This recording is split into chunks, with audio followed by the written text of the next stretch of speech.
C.G. Marshall. Money has been called many things, but the cynical observation that applies to our story is from Thomas Jefferson, who said, "Money and not morality is the principle of commercial nations." Change that a little to money and not morality governs most of our lives, and you will understand our tale. It begins a week after a death in a family, and it begins on a jarring note. Miss Armstrong, I have been a jeweler here for over 35 years, and I've never seen anything like it. Mother willed it to me. She loved that pearl necklace. But it's not for me. It's more for an older woman. What's it worth, Mr. Towner? I want to sell it. No, my dear girl. My father bought it from you. He didn't buy this pearl necklace from me. Miss Armstrong, these pearls are imitation. They're made of paste. They're fake.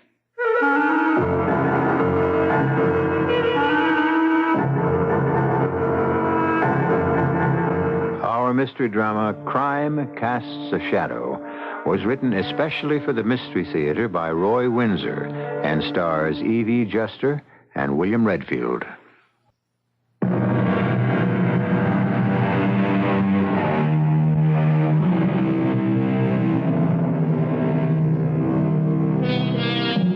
Our theme is money and morality.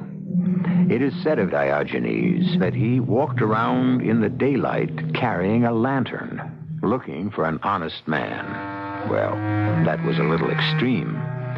There are honest men and women, but there are also otherwise honest men who sometimes yield to extreme temptation. Bart Lerner, for example. Yes, thank you for being so thoughtful. No, there was no suffering. She just, drifted away. My stepdaughter and I were with her when she died. We've expected it for almost a year, after all. No, there was no chance of recovery. It was nephritis, and the kidneys just stopped functioning. Thank you again. I sure appreciate your call. Yes, goodbye. Hi, Bart. You got a minute? Oh, hey, Gay. You up so early? It's only 9:30. Oh, sure, I'm not expected in White Plains till 10. What is it? Remember this? Sure, of course. Your mother's pearl necklace. Mm-hmm. What are you doing with it? I thought it was in the safe deposit box of the bank. It was. I picked it up yesterday. Oh? Why? Well, my mother left it to me in her will. No conditions attached. She suspected I'd sell it and use the money as a nest egg. Well, why not, honey? It's too old-fashioned for a young woman like you. You might as well sell it. I tried to.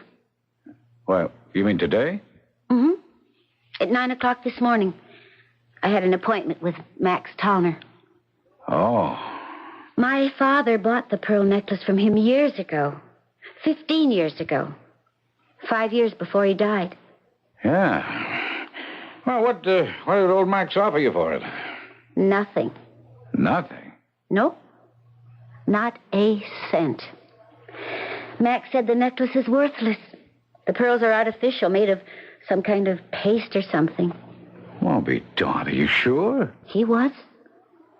He sold a real pearl necklace to my father for $12,000. I thought I might sell it for 15 or more. Well, I don't know about that, Gabe. The real necklace is worth that much or more, but that's beside the point now. This imitation isn't worth anything. Bart, what happened to the original necklace? Have you any idea? No, honey, I really haven't. Well, didn't my mother ever talk to you about it? No, your mother was a very sick woman for the last year, Gay. She was bedridden. I haven't seen her wear that necklace for many years. Did you put it in the safe deposit box for her? Not that I recall. No, she must have done that herself before she was confined. What could have happened to the real necklace, and who replaced it with this? Gail, let me ask you something. What value has the necklace for you? Well, it was a kind of trust fund for me. With $15,000, I could begin to build an estate. Sure. And instead you feel cheated.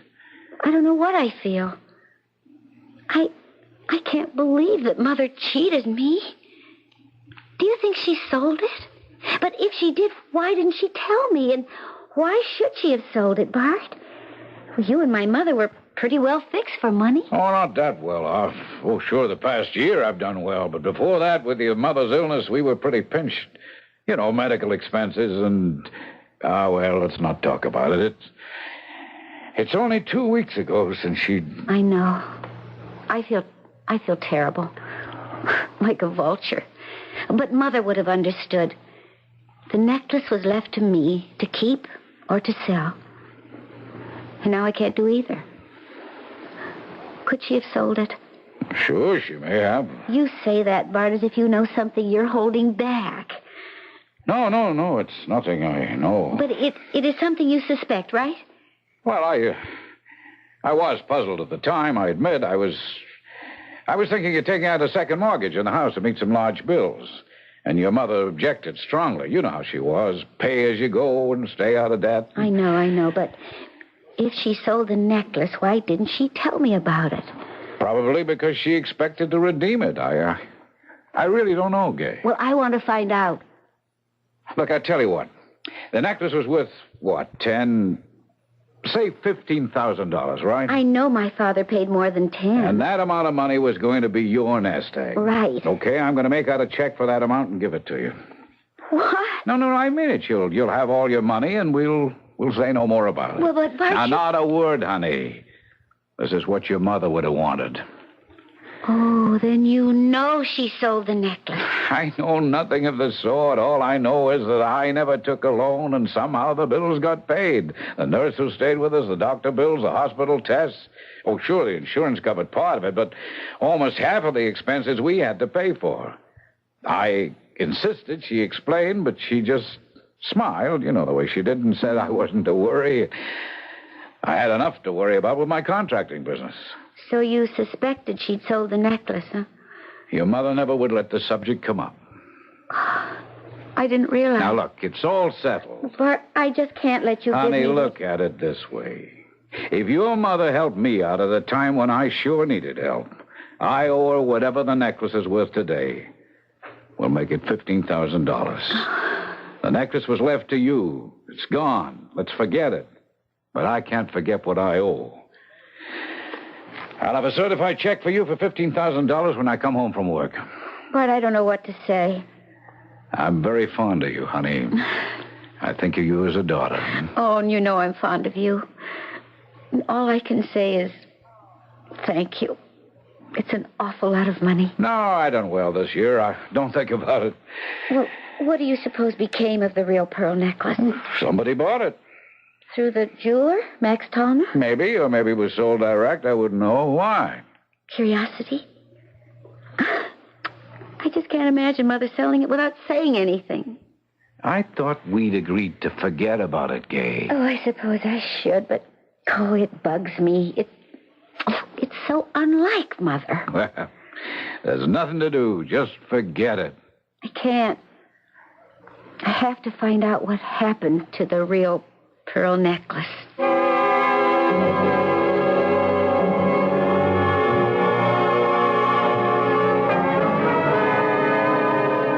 I don't know, Gay. Sounds all right to me. I wish someone would drop 15 grand into my lap. But don't you think there's something funny about it? You're a lawyer. You ought to know something. Well, not the way you've explained it to me. A, your stepfather was pressed for money. Right. B, your mother sells her pearl necklace and pays the bills. Mm-hmm. C, your stepfather suspects that what she has done, and now he very generously is giving you a check for 15 grand to compensate for the loss you've sustained because the necklace was sold. I've got a feeling there's something odd about this whole business. Would my mother have done something like this? You knew her, Press. Well, she certainly wasn't evasive or deceptive. What you want to know is who's got the real necklace, right? Yes, I do. Some rich old doll in the city. So what? Oh. I don't know what you're out to prove. Some woman's got the necklace, you've got the money, or you will have it.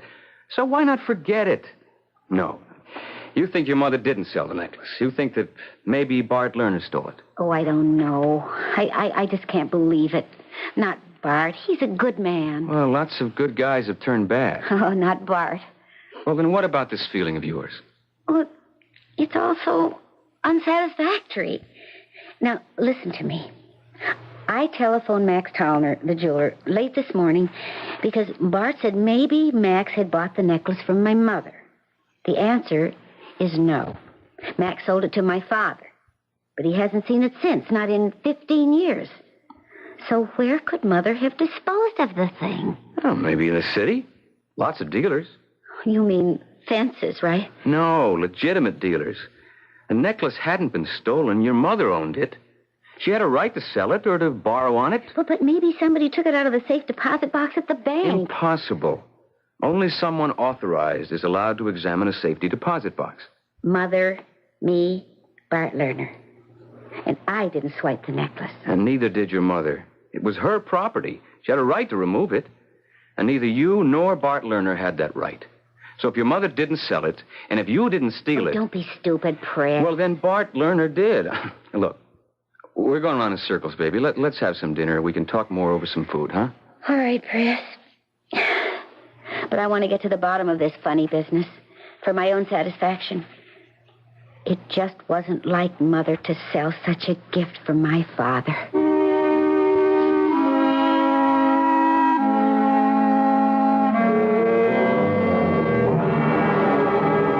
Hello? Yes, this is Arnold Walling. Oh, why, yes, of course. Well, perhaps it could be arranged. Tonight? Oh, that sounds impossible. Well, let me see. It's almost 7 o'clock. You say she's out to dinner or then possibly the theater? Yes, I understand your problem. It's a matter of time. You will have a check? Yes, of course. I will return your call. I will do my best. Goodbye. And there goes my evening. But a fee is a fee.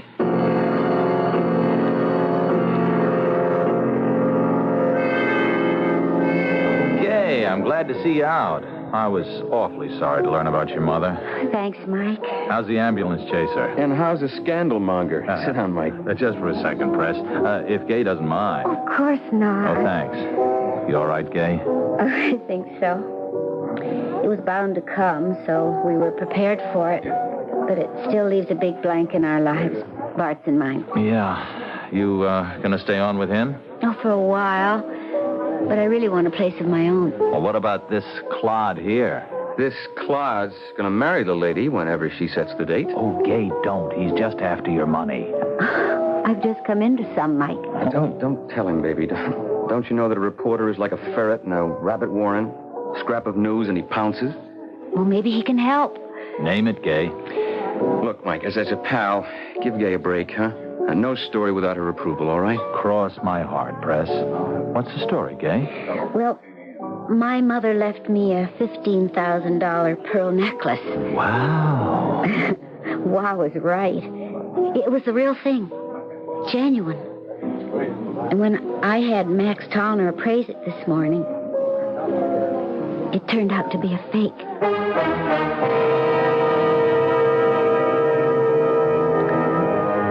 You know how it is after someone has died. Not long after the mourners have departed, the oftentimes unhappy business of settling the estate begins. It's somewhat unusual, however, when a daughter discovers that a costly pearl necklace willed to her by her mother is worthless. Had the mother sold it? Perhaps. Had the stepfather sold it? More likely. But why? We'll find out when I return shortly with Act 2.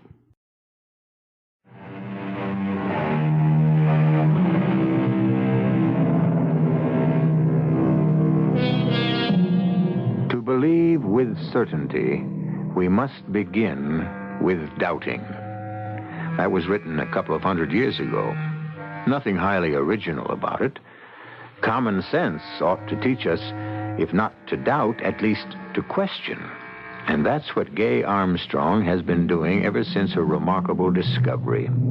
A pearl necklace willed to her by her mother and kept in a safety deposit box in a bank has been appraised as worthless. What became of the necklace? We will soon find out. Well, that's quite a story, Gay. What do you think? Well, I don't know what to think. Let's be practical. The necklace is gone, but Gay has the 15 grand. Yeah. I'm sure the money is great, but that's not her point. There's a mystery about the whole thing.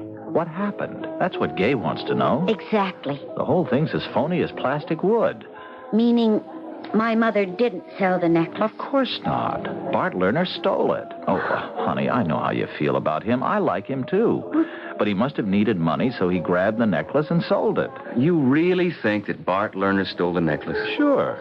Who else? Well, my mother may have gone to the bank and... I doubt it. She was a pretty sick lady. It's easy to check. The receptionist at the bank vault makes you fill out a slip. Ask the bank to check out the time anyone asked for your safe deposit box, and you'll find out if your mother went to the bank this past year. That's an idea. I mean, it's obvious. I'll bet only Bart Lerner had gone to the bank. Also, can you believe for a minute that if Bart needed money, he wouldn't have talked it over with your mother and that she wouldn't have said, sell the necklace? They had a happy marriage, Gay. His story about all the secretness is so much hogwash. Either your mother said it was okay to sell the necklace, or he stole it and sold it. But which was it? And how can we prove it? You can't. Bart can always say your mother agreed to have him sell the necklace. And you can't disprove that, Gay. But Mother would have told me. Well, maybe. I guess I'm with Preston there. Take the 15 grand and forget the mystery. If my mother told Bart he could sell the necklace, why didn't he say so? Why didn't he tell me soon after the funeral and before I went to the bank to get the necklace to have it appraised? I don't know. But don't you find that kind of funny? He had a lot on his mind, honey, after all. No, you can't convince me. And what about now? He is giving me a check for the money because the necklace is false. Well, he's in the money now, Gay. But does anyone just hand over $15,000 to a stepdaughter? That strikes me as a guilty conscience. Hey, no, wait a minute. What? A year or so ago, Bart says he was pinched for money. Mm-hmm. Now, what about now, today? He's making a lot of money. Doing what? I know he's a contractor, but what specifically is he doing? What's he building? Well, I can answer that, Mike. Bart's company is building a big stretch of road in northwest New York State. Miles and miles of it. Now, why? What are you thinking? A real story. You've lost me, Mike. Good. Forget it. Let me just do a little digging. If I discover anything, I'll let you know. But what about my necklace? Mike, maybe if you ran a little human interest story in the forum... No, I don't think so. That could embarrass you. I agree. All Mike could write about would be your suspicion that Bart Lerner stole the necklace. We don't know that. Oh, I'm sure of it now. That's not good enough, honey. You have to have proof. Also, so soon after your mother's death, you'd look, well, greedy. Oh, I suppose that's right. But what do I do? I got an idea. If it pans out, we'll know what happened to the real necklace. And I'll have a story for our front page. What kind of a story, Mike? Graft.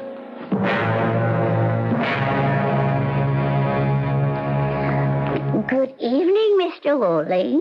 It is kind of you to see me, Mrs. Knight. I apologize for my late visit. 9:30? I'll be up for hours. Good. Well, Mr. Worley, I'm intrigued by your visit. What you told me over the telephone. Oh, well, it's a very unusual situation. The original owner of the pearl necklace wants to buy it back. Isn't that what it comes down to? Yes, that's it. Well, may I ask why? Not that I'm willing to sell the necklace. It's an extraordinary piece, worth much more than we paid for it when we bought it from you. Oh, I realize that. I told you that it was an exceptional buy. And you were correct, for which we are very grateful. Thank you. I would say that the necklace today would bring as much as $25,000. Indeed. It is appreciated in value. Yes, I have a check here in that amount. I beg your pardon. Here is my check for $25,000, Mrs. Knight. But I have no idea of selling the necklace. I know that. You're being very mysterious. I will give you this check. You give me the necklace. Keep the check. Don't deposit it. In a few days, I will return with your necklace, and you will give me the check. I will tear it up and give you another check for $1,000. $1,000? For your cooperation. Well, I have never heard of anything like this. Well, neither have I. I told you it is a very unusual situation. But it doesn't make sense. Why would the original owner want the necklace back for just a few days? I cannot tell you, Mrs. Knight. Perhaps when I return the necklace... What if I refuse to cooperate? Well, I will just report your refusal to my client. Well, there are some persons who, shall we say, play rough. Are you threatening me, Mr. Walling? Oh, good heavens, no. The very idea of violence appalls me. Well, it sounded like a threat. Well, not for me. But if my client can't explain the disappearance of the pearl necklace to others, there's no telling how many persons might be hurt. Well, it's not only unusual, Mr. Walling. It's rather unpleasant. Oh, I agree. What if I turn the necklace over to my bank? Don't tell me these so-called strange men would break into the bank. Oh, no, certainly not. That would be crude and obvious. You frighten me. It frightens me, too. Why do you think I've given up my evening to pay you this visit? I've enjoyed meeting you again, but I'm not here by choice. I see. Then I really don't have a choice, do I? The police? Oh, they could protect you. Up to a point. It is incredible. Sickening. As if I were being watched and controlled by some kind of secret police. Well, Mrs. Knight? Give me your check. Oh, thank you. I will return the necklace in a few days. I'm sorry about this, Mr. Walling. Sorry for both of us. Excuse me.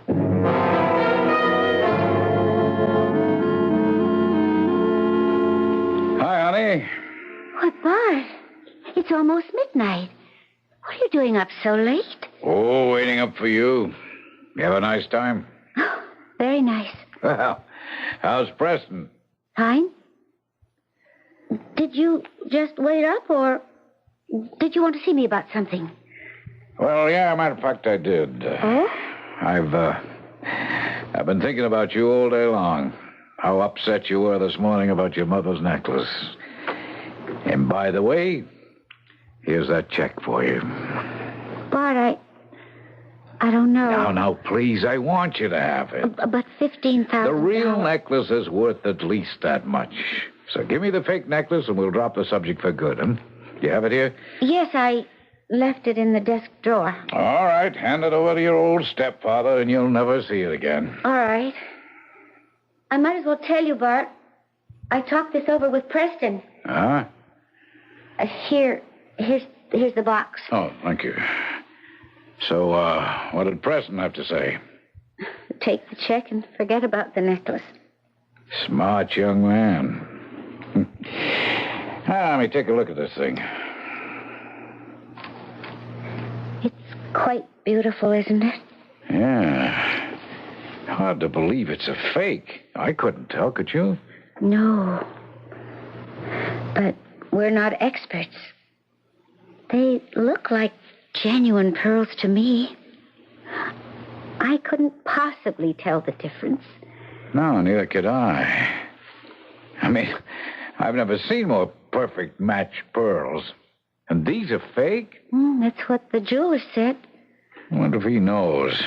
Max Towner? Oh, sure he does.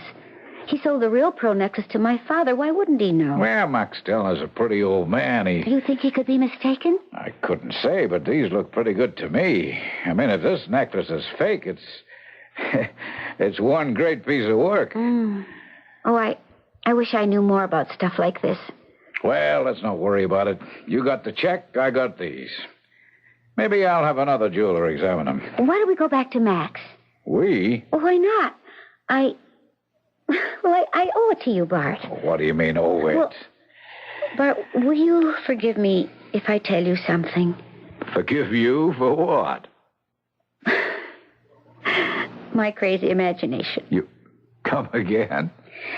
Well, I thought about what you told me this morning, and I just couldn't quite believe it, Bart. I mean, Mother selling the necklace to pay bills and not telling me about it.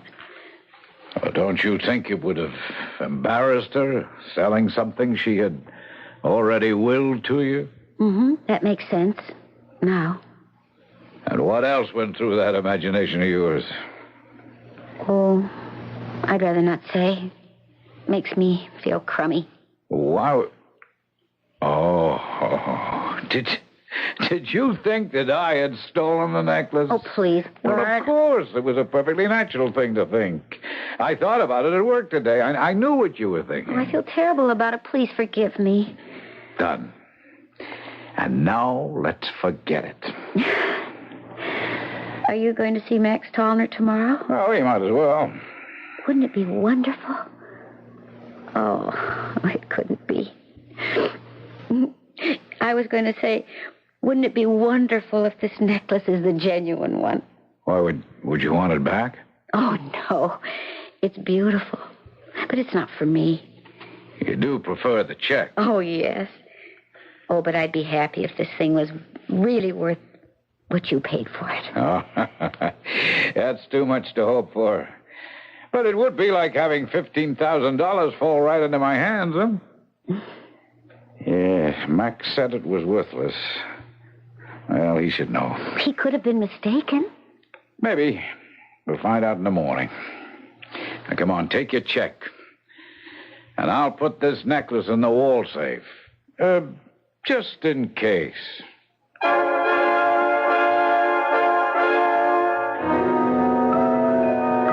From what we've heard, that pearl necklace seems to be a rope of hemp around Bart Lerner's neck. Why? Even though he took the necklace and sold it, no one could prove that his wife had not given it to him to sell. That was the reporter's point. But a crime, however small, somehow has a way of raising its head and staring down the person who committed it. I still don't know what Bart's real crime was, but we'll find out when I return shortly with Act 3.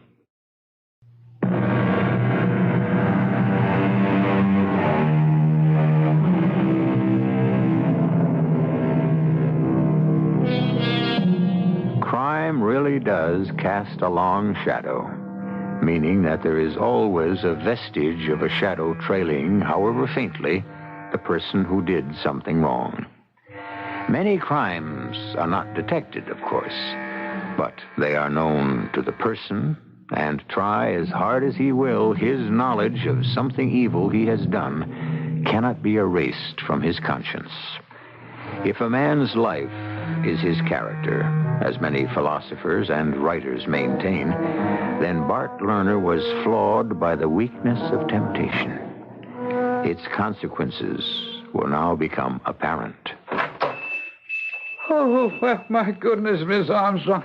You back again? Oh, I'm sorry to be a pest, Mr. Tallner. No. Come in, my dear. Come in. This is my fiancé, Preston Welch, and Mike Shea, a reporter on the forum. Oh, then I don't want to talk to him. He'll make me look like a fool. No, I won't, Mr. Tallner. I'm after something bigger than what happened to you. Oh, what happened to me? Oh, what happened to me was I couldn't tell a fake pearl necklace from a real one. And if you print that story, I'll be laughed out of business.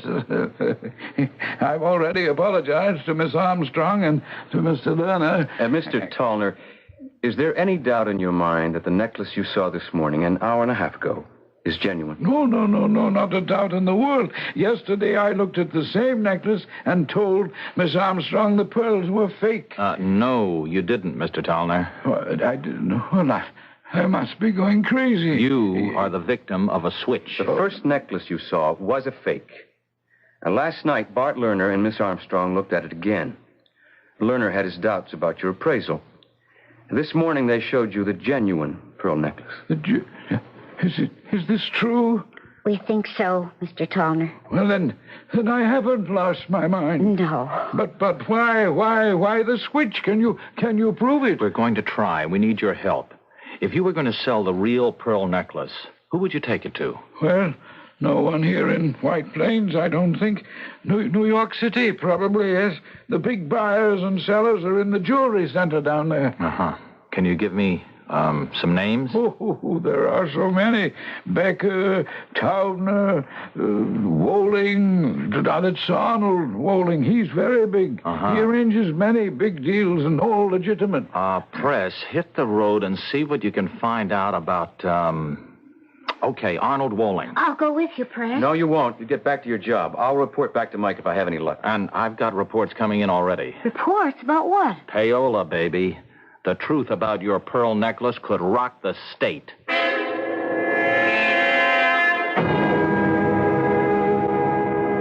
Thank you for seeing me, Mr. Walling. You said that you are a lawyer? Yes, I practice in White Plains. Oh, I see. And you said you wanted to ask me about a pearl necklace? Was the idea of buying one? No, Mr. Walling. With the idea of finding out the name of the person from whom you bought it. Assuming that I did buy such a necklace, the name of the seller is confidential information. You can, of course, understand that. Of course. Just what is your interest in the necklace? It was willed to a young lady I know. When she went to have it appraised, it was declared worthless. A fake necklace had been substituted for the genuine one. Oh, I see. Do you, Mr. Walling? Someone had to make that false necklace. You bought the genuine one and sold it. Those were legitimate transactions, Mr. Welch. I don't question that, but if you sold it, how did it happen that this morning at 9 o'clock, the young lady had the necklace appraised a second time, and this time it was the genuine article? I can't say. Did you help to arrange the switch, Mr. Walling? And before you answer, it is the opinion of a very sharp newspaper reporter, Mike Shea, and mine also.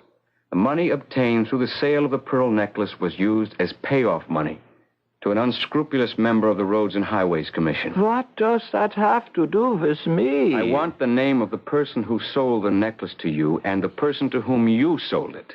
You don't know the former? Yes, but I want your testimony as proof. And I want to visit the buyer in order to piece this scheme together. And if I tell you what I know? I'll give you my word that I'll protect you and the buyer from publicity and innuendo. As a businessman, I have never violated a confidence. I said I'd protect you from publicity and innuendo, Mr. Walling. But can you protect my life?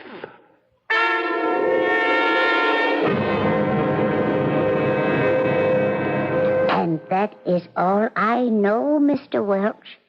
Welch, is it? Yes. It's a beautiful necklace, Mrs. Nye. It is. It is. Mr. Walling brought it back to me this morning, and I returned his check. You will keep my name out of the papers, won't you? Certainly. It's an evil talisman. Well, I'm sorry for the stepfather. You say he's a nice man. Yes, he's very nice. He made a mistake is all. Not so much in selling the necklace to Mr. Walling, but in paying money to influence the paving contract.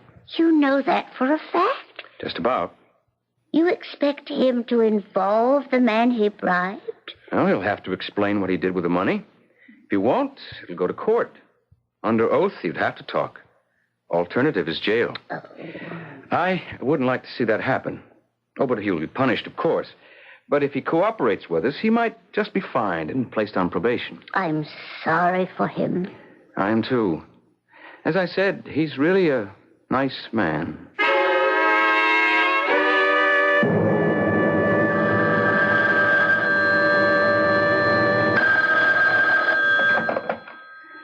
Bart Lerner speaking.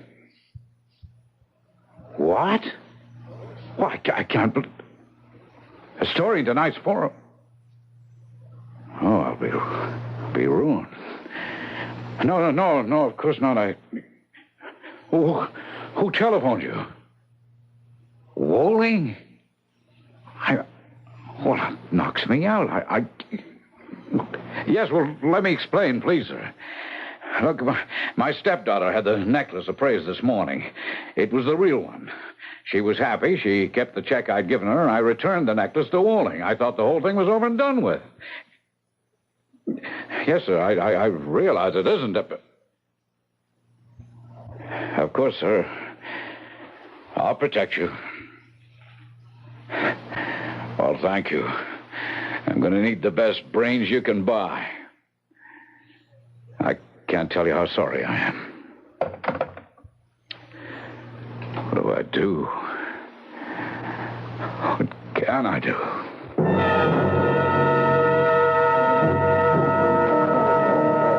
Here's Mike. Yep, right off the press. It's, not a nice story, Gay. Oh, Mike. Public road paved with pearls.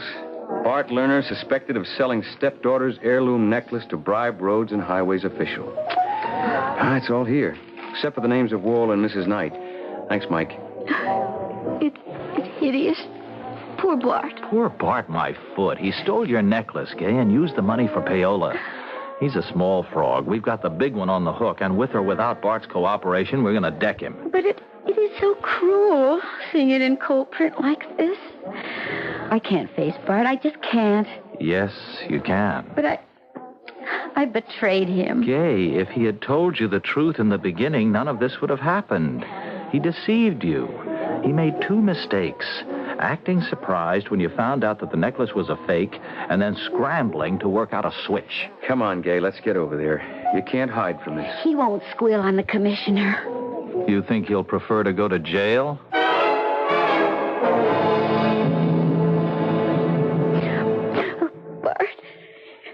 Bart, I'm so sorry. All right, baby, all right. Come on, don't cry.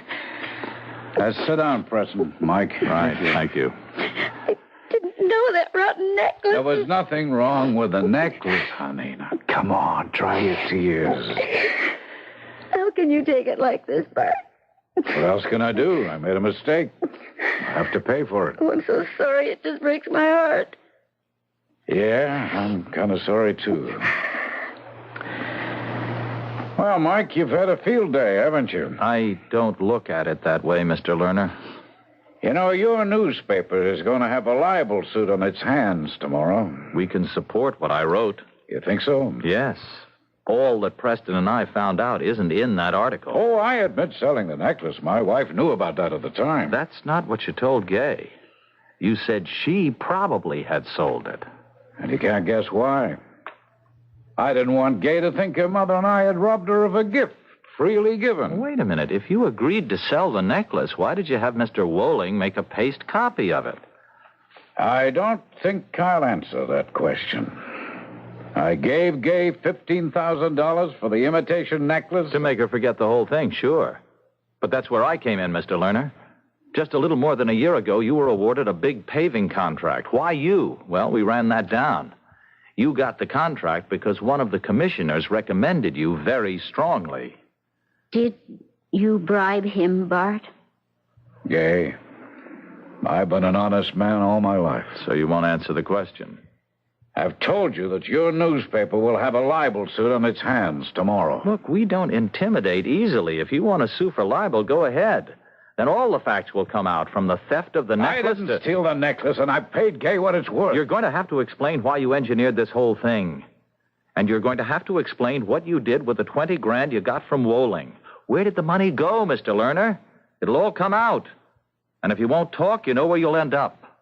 Jail. Don't say that, Mike. He's right, though, Gay. Bart, please admit what you did. If you did make a mistake, admit it. Isn't that what you've always told me? Admit a mistake and you can be forgiven? Well, honey, that's easier said than done. Have you been threatened? Already?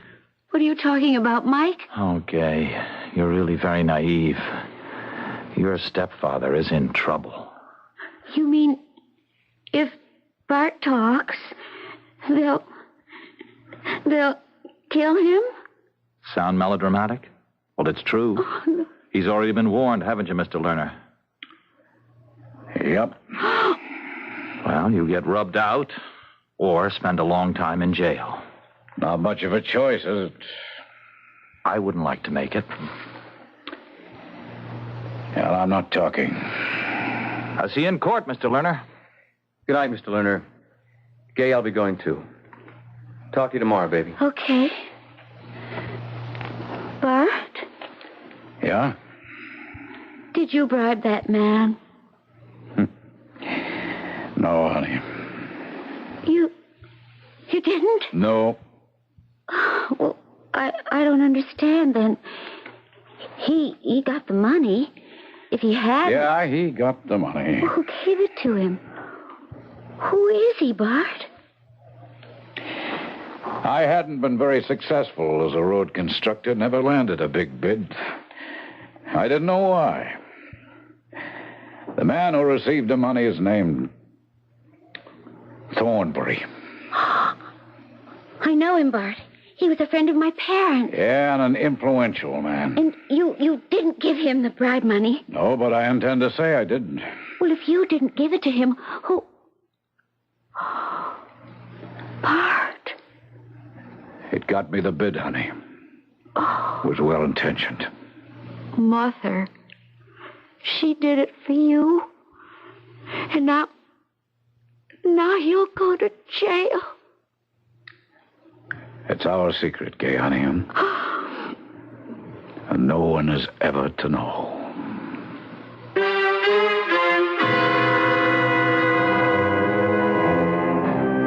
And so the long shadow of a loving intention, which was a crime, for bribery certainly is that, will imprison a guiltless man. Not if he'll tell the truth, but could he do that to the memory of his dead wife and to the stepdaughter he loves? Quite a remarkable man, Bart Lerner. I shall be back shortly.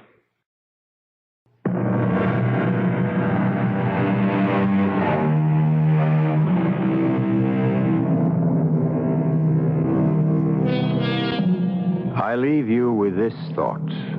Crime is never founded on reason. Mrs. Lerner wanted to do her husband a favor. He'll go to jail rather than sully his dead wife's memory. Yes, quite a remarkable man. Our cast included Evie Juster, William Redfield, Jay Gregory, and Ian Martin. The entire production was under the direction of Hyman Brown. This is E.G. Marshall inviting you to return to our Mystery Theater for another adventure in the macabre. Until next time, pleasant dreams.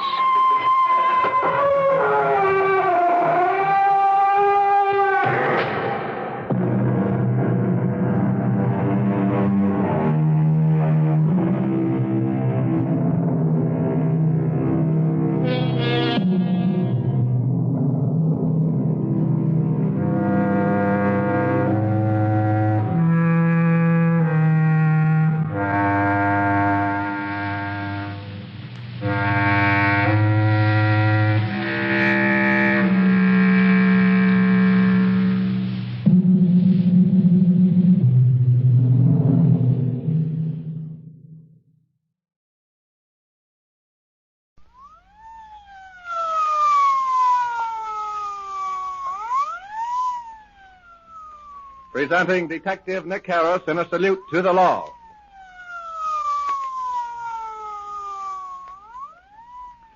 Ladies and gentlemen, we again take pleasure in bringing to you the eminent Los Angeles criminologist and president of the International Secret Service Association, Detective Nick Harris, in another true life story proving to the youth of today the folly of committing crime. And now, Mr. Harris. Thank you, Mr. Gibson, and good evening, everyone. Crimes in the headlines startle us when we read in the daily press articles concerning the activities of a certain class of criminals who prey upon sweethearts in parked cars. I have often endeavored to point out to my younger listeners on these programs the danger of parking in lonely and secluded places along our highways. The story you're about to hear, I am sure, will prove in a most glaring fashion just what might happen should this warning not be heeded, because here's what took place not so long ago. One night, in the early morning hours, a car speeded up into the hills and stopped. Shortly afterwards, there was a piercing scream, and... She's dead. She's dead. No, she can't be. Why, this is murder. There's blood. I must get away. No one must see me here. There isn't a thing to identify her by, just a girl in the woods, dead. No, I'd better tell the police. For someone might have seen me come up here, yes? Yes, that's what I'll do. Tell the police. I'll cut through the woods here. That'll bring me out on the boulevard. Maybe there'll be a policeman there. Officer, you standing over there in the corner. What's all the excitement about, mister? There's a woman dead up there in the hills, just around the bend from here. I think she's been murdered. Get into my car. It's over there, and wait for me. I'll phone headquarters. No, I haven't time to wait. I'll be late for work. Oh, I wish I hadn't got myself mixed up in this. Get into the car. I want you to go with me. Now, just where is the body? About a block from here, right up this road. It's lying in a ditch. You know the woman? No, I live in the White House up there on the hill. I was making a shortcut to the place where I work, and I ran right into the body. What's your name? Fred Sharp. There's the body, right over there. I thought at first she was asleep, but then I saw the blood, and I knew she was dead. You didn't touch anything, did you? No, I only turned her over a little so I could look at her face. I looked around a bit, but I couldn't find any clues. Be careful where you step. I don't want those auto tracks spoiled. Do I have to wait until the rest of the policemen get here? Yeah. I want to ask you some questions. Now, just where does that dirt road lead? The Riding Academy. It's about 2 miles from here. She is dead, isn't she? She's been dead some time. Stabbed through the heart. She wasn't killed here either. She was thrown from some car. Look at those 3 knife wounds on her neck. They form a triangle. Yeah, I see them. Superficial wounds, not deep enough to do any real harm. Last night, my wife woke up and told me she heard a girl scream. But the young people come up here and park so much, she didn't think anything about it. They're always so noisy, laughing and screaming. You say you don't know her. No. Then why are you so nervous? You'll keep me out of the papers, won't you? I can't afford any sensational publicity just now. I'm running for one of the chairs in my lodge, and it might hurt my chances of getting it. Find out anything, Hal? Well, not much, Inspector. Only whoever did this, smart enough not to leave a clue. As far as I can find out, there are no signs of a struggle and nothing to identify her by. Well, how about those car tracks over there? 3 different sets of tracks, and I checked on them. All of them stopped here and then went on. None turned around. We'd better photograph them along with the body. It looks like she'd been robbed, too. A girl as well-dressed as she is would have had some rings and probably a wristwatch. Yeah. The mark on her wrist showing she did wear a watch. No ring marks on her fingers, but they might have been loose. Well, I'll go back to headquarters in your car, Hal. You boys take care of the details and get that body to the morgue. And watch out for fingerprints. May I go now? All right, Sharp, you may go, but we may need you as a material witness. I hope not. I don't want to be mixed up in it. Let's go.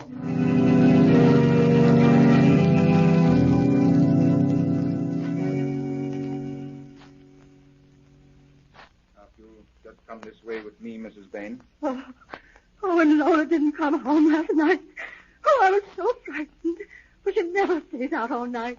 Oh, she's such a good girl and always so happy. Well, I know this is hard for you, Mrs. Bain, and I wish there was some other way. But we must have someone to identify the body. Now, try to be calm. That'll be easier for you. Oh, Lola. Oh, Lola, my baby. My pretty little baby. Oh, who could do this terrible thing to you? Then you do recognize her? Oh, yes. This is my little girl, Lola. Oh, I'll never hear you laugh again. Oh, she was always so happy, laughing and singing about the house. Oh, she worked so hard. She was so ambitious. Oh, just see how beautiful her hair is. It always shines like gold. Lola, speak to your mother just once more. Come away, Mrs. Bain. I want you to tell me just a few things. Some things that might lead us to the one who did this. Oh, but I don't know. I can't think. I can't believe it. Well, now, please sit down in this chair. We won't take you long. We want to know who her friends were. Oh, she had lots of friends. Both girls and boys. She was popular. Oh, and it isn't true that she'd been drinking. She never drank. Oh, I'm sure it isn't anyone she knew, for they all loved her too much to hurt her. Oh, why should this happen to my little girl?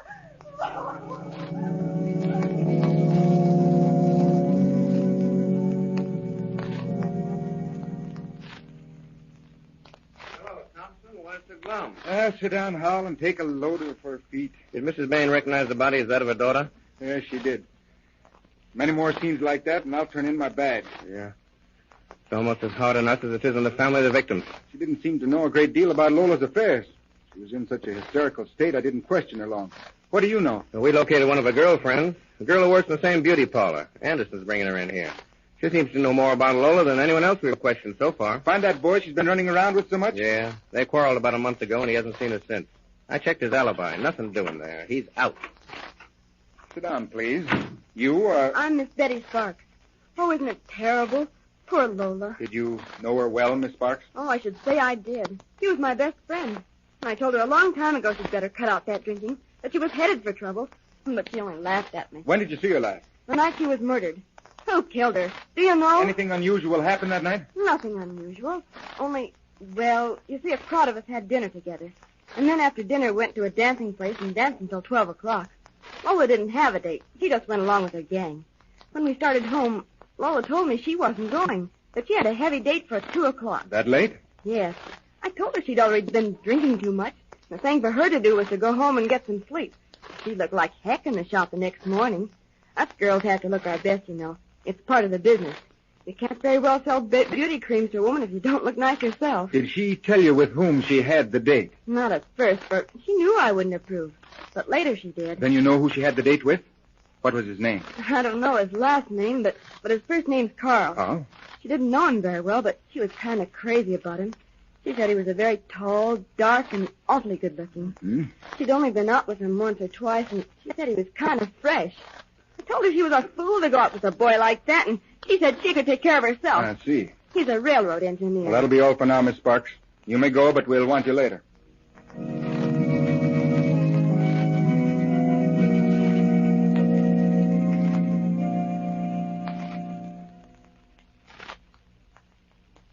This looks like the place, Thompson. Yeah. You boys go around the house and cover all the exits. Hal and I will go on in. Bell don't ring. I'll knock. That's a woman coming to the door. Good morning. Does Carl White live here? Yes, he does, but he isn't up yet. I'm his mother. He was out late last night, and I thought I'd let him sleep. He has to go on his run later on. Well, we'll wake him up. Well, you can't come inside. Oh, no? Oh, you're a policeman. Is there something the I matter? just want to speak with him about his car. Where's his room? Down the hall here. Come on, Hal, and watch out. There may be trouble. This is his room right here. Carl, wake up. There are some men out here who want to speak to you. I'll have to go in. He sleeps so soundly. I'll wake him. Carl, wake up. It's Mother. Oh. What time is it, Mom? Carl, wake up. Oh, let me alone. I want to sleep. Come on, pull yourself together with the police. I want to ask you some questions. For the police? Yes, get your clothes on and no funny business. Okay. Where's your driver's license? What's over there on the dresser? Get it, Hal. Are you sure you're not in trouble again, Carl? Oh, of course not, Mom. Go on out so I can dress. Oh, I hope so. Ever know a girl by the name of Lola? Sure, Lola Bain. She's a fine girl. Pretty as a picture. She has lots of red gold hair and blue eyes. Sure, I know her. What about her? Take a look at the morning paper. Lola Bain murdered? Well, what do you know about that?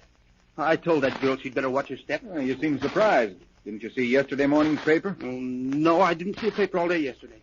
Why do you ask that? Isn't that yesterday's paper there under the edge of the bed? Oh, well, somebody must have thrown it there. You ever see this knife before? Yeah, that's a good-looking hunting knife. Looks sharp, too. Where'd you find it? It was thrust down between the cushions in your car. Oh, you never found it in my car. I never saw it before. That's your car standing under the palm tree in front of the house, isn't it? Yes, but I always park it there. Well, I found this knife in your car, and the tracks that go up into the hills where the body of Lola Bain was found were made by your car. You killed her with this knife. You might as well come through and tell us about it. You had a date with her at 2 o'clock the night she was killed. You met her in front of the Mason Hotel. She got in your car and drove away with you. Quick work, boys. I thought I didn't leave a clue. What did you do with her jewelry? Oh, her rings and watch are over there in the top dresser drawer. I kept them to remember her by. She was a swell kid. Where's her hat, her handbag, and her gloves? Well, I dumped them in the ash can in the alley back of the house here. Are these the rings and watch? Yeah. Gee, you fellas think of everything. Why did you cut that triangle on her neck? You made those 3 cuts. Well, I cut them to see she'd bleed. She didn't, so I knew she was dead. Well, after I'd killed her, I stood around and smoked for a while. Then I took her out of the car and dumped her into the ditch. And then I went home and went to bed. Why did you kill her? Had you been quarreling? Well, after I picked her up, we drove up into the hills. Same old thing day after day, year in and year out. I get up in the morning, go to work all day, home at night, and to bed. I guess not home. You're out with your gang every night making whoopies. Oh, well, I have to do something or I'd go crazy. Sometimes I wish I were dead. I wish I was dead right now. Oh, no, you don't. Think of the fun you'd miss. And remember, when you talk like that, you'll be dead a long time. You better hang on as long as you can. Do you want to go home? No. Still, would I care if I died this very night? Oh, I would. No, I know you wouldn't. You'd forget all about me in less than a week. I don't think my family'd care very much. You are low tonight. Well, of course, you would miss me for a little while, but they'd soon get over it. I'm fed up. I wish I had some poison. I'd take it right now. Why poison? There are lots of quicker ways than that to kick off. Well, what would you suggest? This. Huh, a knife. Where'd you get that hunting knife? Oh, I've had it a long time. It's sharp, too. Here, hold still while I put it up against your cheek. You feel how nice and cool it is? Yeah. The knife would be quicker. Right there below the edge of your dress, where your neck looks so white in the moonlight. Just one swift blow over the heart, and you'd never smile again. Do you want me to do it? You wouldn't have the nerve. Oh, no? No, you wouldn't dare. I dare you. Just one swift, sure blow like this. Oh, no!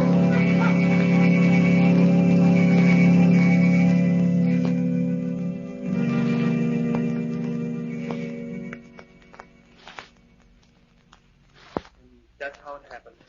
Gee, I don't know why I did it. Maybe if she hadn't have dared me to do it. What makes a man do things like that? I didn't have any reason at all. I just did it. I just had to do it. Something made me. Carl White had been in trouble all his life, had been in reform school and arrested for theft. He claimed he had purchased the knife several months before, but the police later discovered that he'd bought the knife the day of the murder. Whether he killed the girl on the impulse of the moment as he claimed he or had planned it will never be known. So again, I repeat, be careful of the company you keep. Thank you, Mr. Harris. Ladies and gentlemen, you have just heard Detective Nicholas B. Harris, chief of the internationally known Los Angeles Detective Agency, bearing his name in another true-life drama entitled Murder on Impulse. Fictitious names and places have been used throughout this narrative, and any similarity to persons living or dead is purely coincidental. This story was dramatized for radio presentation by Adela Comer and is a Carol and Carol production. Mr. Harris wishes me to thank the following cast of characters: Louise Bradford as Lola Bain, Betty Lee as Betty Sparks, Bob Schopfer as Fred Sharp, Mary Ryan as Mrs. White, Lenore Thompson as Mrs. Bain, Bob Polton as Carol White, Charles E. Bender as Detective Thompson, and George Thomas as Officer Howell. Wesley Turtelot was at the console of the electric organ.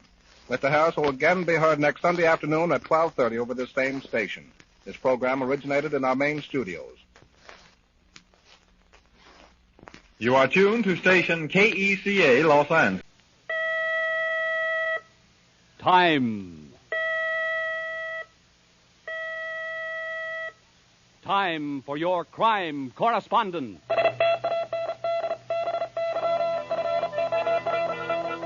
Good evening, citizens. This is Larry Mitchell with the latest news of the world. The Underworld Bulletin.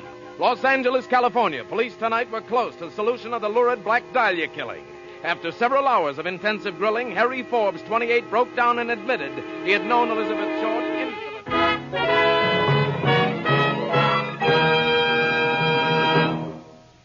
The Columbia Broadcasting System presents Crime Correspondent, starring Paul Frees as Larry Mitchell.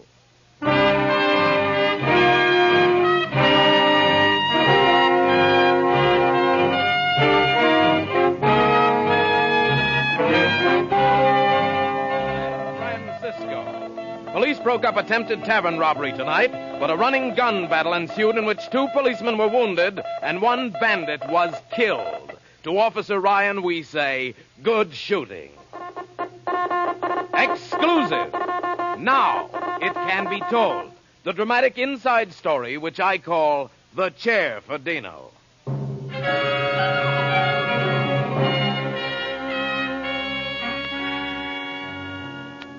You saw it in your morning paper, citizen. Read the story of cop killer Dino Cerroti, who barricaded himself in a rooming house on East Lancey Street last night.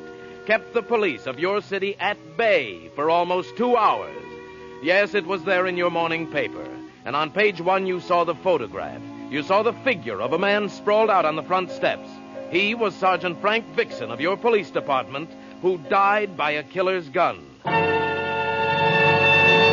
And here, by tape recorder, is how he died, as told to your crime correspondent by the witnesses. First, Mrs. Dillon, the landlady. Well, it was a few minutes after 8 when the two police officers came to the house and asked about Mr. Cerati. He must have heard them because suddenly he opened his door and started shooting. The officer standing next to me, Sergeant Vixen, staggered and stumbled out the front door and fell down the steps. Right away, I knew he was dead. And so, dear citizens, death came to Sergeant Frank Vixen on the steps of an old brownstone house at 721 East Lancey Street. Death on a quiet Saturday night. Exactly 1 hour, 55 minutes later, Lieutenant Steve McCoy of your police department had this story to tell. When Detective Williams, Bernstein, and I started running for the house, we expected Cerati to start shooting again. Excuse me, but he didn't. After we worked our way inside the house and up to the front room where he was, we found him slumped over in a chair. The gun in his hand, there was a bullet hole in his right temple. He was dead.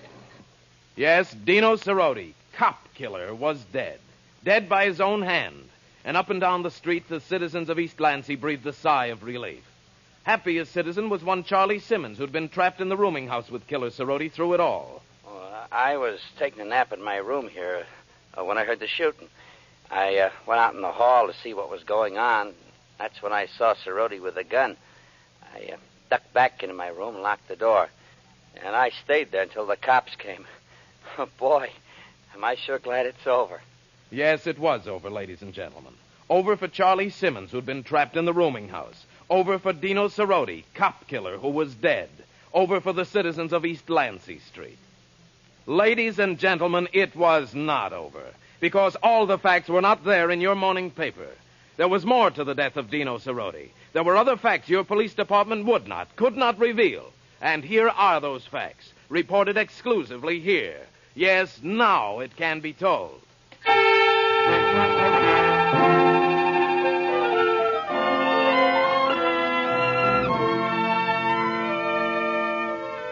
When the peace and quiet of East Lancey Street had been restored, the body of Dino Cerati delivered to the morgue, there was one question on everybody's mind. Why?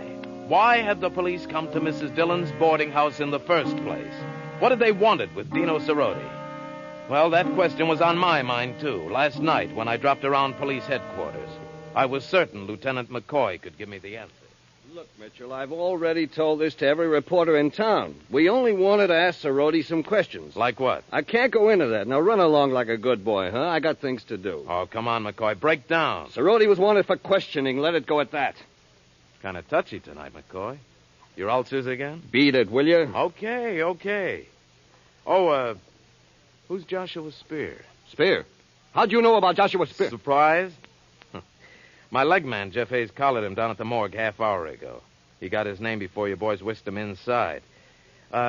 Maybe Spear went in to take a look at Cerati, huh? Maybe. Friend? Relative? Call it morbid curiosity. Look, McCoy, what's going on? What's all this hocus-pocus? Who's Joshua Spear? What's he to Dino Cerati? Why don't you go back to the morgue? Maybe the boys there will tell you. Only you don't think they will, huh? Okay, McCoy, I'll give it another try. See you later.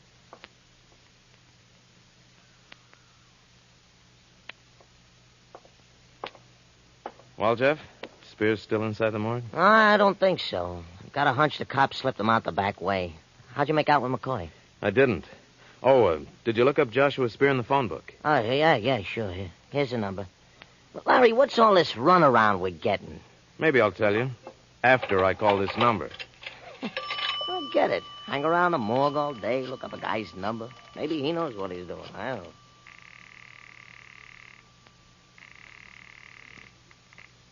Hello? Mrs. Spear? Yes? This is an old friend of your husband's.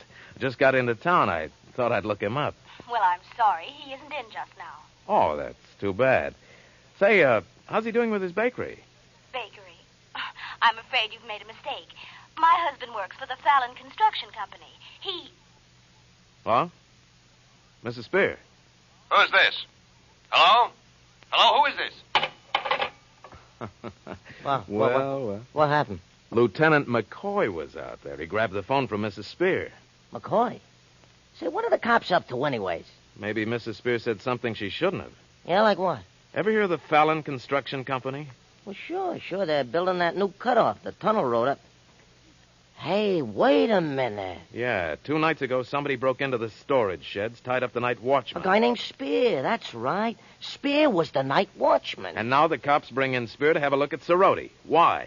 You think Cerroti is the guy who broke into the storage sheds? Could be, Jeff. Come on, let's get back to Mrs. Dillon's boarding house. She might have something interesting to tell us. Well, I can't say I ever really felt at ease, with Alexis Cerroti in my house. There was something about him that, gave me the creeps. Are you sure, Mrs. Dillon, that you didn't see Cerroti leave the house night before last? No, I didn't. But I did see him go out tonight. Oh, well, it was around 6, just getting dark. Had 2 suitcases with him. Oh? Oh, I was so relieved I didn't even ask him for the rent. He owed me a day, But I didn't care. I was so glad he was checking out. As it turned out, he wasn't checking out. Came back about an hour later and stayed in his room. Then around 8, the police showed up. About the suitcases, Mrs. Dillon. Did he... He didn't have them with him when he returned. I see. I don't know what he was doing with those suitcases. All his clothes are still in the room. Now I ask you, Mr. Mitchell, what am I supposed to do with these things? And who's going to pay for my chair? It's ruined, completely ruined. What was that, Miss Dillon? Well, my chair, the one Cerroti was sitting in when he killed himself, covered with blood stains. It's no good to me. Oh, yes, good. Well, thank you, Mrs. Dillon. Are you leaving? Sorry to rush off like this. I suddenly remember I have some business to take care of down at police headquarters. That's what I said, Rourke. Get every squad car in that neighborhood on it right away. We haven't got all night. Well, you back again? You find the TNT yet, Lieutenant? What did you say? I said you find the TNT. The stuff Cerroti swiped from the Fallon Construction Company night before last. I don't know what you're talking about, Mitchell. Let me try this on you for size, McCoy. You had Joshua Spear brought down here to see if he could identify Cerroti as the guy who broke into the sheds of the construction company the other night, right? Go on, smart boy. Cerroti was the guy, wasn't he? Sure, maybe you had a hunch, a lead on Cerroti. So that's why you send a couple of your boys around to Mrs. Dillon's rooming house. That's when the shooting happened. You're in a weed field, Mitchell. What happened after that we can all read about in the papers, can't we, McCoy? Except there's one little item you didn't mention to the press. You didn't tell us about the TNT. You didn't find it in Cerroti's room, did you? You're raving. I don't think so. I think it'll make a great story. See you around, Lieutenant. Wait a minute. Wait a minute. Come back here. All right. Let's have it. Why did he steal that TNT, McCoy? I don't know. But there's one thing I do know, Mitchell. If you let that story out, I'll see to it personally that you never get near another microphone as long as you live. Oh, Lieutenant, do you think I'm that stupid? If that story gets out, we'll have the biggest panic on our hands this town has ever seen. So Cerroti did plant the stuff somewhere? Yeah, here. Take a look at this. We found this piece of paper in Cerroti's hand. You'll be hearing from me again, coppers. Too bad you'll never find it in time. McCoy, does this mean... Yeah. Somewhere in this town there's a time bomb, Mitchell, ready to go. We don't know how soon or where it is. It's taking off right now, and there's enough TNT in that bomb to blow up an entire city block.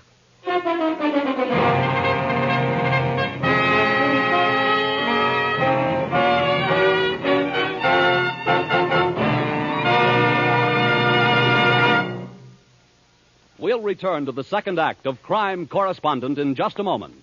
But first, may we remind you of the great lineup of adventure shows on your CBS station every Saturday night. The Adventures of Philip Marlowe, followed by Gangbusters, one of the most famous crime shows on the air. Then there's the highly unusual adventure show, Escape. Be sure to listen every Saturday night to your CBS station for High Adventure.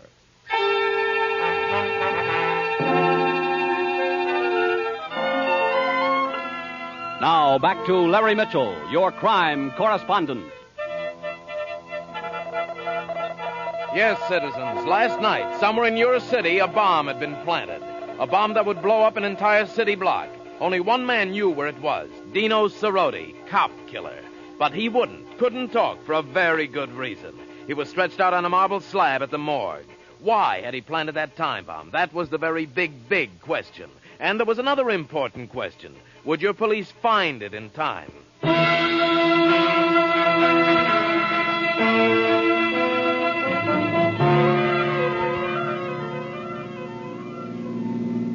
What do you think this crazy Cerroti had on his mind, Larry? Revenge, Jeff. What else? Had a grudge against somebody, huh? Any idea who? No. No leads at all, huh? Not a one. Oh, fine. And that bomb's liable to go off any second. Yeah. Oh, there's the Dillon boarding house up ahead, Jeff. Oh, okay. Hey, isn't that somebody sitting there on the steps? Yeah, Charlie Simmons, the guy who was trapped in the building with Cerroti. If I was him, I wouldn't be sitting on my rooming house steps. I'd be out getting drunk. Wait for me, Jeff. Oh, and Jeff, if I leave here without you... Sure, I know. I'll follow you. Right.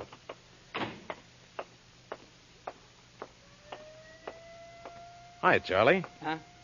Oh, Mr. Mitchell. Didn't recognize you for a minute. How you feeling? Still a little shaky. I've been thinking I ought to go out and get drunk. I don't blame you. That was quite an experience you had. If it never happens again, it'll be too soon. Yeah. Oh, is Mrs. Dillon in? She went out. Be back soon, though. Why don't you wait? Oh, thanks. By the way, I understand this Cerroti wasn't much of a mixer, was he? That's right. It wasn't a friendly sort. Yeah, the roomers here stayed away from him. Didn't you? No. Maybe it was because I felt sorry for the little guy. He really wasn't so bad. Oh, sure, he acted kind of crazy at times. Once you got to talk to him and found out what made him tick, he wasn't such a screwball.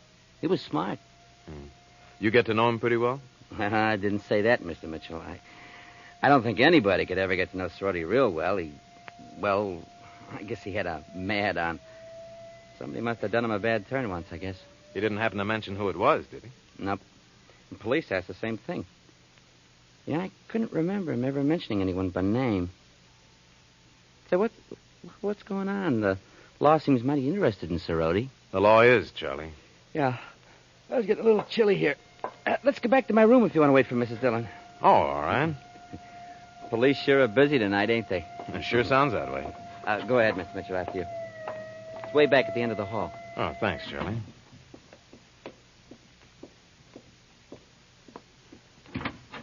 I'll turn on the light. There we are. Well, make yourself at home, Mr. Mitchell. Sit down. Here, move that chair. Oh, this is fine. I'd offer you a little snort on you don't have any stuff around. And Mrs. Dillon don't like for roomers to have liquor on the premises. One reason, I guess, why she didn't take my sister Rhodey. Hey, you listening? Oh, what'd you say? Mrs. Dillon didn't take to Cerroti much. Doesn't like drinkers, you know, and Cerroti always had a bottle in his room. Guess he drank to forget his troubles. You know, it seemed to me like it made him worse instead. Like a week ago when I ran into him on the street. He was plastered. Loosen his tongue, any? Little. He was griping about how he'd been given the fast shuffle. First, I thought he was talking about the girl. Girl? What girl? The one in the nightclub. What nightclub? Well, the one he came out of when I ran into him. Say, that's something I forgot to tell the police. Well, slipped my mind completely. I knew there was something. Charlie, what about this girl? Who is she? A friend of his, he said, worked there. A cigarette girl, I think. I can't remember her name. Where is this nightclub? Oh, well, let me see now. It seems like it was back a few blocks near 54th, I think. Charlie, could you find it again? Oh, I suppose so. Say, I hit on something important? You certainly did. Come on, Charlie. The drinks are on me.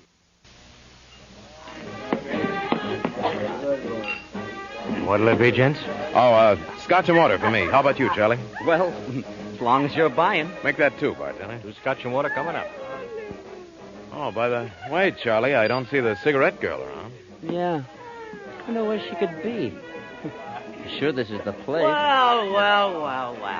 You look like a couple of friendly characters. Let's say we'll have a little drink, huh? Someone you know, Charlie? Never saw him before. Oh, now that's no way. Sorry, pal. We're talking business. Do you mind? Oh, all right. If you want to be unfriendly, I can take a hand. Yeah, shove off. I'll get as far away as possible. Way down at the end of this bar. Bartender, scotch, double. Is that character bothering you? No, he's all right. Say, bartender, I don't see the cigarette girl around. That's right, you don't. She quit a couple hours ago. What? She's entitled to quit if she wants to, ain't she? Oh, all right. Where she live? I wouldn't know. Come on, barkeep. You can remember if you tried real hard, huh? Put your money away, Buster. I don't know where she lives. And leave her alone. She's a nice kid. You still want the scotch? Yeah, sure. Okay. Hey, Gus. Gus, take care of the two gents there at the end of the bar, will you? Teachers and water. I gotta make a phone call. Okay, Vic.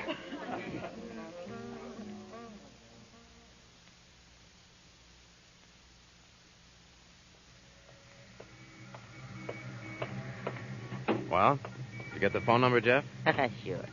Sure. How could I miss with that bartender dialing the phone right under my nose?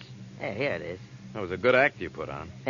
Okay, let's go. Hey, where's friend Charlie? Leave him in the bar? Yeah, I think he's in the mood now to tie one on. Come on, let's get down to headquarters. I want McCoy to trace this phone number. Yeah, but McCoy will stick his nose in. I've got another bit of information that'll keep him busy. Come on. When we get that address, we're going to call on a lady.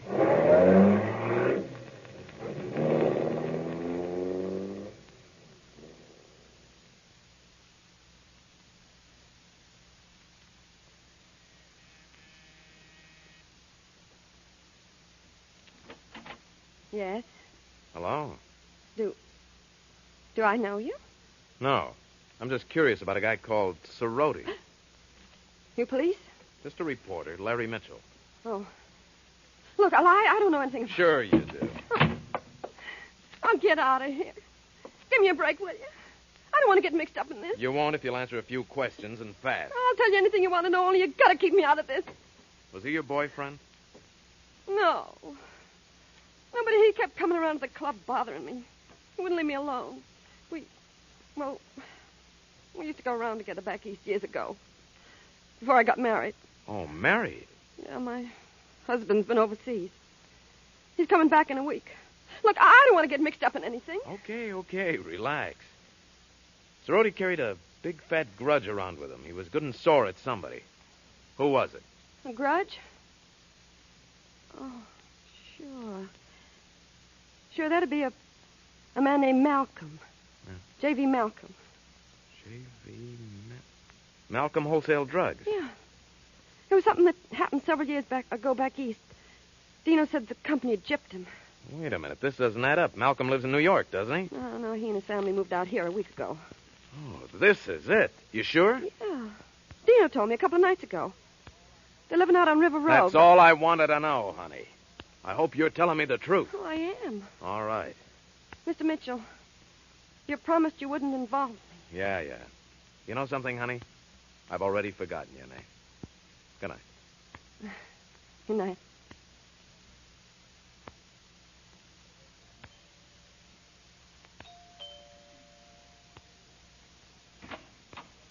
Yes, sir? The name's Larry Mitchell. I have to see Mr. Malcolm right away. Well, I'm sorry, but Mr. Malcolm's in conference. At this time of night, cut it out. Well, I'm Mr. Malcolm's general manager. Perhaps I can... Look, you won't be for long if you don't clear out of this house. See here, is this some sort of a joke? Ever hear of a guy called Cerroti? Cerroti? Why, no. Say, what's going on out there? Those cars pulling into the driveway. The police. I called them 10 minutes ago. I've got a good hunch there's a load of TNT somewhere in this house, and we're going to find it before it finds us. TNT? Oh, great Scott. Come along, Mr. Mitchell.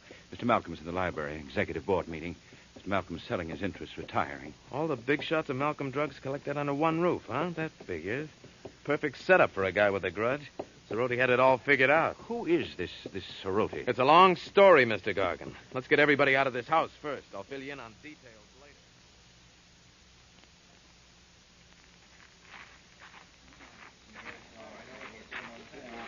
Any luck on your side of the house, Jeff? Not a thing, Larry, no. Oh, what time is it? 1:00. And that bomb isn't going to wait forever. It's got to be around here, somewhere. Look, the cops have been all over the house half-dozen times. Hey, Mitchell! Uh-oh, here comes the chief of police, and he doesn't look happy. Well, Mitchell, you got any more bright ideas? Oh, now look, Connolly. You and your hot tip. We've wasted enough time around here. We're pulling out right now. Oh, but Chief... If you think the bomb is in there, hop to it. You'll have the whole house to yourself. Okay, boys, let's roll.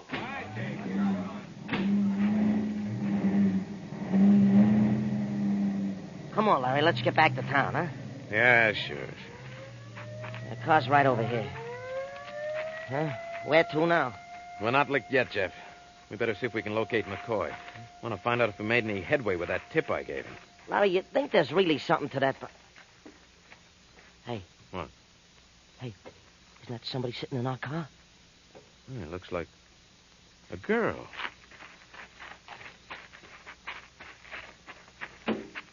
Hi. How about a ride back into town? In the excitement, the others went off and left me. Others? I'm Judy Carson, just one of the Malcolm office slaves. We came out for the conference. Well, do I get a lift? I live on 76th Street off Shelby. Yeah, sure, it's all right. All right, get in, Jeff. The whole thing sort of turned out to be a big fat dud, didn't it? Hey, look, honey, don't rub it in, huh? Did I say something wrong? I'm sorry. Okay, Jeff, let's go.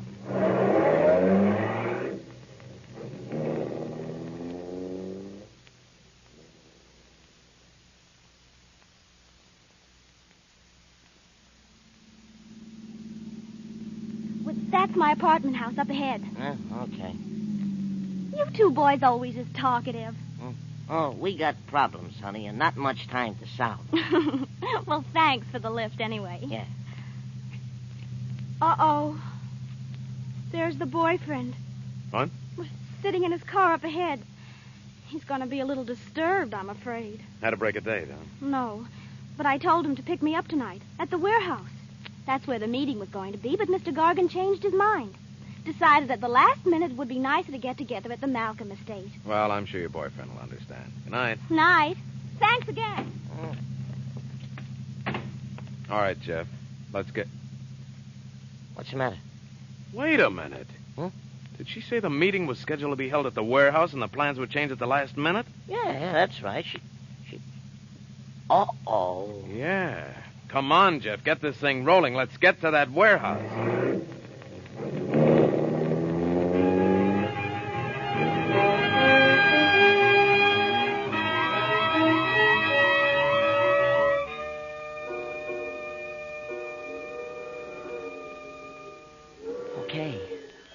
Okay, Larry, so here's the warehouse. How do we get in? There's a window over here. Must be the office. Come on. Let's have a look. Give me the flashlight, Jeff. See anything in there? Yeah. Take a look. There in the center of the floor. Let me see. Uh-oh. 2 suitcases. Uh-huh. That's what we've been looking for. We better break in this window. That won't be necessary, gentlemen. Hey, what? The office door is open. Let's all go inside. Well, Mr. Gargan. Mr. Mitchell. Jeff, the man with the gun is Mr. Malcolm's general manager. Oh, that's fine. Shall we go inside, gentlemen? Go on.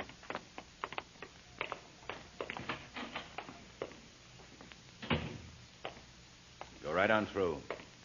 Into the warehouse. Anything you say, Gargan. Too bad you got here so soon, Mitchell. I'm afraid you'll have to be detained. For good. Sounds ominous. What's that mean? You've been just a little too clever for your own good, Mitchell. And that's far enough. We'll stop here. Yeah, it's beginning to add up, Gargan. Malcolm and his bigwigs weren't scheduled for the big blow after all, were they? You figured that out, have you? Sure. You knew the meeting place had been changed. You changed it. You could have had the TNT moved over to the Malcolm estate, but you didn't. Go on. So it was the warehouse you were after. Insurance? No, that wouldn't be it.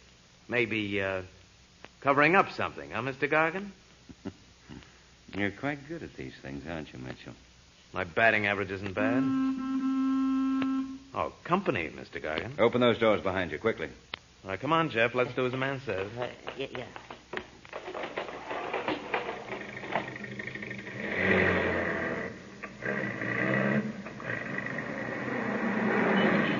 Larry, you see who's driving that truck?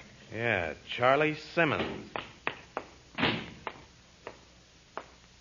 Hello, Charlie.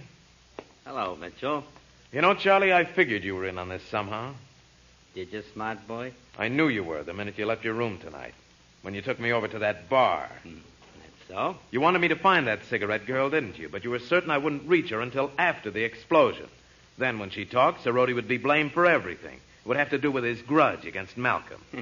He sure is clever, ain't he, Gargan? Only the little scheme backfired. I found the girl too soon. That was a break for me. All right, let's cut out the talk. This has been going on for quite some time, huh, Gargan? Lifting stuff out of Malcolm's warehouse? I said cut out the talk. So now you need a cover-up. Maybe with Malcolm suddenly retiring, there was going to be an inventory, huh? You couldn't let that happen. You You are. The warehouse had to be destroyed completely. You couldn't trust a fire to do that. You know something, Mitchell? You and your little friend here are going to go up with it. I don't think so. Stop it! Look out, McCoy! All right, hold it, Charlie. You're not going anywhere. That's a pretty good lift you have, Mitchell. Thanks, McCoy. Thanks for showing up. Don't mention it. Look, are we going to stand around here gabbing? What about those suitcases back there? Relax, Jeff. I've already taken care of them. What? Before Charlie and Gargan arrive. Oh.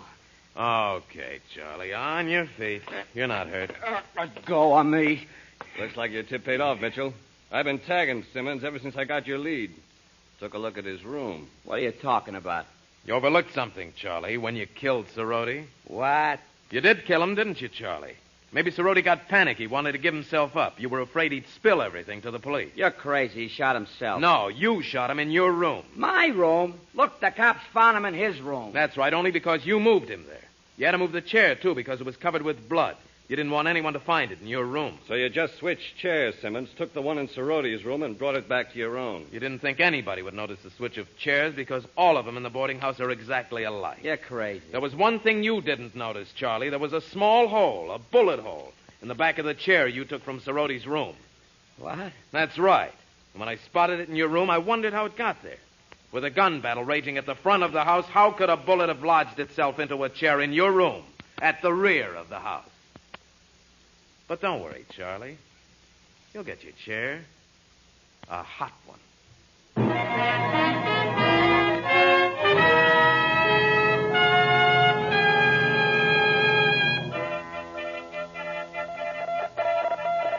Yes, citizens, it all began with the death of a police sergeant on the steps of a rooming house on East Lancey Street. Ended just a few minutes before your crime correspondent came on the air tonight. The late word from police headquarters, Charlie Simmons has confessed to the murder of Dino Cerroti. And there it is, citizens, the exclusive story. Yes, and society gladly accepts the resignation of members Gargan, Simmons, Cerroti, mourns the loss of gallant police officer Frank Vixen, who lived in your service, died for your protection.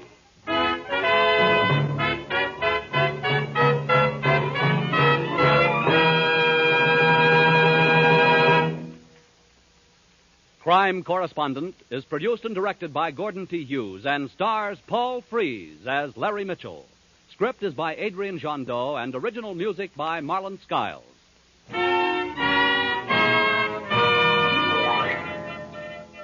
Here once again, Larry Mitchell. Next week, death in an alley, a woman's laugh, and a silver key opened the door to Hangman's house. Till then, and at this very same microphone, this is Larry Mitchell, reminding you that truth, like the sun, submits to being obscured, but like the sun, only for a time. Good night.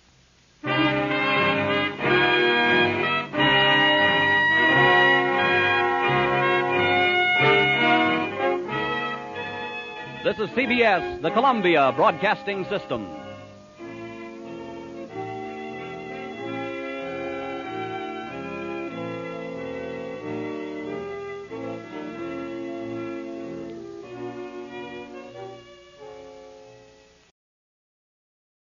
Wait a minute.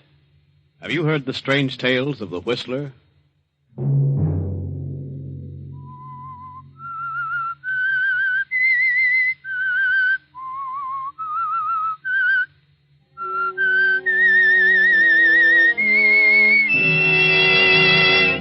I'm the Whistler.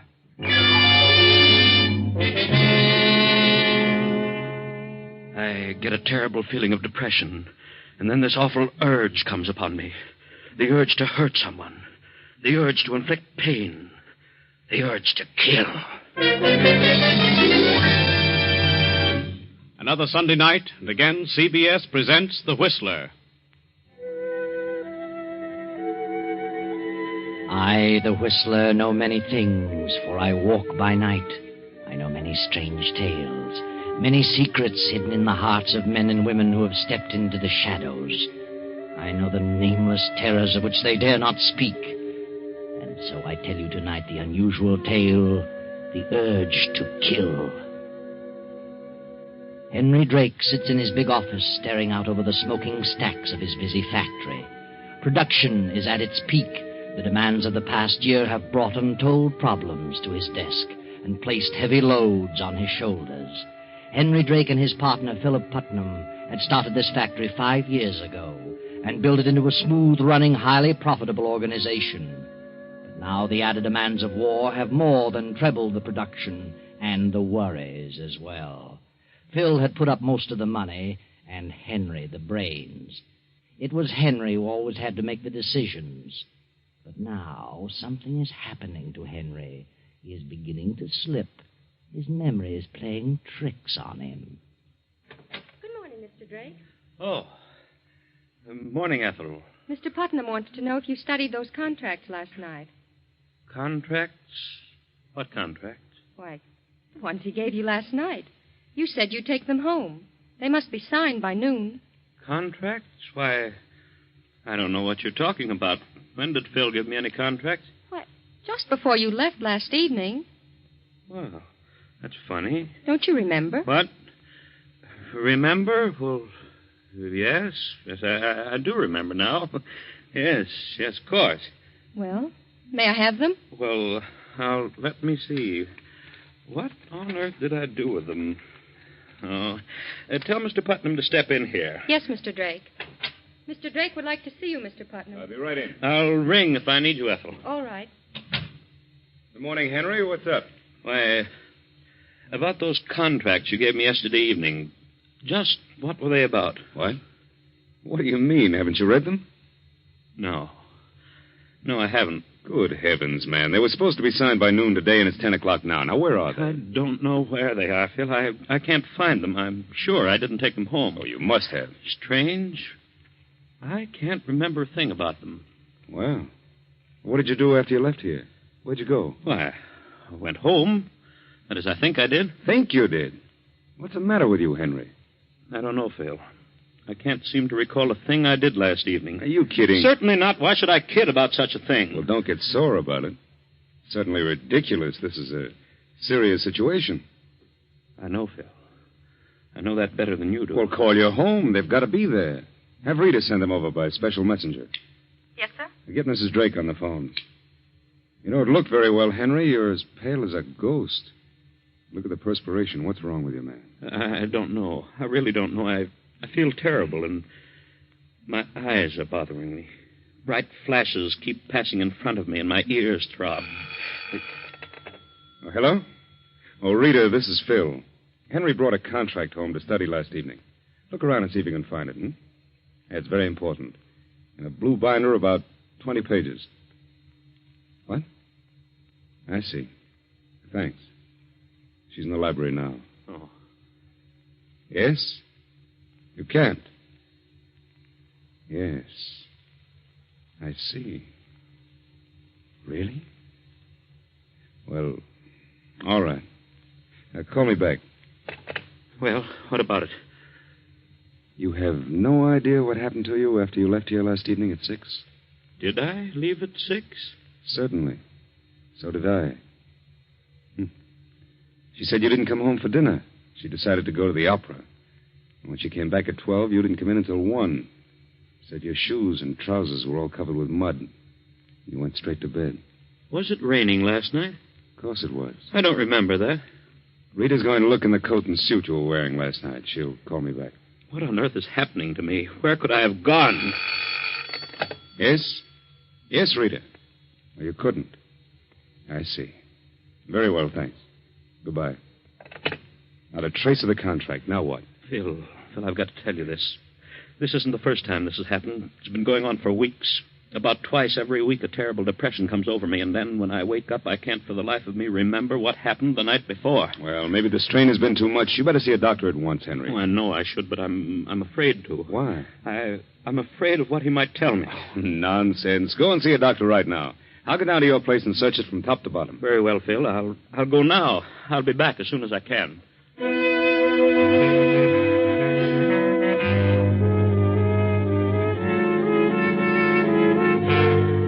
Henry stumbles in a daze from his office and walks about the city for an hour trying to make up his mind to see a doctor. He doesn't have the courage to tell his own doctor, so he finally decides to visit a psychiatrist. Then he remembers the name of one of the most famous in the country, Dr. Schultz, the state psychiatrist. I know you're not a general practitioner, Dr. Schultz. As a state psychiatrist, I know you're a busy man, but I've read a few of your books, and I thought you'd be willing to help me. Well, ordinarily I wouldn't, Mr. Drake, but I know who you are and what you've been doing. I'll do what I can. Thank you, Doctor. You say you have lapses of memory? Yes. I wake up in the morning and can't remember what happened the night before. In the morning I have headaches and see strange flashes before my eyes and hear throbbing noises. How often does this occur? About twice a week, but I remember everything I do during the day. Mm-hmm. Have you ever had a serious ailment? No. Ever had an accident? Anything that might have caused a concussion? Well, not that I remember. I may have had as a child. Have you been working under an exceptional mental strain? Yes, I have. The pressure's been more than doubled. For the last year, the problems have been so heavy that I've been unable to sleep. I've studied them until dawn, until finally I was unable to remember them. You don't go to sleep easily? No, not till very late. From all appearances, I wander about until 1 o'clock in the morning. Where, I don't know. You're married? Yes. What does your wife think of your strange behavior? Well, naturally, she doesn't like it. She says I walk in and go to bed without saying a word. So now she doesn't even ask where I've been. Are you and your wife incompatible? Well, somewhat. Have you ever been interested in another woman? I have not. Any children? No. Have you ever been caught in a predicament where you were forced to do something dishonest in order to escape a severe penalty? Well, what do you mean? Well, I'll put it another way. Do you fear anything or anybody? No. Do you hate anything or anybody? Yes. Lately, I dislike my work, my business, intensely. Why? I don't know why. Maybe I've had too much of it. Who is closest to you in your work? Well, I have a partner, and we have a secretary. And who are they? My partner is Philip Putnam. My secretary is Ethel Watson. Oh, you both have the same secretary? Yes. That way we keep things more orderly. Could you get along without her? Oh, I never thought of it. She's very capable, but I suppose I could get along without her. Does your partner have as much responsibility in the business as you? I do most of the mental work. You resent that? You mean, do I think he should take more responsibility? Yes, I do. But he isn't capable. He plays golf and takes days off at a time. Yes, I do resent that. I know nothing can be done about it. Is your partner married? No. For a while, I thought he and our secretary were growing fond of each other, but in the last few months, it seems to have cooled. Are your financial affairs in order? Exceptionally so, never better. Are you worried about the outcome of the war? No more than anyone else. I realize it'll keep every nose to the grindstone. And you drink? Oh, I'm temperate. Probably a little more of late. Never took narcotics? No. I've tried sleeping tablets, but they did me no good. I see. Have you anything further to add to this discussion? No. Well, then I must ask you to leave and not come back. What? Why, what do you mean, Doctor? Just that. Leave and don't come back until you decide to tell me the truth. But I've been telling you everything I know. No, you haven't. There's something you've been withholding. Good day. Wait a minute. What are you trying to say? I'm not trying to say anything. I've told you that you're holding something back, some fear that you don't want known. But if you want me to help you, you'll have to divulge everything. All right. I thought maybe you could help me without my telling, but... All right. I'll tell you what it is. That's better. It happens on these mornings when I fail to remember what has occurred the night before. It happens during these spells of flashes and noises. What happens? I get this terrible feeling of depression. And then slowly, gradually, the urge comes to me. The urge to what? The urge to hurt someone. The urge to inflict pain, inflict injury on someone. On whom? Anyone. Any person who comes into my mind. Anyone I see or think about. The waitress in the cafe, my secretary, my chauffeur, my wife, my partner, a laborer. Anyone. Have you ever killed anyone, Drake? No, I swear never, and I don't want to. And that's why I'm here. I'm afraid. Afraid of myself. I don't want to harm anyone. I'd rather die.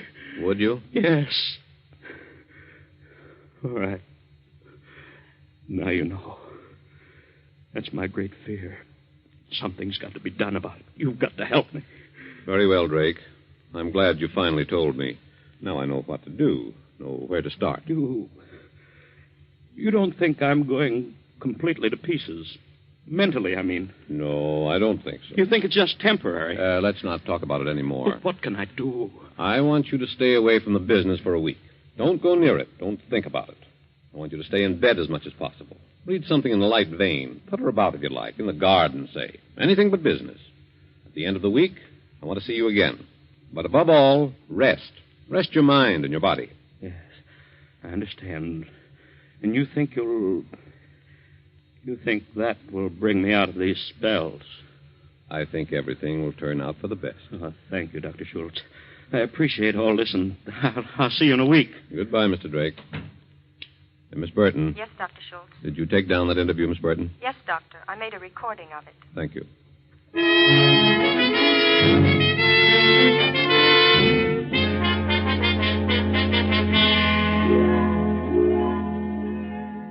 So Henry goes home and stays in bed for 3 days, according to the doctor's instructions. Then, toward midnight of the third evening, his wife Rita comes home and is startled to find him gone. Jackson? Jackson? Oh, yes, Mrs. Drake. Jackson, where's Mr. Drake? Why, Mr. Drake is in his room. But he isn't. He's gone. Gone? But I didn't see him go out, ma'am. When did you see him last? Why, it was about 9:30. I looked in to see if there was anything he wanted before I retired. What did he say? Was he dressed? No, ma'am. He was in bed. He said he didn't want anything and that I might as well turn in. Where on earth could he have gone on a rainy night like this? Well, shall I go out and try to find him, ma'am? No. No, never mind, Jackson. You can go back to bed. Yes, ma'am. Thank you. Can't imagine why on earth he'd go out when he wasn't feeling well. Hello? Phil? This is Rita. I just came in and Henry isn't here. I don't know. The butler said he saw him at 9:30 and he was in bed. Why would he go out in a storm? What reason could he possibly have? No, I don't think so. I hope he doesn't. Yes. Good night, Phil. Yes, I'll see you tomorrow evening if possible. Good night. As Rita hangs up the receiver, she suddenly realizes the library door is closed, but a streak of light shows beneath it. She steps quickly to the door and opens it softly. Henry. Huh? What are you doing here? Oh. Hello, Rita. Why aren't you in bed? In bed? Why, I don't know. Who are you phoning? Phoning? Oh, I was just thinking about phoning the doctor. I wanted to talk to him. At this hour of the night? It's 12 o'clock. 12? Yeah, so it is. Wait till morning. Yes. Anyway, I can't remember what I wanted to say to him. Where have you been? Where have I been? I haven't been anyplace. But you must have. Look at your topcoat. It's soaking wet. And look at your shoes. They're muddy. That's strange. I don't remember having gone out. I thought I'd been sitting right here all evening. But it's obvious that you haven't been here all evening. You have been out. Perhaps so. This is the second or third time you've come in with your shoes all muddy. Where do you go at this time of night? I tell you, I don't remember. I don't believe you. Whether you do or not, I don't remember where I've been. It's the silliest thing I ever heard of. A man like you, an intelligent man, walking around in his sleep. But I couldn't have been asleep. I know that much. Nonsense. Oh, don't be so impatient, Rita. I don't like this any more than you do, but I'm sure I'll be all right in a short time. Dr. Schultz will pull me out of it. Well, I hope so. Have you been out, Rita? Why, of course. I told you early in the evening I was going to play bridge with the Parkers. Oh, perhaps you did, but I don't remember that either. I told you just the same. Oh, I'm sorry, Rita. I know this must be very trying for you. It isn't very pleasant to have a man mope about the house all the time. Better go to bed, Henry, and get off those wet clothes. Oh, yes. Rita, why don't you go away for a few days? Take a little rest. I know you're terribly upset about all this, and well, it would do you good. It wouldn't be exactly right for me to go away at a time like this. What would people think of me? Oh, who cares what people think? You could go up to the mountains or down to Miami or, well, any place. Maybe by the time you come back, I'll be all right. Do you want me to go? I don't want you to go, but I think it would be good for you. You're becoming upset because of me, and I think you'd worry less if you got away for a few days. Very well. Perhaps you're right. We'll talk about it in the morning. All right. Good night, Rita. Good night.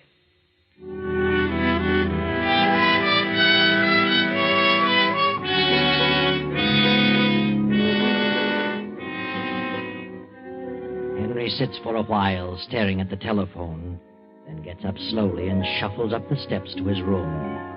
He pauses for a few moments before Rita's door, then goes on to his own room and goes to bed.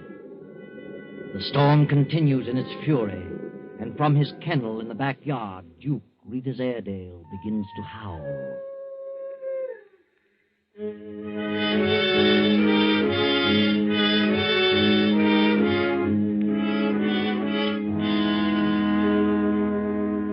Finally, the storm subsides. Morning comes, and Henry joins Rita at breakfast.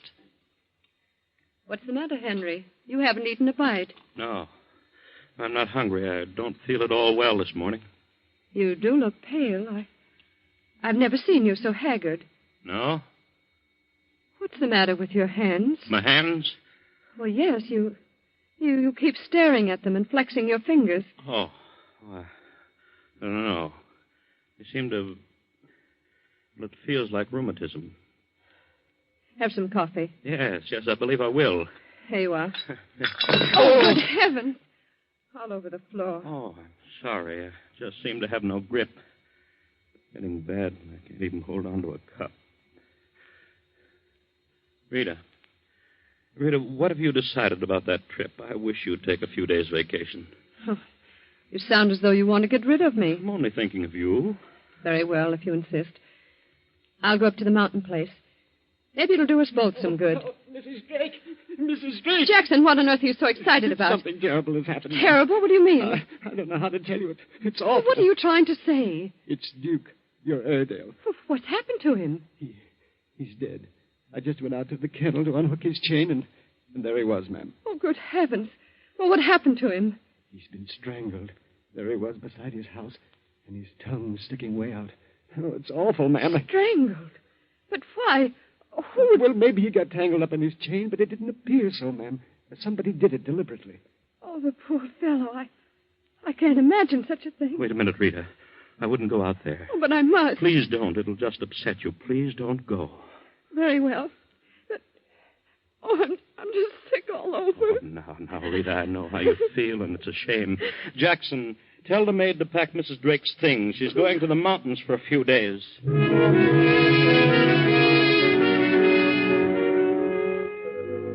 Henry Drake sits staring at his hands for a few moments, opening and closing them, opening and closing them. Then suddenly he leaves the house and rushes to Dr. Schultz's office. What is wrong with you, Drake? You were to come here today after tomorrow. I had to see you, Doctor. Something terrible has happened. No. Just calm down. Take it easy. Sit down, Drake. It happened in the night. What happened? Duke, my wife's dog, he was killed last night. Killed? Well, how did that happen? He was strangled, choked to death. Well, who did it? I must have done it. You? Oh, come now. What makes you think that? I can't remember a thing about it. I can remember nothing of last night, but I must have done it because of my hands. What's wrong with your hands? They hurt. The muscles are terribly sore, as though I'd been doing something strenuous. I see. And look at this mark on my thumb. It's a long cut, as though something sharp had dragged across it.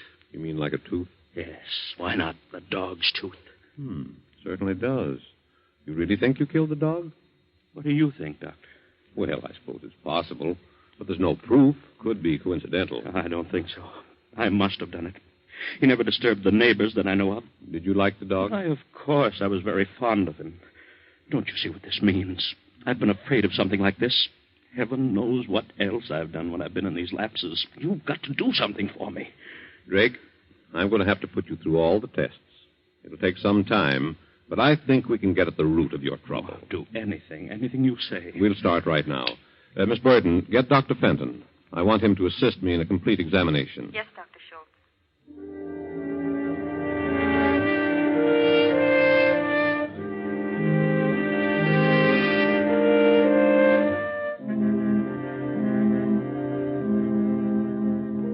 Now, Drake, just relax and continue staring into this little beam of light. We want you to answer these questions as quickly as possible. Yes. You're crossing a street. An automobile suddenly bears down upon you, you see? Yes. In an effort to save yourself, you jump out of the way. Yes. You jump forward or backward? Why, backward? Why? I can jump backward quicker than I can forward. Repeat after me as rapidly as possible. 1, 2, 3, 5, 6, 8, 9. 1, 2, 3, 4, 5, 6, 9. You have no children, No. but you are married. Yes. Suppose you had a child. You come home at night and discover your house is on fire. Your wife and child are alone, asleep on the second floor. Will you try to rescue them first or call the fire department? Call the fire department? I see. Get all that with the timing, Miss Burton? Yes, Doctor. Now, Drake, keep your eyes on the black dot.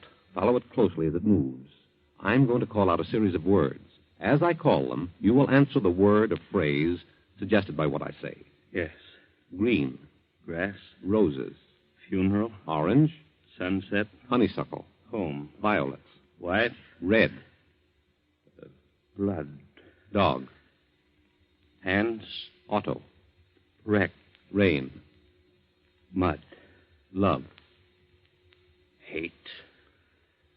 Very well, Drake. Rest for 10 minutes, and we'll proceed to the next test. How do your hands feel? Huh? Oh, why, about the same. All right. Come with me, Miss Burton.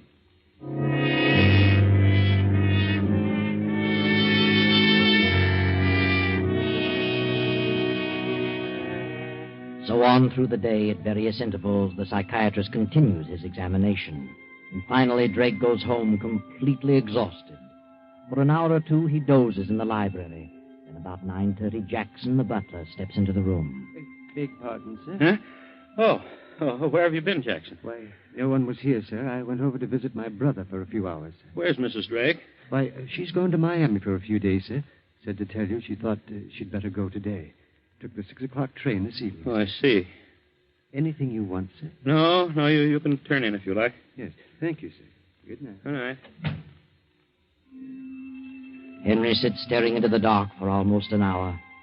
Then slowly he rises, as if in a daze, puts on his hat and coat, slips out of the house, and starts to walk about in the night. Finally, he comes to an apartment house, climbs to the top floor, and knocks on the door.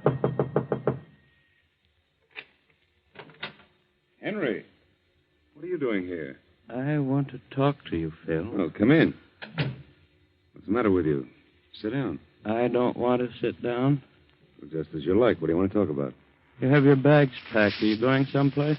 Why, yes. I'm driving down to Boston for a week on business. On business? Yes, on business. I tried to reach you today, but was unable to. What on earth's wrong with you? What are you staring at? You sure you're going to Boston? Certainly I'm sure. What are you laughing about? You aren't going to Boston. I know where you're going. I tell you, I'm going to Boston. I don't believe you. What are you talking about? Rita's gone to Miami. Why don't you go to Miami, too? Wouldn't you like that better? I think that'd be very jolly. Oh, for heaven's sake, stop this nonsense. Is Rita here? Certainly not. Why should she be here? I wonder. Couldn't you think of any reason? I think you're out of your mind. Do you? Really? You certainly act like it. Oh, but I'm not. I'm perfectly sane. Oh, crazy people think they're sane. Maybe I am crazy, but I don't feel crazy. I'm perfectly normal. You better go home. You're in no condition to be wandering around. Where's Rita? I don't know where Rita is. She hasn't been here? No. You're lying, Phil. She has been here. That's ridiculous. Look, here in the ashtray, one of Rita's special-made cigarettes. Why, I put that there. I thought I'd try them. Really? When did you take to using lipstick, Phil? All right. She was here, but she left to catch a train at 6 o'clock. And you'll catch the next one, is that it? She came here to talk about you. She's terribly upset about your condition. She thinks... Well? What does she think? She's become afraid of you. Oh, has she? And what caused that? Well, Why wouldn't she be upset? You've been acting like a lunatic. She thinks you killed her dog. Did you? I don't remember. Maybe I did. I've got to hurry. My train leaves in half an hour. There's no train for Boston for 3 hours, but the train to Miami leaves in half an hour.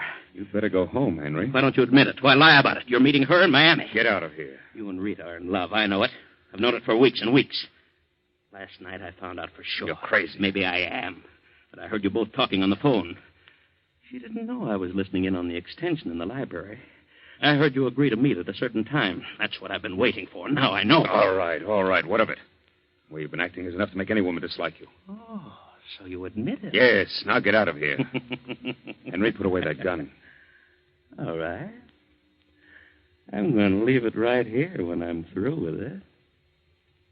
I'm going to kill you. You insane fool. You can't get away with a thing like this. You can't prove anything about Rita and me. They'll hang you. I don't think so. Don't you remember? I'm crazy. I'll fix you. Police department. Go ahead. Call them. That's fine. Hello? This is Phil Putnam, Rexley Apartments. There's a madman in my room. She's trying to kill me. It's crazy.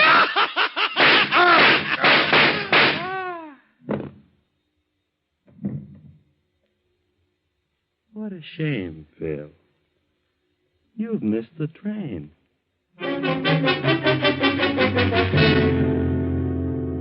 Well, it's all over, Henry. You can sit down now and wait for the police.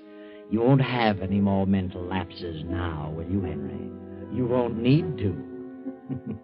A slick job, Henry, and very beautifully planned. Everyone knows about your mental lapses, your illness, your desire to harm people. Rita knows about the dog.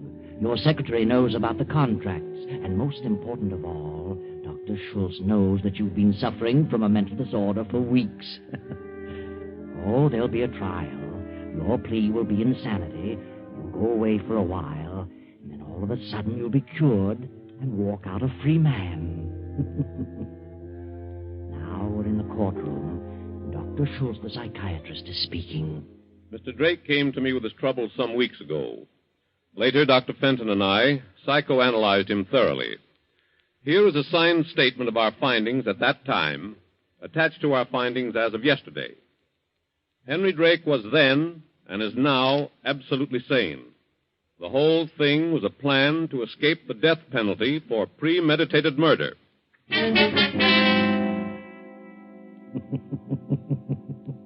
Well, there you go, Henry. The whole thing blew up in your face. A beautiful plan gone haywire. You should have spent less time thinking about your revenge, Henry, and more time studying psychology. Too bad.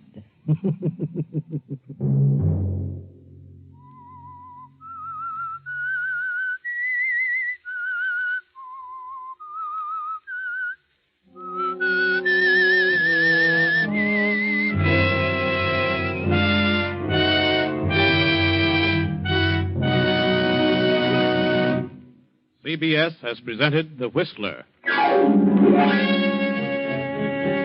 Original music for this production is composed and conducted by Wilbur Hatch. The Whistler is written and directed by J. Donald Wilson and originates from Columbia Square in Hollywood. Next Sunday, 9:15. I, the Whistler, will return to tell you the strange story of death in the morning. Good night. This is the Columbia Broadcasting System.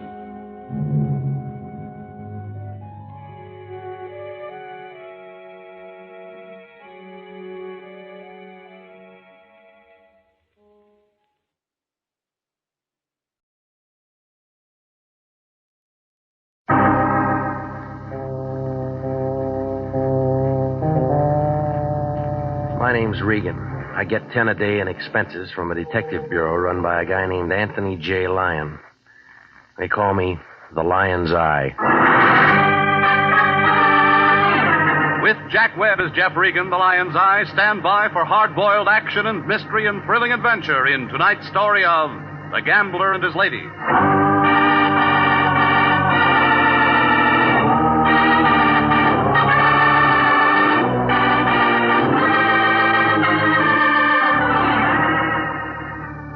You find it in Hollywood, on Taft Avenue.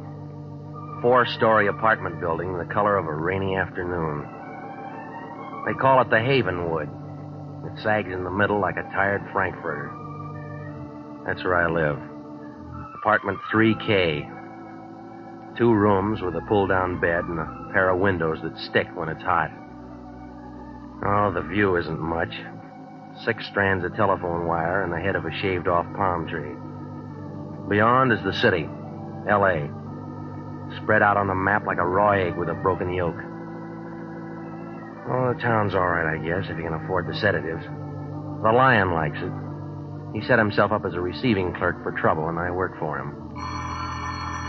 It was about 11:15 Tuesday night when my phone began making itself felt. Turned out to be the lion breathing hard. It figured he was running his fingers over a greenback. Regan, want to hear the sound of a brand new $50 bill? Send me a record. What's the matter? You sound like you're flat on your back. How do you sleep? Who's sleeping? I'm working, and that's what you're going to be doing. Try me tomorrow. Throw on some clothes. You're going down to Venice Boulevard to see a lady. She's got daughter trouble. Well, marry her off. She didn't pay us $50 for that. The problem goes deeper. How much? She'll tell you. I want it from you. I don't know it all for sure. Don't you ever check into things? I do the general work. You get the details. Yeah, you drag a wet rag over the 50, and if the ink stays on, we got a client. That's insulting. How would you know? Regan, you don't want to keep a lady waiting. Now get a move on. Give me the name. This is Eleanor Bascom, Pierpont Hotel. Yeah? And phone me after you talk to her. What for? I want to be sure it's legit. Do you care? Better make that call to me tomorrow after 10. I'm sort of going to be tied up till then. Doing what? Sleeping.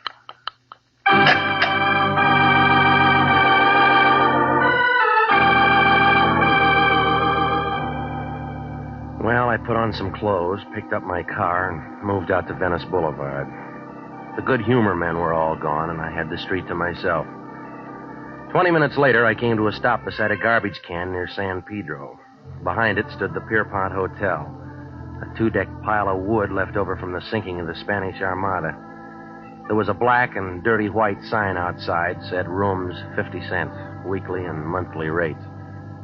The names Eleanor and Georgia Bascom showed in the mailbox and gave a room 210. I climbed a flight of stairs and walked down a hall that looked like a passageway in a pyramid. It was dark, and it took my cigarette lighter to turn up the numbers. 210 finally showed, and I rapped on the door. A bush of black and gray hair pulled it open. It was wearing a red kimono and an impatient look, like a tax collector in January. She was pushing 50 and looked tired. Yes? I'm Regan, international detective. Oh, yes, the Lion's Eye. I've been waiting for you. Come in. I'm Mrs. Bascom. Eleanor or Georgia? Georgia's my daughter. Oh. I want to apologize for getting you out here this time of night, Mr. Regan, but it's urgent. The Lion said that the girl's the problem. Huh? Yes. How old is she? 22. Who's the man? How'd you know there was a man? Well, what other kind of trouble would she go after? She's a good girl, Mr. Regan. She always has been. Until now. Huh? That's what I want to know. Well, she's old enough to call her plays.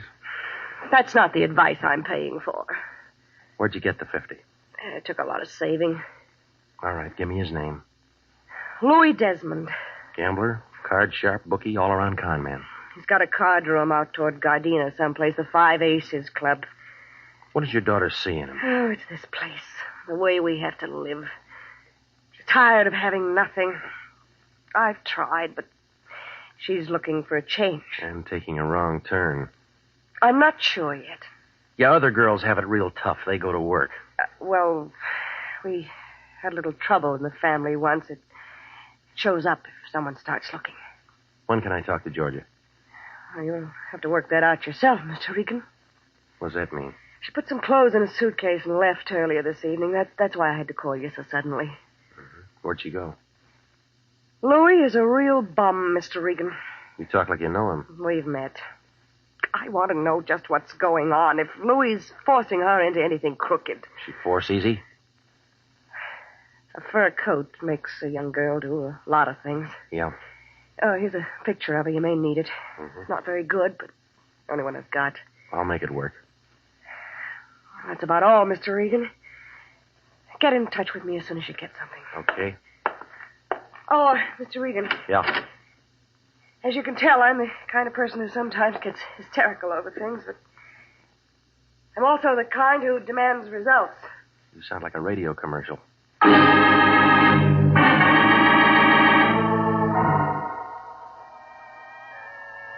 It was after midnight when I followed the fog out Vermont toward Gardena. The yellow lights were pressing, but they were doing about as much good as a pint of bourbon at a Shriners convention. I wound around the flatland for a while before the Five Aces Club turned up by a bend in the road. It looked like a blue wart with a neon sign. There was a front door and a back one, and a couple of pairs of shoulders standing at each. A little guy in a pinstriped gray was figuring the size of the wallets going in. Louis Desmond's office showed at the top of the stairway, and I moved for it. But a muscle looking down on 6 feet was playing frontman. He put a knotted hand on my arm, and when he spoke, it sounded like a gear factory doing double time. Slow down, Pilgrim. The room you're looking for is the other way. Yeah, well, this one says office. That's the trouble with you guys who read. Can't take hints. Spell it out. Beat it. Not until I see Louis Desmond. What's your business? I'll tell it to him. You owe him some dough? No, I don't. Then he ain't interested. He will be. Listen, Junior, Come on, get him off of me, punk. What's all the noise, Patsy? Sightseer without a ticket. My name's Regan. Cop? Maybe. You want me to bounce him down the stairs, boss? Maybe. What do you want? Talk. That's always a waste of time. Not if it's about Georgia Bascom. Come on in. Never saw you around here before, Regan. No, I can't afford it. Oh, don't say that. Some people go out of here with more than they come in with. Yeah, you. Guess you're right at that. Cigar? No, thanks.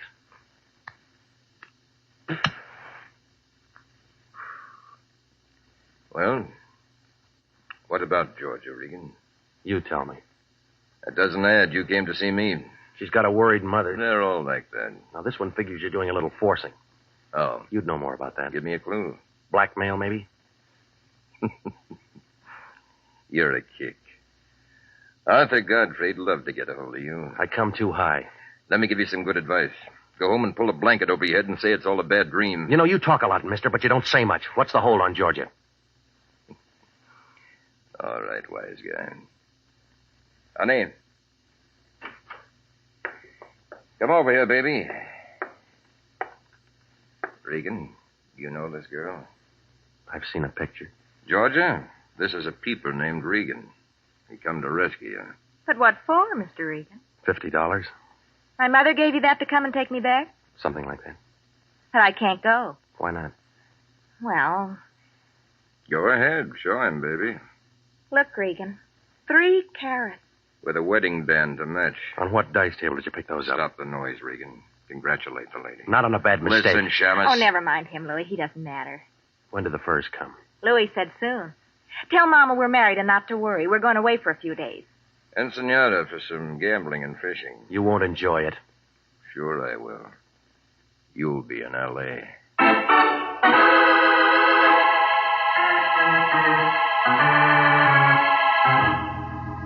The alley behind the Five Aces Club hadn't been dusted in a week. My brown flannel suit fixed that. Well, I picked myself up and made it for the car. Moving north on Vermont, I tried to add a couple of things. There was a funny smell in Louis's office when I first walked in, like rope on fire. Somebody'd been there before me who smoked cubebs. Desmond worked on cigars. Georgia held a king-size Pall Mall. Well, whoever it was still played it coy.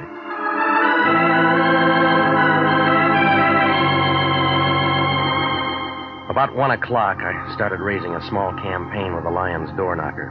His dream must have been a real good one because it took him 10 minutes to get to the door. He was wearing a nightgown, and he looked like a poor imitation of the Fisk tire ad. All that was missing was the candle.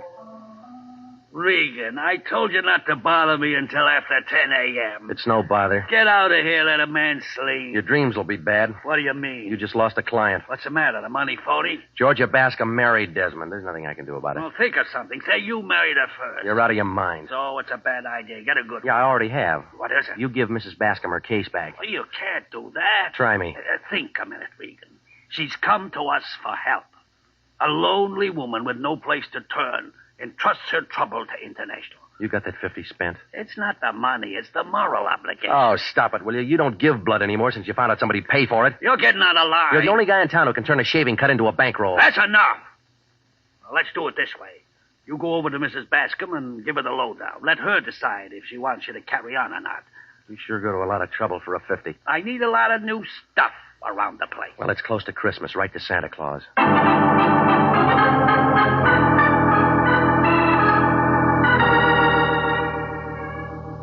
Well, I left the Lion looking for a fountain pen, and I drove out to Venice Boulevard in the Pierpont Hotel. The place still looked the same. A black Nash was parked up the block, the motor going. A couple of cats were doing a duet on a garbage can. I climbed the stairs to the second floor, and I started down the hall for 210, walking real easy to keep the boards from creaking, but somebody else didn't care about the noise. There was a gun with a silencer working in Mrs. Bascom's room. I pushed the door in, but by then all I could hear was silence. The light showed an open window with a fire escape, and the wind was blowing the curtains. Mrs. Bascom lay face down on the bed, real still, and the holes in her blanket were turning wet. The Lion really lost a client that time.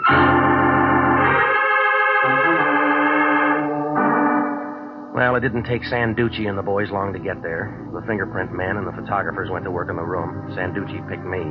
He had a grouch on like a fat lady in an upper berth. What's the matter, Regan? You get lost? What do you mean? You're pretty far from home. Well, I get around. Who is she? Name's Eleanor Bascom. I know that. What'd she do? Where'd she come from? I don't know.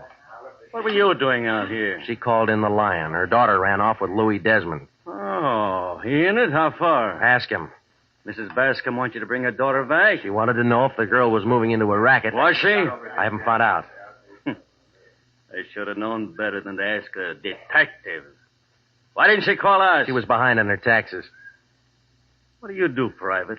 Sit up nights figuring ways to make my job harder? You through with me? No. Who killed her, Regan? I don't know. Bad choice of words. Go check a black Nash parked up the street. Got a license number? No, I haven't.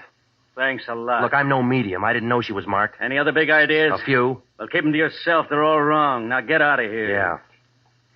Say, Santucci. Yeah? The Lion can handle another client now. So what? Want to sign up?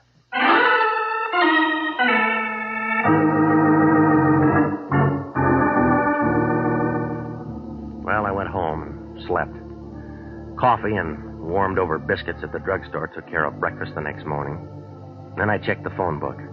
Louis Desmond's home address turned up on Rodeo Drive in Beverly Hills, and so I drove out there. It was on a corner. A 2-story colonial place with white pillars and green shutters. The doorbell sounded like a second chorus at the Hollywood Bowl.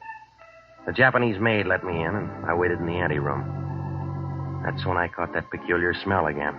Somebody had just been there who smoked those Q-Beb cigarettes. Well, a couple of minutes later, a tall blonde fighting 30 stepped up to me. She smelled like she just crawled out of a bottle of Platine. It was a bright morning, but she had the kind of look that had you wishing for an eclipse. Well, what do you want? Louis Desmond. Census taker? No. What's he done? I don't know yet. Where is he? I don't know where he is. He didn't come home last night. Lots of work at the office? Card room out in Gardena. Lots of work out there? He didn't say. He doesn't tell me everything. Should he? Depends on what you think of your marriage vows. Who are you? His wife. Want a drink, mister? Sure. What'll it be? Yours? Bourbon. You pour. I don't know when to stop. All right. Here you go. To marriage. It's a mess. Cigarette? Never touch him. Interferes with my drinking. Who smokes the Q-Bebs? Is that what that stuff is? Yeah.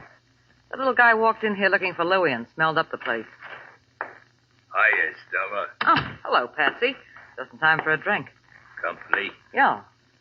What's your name, fella? He knows. You learn hard, don't you, Regan? What's going on? He's an eye. So what? So he gets a bounce. He's my friend. Beat it, Seamus, or I'll split you. Stay right where you are. This is my house, and I'll entertain who I want. With the boss's liquor? I've got some rights. Well, figure out what they are and try 'em on the boss. I don't like you, Patsy. Beat it, Peeper. Get your paws off of me. Come on, get him off. Stop it, Patsy. Stop it, I said.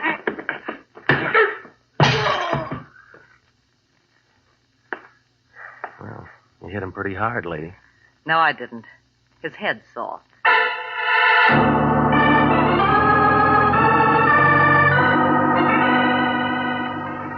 Well, I left her picking up pieces of glass, and I drove back toward Hollywood. I was moving east on Sunset, trying to make some sense out of Desmond's domestic life, when I spotted that black sedan again. It was doing a real bad tag job on me. I pushed the pedal closer to the floor, but the sedan had better gas. It caught me going around a bend past Beverly Glen and started pushing me.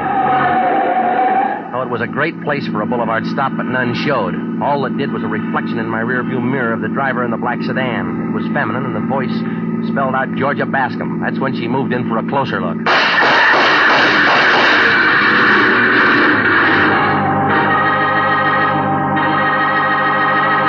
You are listening to the story of the gambler and his ladies, tonight's adventure with Jeff Regan, investigator.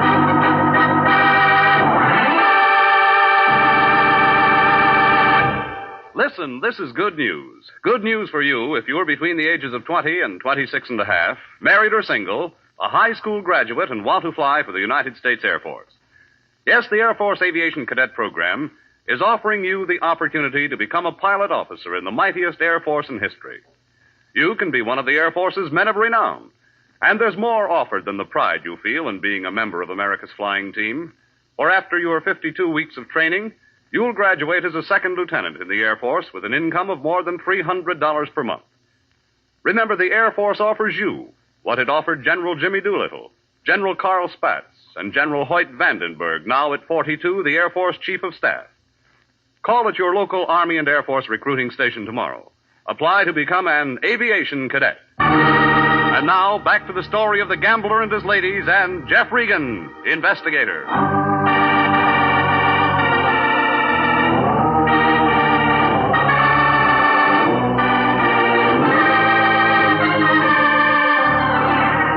Well, things were moving as fast as the last reel in a Western movie.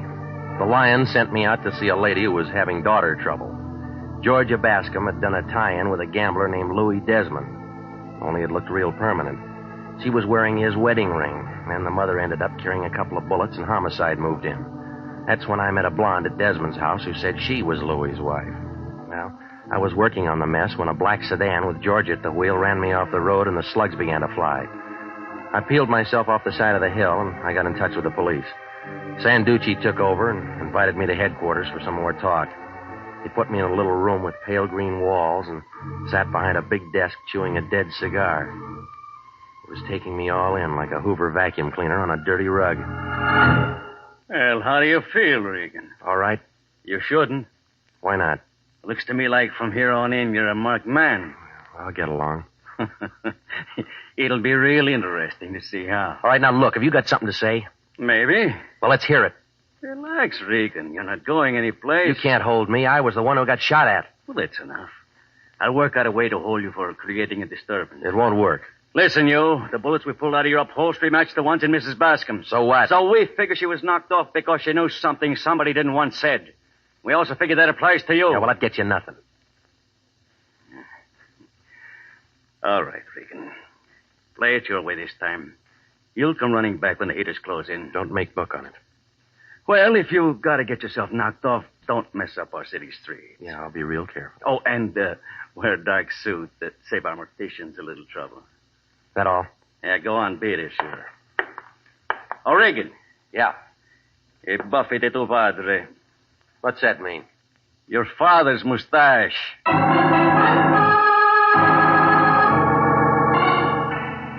Well, it was late afternoon by the time I walked out of headquarters. The sun was still working, but it was cold. The cab driver, with a lot of conversation, drove me to my place over on Taft. When I opened my front door, I smelled it again, those cubebs. A small face was sitting on my sofa, sucking on them. It belonged to a guy who had to stand on a box to see over a fox terrier. When I shut the door behind me, he ground the cigarette into an ashtray and turned on a nervous look like a pig in a football factory. Your landlady let me in, Mr. Regan. I hope you don't mind. I have to talk to you. We met before. We did? I don't remember. Just me and your cigarettes. Huh? Oh. You mind if I smoke? You just finished one. Oh, yes, so I did. May I have a drink, then? Just a small one. All right. Thank you. I generally don't drink, but tonight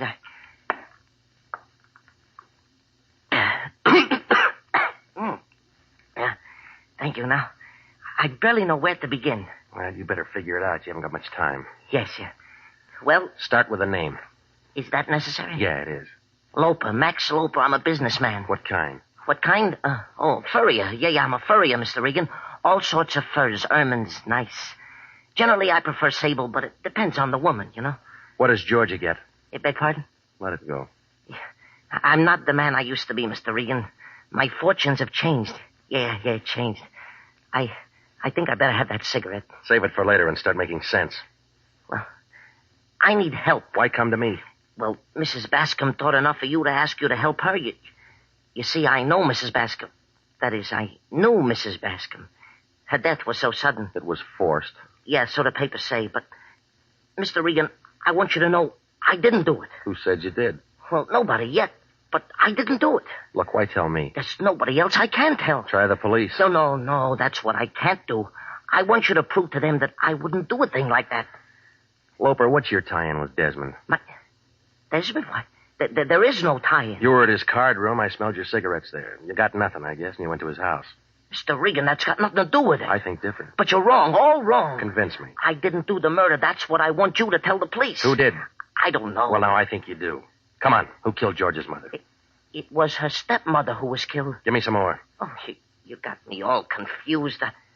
I guess coming to you for help was a bad idea. Something was. I'll find somebody else who doesn't ask so many questions. I better go. No, not yet, little man. You got too many answers. Take your hands off me. Now, Mr. Regan, I never used one of these, but the theory is simple. Just pull the trigger. If you can find it. Don't urge me. Open the door. Go on. Sure. Now step away. See you later, Mr. Regan. Hey, Loper. He made it to the staircase, and then the noise came. A couple of bullets flew up the spiral and caught him in the chest. He stopped in midair for a second like a yo-yo on a string, and then he toppled over and rolled down. By the time I got to him, he was all used up.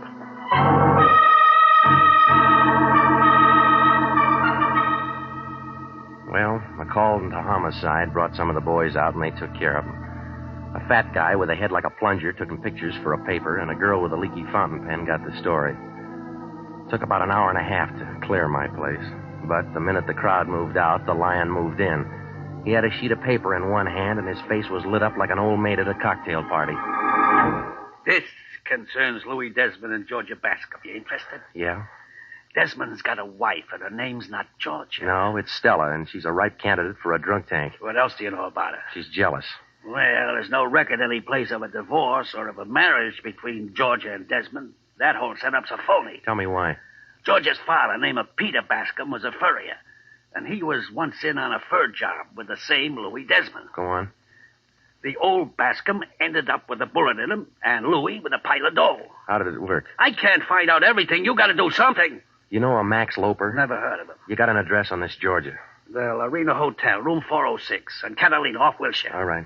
The way I figured, an insurance company might be real interested to get hold of her. No, the gas chamber's got priority. We figured the swindle first, collect the fat bonus, then let the city handle her any way it wants. Call me when you get it all sewed up. What are you going to be doing? Resting at home. I'm all worn out. Yeah, well, that figures. You've been doing a little thinking.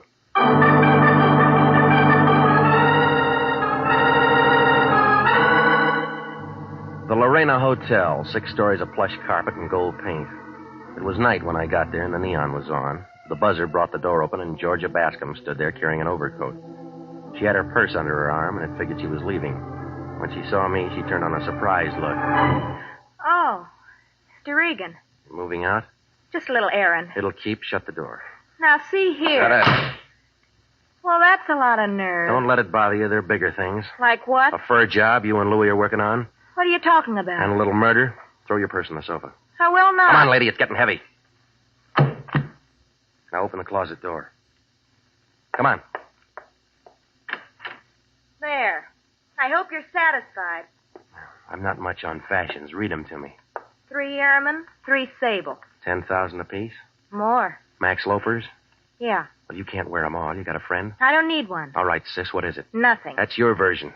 You could be wrong. When'd you marry Desmond? Last week. Bad answer. He's got a wife named Stella. Bigamy will get him in trouble. Well, that's his problem. No, it's yours, too, if the courts can prove you knew. All right, I didn't marry him. Then why the wedding ring? Hey, you ask a lot of questions. Yeah, I do. Why don't you get out of here? Louie's not new on fur jobs. He knows how much work it is to palm him off. You're talking to yourself. Loper never got to outlive a double cross. What are you going to do with that? Nothing. Homicide will work it out.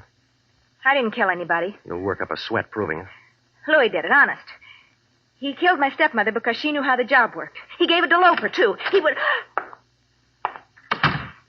Hiya, friends. It must be raining. The worms are coming to the top. Hello, Louis. Regan's got it figured. I was just stalling him till you got here.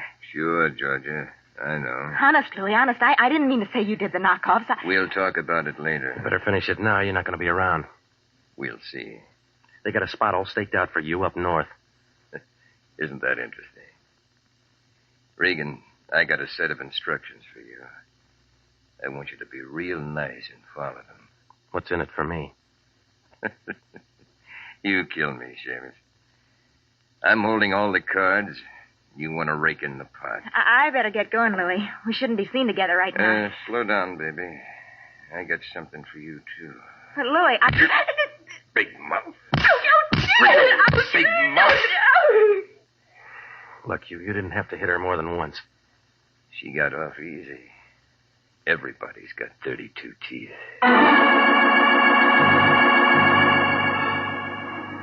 Desmond moved us out of the apartment and down the hall. Georgia was beginning to sob, but Desmond wasn't impressed. He held the gun under his coat and walked behind us careful, like an elephant on a crate of eggs. The button brought the elevator, and the three of us went in. And then it started down. When the door swung open on the first floor, a whiff of bourbon came floating in, packing a .32. Louis turned white. Stella.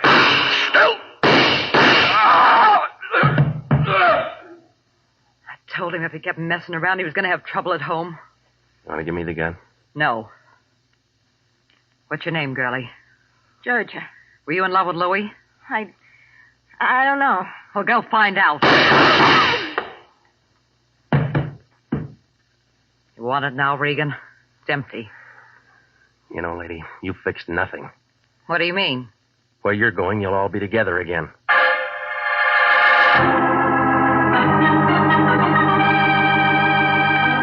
Well, it was all over fast, like a $1 dinner. The coroner's office sent out some boys for Georgia and Louis, and Sanducci picked up Stella. Desmond had himself a pretty good thing. Do a tie-in with a furrier and move the furs across the border with nobody making a fuss. Oh, it was slow work, but $10,000 a week's pretty good pay, and it was real safe. Loper wasn't going to say the furs were even stolen until they were turned into money. Of course, he never got to say it at all. Everything would have been all right if Stella didn't see green every time Louis saw blonde. Well, the insurance company thanked us for what we did to expose the fraud. The Lion was unhappy. He said they should have shown their gratitude with something more lasting. They gave it to him, a 1949 pocket calendar.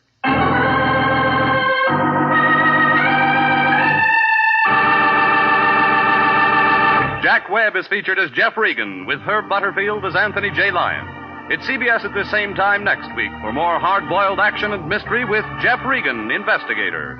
Written by Larry Roman, produced by Sterling Tracy. Included in tonight's cast were Mary Lansing, Marvin Miller, Pat McGeehan, Lorette Philbrandt, Jack Petruzzi, Yvonne Patey, and Sidney Miller. Original music for this program is by Milton Charles. Bob Stevenson speaking. This is CBS, the Columbia Broadcasting System.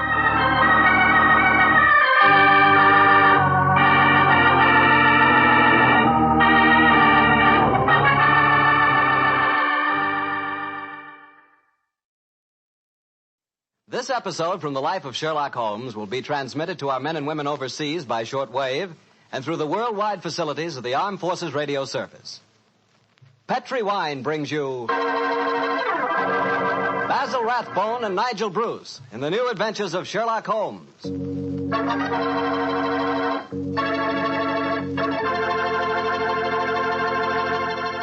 The Petri family, the family that took time to bring you good wine, invites you to listen to Dr. Watson tell us another exciting story about his good friend, that master detective, Sherlock Holmes.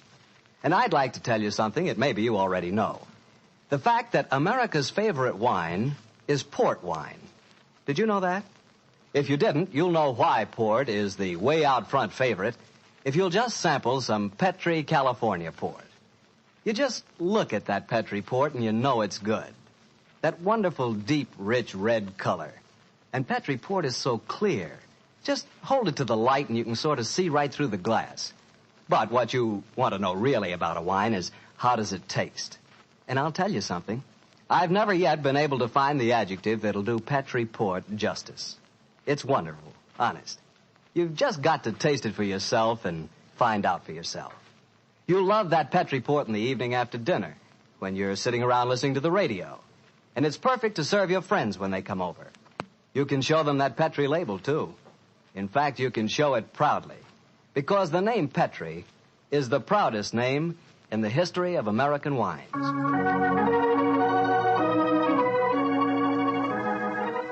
And now for our weekly doctor's visit. Let's see. No, Mr. Bartell. Don't say let's see if he's expecting us. You know I always expect you at this time on Monday evenings, my boy. So draw up your usual chair and settle down. Thanks, Doctor. That's it. All alone this evening, Doctor? Where are the puppies? Out on the patio. They had a most unfortunate encounter with a dead seal on the beach this afternoon. In consequence, they're a little malodorous, shall we say. In that case, Doctor, perhaps we'd better change the subject. So, suppose I ask you about tonight's new Sherlock Holmes adventure. Well, my boy, as I told you last week, the story took place in the foul alleyways of Limehouse. It was there on a foggy December evening in 1890 that my story began. An old friend and patient of mine, Isa Whitney, had disappeared, and his distraught wife had come to me for help. Knowing the man to be the victim of the shocking habit of taking opium, I suspected that I might find him in one of the vile dens inhabited by the dregs of the waterfront. And so, Mr. Bartell, about 5 o'clock on that December evening, I began my search. After an hour of fruitless wanderings, I found myself in a vile alley called Upper Swandam Lane. I could hear the distant moans of the riverboats as I walked, eyes alert, and hand on the revolver in my coat pocket.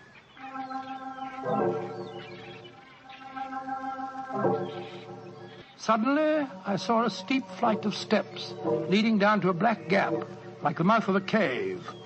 I walked down them.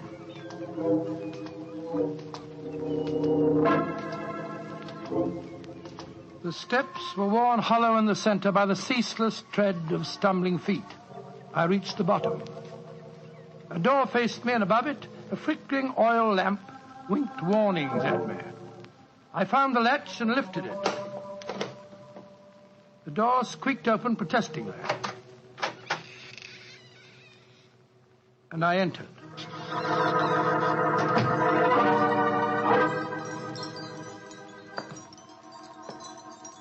There was a tinkle of Chinese wind bells as I walked towards a long, low room. A strange sight met my eyes.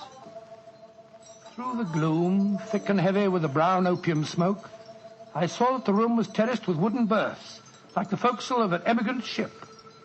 Out of the shadows, there glimmered little red circles of light, now bright, now faint, as the burning poison waxed or waned in the metal pipes.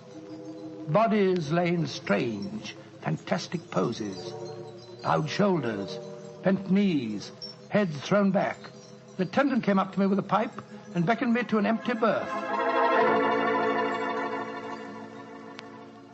I haven't come here to smoke your filthy drug. I'm looking for a friend, Mr. Isa Whitney. No, Mr. Whitney here. Well, I'm going to search the place. You must not disturb the priest. I'm carrying a revolver, so you'd better not argue with me, my good man. Out of the way.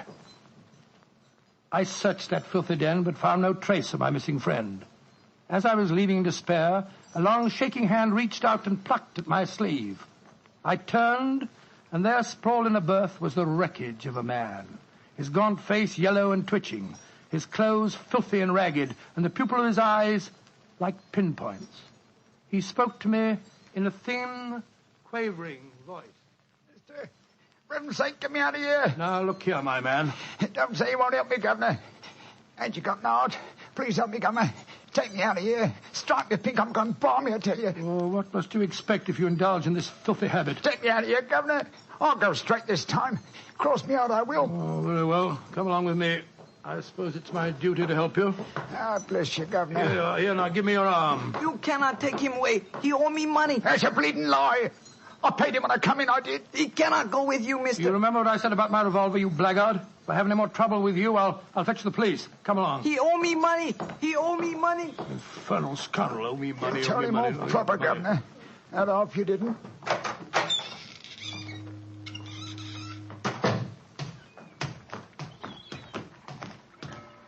Now, look here, my good man. I'll give you a square meal, some advice, and some medical attention. But the rest... Never mind the advice, Watson, but I'll take you up on that square meal. Holmes. Yes, I'm very glad to see you, old fellow. What brought you to that filthy den of iniquity? Oh, gracious me, I went to find a friend. And I, an enemy.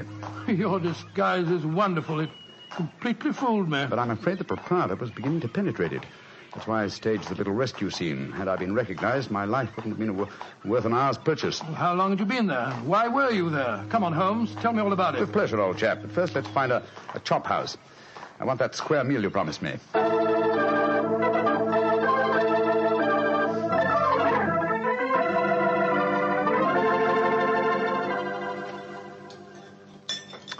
excellent meal, Watson. Yes, they're surprisingly good for such a shoddy-looking place. Well, Holmes, now perhaps you'll tell me what you were doing in that opium den.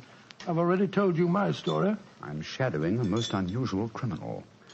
A man who haunts the opium dens. Yet I know that he himself is not an addict. Oh, I don't see anything very criminal about that. He might be looking for a thrill, or perhaps he's one of those writer fellows or something. But this man pretends to be an addict. I've watched him closely. He fakes his smoking, and grease paint has enabled him to simulate the characteristic pallor of a drug victim. He even affects the typical mannerism of nose scratching, but it's his eyes that give him away. The pupils are wide open, I suppose. Exactly, old fellow. Whereas, if he were really addicted to the drug, they would, as you know, be contracted. I myself always treat my eyes with a special kind of drop on the occasion when, I have to enter these dens. Why does a man haunt an opium den in order not to smoke? That, my dear Watson, is the problem that I intend to solve. Well, perhaps the fellow's a policeman or a private detective like yourself, Holmes. I've already checked on those possibilities. No, Watson, I believe there is only one answer. I believe the man is planning a murder. A murder? It's a tempting setting for a murder. Your victim is an addict, drugged and helpless. Your witnesses are in an equal state of befuddlement. The proprietor is anxious to cover up the crime because of the police. But you... Yes, Holmes. Now, the question is, who is the intended victim? That, my dear Watson, is why I've been shadowing this man. Unfortunately, he was not present in the den we just left, but I intend to continue my search. Holmes, can I help you? My wife's away, you know. You know, it's a long time since we were on a case together. I shall be delighted, my dear chap. I've missed you sadly during the past few months. And are you, Holmes? What's the next move? Back to Baker Street, old fellow. My disguise is wearing thin, and I must contrive a new one.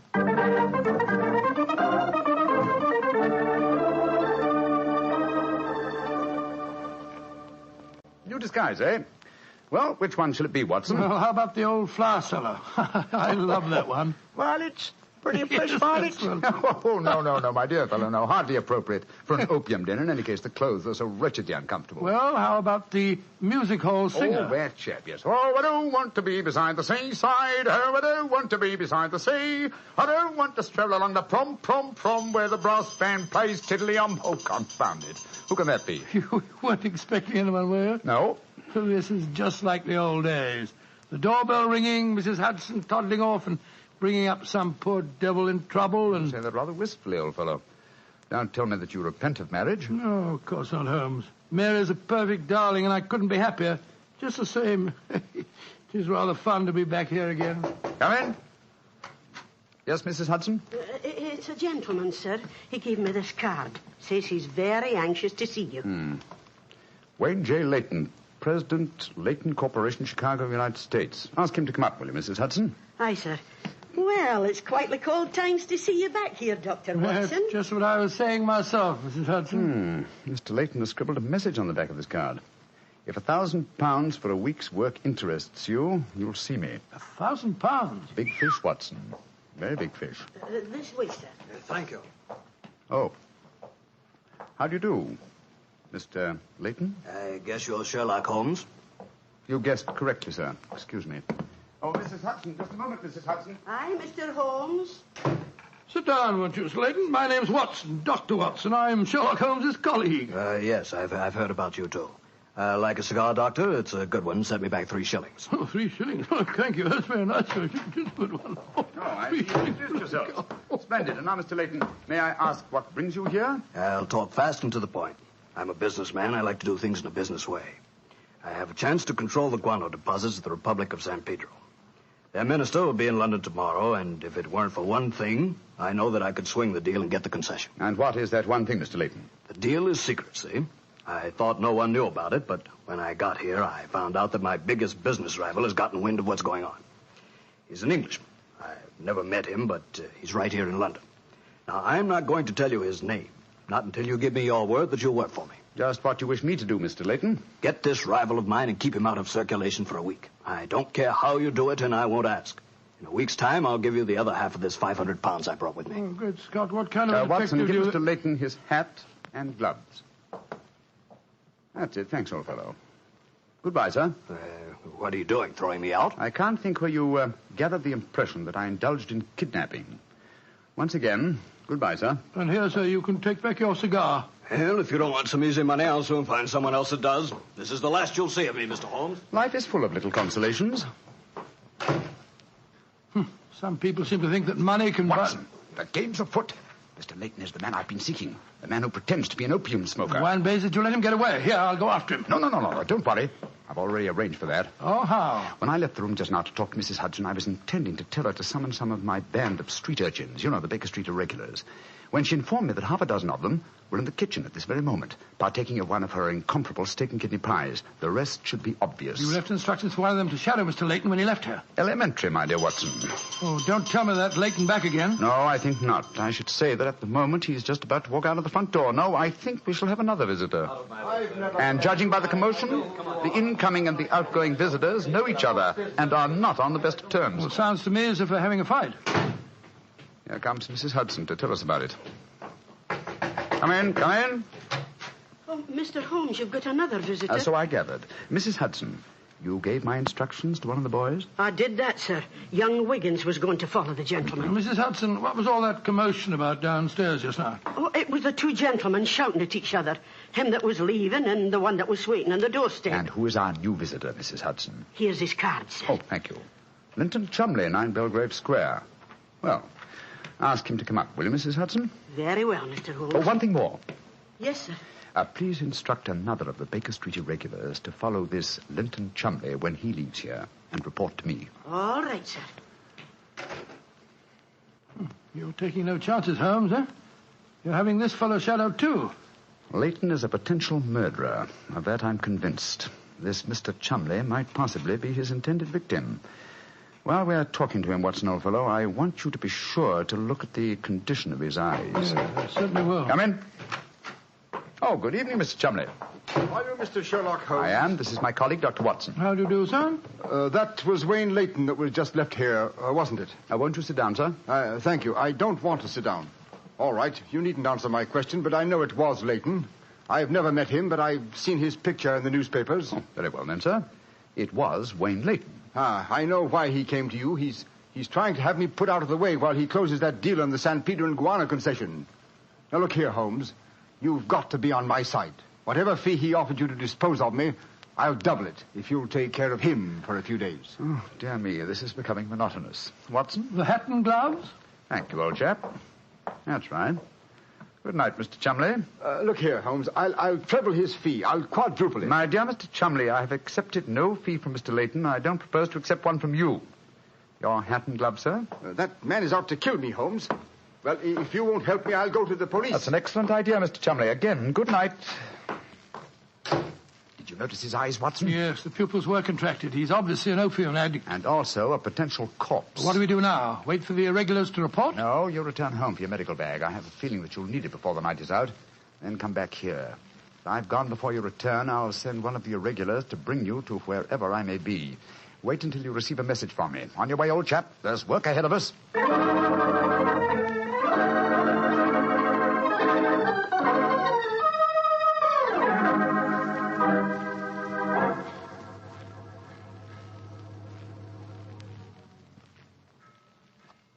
Wiggins, you're certain that this is the place that Mr. Holmes told you to bring me to? Oh, yes, Dr. Watson. The corner of Swanham Line and Brixell Street, Mr. Holmes said. Yeah, well, this is the spot, all right. I don't see any sign of him. Hello? This old woman coming towards us. So that's the disguise he chose. Oh, spare me a few coppers, will you, mister? My feet hurt something awful, and I ain't had a bite of food all day.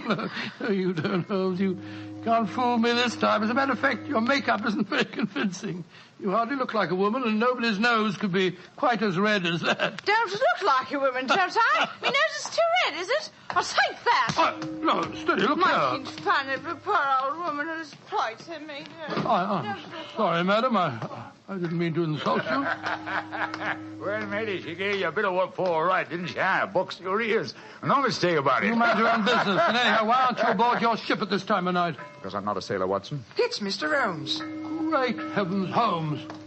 I wish you wouldn't confuse me like this. I'd never recognized you. My dear Watson, when you're able to recognize me, it will indeed be the beginning of the end. When your eagle eye penetrates my disguise, I shall realize that my retirement is imminent. But enough of this. See that house opposite? You mean the ramshackle place with the broken tiled roof? Yes, I gave the irregulars instructions to let me know at once If our two quarries ever enter the same house at the one time, they're inside there now. And I'm going in after them. Be careful, Holmes. I better come along with you. Can't I come too, Mr. Holmes? No, certainly not. Both keep watch outside. If I need any help, I'll smash one of the windows, and then you can come in after me. Wait here for me. I don't expect I'll be very long. I'll be here, Holmes. Don't worry about me. Just take good care of yourself.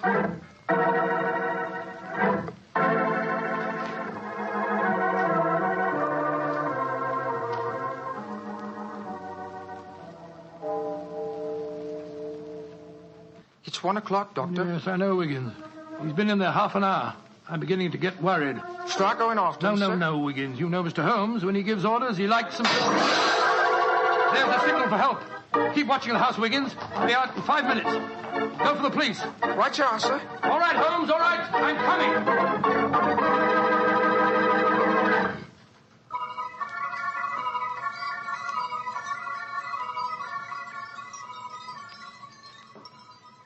You have searched my house from basement to attic. Why do you not give up?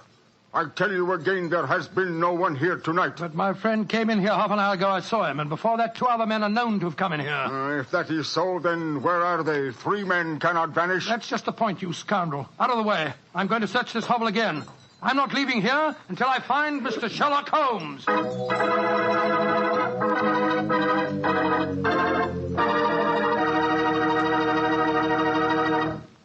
You'll hear the rest of Dr. Watson's story in just a second.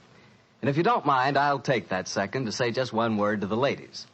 And that word is muscatel.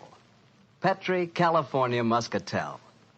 I want you women to know about it because Petri Muscatel is one wine that practically every woman likes. Maybe because it's such a beautiful color, like pale gold. But I guess really because Petri Muscatel brings you the wonderful flavor of luscious, sun-ripened Muscat grapes. And that's a flavor. Try Petri Muscatel after dinner, or any time as a change from Petri Port. Remember, if it's a Petri wine, you know it's a good wine.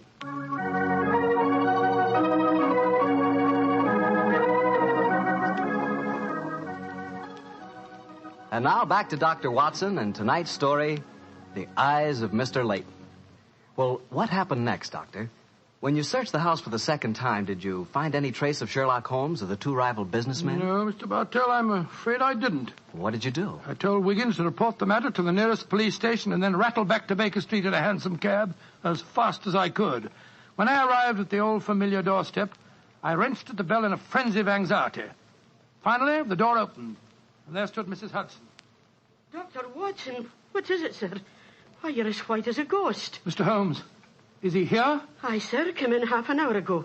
He was dressed as a sailor and was half carrying some drunken friend of his. Oh, thank heavens he's safe. I'll go up. All right, sir.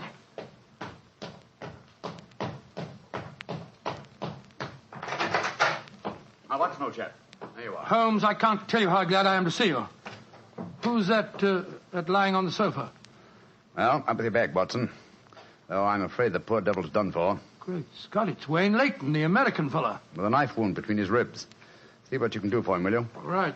This is extraordinary, Holmes. You said that Layton was a potential murderer, and now he's a victim himself. The biter bit, eh, old chap? Yes, he's still breathing, but he hasn't a chance. I'll try him with an injection of strychnine. Holmes, how did you get his body out of the house? I searched the place from top to bottom. I found no trace of any of you. When I went in, I found the stabbing had already taken place. The proprietor then bribed me, or rather the broken-down sailor he took me for, to smuggle the body out through the secret stairway leading to the wards at the back of the house. Well, there's no trace of Chumley there? No, he must have left before me by the same exit. Well, then you smashed the window and bolted. Yes, I knew that I could count on you to hold the fort while I was getting the body away. Let's try to say something, Watson. Yes, the injection's beginning to take effect. Yes, Mr. Layton? What are you trying to say? Tell us, who stabbed you, sir? Shh. Lips are moving.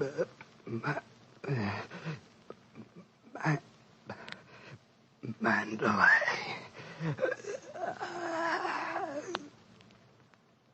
He's dead, Holmes. Yes, but he gave us the clue to the murderer's identity. How? And the word he mumbled just before he died. Sounded to me as if he said Mandalay. Precisely, old fellow. Never did a corpse give us a clearer instruction as to our next and final move. And that is? Back to Limehouse, Watson. Back to Limehouse.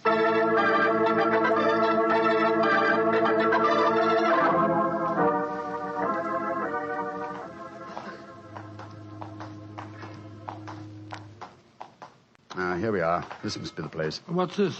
Another opium den? Yes, I knew that since Chumley refrained from smoking earlier on in the night, in order to keep his faculties alert for murder, that an enormous reaction would set in. You'd have to find a den at once, and beyond question a different one from that in which the murder was committed. But how do you know that he's inside here? Well, just before you returned to Baker Street tonight, I had a message from one of my irregulars. He tracked him here after he escaped from the scene of the stabbing. That was a couple of hours ago. He might have slipped away again. No, Watson, tonight he came to drown his senses with a wretched drug. He'll be here. Come on.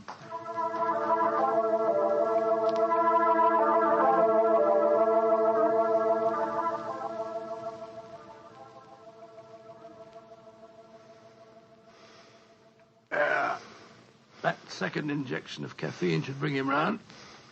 He's heavily drugged, but I think it'll work. Surprising what a £5 note will do, isn't it? Yes, the proprietor let us bring Chumley into this private room and Look, he's coming too. Who are you? What do you want? You remember me, sir? I'm Sherlock Holmes. Oh, yes, I remember you. You're in serious trouble, Mr. Chumley. Very serious trouble. Trouble? What trouble? Wayne Layton didn't die. Oh. He's badly wounded, but he's going to live. He's at Baker Street now.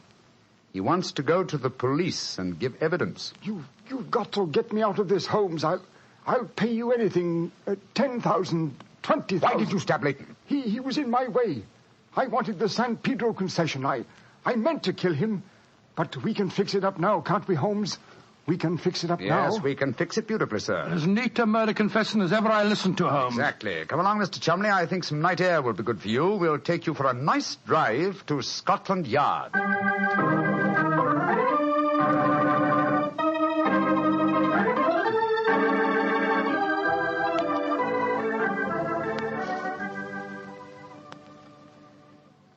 I brought you some kippers, gentlemen. You've both been up all night, and I'm sure you can do it. It's very thoughtful of you, Mrs. Hudson. Yes, indeed it is. What is Mrs. Watson going to say when she finds you've been out all night? Oh, don't you worry about that, Mrs. Hudson. She's very understanding. It's lucky for you that she is. Well, I'll go and leave you to your breakfast. Holmes. Yes, dear fellow? There's only one thing that puzzles me about this case. Oh, what's that? When Layton was dying, he muttered the word Mandalay. How did that give you the key to the murderer's identity? Oh, the dead American had never met Mr. Chumley, you remember, except when they bumped into each other in our hallway. Yes, he told us that he recognized him from the newspaper photographs. Being an American, he had no reason to know that the name Chumley is in no way pronounced the way it is spelt. But I never thought of that. Chumley. That name's spelt C-H-O-L, Chol, M-O-N, Mon, D-E-D, L-E-Y. Chol Mondele. Mondele. Precisely, old fellow.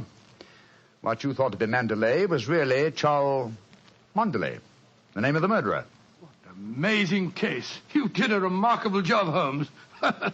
I'm beginning to be confoundedly sleepy. Why not sleep, old chap? Your old room's all ready for you. Are you going to take a nap? Oh, dear me, no. I have much too busy a day ahead of me. Let me look at my engagement book.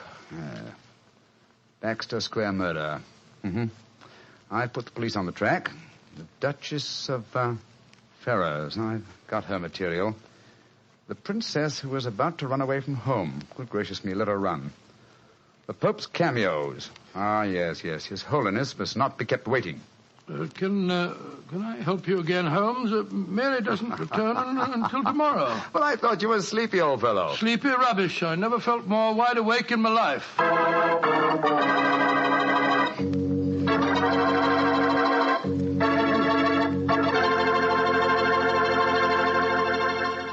That was a swell story, Doctor. I'm glad you enjoyed it. And it was really funny when you mistook that old lady for Holmes and she slapped your face. It wasn't very funny at all. Sure it was. Come on, admit it, Doctor. Well, she did look like Holmes in disguise, you know, and you would have made the same mistake that I did. Okay. Her nose was ridiculously red, and she did look like a man. Look, Doctor, forget I ever said anything. I won't say another word. I'll keep my mouth closed forever. Oh, come on, I wouldn't do that. Mr. Bartell? Mr. Bartell? Won't you even open your mouth to finish your wine? Your Petri wine? Okay, you win. You know I'll open my mouth for Petri wine anytime. that Petri wine is always good wine. And for good reason, too. The Petri family has always owned and operated the Petri business. They've been making fine wines for 3 generations, since way back in the 1800s. That adds up to a lot of experience. Experience handed on down from father to son, from father to son. The Petri family really knows how to turn luscious California grapes into fragrant, delicious wine. And that's why, no matter what kind of wine you want, I'm sure you'll like it better if it's a Petri wine. Because Petri took time to bring you good wine. And now, Dr. Watson, what story are you going to tell us next week? Well, now, next week, Mr. Bartell, I'm going to tell you a most unusual adventure that Holmes and I had in the heart of the English countryside. It concerns a corpse, a missing revolver, and a beautiful girl who was frightened of her own shadow.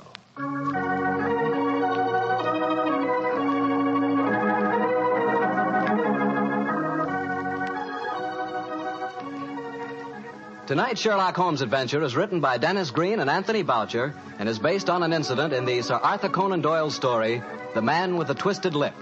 Mr. Rathbone appears through the courtesy of Metro-Goldwyn-Mayer, and Mr. Bruce through the courtesy of Universal Pictures, where they are now starring in the Sherlock Holmes series.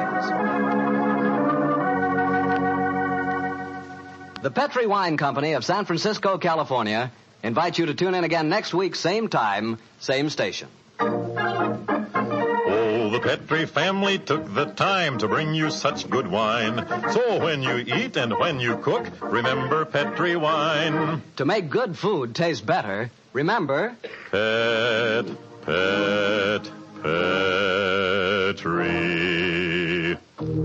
wine.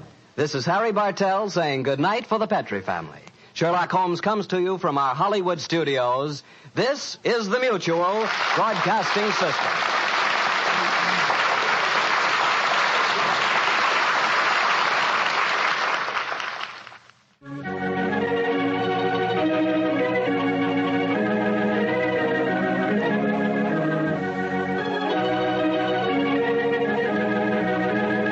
The 2 episodes you have just heard, In Flanders Fields and The Eyes of Mr. Layton, are part of the new adventures of Sherlock Holmes, starring Basil Rathbone and Nigel Bruce, and are a 1988 copyrighted production of 221A Baker Street Associates. The Sherlock Holmes stories and the characters of Sherlock Holmes and Dr. John H. Watson were created by Sir Arthur Conan Doyle and are used with the kind permission of Dame Jean Conan Doyle. I'm Ben Wright. I hope you will join me again for more new adventures of Sherlock Holmes. Thank you for listening.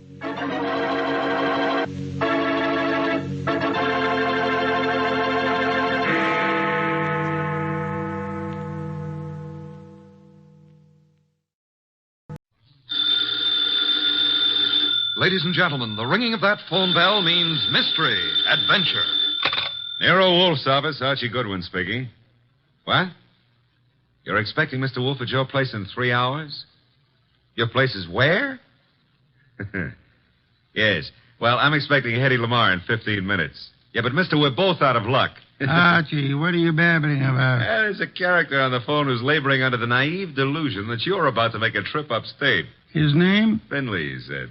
In that case, he's quite correct. Yeah, he's quite the, yes, Mr. Finley. Mr. Wolfe will be there. Yeah, goodbye. I shall need some beer, Archie. The bottle opener's in the right-hand drawer. Thank you. What one of us needs is a psychiatrist. You're voluntarily leaving your happy home, exposing yourself to the elements, entrusting your only life to a savage automobile? I am. Oh. Somebody's offered you the United States Treasury, huh? Mr. Finley happens to grow orchids. Among them, he has developed a plant possessing SPUD labelli. I have an opportunity to purchase a couple of the plants, therefore... I don't believe it. But, Archie, according to the reports I have received, he has produced a strain of black cypripedium. Oh, well, in that case. But, Mr. Wolfe, while it's true that black may be the color of your true love's hair, it is also true that black is the color of funerals.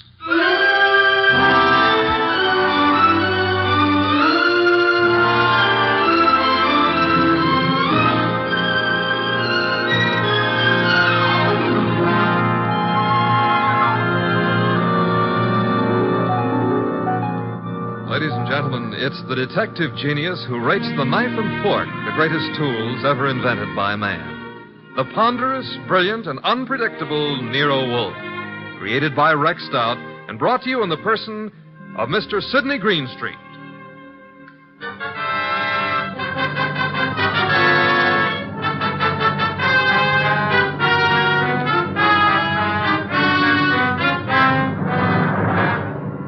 The beginning of the case of the Phantom Fingers actually had nothing to do with black orchids. The first act was played in an old house at the end of an old dirt road. It was short and simple. As short as life. And as simple as murder. Joe, I didn't believe the letters I got. Didn't believe them until now. I've been a lonely man. No wife, children. Joe, it was all coming to you after I died. There was no need for you to steal from me. All you had to do was wait. Joe, that gun. Put it down. No.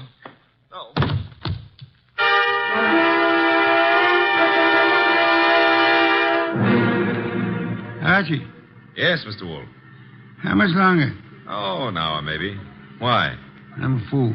Yeah, well, payday's tomorrow. I refuse to agree with you. Besides, the trip's been fine so far, huh? So there's snow on the road, but, Phooey. Well, it's nice snow. Pretty soon it'll be spring, and in the spring... If you mention old Tidmas once more, I shall strangle you. No, it's against the law. But you know, if that snow melts much faster, the trees won't look so pretty.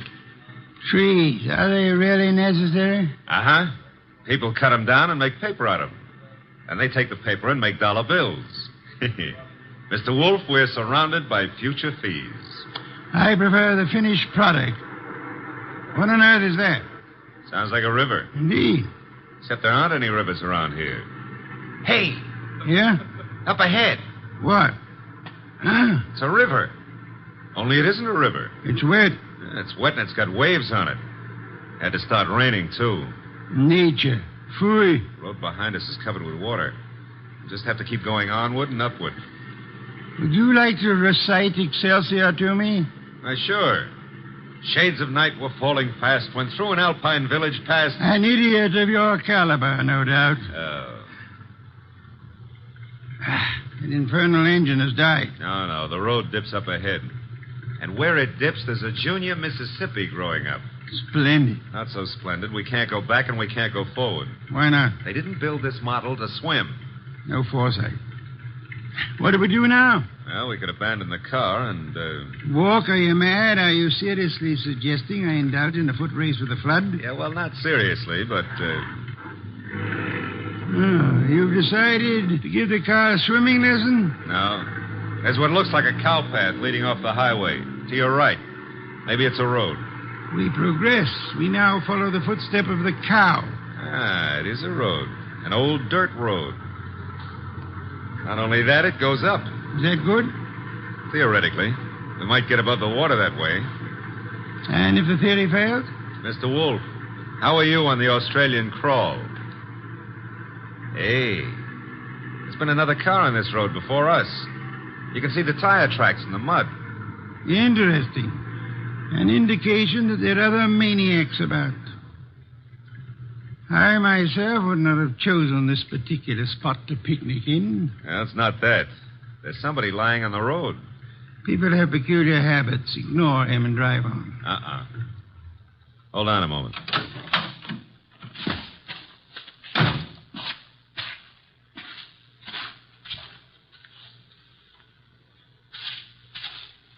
Mr. Wolfe, you better come out here. My madness has its limits. The answer is no. Serious, Archie? Very serious. Oh, very well.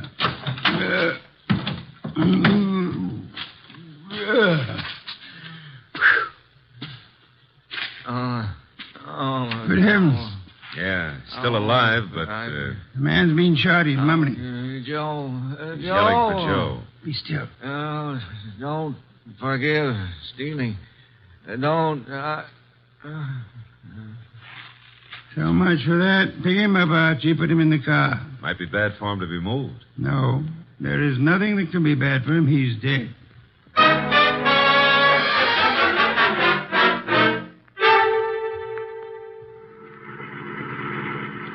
Is this blasted road leading anywhere, Archie? Well, seems to be a clearing up ahead. Maybe. Hey, it's a house. Splendid. I'm not so sure. It's perched up on top of a cliff, surrounded on three sides by nothing. On the side facing us, there's a deep ravine and a small wooden bridge. An island in the air. Yeah. High enough to keep above water, maybe, but now that bridge doesn't look too good. Rain may have weakened it. I have no choice, Archie. I have no intention of being drowned in these barbaric surroundings. The bridge, Archie. Okay, hold on. No, the thing's collapsing under us. How momentum, sir? Well, if it doesn't, 37 blondes are going to be wearing black. Correction, 38. I forgot the one in Gimbel's bargain basement. Hey, we made it. The bridge will never be the same, though. There's a car ahead of us in front of the house. The car from which our dead friend, was thrown. Only one set of car tracks in the mud along the road, and here... And all we have to do is walk in, ask for the owner of the house, and, Possibly, and possibly not. Archie, go through the corpse's pockets. Oh, that's not cricket. Yeah, all right. I'm going through. There's not much on him. Handkerchief, silver, driver's license. The name was, James Miller. Address Garner Lane. Walden. Now, I've got an idea this is Garner Lane, Mr. Wolfe. In which case, someone named Joe was looking after the house for him, committed theft, and murdered Miller. Miller's body was then dumped on the road in the hopes that the floods would wash the body away. No one at the house seems to have noticed our arrival. Nope. Well, let's go in and ask for Joe, huh? Very well.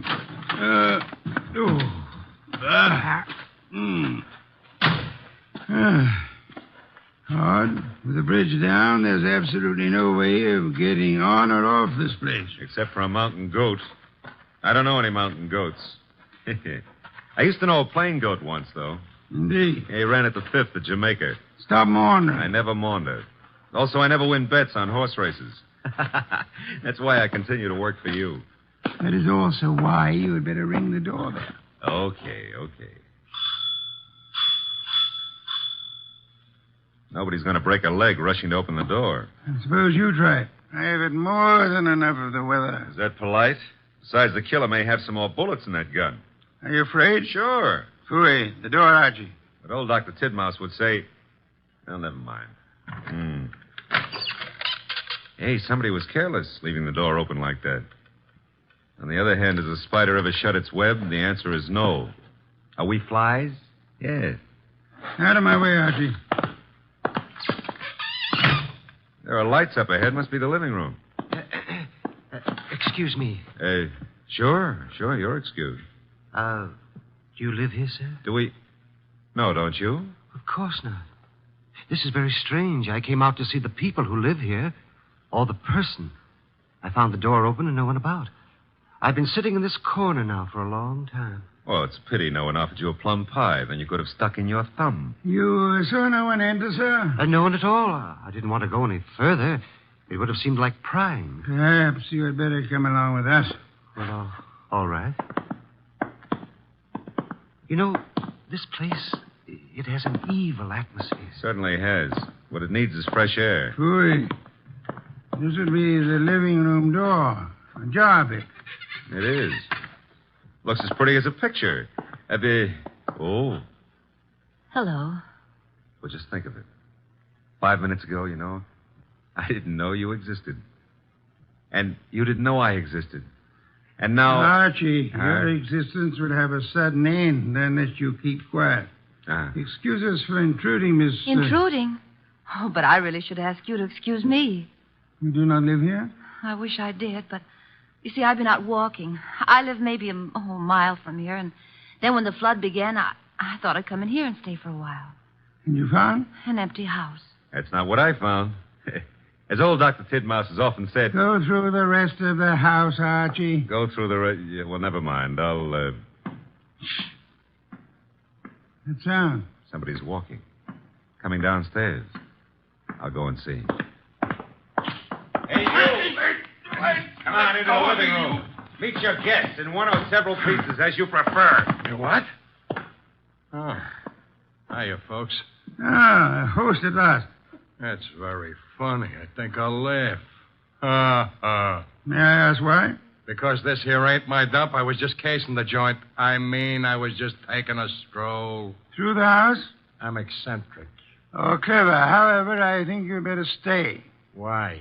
Because you may turn out to be the owner of this house after all. I rather think introductions are in order. Well, I'm Peg Shirley. My name is Wagner.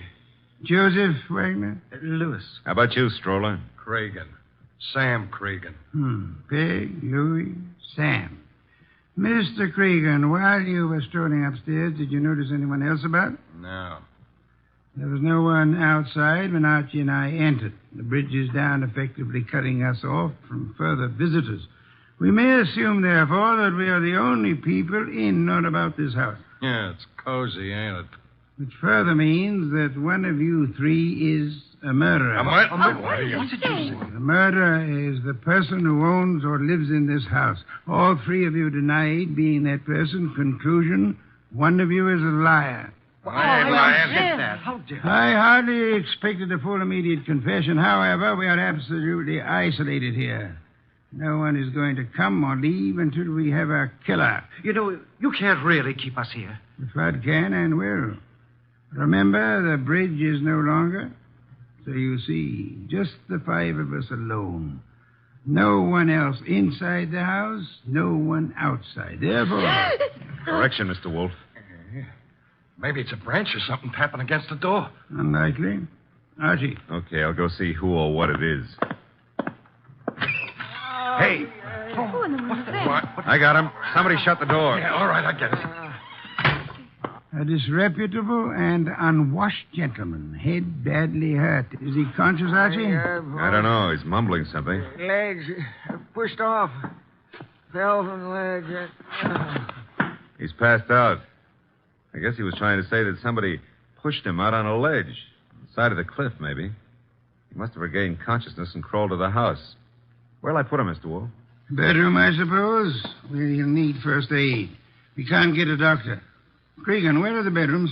Yeah, one right up at the head of the stairs. And don't ask me how I happen to know. We shan't. Archie. Okay. I'll need somebody to help me carry him up without shaking him too badly. Cregan? Okay. Let's go. As for the rest of you, Mr. Wagner, Miss Shirley, I suggest we return to the living room. But I don't see any reason why we should take orders from you. One of you is a murderer. I include Mr. Cregan, of course. Oh, but that poor man wasn't dead. Not for lack of trying. However, I was not referring to him. You mean someone else has been killed? Precisely. That is why I hope we shall not hear another knocking at the door. It could only be a corpse.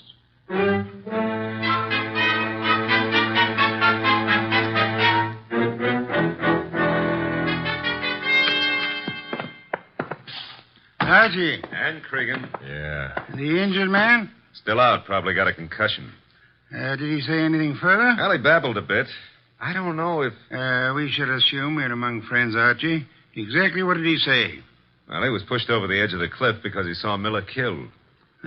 Did he also see who? No.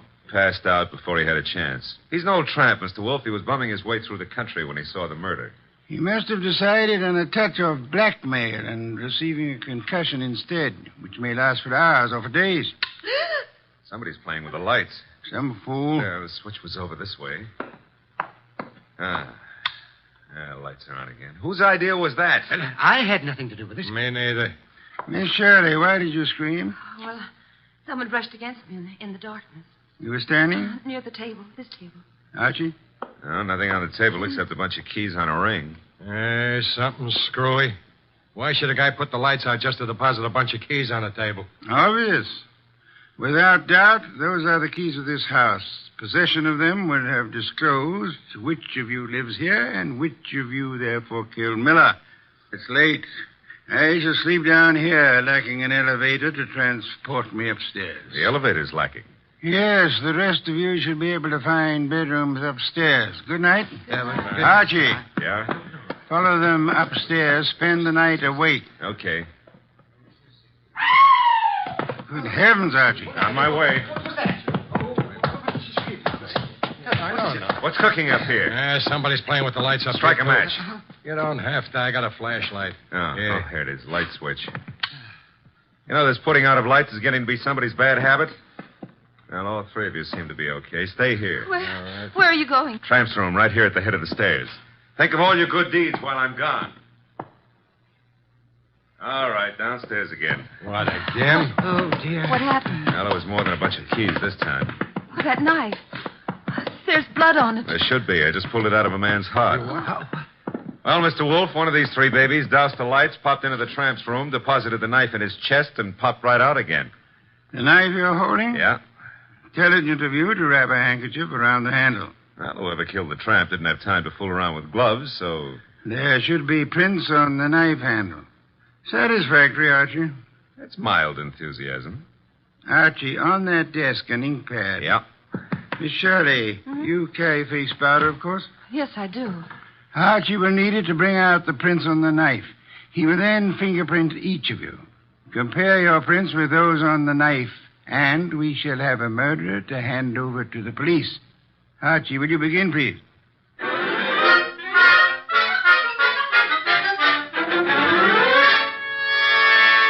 Here they are, Mr. Wolfe. 3 cards labeled with Miss Shirley's name, Cregan's, and Wagner's. Their respective prints are on each card. Good. I have the knife here. Several quite distinct prints on it. It should be child's play to, Archie. Yeah? Take your own prints and mine. What?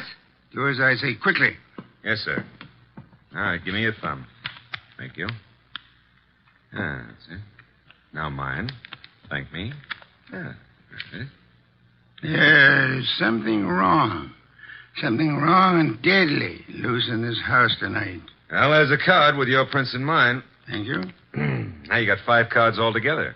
So I have. Archie. What now? Take the ink pad and a fresh card with you. Where am I going with them? Upstairs? But, Mr. Wolfe, there's nobody upstairs except the corpse. Precisely. It is his prints I want.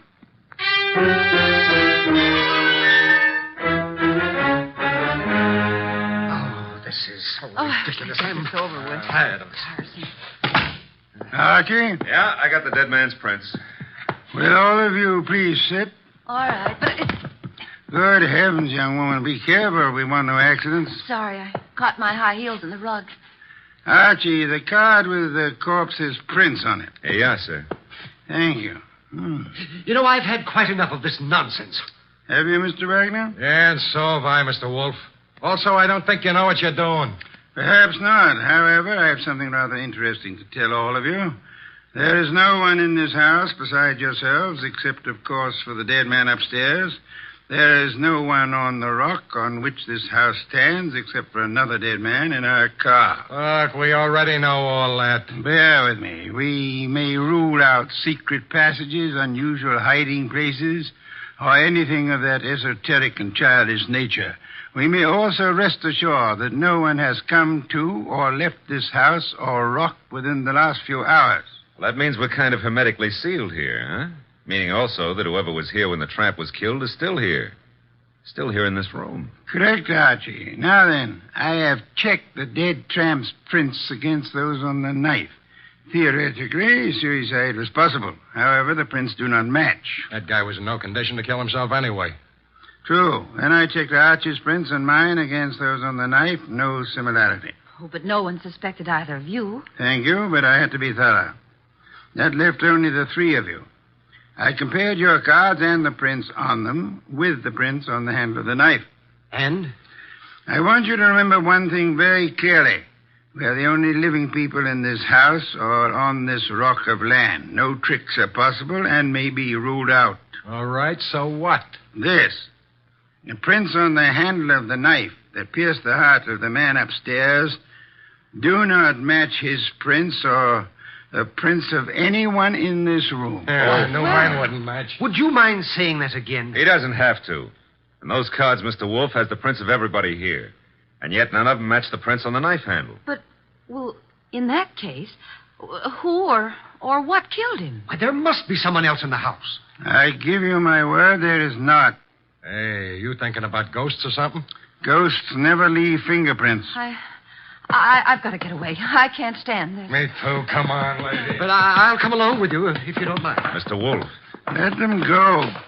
The bridge is down. They can't get far. Okay. I don't get it. Get what? Well, the fingerprint business.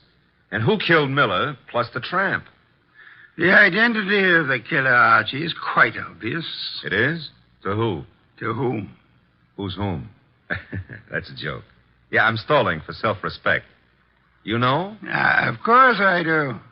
I have no conclusive proof, however. I had hoped the fingerprints would be of assistance there, but they proved to be phantoms. I'm still smarting about the other thing. You know, it's at times like this that I almost agree with you about my intelligence. Lack of intelligence? Yeah, well, don't rub it in. Don't rub it in. Just go ahead. Yeah, well, maybe you better rub it in. From now on, you may refer to my brain in the negative. In the negative? Bless you, Archie. What I've just done, I don't know, but can I have a raise? No. I'll take it back. You can't. Get the others in at once. Mr. Wolfe, you now have the appearance of Mr. Wolfe being surrounded by several dozen bottles of beer. What have I done? You've explained the fingerprints, Archie. Hurry. I don't want to keep the killer in suspense. I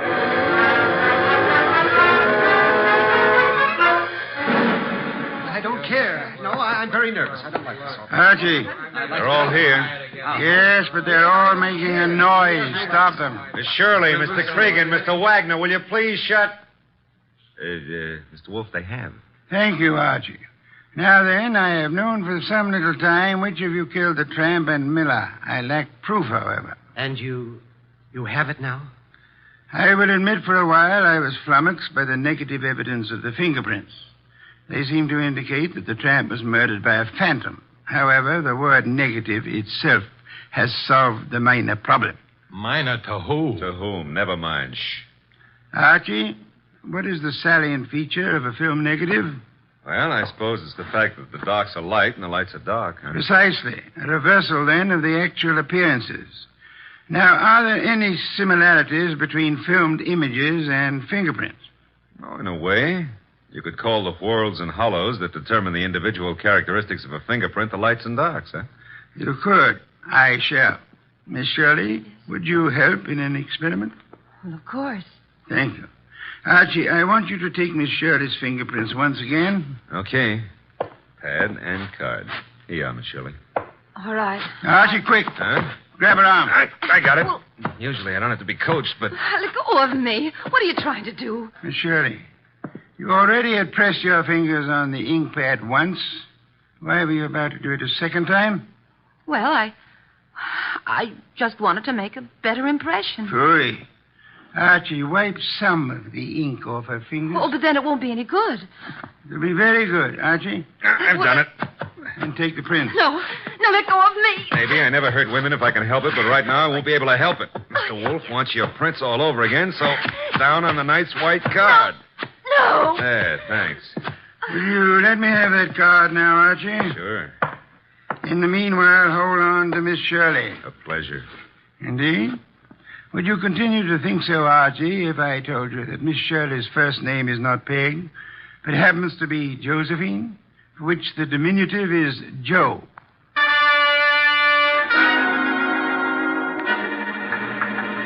Glad they're fixing the bridge.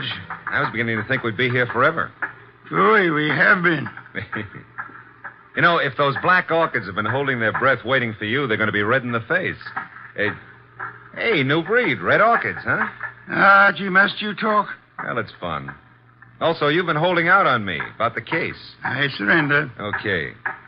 You know, when we compared the new prints of Josephine with those on the knife, you could have knocked me over with a sash weight. They were identical. Naturally. She stabbed the tramp. Yeah, but what was the fingerprint gag? She merely loaded her fingers so heavily with ink that she falsified the markings. She filled up the hollows and walls with ink. The result was that ridges became hollows and vice versa, in the same fashion that a photographic negative falsifies lights and darks.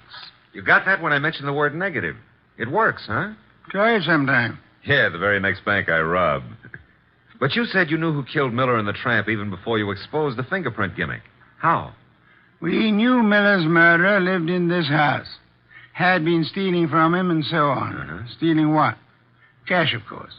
He, as the girl admitted, was an eccentric, kept his money on the property. Cregan had probably heard of it, hence his casing of the house. Yeah? Our problem, therefore, was to discover who lived in this house. All three suspects denied it. Josephine Shirley told us, as you may remember, that she'd gone for a walk and then been driven by the flood to this house where we found her. Well, that's what she said it could have been. No, because as you may also remember, she tripped at one point over the living room rug and mentioned why. Sure, she said she was wearing high heels. Uh-oh, because out in the country there are no pavements, so girls don't go for a walk in high-heel shoes. Therefore, she hadn't gone for a walk. Therefore, she was lying. Therefore, she killed Miller, and... I should have noticed those heels myself. You should have, Archie. Your trouble, I suspect, was that you didn't notice the feet for the legs.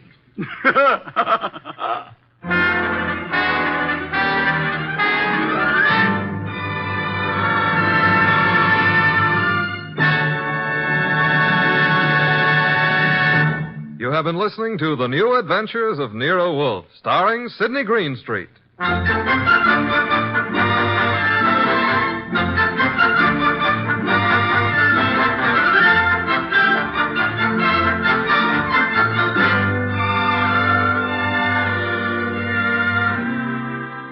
Tonight's transcribed story was based on the characters created by Rex Stout. This is an Edwin Fadiman program produced and directed by J. Donald Wilson. In the cast were Gerald Moore as Archie Goodwin and Gigi Pearson, Howard McNear, Tim Graham, and Eddie Fields.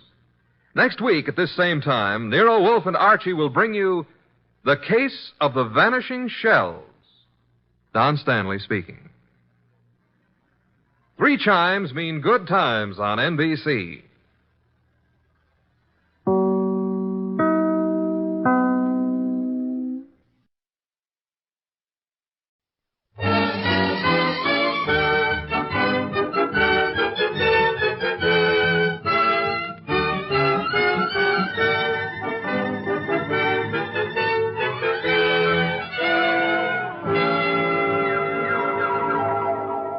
W. Fitch Company, makers of Fitch's saponified coconut oil shampoo and Fitch's shaving creams, presents Dick Powell as Private Investigator Richard Rogue in Rogue's Gallery.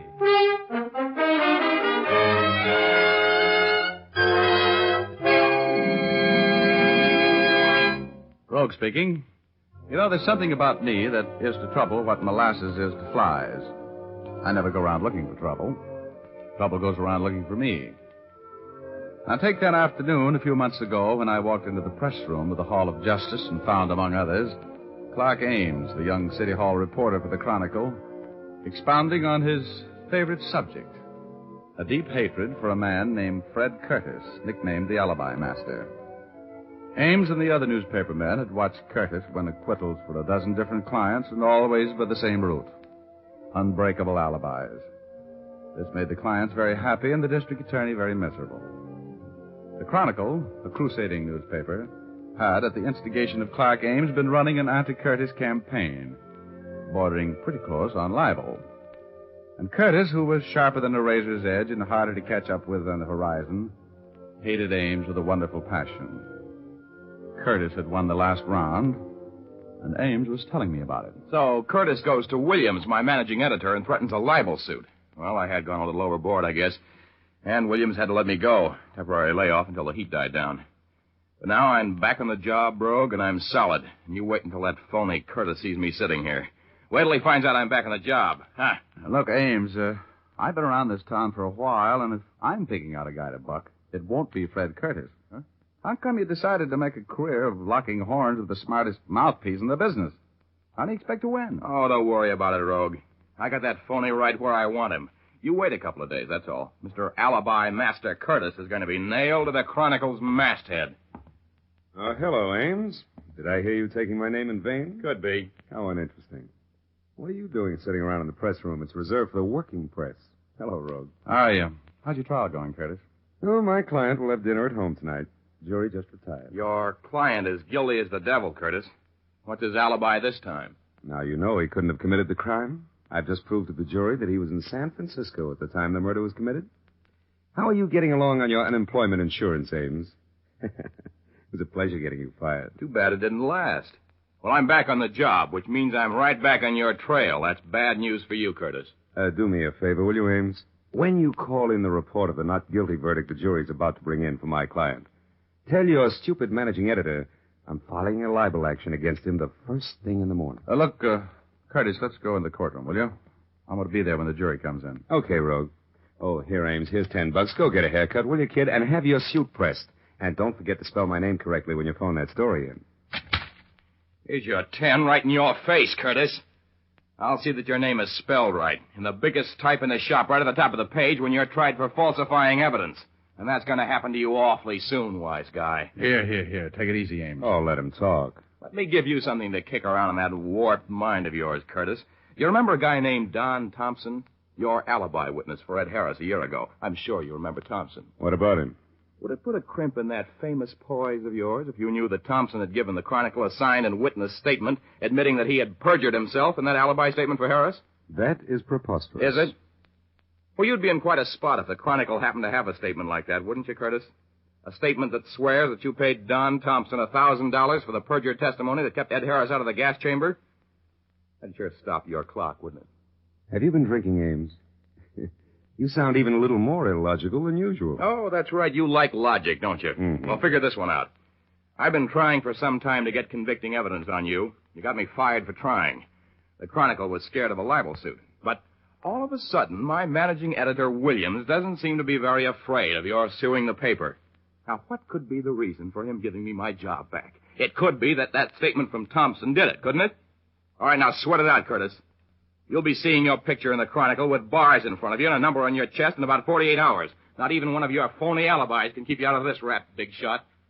I suppose I should be annoyed by such juvenile threats, but I just don't seem to be able to take you seriously, Ames. And the next time I give you my attention, you'll never work on a newspaper again. Coming with me, Rogue? No, not now, no. I think I'll stay here and use the telephone.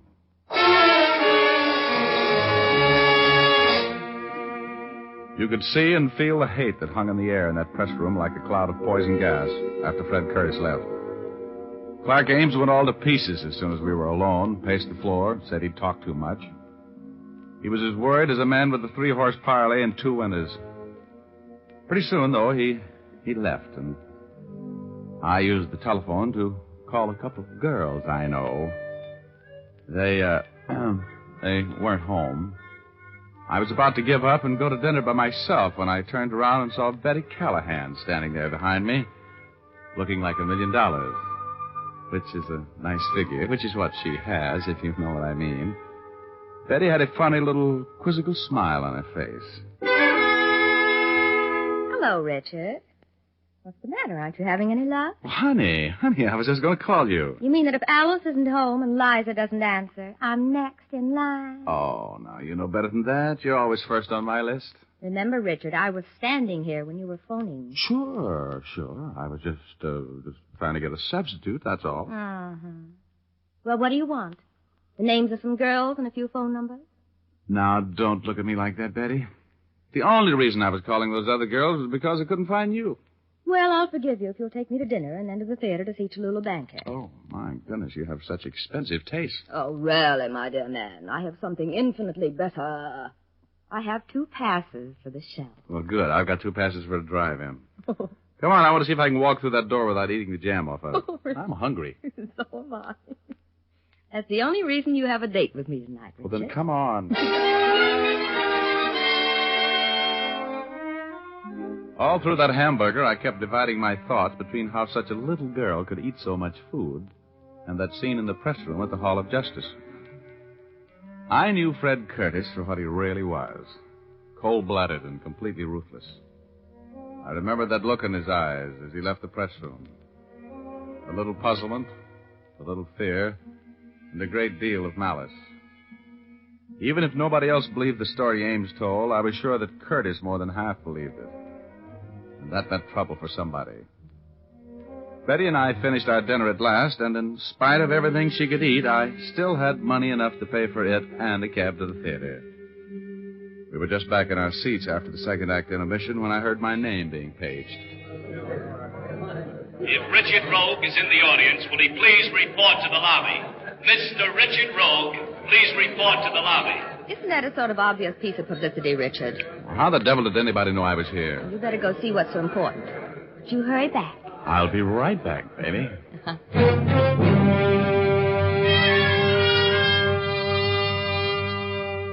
I had a bad hunch as I walked up that aisle. Those little chills that always race up and down my spine when I'm walking into trouble were acting up. I didn't know what to expect as I walked out into the lobby. Then I saw Clark Ames standing there. His face was as white as a dove's wing, and his eyes had the strained look that is the aftermath of seeing violent death.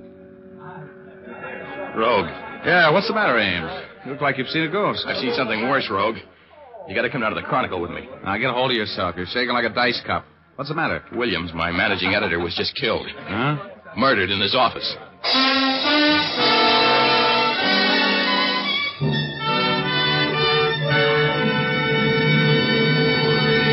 Well, that's the beginning of our story. We'll continue in just a moment, but first, here's Jim Doyle.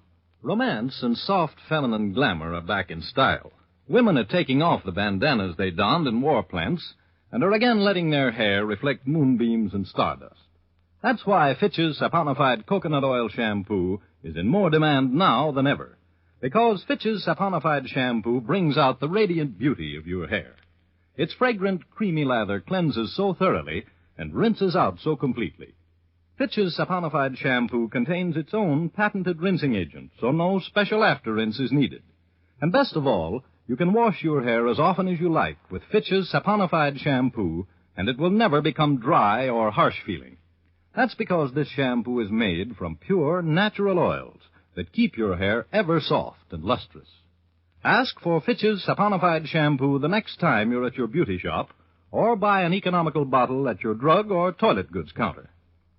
And now we return to Dick Powell as Private Investigator Richard Rogue in Rogue's Gallery.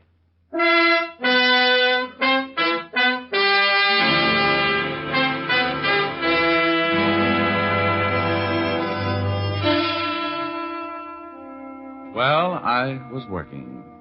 The publisher of the Chronicle was paying me $1,000 for putting the long, cold finger on the murder of Williams, the managing editor.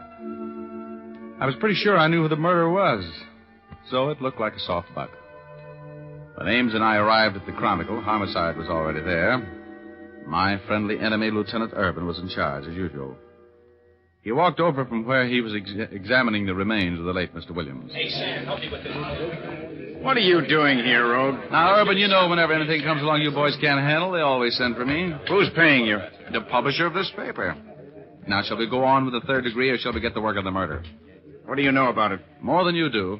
When was he killed? The medical examiner says he got it about 2 hours ago. Stabbed to death with his own copy shares, huh? Yeah, the last edition had already gone in. No one else was in the city room when it happened. Found a motive? Well, look at the office. Every file's been emptied. The murderer was looking for something, Rogie. Yeah, I wonder if he found it. You wouldn't know what it was, would you? Yeah, I might. I might at that. I heard the Chronicle had a signed confession from Don Thompson. They were going to run it tomorrow. Now, what was Thompson's confession? Come on, Rogue. You might as well give me all of it. Well, it seemed Thompson was confessing that he had been paid quite a sum of money for a job of perjury by Fred Curtis, commonly known as the Alibi Master. In words of one syllable, so you can understand it, Urban, Thompson sold the Chronicle information which would have put Curtis away for about 10 years. Curtis, eh? Well, looks like this is going to be a simple case. Could be, yes. Hey, Ames, you know where Williams kept that Thompson confession? It was in the top drawer of this file. It's gone. Uh-huh. Well, I guess that settles that, Urban. That's too easy. Curtis knows every trick in the book. Hello, Urban. May I come in? Yeah. We were just talking about you, Curtis. You're very welcome. I figured I would be. Why did you kill him, Curtis? You knew you'd be the number one on the suspect parade. Oh, that's not very smart, Rogue. If I had killed him, I would have been much more clever about it. I wasn't within 100 miles of here when he was killed. Well, that sounds familiar. I know I'm wasting my time asking this, Curtis, but you can prove that alibi, can't you? Of course. I was on my ranch in Antelope Valley when I heard over the radio that Williams had been killed. I suppose my friend Rogue has told you of the fantastic story a drunken reporter named Ames was shouting in the press room at the Hall of Justice today. Yeah, I told him. He knows all about it. Oh, incidentally, Thompson's little composition is missing. The man who killed Williams lifted it. Very convenient for you, wasn't it, Curtis? Convenient? Oh, there never was such a confession. There couldn't have been. Because there wasn't the slightest background of truth for the wild tale Ames told today. Okay, Curtis. We'll let you know what we think of the story after we've checked your alibi. You were on your ranch in Antelope Valley when you heard the report of Williams' death. Yes. That's about 100 miles from here, right? Approximately. As soon as I heard the report of the death, I knew I would be a suspect. So I started to town. I stopped in a bar in Palmdale for a drink on the way in and then came directly to the Chronicle office without stopping. My car's at the curb now in front of the building. Ryan, check those alibis. Oh, they'll check, Lieutenant. I'm sure they will. The alibi master would never slip up on his own alibi. That's right. I'm sorry to disappoint you, Rogue. And I'm sorry to be disappointed, Curtis. You sure you don't know anything about this murder? You didn't hire someone to do it for you, did you? Of course not. I had nothing against the man. Why should I want to kill him? You can go, Curtis. We'll try to break that alibi or find the boy you hired. Until we do, take it easy. Thank you, Lieutenant. Oh, you can reach me at my office if I can be of any further use to you. Oh, Curtis, are you going back toward the Biltmore Theater? Mm-hmm. I got to get back there. I left my car there. And, oh, brother, Betty. Ooh, she'll massacre me. I'll give you a lift. Come on, Rogue.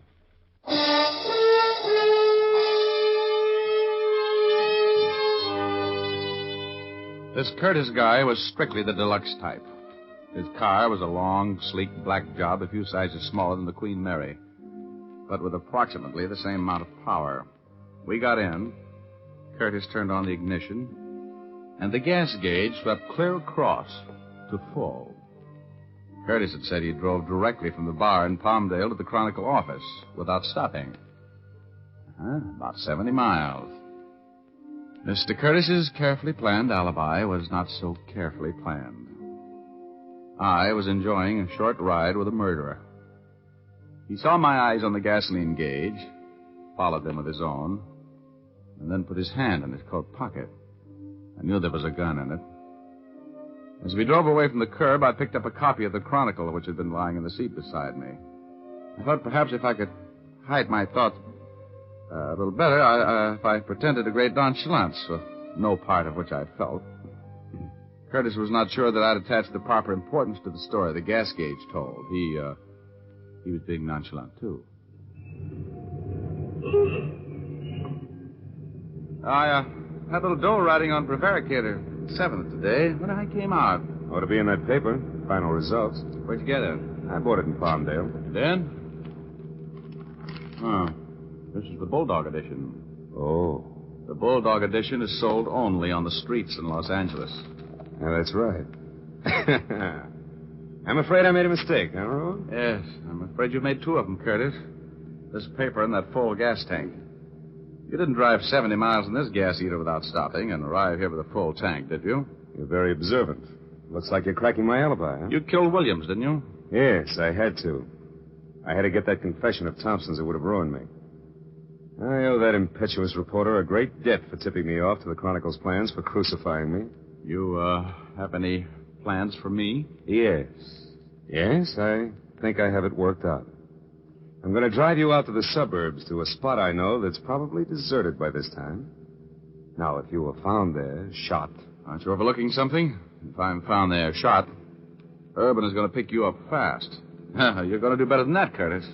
Well, if there were signs of a struggle and your wristwatch had been set an hour ahead and smashed to set the time of death, and I was at Lincoln Heights Jail talking to a client at the time the police would figure the murder took place, that might do it, don't you think, Rogue? No. It's no good, Curtis. You're slipping. In the first place, there's always the possibility that a shot would be heard. The district I have in mind is deserted by now, or will be before I consummate my plan. And Urban is no fool. You'll be awfully suspicious. Might give you the paraffin test on your gun hand. No, I don't think you're going to handle the situation that way, Curtis. As a matter of fact, I'm going to be kind of hard to handle, even for you. You know, Rogue, it's amazing how fascinating crime, I mean the actual act of committing a crime, can be. Have you ever killed anybody? No. Now, look, Curtis, I suppose you know that you're going to get caught. I know nothing of the kind. Successful crime is nothing more than planning, careful planning. Oh, I'll grant you, Rogue, that I'm going to be suspected of your murder. But I'll never be convicted for it. I won't take any chances. You're wrong, Curtis. You talk like a sick man. You can't beat the law. If you commit a crime, you're going to pay for it. Let's go down to police headquarters and talk this thing over with Urban. What do you have to win by adding another murder to your score? Mr. Rogue, I love life too much, and I love success too much to let anything stand in the way of my life as I live it. You just can't understand that, can you? You think that a man of my background and position must be horrified at the thought of taking the life of another human being. Well, you're wrong, Rogue. I have my own code, my own ethics. You know and I know hundreds of reputable businessmen in this town who spend their days and nights, their lives, grasping for money, for power over the lives of more and more people. Yeah. Well, when one of them wrecks another man's life or his business, it amounts to a victory, which is celebrated by the wrecker at his club that evening. If the victim commits suicide, and he often does, they're sorry. That's all. It's just business. What are you trying to prove, Curtis? I'm explaining why I killed Williams. Why I have to make sure that you and the knowledge you have of my affairs are disposed of. It's a matter of business, Rogue. No, you're crazier than a coot. You know that, Curtis. You're not talking like a rational person. You're going to pay for this crime. Don't move. Put your hands back in your lap. I think you know that I won't hesitate to kill you here on the road if it becomes necessary. Set your watch up an hour. 1 hour, Mr. Rogue. Okay. You got a new plan? Yeah. We're on the outskirts of town. I'm going to stop the car when I come to an advantageous place. Then I'm going to knock you unconscious with a tire iron, smash your watch, throw you onto the road, and run over you. To all appearances, your murder will be the result of a hit-and-run accident. I will have an alibi which will make it impossible for me to have been in the vicinity at the time of the accident. That, I think, is a perfect plan.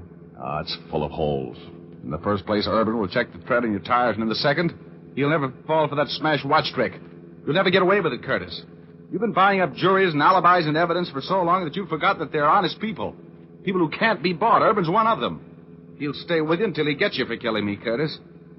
Now, you'll have to come up with a much cleverer scheme than what you've thought of so far. Maybe you're right, Rogue. What are you doing? What I'm going to do now, Mr. Rogue, won't need any alibi. Look out, you fool. Curtis! Curtis, give me that wheel. Sit back there, Rogue. Get your foot off that accelerator. You're going to hit. Turn that wheel. Give me that wheel, Curtis. Goodbye, Mr. Rogue. Let go of that wheel. Let go or I'll shoot.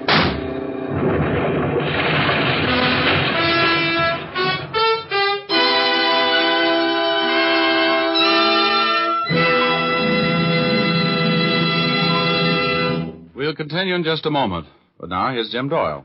Time is a valuable thing these days, and no man wants to spend any more of it than possible on shaving. So you busy men who want to cut down on your shaving time, use Fitch's No Brush Shaving Cream. This swell cream gives you a close, comfortable shave in a hurry. It's an expert blend of 3 important shaving ingredients. These ingredients enable your razor to fairly sail along without nicking or scraping.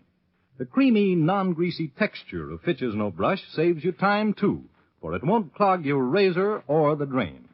And with all your speed in shaving, you'll find that Fitch's No Brush leaves your face feeling smooth and cool. You men who prefer a lather cream will find Fitch's Brush Cream also gives quick, comfortable shaves. It makes lots of rich lather that stays moist all during the shave, then rinses off easily. Both Fitch's Brush and Fitch's No Brush shaving creams come in generous 25 and 50-cent sizes. For shaving speed and shaving ease, switch to Fitch.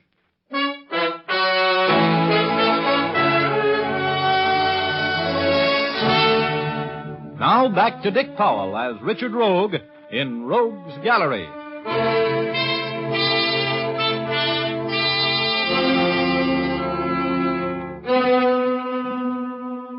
When I saw what that madman Curtis was going to do, I knew I had nothing to lose.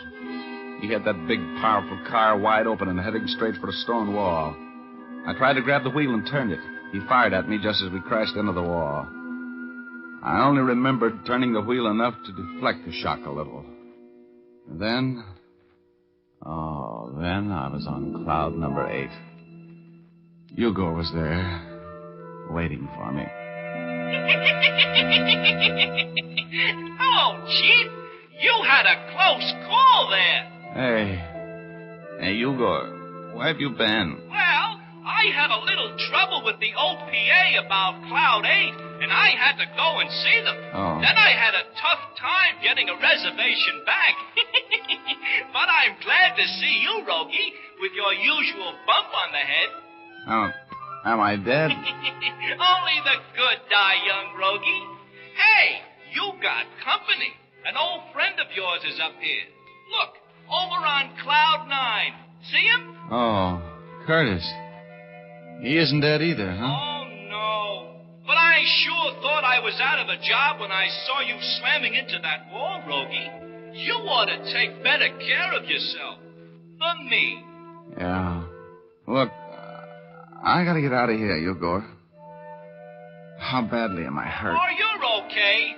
That car was built to take it. You won't be playing any gin rummy for a while, and you can't collect on your insurance. Give me a little boost over the side. Will you, Yugor? I gotta get downstairs before Curtis does. Sure, Chief. Here you go. So long, Rogie.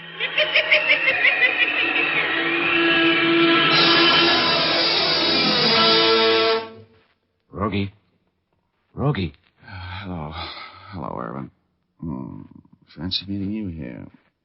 Receiving hospital? Yeah. What have you been up to?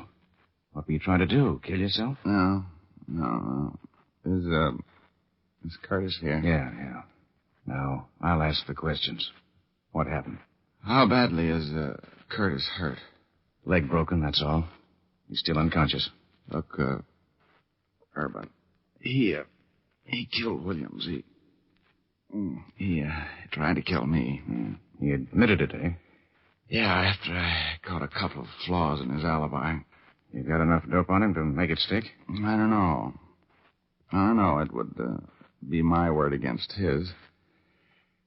But I got an idea. An idea that might cinch the deal. Every once in a while, you do have a good one. Get the chief surgeon over here, will you? I'm going to need his help. Okay. Here. Lie down there. I don't want anything to happen to you, Rogie. I was worried about you. You're such a pest, I'd miss you like the devil. I'll get the doc.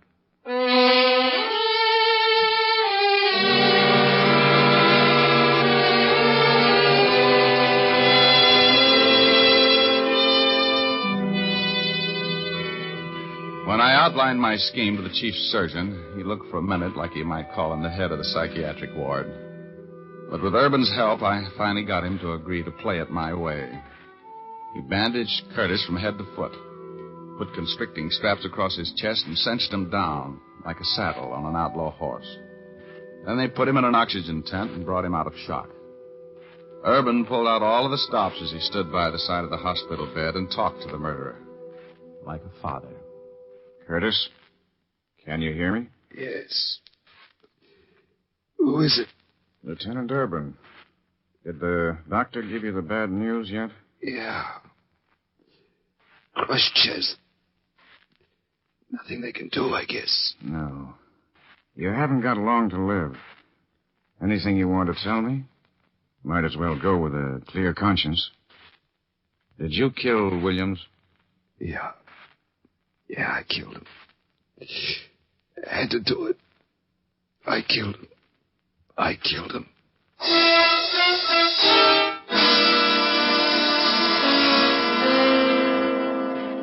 Well, that was the end of the case. Brilliant piece of work on my part, I thought. Going through that little tableau of making Curtis believe he was on his deathbed and had nothing to lose by confessing the murder. And, I love that Urban. He's so proud of the fact that he confined his remarks to the truth when he was talking with Curtis. All he said was, "You haven't long to live." Remember? That was true enough. Curtis was executed a few months later, which proves that the theory about perfect crimes is as foolish as a sure way to beat roulette. And, Betty, well, I left her in a theater when I started out on this case. It cost me about, just about what I made, $1,000 to get her over her peeve. So I broke about even on the deal. Oh, well, you know the old saying, a fool and his money is some party. You know what I mean?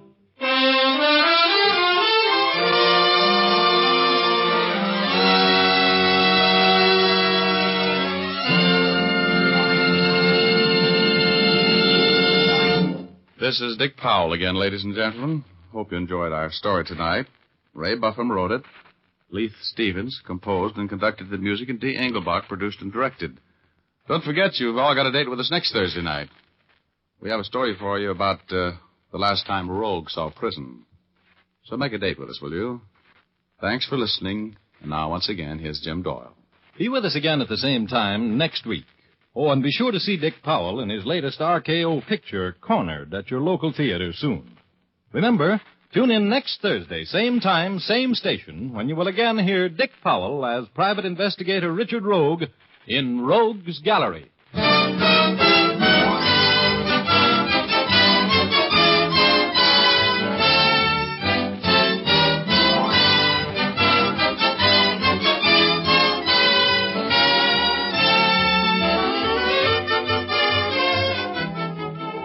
Remember, if dandruff is your problem, ask for Fitch's Dandruff Remover Shampoo. It's the only shampoo made whose guarantee to remove dandruff is backed by one of the world's largest insurance firms. No other shampoo can make this statement. Ask for Fitch's Dandruff Remover Shampoo at your drug or toilet goods counter, beauty or barber shop. Fitch is spelled F-I-T-C-H.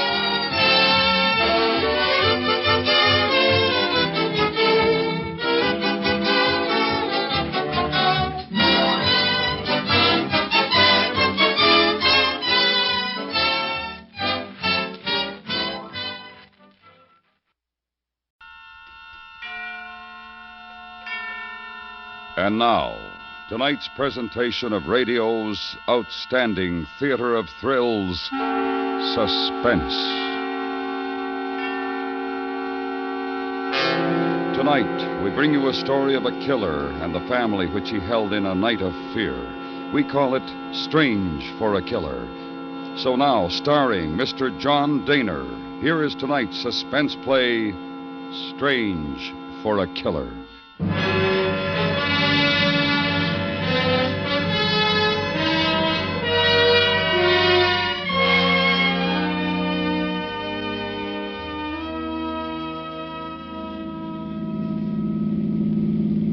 How's this, Henry? Oh, swell. Anywhere along here. Ah. Thanks, Buck. So you're sure you don't want to stop in for a minute?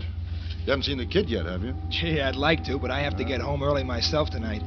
The wife's got some kind of meeting, and I'll have to take care of my own. Okay. See you tomorrow. Yeah. Night, Hank. Night.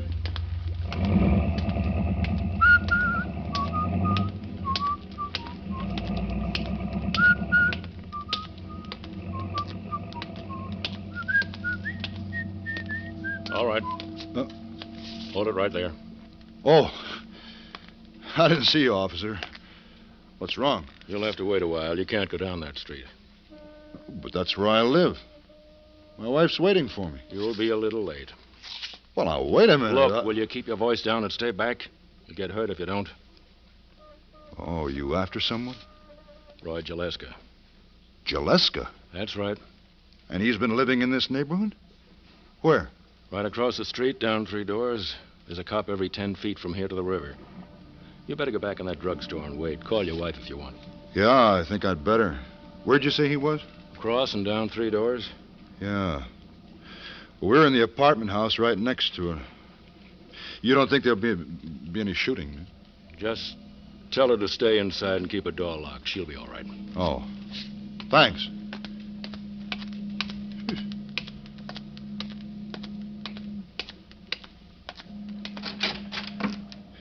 Henry!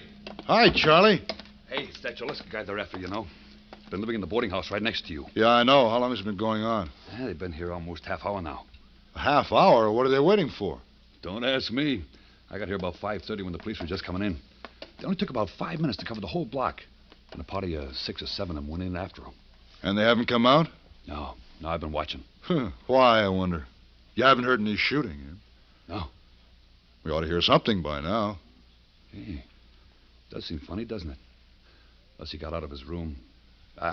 He couldn't get far. Oh. Well, I want to get Jessie on the phone. She'll be wondering why I'm late. Yeah, sure.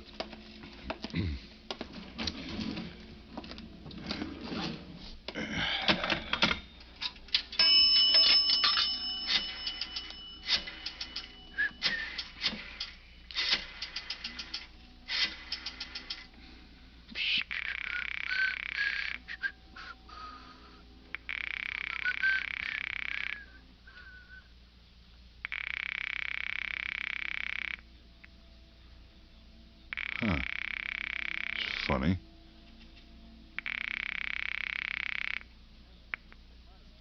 Hello?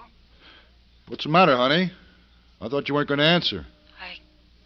I was looking after Johnny. Are you okay? Just getting hungry. Well, go ahead with this supper. I'm going to be late. Jess, I don't want to scare you, but there's going to be a little trouble next door. Now, I don't want you to leave our apartment. Yes. The police are after someone who's been hiding out in the boarding house next to us. Now, the whole block is surrounded, and I won't be able to get home till it's over, and you're not to come out. Yes. Now, there's nothing to be afraid of, Jessie. All right. You just stay inside. Keep the door locked. There's no need for that now. Hmm? Goodbye, dear. What? Jessie? Hello? Hello? Hey, Charlie. Yeah? How high is that boarding house? Is it 3 stories? Yeah, that's right. Just like your place. And that alley between them, how wide is it? It's pretty narrow, I guess. But there's a cop on both ends. And the roof. Charlie, could anyone make the jump across? Is it too wide for that? I don't know. Why? She didn't sound right, Charlie. Like... Yeah? Like there was someone with her, Charlie.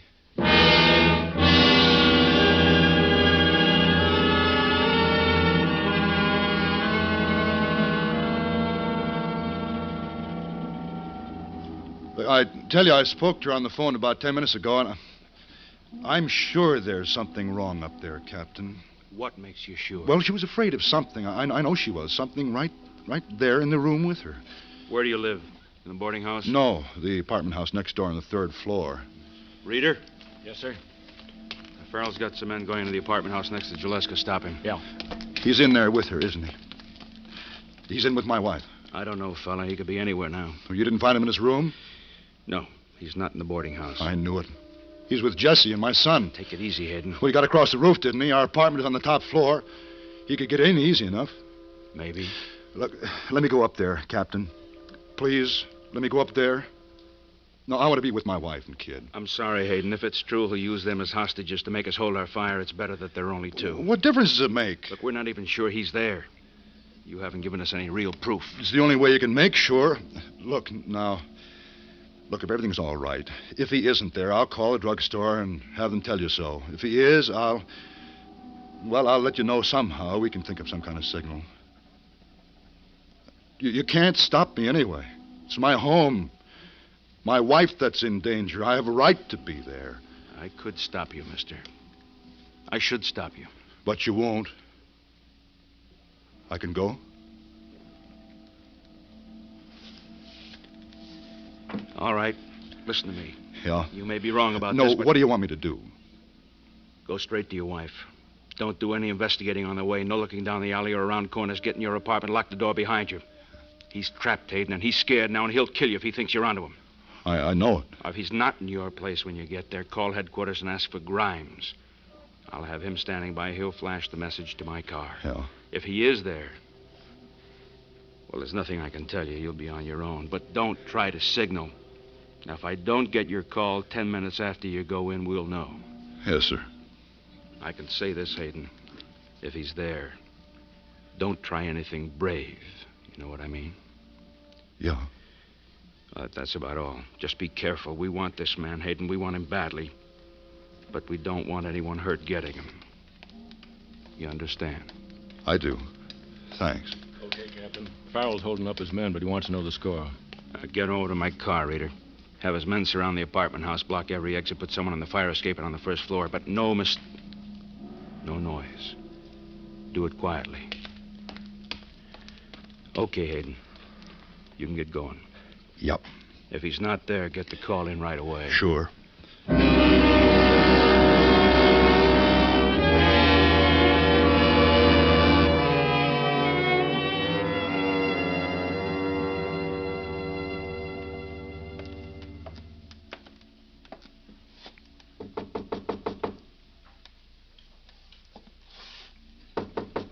Jesse?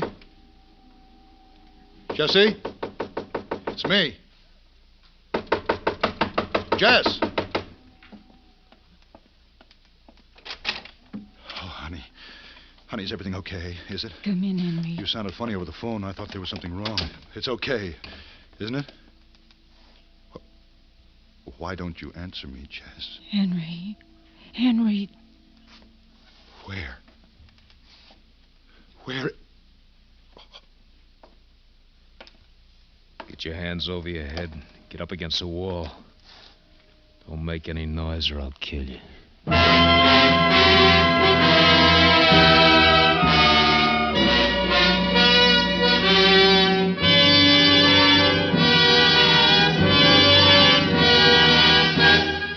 You are listening to Strange for a Killer, tonight's presentation in radio's outstanding theater of thrills, Suspense.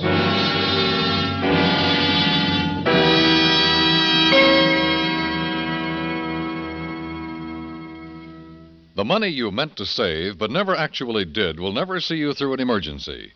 Start immediately to put regular sums aside through your bank's bond-a-month plan or through weekly payroll savings deductions. United States savings bonds are safe to invest in because they're as sure as Uncle Sam. And when you need them, you've got them. And now we bring back to our Hollywood soundstage Mr. John Dehner, starring in tonight's production, Strange for a Killer, a tale well calculated to keep you in suspense.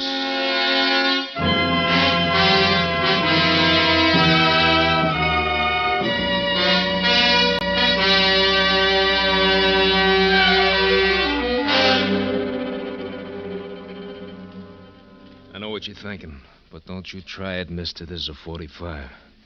I'm not afraid of your gun. That's because you've never been hit. You're bigger than me, and I know what you're thinking, but don't you try it, I'm warning you. You won't ever know what it means to wish you could die till you get a slug in the stomach. Henry. That's all right. I know he means it. I mean it. It won't do any good, you know. No matter what happens to us, no matter how long you stay here, they'll get you. Listen, they guys just like me. Those blue suits don't make them Supermen. They make mistakes like everyone else. They've already made a big one. How? They shouldn't have sent you. My wife didn't sound right when I spoke to her over the phone. I came up to find out why. Yeah. She gave it away. She's sorry about that. Jesse. It's all right, Henry. Please. It's all right. Did he hurt you, Jess? Never mind that. She just got out of the hospital. Would you like to see her go back? I hope they kill you. They might. I thought about it. I guess maybe you better start thinking about it, too, because it's going to happen the next time you make a crack like that. Henry, don't. I'm going to ask you a couple of questions, and you're going to give me the right answers. The right answers, mister. The first time you get hurt bad. What do you want to know? Where were you when you made that phone call? Drugstore. Across the street. And your wife don't sound right. You think maybe something is wrong? Yes. You want to get up here, you want to find out why. Yes. What takes you so long? What? We don't hear you coming up the stairs till almost 15 minutes after she hangs up. What are you doing all that time, huh? Oh, no. At first, I wasn't sure she did sound like... Well, there was something wrong. It was only after I hung up and got to thinking about it that I started to worry, and then I made up my mind to come up. But that was later. You don't stop to talk it over with the cops? Why should I?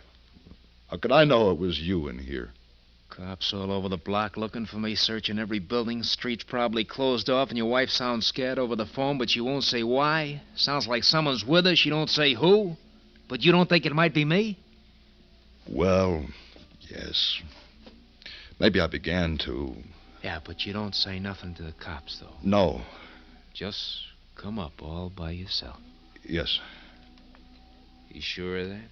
Yes, I'd... Okay. No, please. Please don't. Leave him alone. Oh, Henry. Henry. It's all right. I'm all right, Jesse. All right. What's the big plan with you and the cops? I don't know. I don't know about their plan. I don't know what they're going to do. But they know you're in here. Don't stop, mister. I did go to the police when I thought it was you here with my wife. I don't think they believed me at first, but I talked the captain into letting me come anyway. If you weren't here, I was supposed to call him right away. And if I was? Nothing.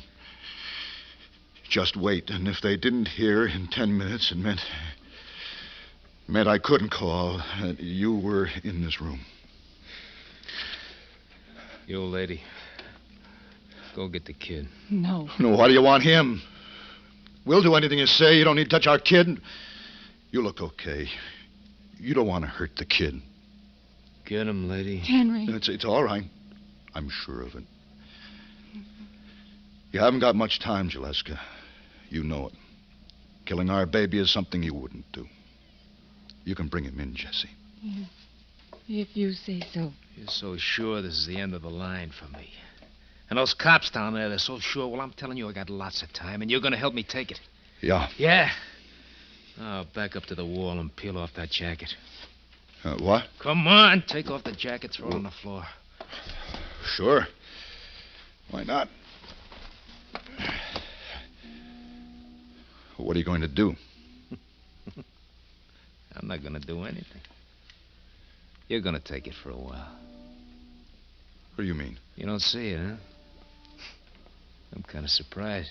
Well, I don't see any way out for you, if that's what you mean. They know you're here. Yeah, they know I'm here. You made sure of that, didn't you? So they're covering every way out. Doors, windows, alleys. What do you suppose would happen if I tried one of them? I think they'd kill you. Yeah. I start out that window, and every cop down there comes to make sure I don't finish the trip. Maybe a couple come running up here. That leaves lots of cops down on the bottom of the fire escape and a couple of cops up here in the room. But not many anywhere else, huh? In the alley or in the streets or down near the river. They'll all be watching a guy in the fire escape, won't they? And the guy in the fire escape, he don't need to be me, does he? No, it won't work. You're crazy to think that'll work. I gotta take that chance now. You're going out on that window, mister. And you're going to take your time doing it. They've seen me. They know what I look like. They saw a guy in a leather jacket right close up. Now you're a guy in a white shirt 3 stories over the street coming down a fire escape. That makes you a different guy. That makes you Roy Jaleska. A little guy. Huh? Bring him in. He's asleep. You won't... He's asleep. What's his name? Johnny. Johnny. It's a nice original name. It's a cute little kid, too. I don't guess you're going to put up any arguments, huh, mister? No. No arguments. Yeah. I'll be right here with the wife and the kid until I see our little scheme is working, so don't you try no tricks on the way down. No. What does he mean? Henry, what's going to happen? You can read about it in the papers, lady. Now go turn out the light. The light? Turn it off. But don't you try nothing, neither one of you. You got your kid in here now, and there's no telling who'd get hit if I had to shoot wild. Turn it out, Jesse. Henry, Come on. Now you, the window.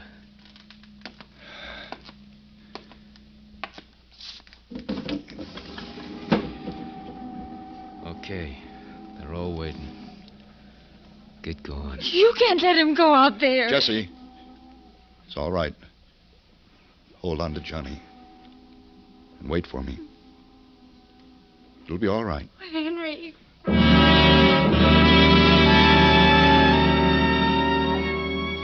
I stepped out onto the iron platform.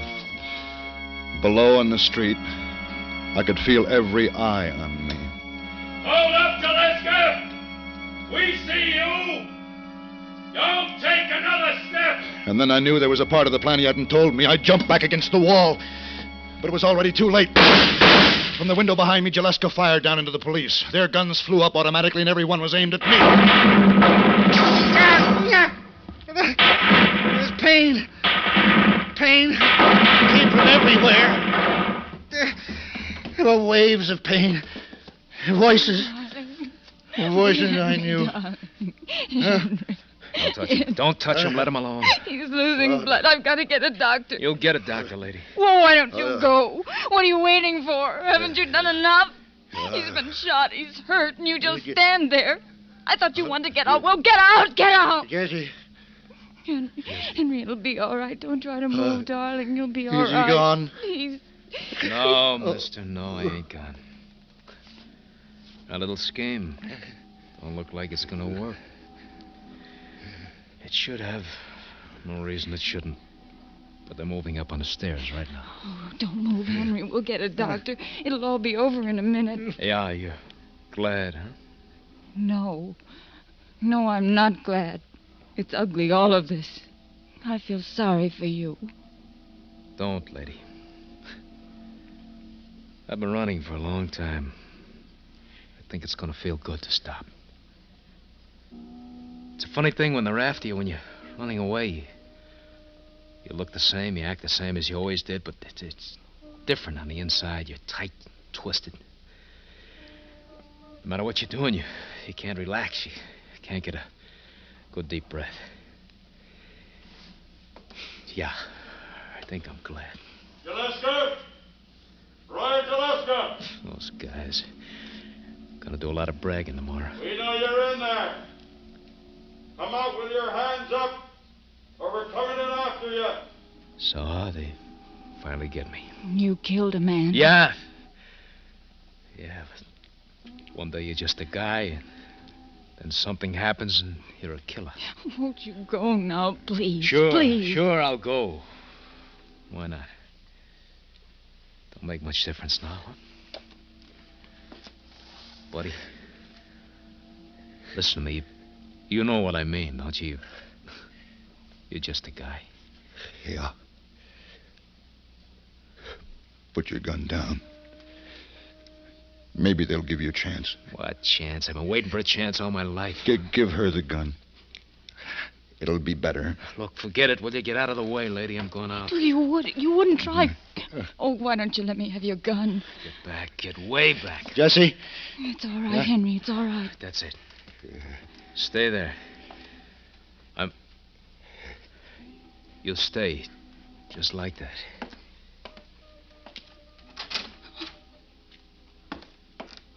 Oh, Henry. Okay, son. Hold it right there. Don't come any farther. There are 6 guns on you, Gillespie. You haven't got a chance.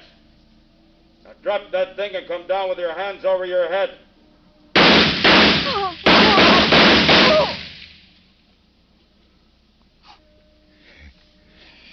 Jessie. Yes. Why didn't it work? They shot at me. And then there was at least a half minute when he could have got out that door. Why didn't he? What made him wait? Oh, don't talk, darling. It's all over now. No. What happened? Tell me. When the police fired, he started for the door. But he came back, Henry. He went out into the fire escape and lifted you in the room. Then he started for the door again, but it was too late. Is he all right? I don't know. I think so. Will you get a doctor, please? The one's on his way. All right, take it easy, mister. You're going to be okay. Just lie easy. Yeah. Sure. It's funny. Huh? No. It's not funny. Strange. Strange. For a killer.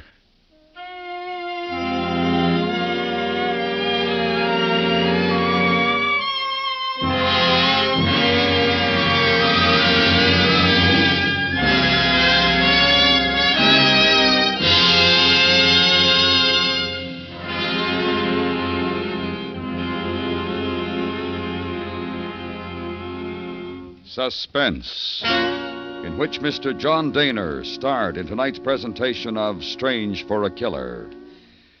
Next week, tune in again for radio's outstanding theater of thrills, Suspense.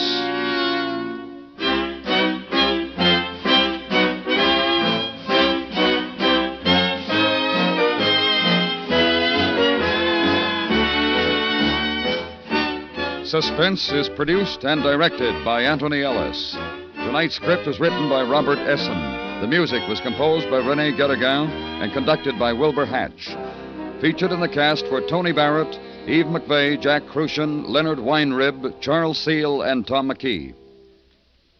Tomorrow night on CBS Radio, hear The Scientific Touch on the FBI in Peace and War, a new wrinkle in criminology and an exciting wrinkle in countermeasures.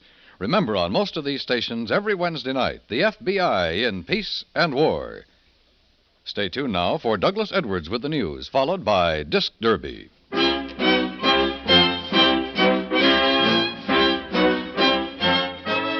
Thursday night, The Whistler brings mystery on the CBS Radio Network.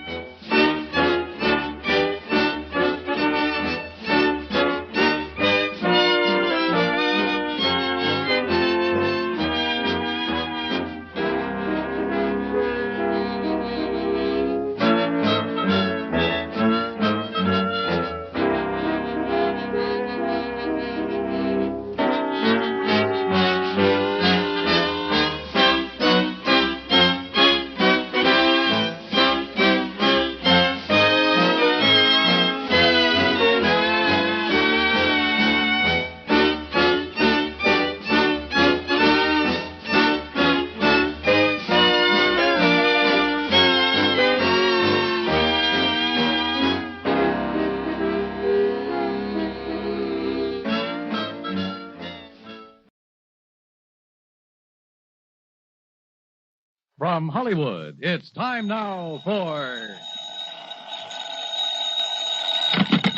Johnny Dollar. Hi, Johnny. This is Steve Kilmer at Providential Life and Casualty. Steve, it's been a couple of years. Yeah, I know. Listen, Johnny, how'd you like to attend a wedding? Well, why not, as long as it isn't mine? Yeah, I know what you mean. Oh, you're a bachelor, too, huh? Well, I would be if it weren't for a wife, 4 kids, and a couple of grandchildren. Whoops. Johnny, do you by any chance remember Martha Mayfield Merriman? The old gal down in New York who owns Consolidated Tire and Rubber Company? Yeah, and a half a dozen other companies. Well, sure, one of my old sweethearts. Don't you remember back in '57 when I cleared up that false report of her death?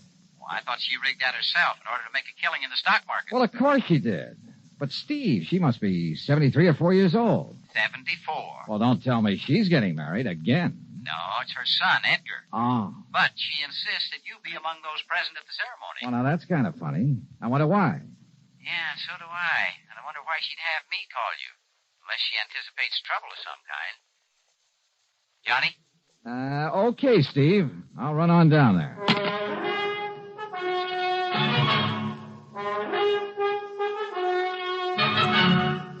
Bob Bailey in the exciting adventures of the man with the action-packed expense account. America's fabulous freelance insurance investigator. Yours truly, Johnny Dollar. And now, Act One of yours truly, Johnny Dollar.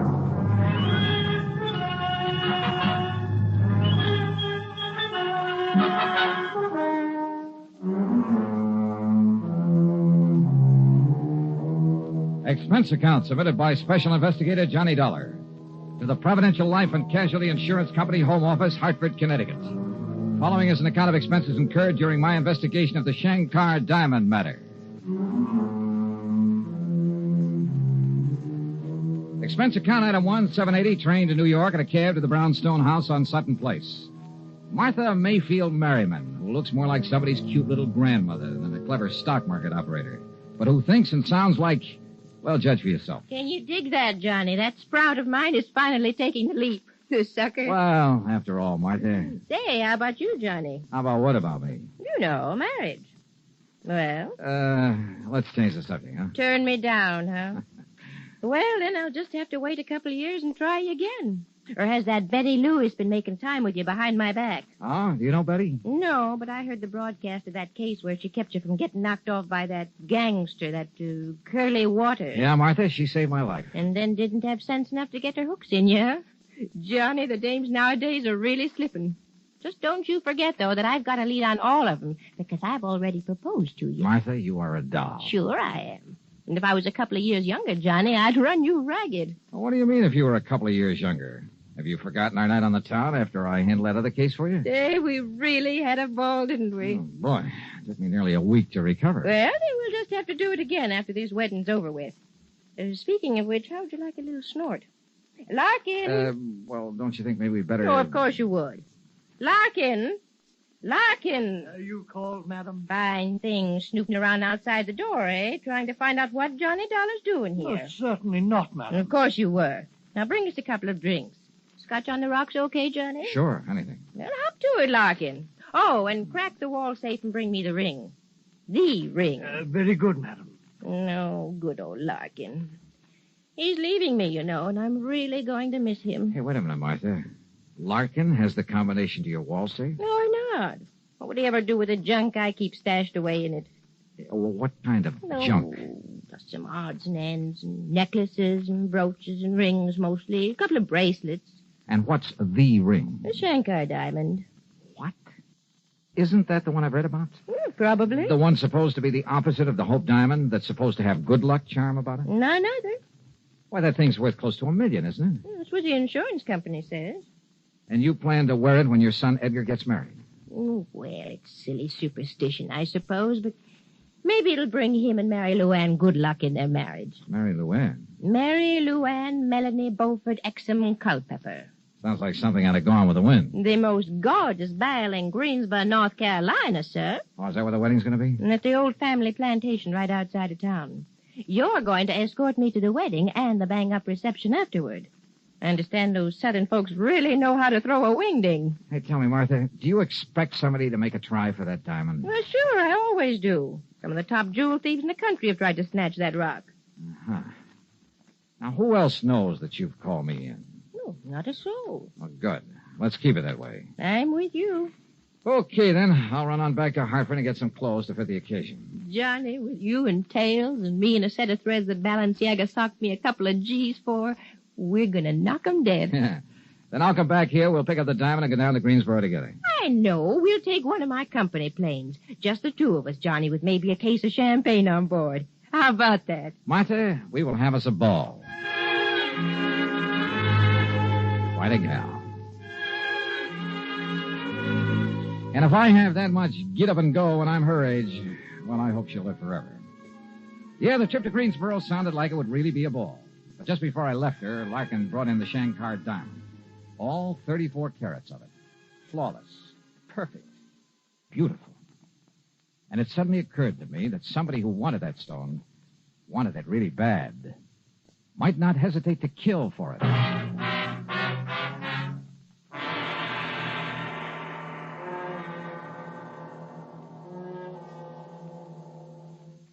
Act two of yours truly, Johnny Dollar, in a moment. And now for another episode in the life of Sergeant Donald Bellwether, my husband.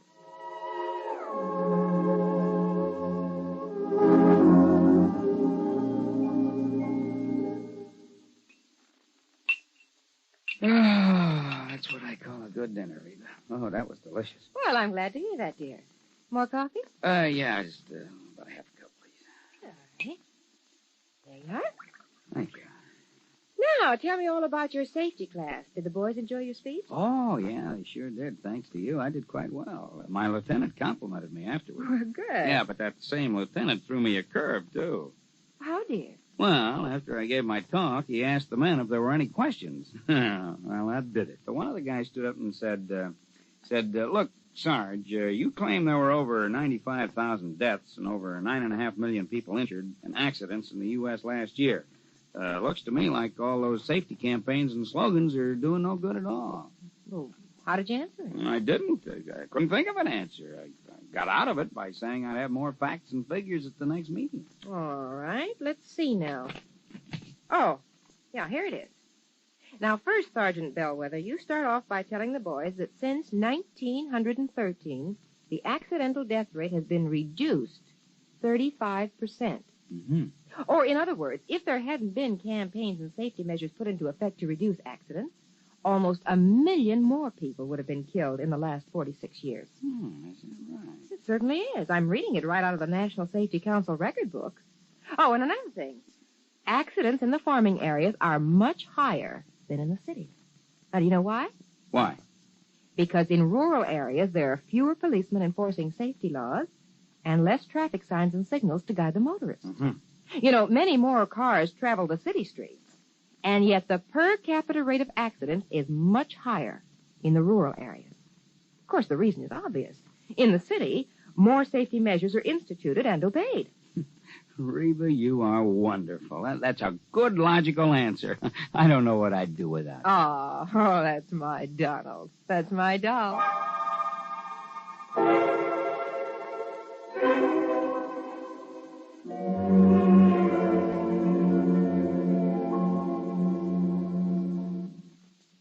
And now, Act Two of yours truly, Johnny Dollar and the Shankar Diamond Matter. Expense account item 2, $16.50, the trip to Hartford for my formal clothes, then back to New York in the home of Martha Mayfield Merriman. By the time I arrived, she was packed for the trip to Greensboro, North Carolina, and the wedding of her son Edgar. Her chauffeur drove us to the airport and then, much to my surprise, took over as pilot of the huge private two-engine plane that was waiting for us. Within a few minutes, we were airborne and on our way. And in my pocket was the ring, the Shankar Diamond. What are you looking so glum about, Johnny? You, Martha. Oh, what are you talking about? I'm the one who ought to have the sourpuss. I proposed to you. You turned me down. Martha, I don't think you really leveled with me. You think I wouldn't marry you? You're good-looking. No. I mean about this diamond. Well, now, Johnny, I don't dig you. Well, if there'd been some real serious attempts to steal it before, I would have been warned by the insurance company. Well, so they forgot to tell you, is all. Is it? Or do you have reason to think that somebody's going to try to get it now, while you're away from your usual police protection? I thought so. Okay, Martha. Who? Did you get a look at my chauffeur, Johnny? The laddie who's steering this crate? Well, I could hardly help it. If you mean to say... Yes. Yes, Johnny, I think the only reason Eric ever took a job with me was to get his hands on that diamond. Eric who? Eric Melvin Chatterley. Yes, he's a distant cousin of Larkin, my butler. And Larkin's leaving you shortly. To spend his last days in his beloved England. Did Larkin recommend it to you? No. Actually, he didn't even know much about Eric, in spite of their being related. Well, how long has Larkin been with you? Oh, years. And this Eric? 5 or 6 months. Martha, why do you suspect him? Well, now, 2 reasons. In checking up on him after I hired him, I found out that his old man, Byron Chatterley, is still serving time in an English prison. What for? He was a jewel thief. Sure. I remember reading about him. He was a real expert, painstaking and patient. Spent over 3 years working on a plan to get hold of the crown jewel. But he didn't plan long enough, and that's when they nabbed him. And if some of the head shrinkers are right, if crime is in Eric's blood, well... What was your second reason? Well, about a week ago, I found Eric alone in the study. And I think he was casing the wall safe. But you're not sure? He had a dust cloth, and he started flicking it around, muttering something about giving Larkin a hand, which is highly unlikely. You didn't accuse him? No. I just made it known that I was going to take the diamond with me to the wedding, and I sent for you. But if he knows who I am, what my business is... I don't see how he can. I'll beg your pardon, madam. Wait, Johnny, is there any way he could have been hearing us up there in the pilot's compartment? No, I don't see how. Yes, Eric? We'll land in Greensboro in about 5 minutes, madam. Thank you, Eric. We'll be ready. Well, Johnny? Martha, the only time you'll have this diamond is at the wedding. And the reception. After all, that's the only chance us old biddies will have to show off our furs and jewelry. Okay, and the reception. The rest of the time, it'll be right here with me. But nobody's to know that. Martha could be wrong, of course. About Eric, I mean. The fact remained that within a few hours, everybody in Greensboro knew about her being there with the Shankar diamond. The Culpepers made us comfortable in the old mansion. The suite they gave to Martha was big enough to house a family of 12. During the next 24 hours, the place was, well, I'd call it a kind of dignified madhouse, what with all the preparations for the wedding. There were house guests by the dozens. Some were obviously very wealthy, but some had just as obviously seen better days. And I couldn't help wondering if a couple of them might have designs on that $1 million diamond. I stayed as close to Martha as possible and at the same time kept a constant watch on Eric. The police who'd been hired for the occasion appointed him as a special guard. Darn fools. They didn't know it, but they were playing right into his hands. If, that is, Martha's suspicions were right. Then, late the following afternoon, the wedding went off without a hitch. The blushing bride was beautiful, and the bridegroom looked appropriately happy.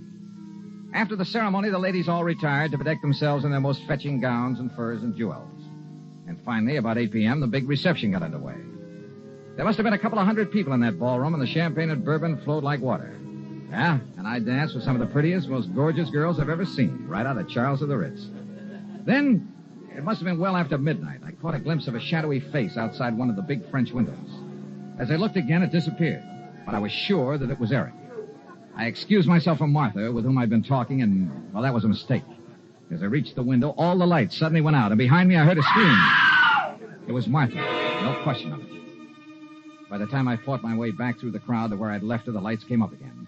And yeah, there she lay, unconscious on the floor. The Shankar diamond stripped from her finger. Act 3 of yours truly, Johnny Dollar, in a moment. Do you know who said, absolute freedom of the press to discuss public questions is a foundation stone of American liberty? Those words were said by former President Herbert Hoover. Mr. Hoover was well aware of the important role that freedom of the press had played in the creation and growth of the United States of America. He realized that without freedom of the press, no democratic form of government could exist. One of the first steps in the path toward totalitarianism is the creation of a controlled press. A free press hampers the work of a potential dictator. When the press is free, the people of a country are free. When the press is not free, the people of a country are in danger of slavery. Remember the words of Herbert Hoover. They are part of your American heritage.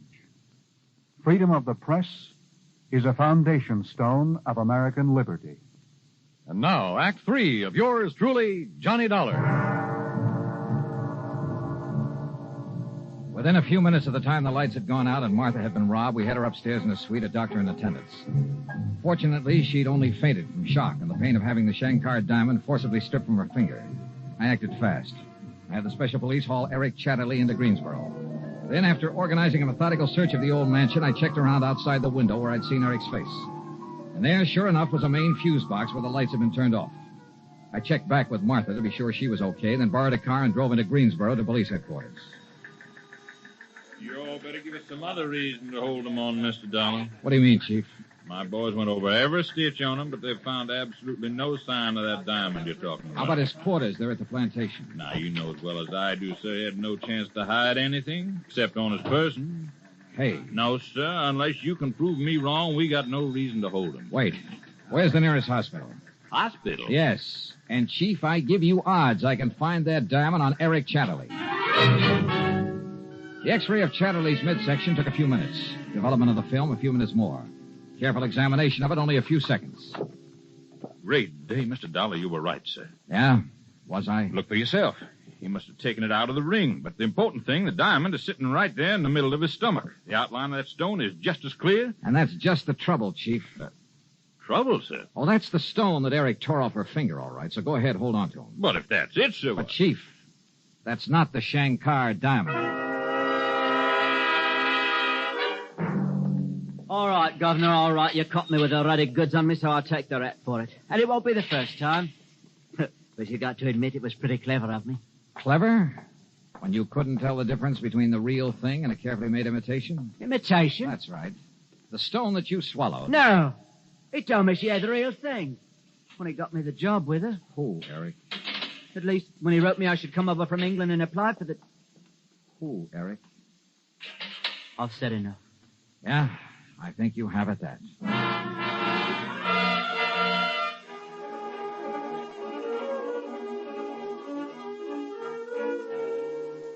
Eric have the combination of that wall safe? Of course not. As I told you, the You're only... sure, Martha? Well, of course I am. When you say paste and imitation... Johnny, are you kidding? When's the last time you wore the Shankar diamond? At the big charity ball last spring. If it was the Shankar, not this imitation you're talking You about. haven't had it cleaned or checked by a jeweler since. No, why should I? Then it probably wasn't the Shankar, and you're sure you didn't know about this imitation. Do you think I'd go around flashing a phony? Now, look here, Johnny. I love you dearly, but don't you cool me with a line like that. Don't rile me, boy. Okay, honey, okay. Keep your head on. Just get ready for a quick trip back to New York. As soon as I can find us another flyboy.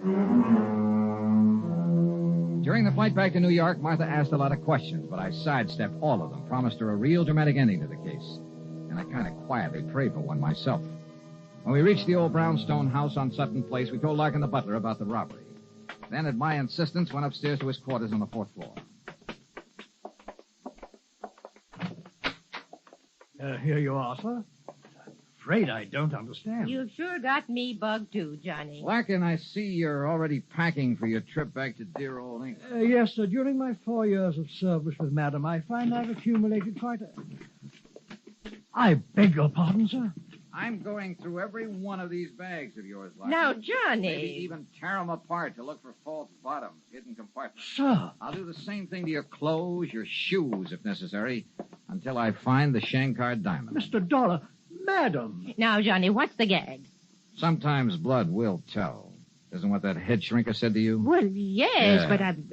You were thinking only of Eric, of his relationship with the notorious Byron Chatterley, the man who quietly, patiently spent years working on a plan to get hold of a precious stone. You forgot all about Larkin being related Now, to him. just a minute, You trusted Larkin, to the point of letting him have the combination to the safe where you kept the Shankar. So he had an imitation made, a beauty, out of a thing they call strass. Strass? Yeah. It's a highly leaded glass that only an expert can tell from a real diamond when it's cut correctly.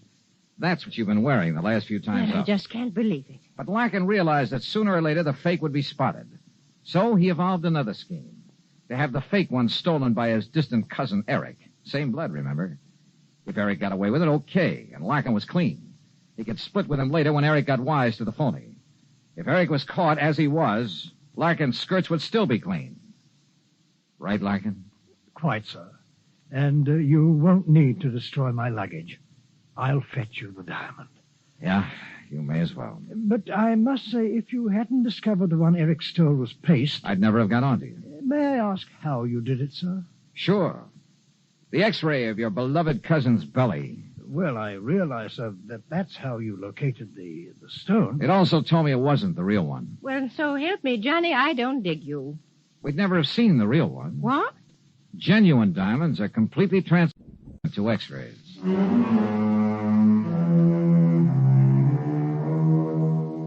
So, the diamond's safe and sound, and Larkin and his dearly beloved cousin are in the clink. Martha was a bit upset over what Larkin had done, but, well, she'll get over it. Yeah, and I sure hope I get over this headache. That brawl she threw for me by way of celebration was a dilly. Expense account total, including incidentals and the trip back to Hartford? Call it $50. Yours truly, Johnny Dollar.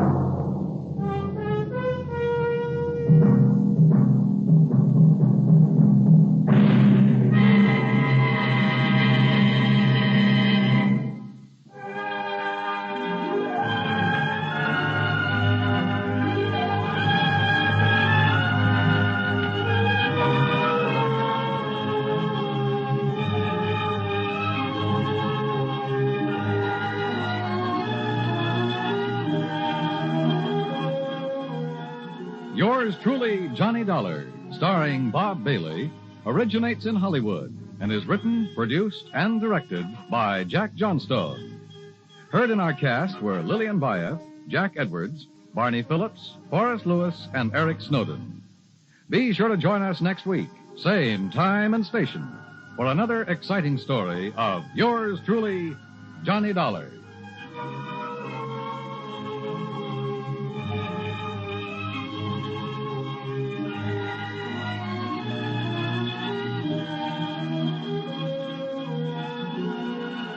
This is Dan Coverly speaking.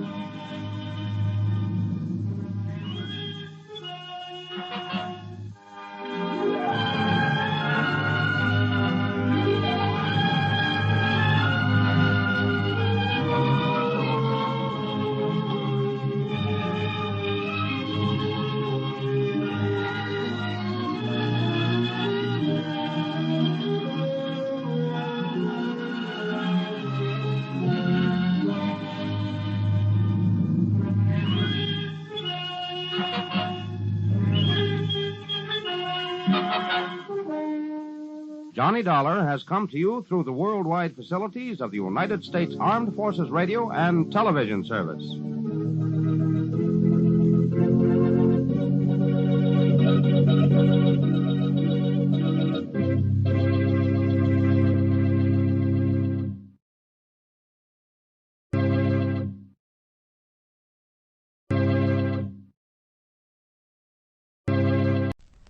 After all, traveling on a luxury train is very glamorous.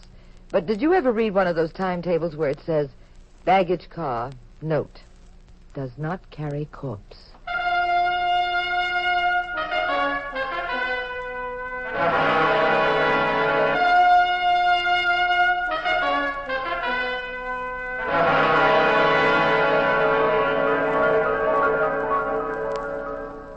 The National Broadcasting Company presents The Adventures of the Abbotts, starring Claudia Morgan and Les Damon as Pat and Jean Abbott, the nationally popular characters of detective fiction created by Francis Crane. NBC invites you to join Pat and Jean each week at this time for an exciting recorded adventure in romance and crime. Tonight's story, The Blue Rocket Express. And here is Jean Abbott to set the stage for our puzzle and murder.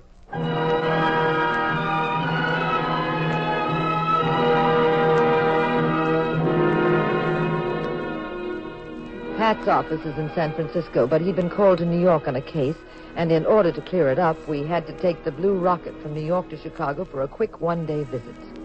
And then we planned to take the rocket back to New York again. We'd checked our luggage through, and we were strolling into Grand Central Terminal. Jean. Yes, Pat? The train doesn't leave for 20 minutes. Why do you always drag me to trains 9 years ahead of time? Now what are we supposed to do? Stand around the terminal twiddling our thumbs? Don't get excited, dear. They opened the train a half hour early, see? Track 32. It's open already. So come on. Stop being a typical husband and get on the train. Oh, of all the silly things. Dragging me here so early that I... Oh, you go ahead. Why? I need razor blades and cigarettes and a couple of magazines I forgot to buy. Uh-huh. We got here too early. Well, you're lucky I brought you here so fast. You'd have forgotten about it. Okay. Now just stop being a typical wife and get on the train.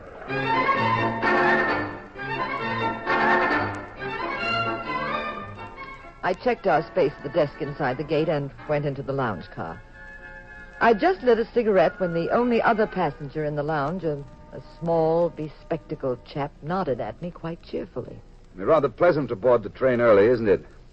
Yes, it's very comfortable. Are you going to Chicago or on to California? Just to Chicago for the moment. Oh. My name's Duffield, Professor Ernest Duffield. Mine's Abbott, Jean Abbott. You with the University of Chicago, Professor? Oh, no. I'm going to California. I'm in the through car. Oh, well, how do they work that? I've always flown across. Well, you see, they switch the car off in Chicago and then hitch it on to the back of the El Dorado. That way, as they say in the ads, you don't have to change trains. What do you teach, Professor? Well, I'm not teaching anymore, Mrs. Abbott. I'm doing research. Oh. Matter of fact, that's why I'm going to Los Angeles to a conference. And what's your subject? Bacterial warfare. Oh, I hate those words. Thank heavens no one's tried that yet. Oh, but they have. It sounds horrible. What is this conference in California? I'm very sorry indeed, but I cannot discuss that. It would be classified information. Now, if you'll excuse me... Oh, please don't go. My husband would love to meet you. Well, I'd be delighted to meet him, too, but I'm, well, sort of an old eccentric, I guess you might say. I can't stand crowds. The moment the train fills up, I prefer retiring to my compartment until the end of the trip. I'm alone. I can relax, read. Goodbye, Professor. It's been most interesting. Thank you, Mrs. Abbott. Good evening. Well, leaving us so soon, friend? My name is Charlie Drake. Stick around, friend. I have a few stories you'll like. I beg your pardon. Well, get him. He ain't square. He's oblong. How about you, ma'am? I guess we might as well be friends. We're fellow travelers in the old choo-choo. Drake's the name, Charlie Drake. I'm the original good time Charlie. Uh-huh. You traveling alone, honey? Just a small-town girl at the mercy of all the traveling salesmen? No. I'm with my husband. Oh, well, that ties it. In fact, here he comes. Well, I got everything I needed, Jean. Pat, this is Charlie Drake, my husband. Look, house for all of us, whipping up a little bridge game. Let's see, there's three of us here. Who's that fellow over there in the corner? Anybody know him, the old geezer? No, we don't. What do you say there, stranger? How about for being a fourth at bridge? Eh? Oh, poxy grandpa, a little on the deaf side, huh? Well, I can always keep the folks happy. I don't believe I caught your name. I'm Pat Abbott. This is my wife, Jean. Going to little old Chicago, are you? So am I. I'd love to be on that through car to sunny California, but business forbids. You got nice accommodations? Yes, we're quite happy about it. Well, look, I'm in car 181, compartment C. Open day and night, never a dull moment. Anytime you're feeling blue, you want a few laughs, call on your good friend Charlie. Hey, have you two heard the one about the nearsighted octopus and the bagpipes? Have you? You'll bust your buttons, kid. This one's a real knee slapper. Now, listen here. It seems the octopus went to a...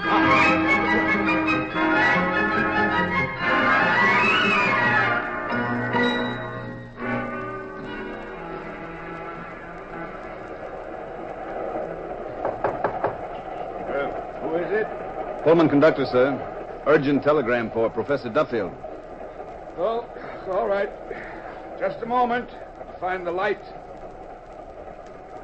And my bathrobe.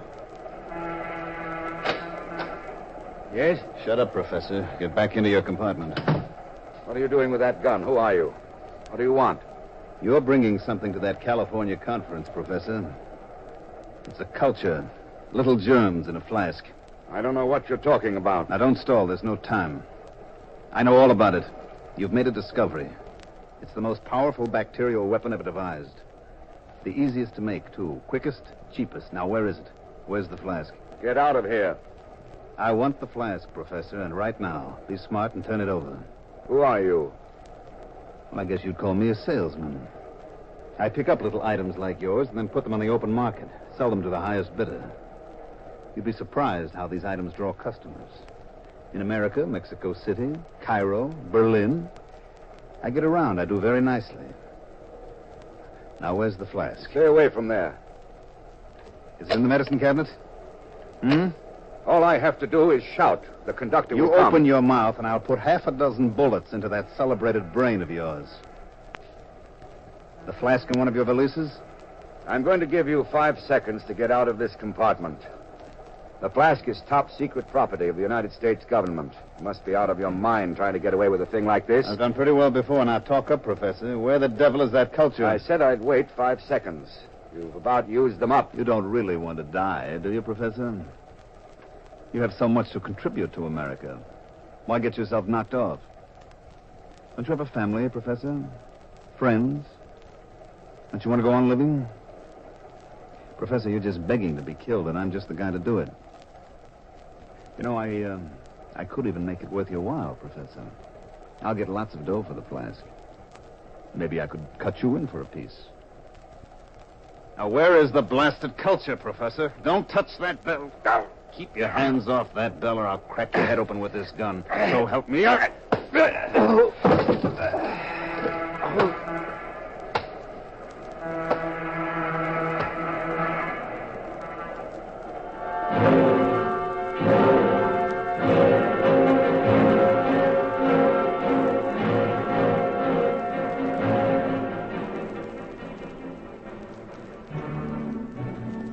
After Pat and I left the lounge, we didn't see the professor or Good Time Charlie for the rest of the trip. We left the train at Chicago without knowing there was anything wrong. Neither did anybody else. Pat tended to his business and then took a relaxing spin on Lakeshore Drive in a cab. And by early evening, we were back on the return trip of the Blue Rocket Express heading for New York. After dinner in our compartment...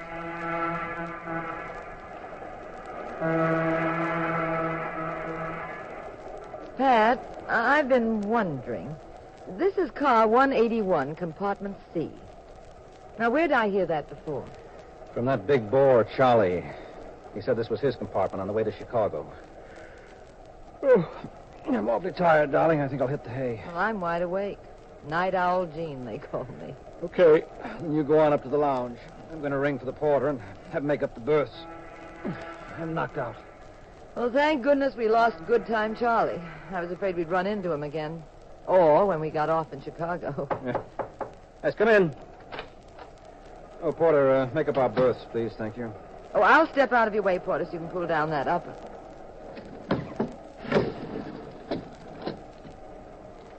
Pat, look. There's a body up there. Yes, a dead body. Oh, Pat. Get the conductor, please, Porter.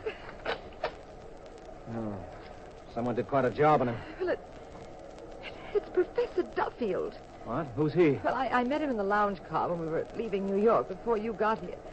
He's a scientist and expert on bacteriological warfare. Well, that makes it worse, much worse. You better have the conductor notify the FBI immediately. But this wasn't his compartment. What was he doing in here? The porter tells me someone's died in here. Yes, conductor. When he lowered the berth a moment ago, we found this body. What are your names? Mr. and Mrs. Patrick Abbott. All right. I'll find another space for you. Now, don't discuss this with anyone under any circumstances, except the police. I'll have them aboard on it at our next stop. Now, we'll take care of everything now. Just keep calm and keep quiet. Don't go to sleep in the space I give you until I've had a chance to get more information from you. This man, the dead man, was in the wrong compartment. Oh, what do you mean? Well, I met him on the way to Chicago on this train last night. If he was murdered and then his body was shoved into the upper berth and left sealed there, this is not the compartment he had for himself. His name is Professor Duffield. He was originally on the through car to California. He was in highly classified government work, conductor. You better report that instantly when you contact the police. Now, my schedule book says the man who occupied this space on our trip out was a Mr. Charles Drake. Now, conductor, my wife wouldn't make a mistake. Besides, Charlie Drake, Good Time Charlie, as he called himself, got off in Chicago. This is not Drake. Look, would you do something for me? Oh, what is it? Here are my credentials. I'm a private investigator. The New York police will know my name if you want to check. So will the FBI and the Pentagon. I've been on cases involving classified material. Well, you tell all this to the police, Abbott. I'm just a conductor trying to get a train into New York. All right. Now, this train is a radio phone. So is the El Dorado. And time may be terribly important. Would you let me call them? Well, what for? I want to ask them if Professor Duffield is aboard. Well, he's lying there dead, isn't he? Look, just let me make the call. I have a theory. There's a phone in the diesel cab of the El Dorado. I read about it in the magazine. No, I can't let people play games now, Mr. Abbott. I have to see if there's a doctor aboard. I have to contact the police at the next town. Just the one call. I have the right to do that, don't I? Look, I can't get away, can I? You can listen to the conversation if you like. I'm telling you, this may mean the solution of the case. Okay, make your call. There's 2 cars ahead. Thanks. Come on, Gene.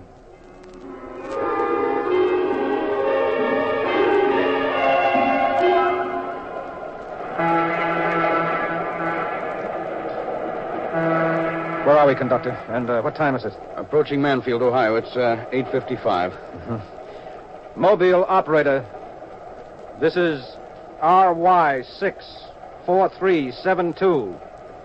I want BX6500. Oh, you think you'll get through, Pat? Probably. I've got to ask them this question. I don't get it. Professor Duffield's dead in compartment C, and then you're calling to ask... El Dorado, this is Patrick Abbott. I'm a private detective. Aboard the Streamliner Blue Rocket. You what?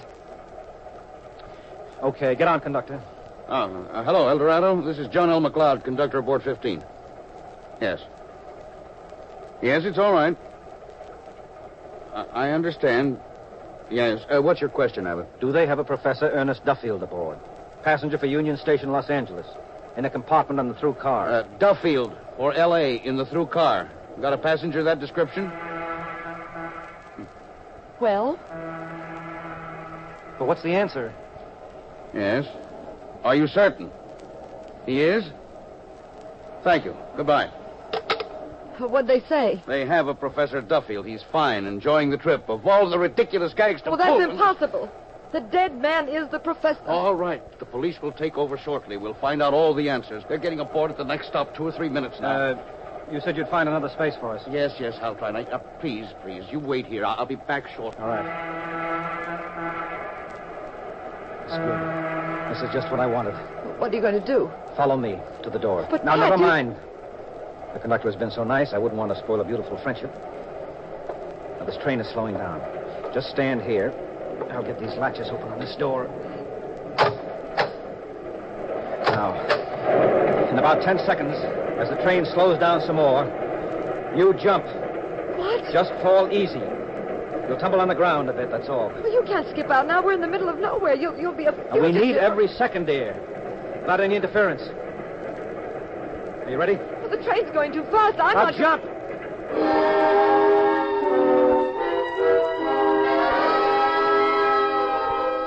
We were lucky. We landed on soft ground. Oh, thank goodness the train wasn't going quickly. It was very dark. We were in deep grass somewhere in the middle of Ohio. No lights anywhere. Nothing. Now, let's see if we can... If we can what, my dear, crazy Mr. Abbott? Exactly how do we solve a murder case involving a top-flight scientist by roaming around here by the railroad tracks? Dear, this is Mansfield. I saw on the timetable that the El Dorado is due at La Junta, Colorado, about 5:40 in the morning. Now, if we can find a road and get a hitch and grab a plane... Yes, if... Look. Through the grass. There's a paved road way up there. I saw a headlight. Come on. Let's try for that hitch. Hurry, Gene. We got the hitch in an old Model T. A very friendly farmer picked us up and told us there was a small airport about 15 miles away. A young veteran was operating a cargo plane service out of it. We bounced along the 15 miles in the old Lizzie, rattling like the famous skeletons on a tin roof. At the airport, we met the veteran. We thought we'd have trouble, but he was an eager kid, and the idea of trying to catch the El Dorado appealed to him. We stepped into his plane.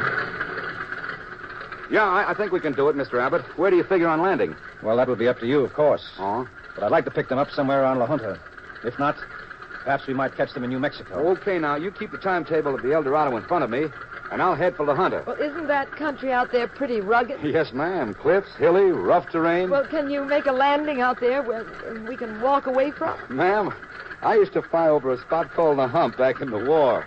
From Assam to come in. If you can fly over that, anything else is a vacation with pay. Oh, fine. That's a help. It's all we need. A real soupy storm. Now, we've got to get through. Cross your fingers. I'm taking off.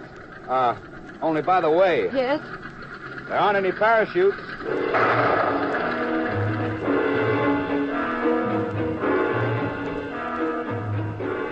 We took off. Pat and I squatted on bucket seats in the back.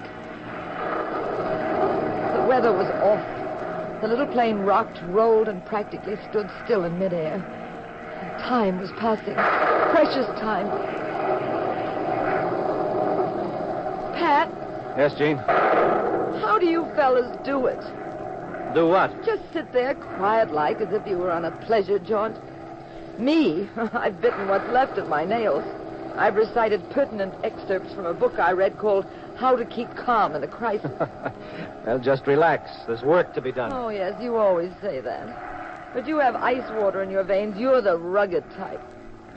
Me, I'm the delicate, scare real easy type. It's none of my business, Mr. Abbott. It's kind of silly to ask now, but are you 100% certain this trip was necessary? Why couldn't you have left it to the police where the train stopped? Because I'm after that train. By the time I convinced the authorities about who I am, what I suspected, what was going on, and fought through the right channels to the right authorities, it'll be all over. But really over. How to keep calm in a crisis. Remember the key words. What the dickens are those key words? I'm down about as low as I can get. We ought to be directly over the railroad tracks. Can't get any lower, we'll smack up. Well, have you got any field glasses in this flying percolator? Yeah, around here somewhere. See if you can spot the train. It shouldn't be too hard. The El Dorado's got a headlight that throws a beam about a half a mile. I've got the glasses. I'm watching. Oh, Pat, we're awfully low. Yes, ma'am. If he suddenly spots anything and has to climb to avoid it, we might stall, mightn't we? Now, just relax, dear. I told you before... You see the train? No, not yet. Well, you better see it soon, Mr. Abbott. I can't keep this up indefinitely. If we come to a very high spot, I may not be able to hedge hop like I'm doing. Well, it should be here, unless it's late. I don't see a thing. Just miles of track. I can just about make out the tracks. This storm is cutting the visibility down too much. Are you positive you're right about the time and the place? Yes, absolutely, Gene. The only thing could throw us is if that train is very late. That could be. Then we'd have to backtrack. Well, it probably is late with this weather. Now, if you just keep mum, dear, Wait a minute, wait. Wait a second, I've spotted it. I see it. A streamliner, about 20 cars.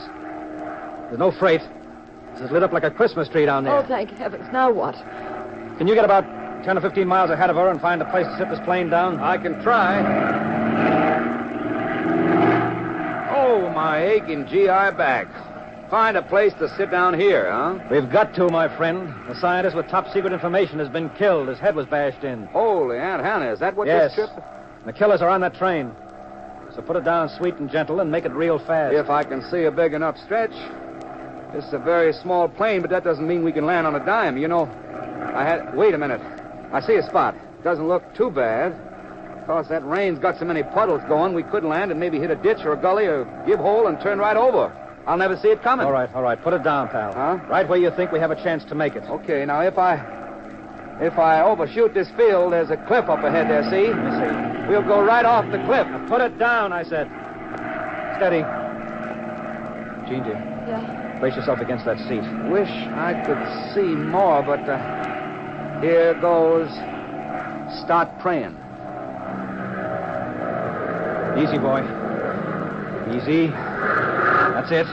Pat, I can't look. Easy. This is it. Now. Pat, the cliff. We're too close. We're too close. Made it. Oh, Rod. That's wonderful. Beautiful job. Now, look. You got emergency flares? Yeah, under the seat. Fine, I'll take a few. What in the world are you going to do now? Set these off on the track in front of the El Dorado and hope there isn't an accident. They do 90 miles an hour on some of these stretches.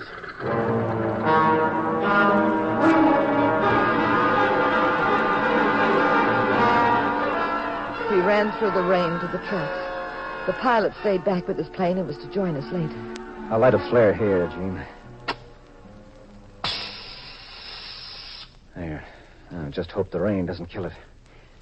You hear the train coming? No, not yet. Okay. Put another flare here.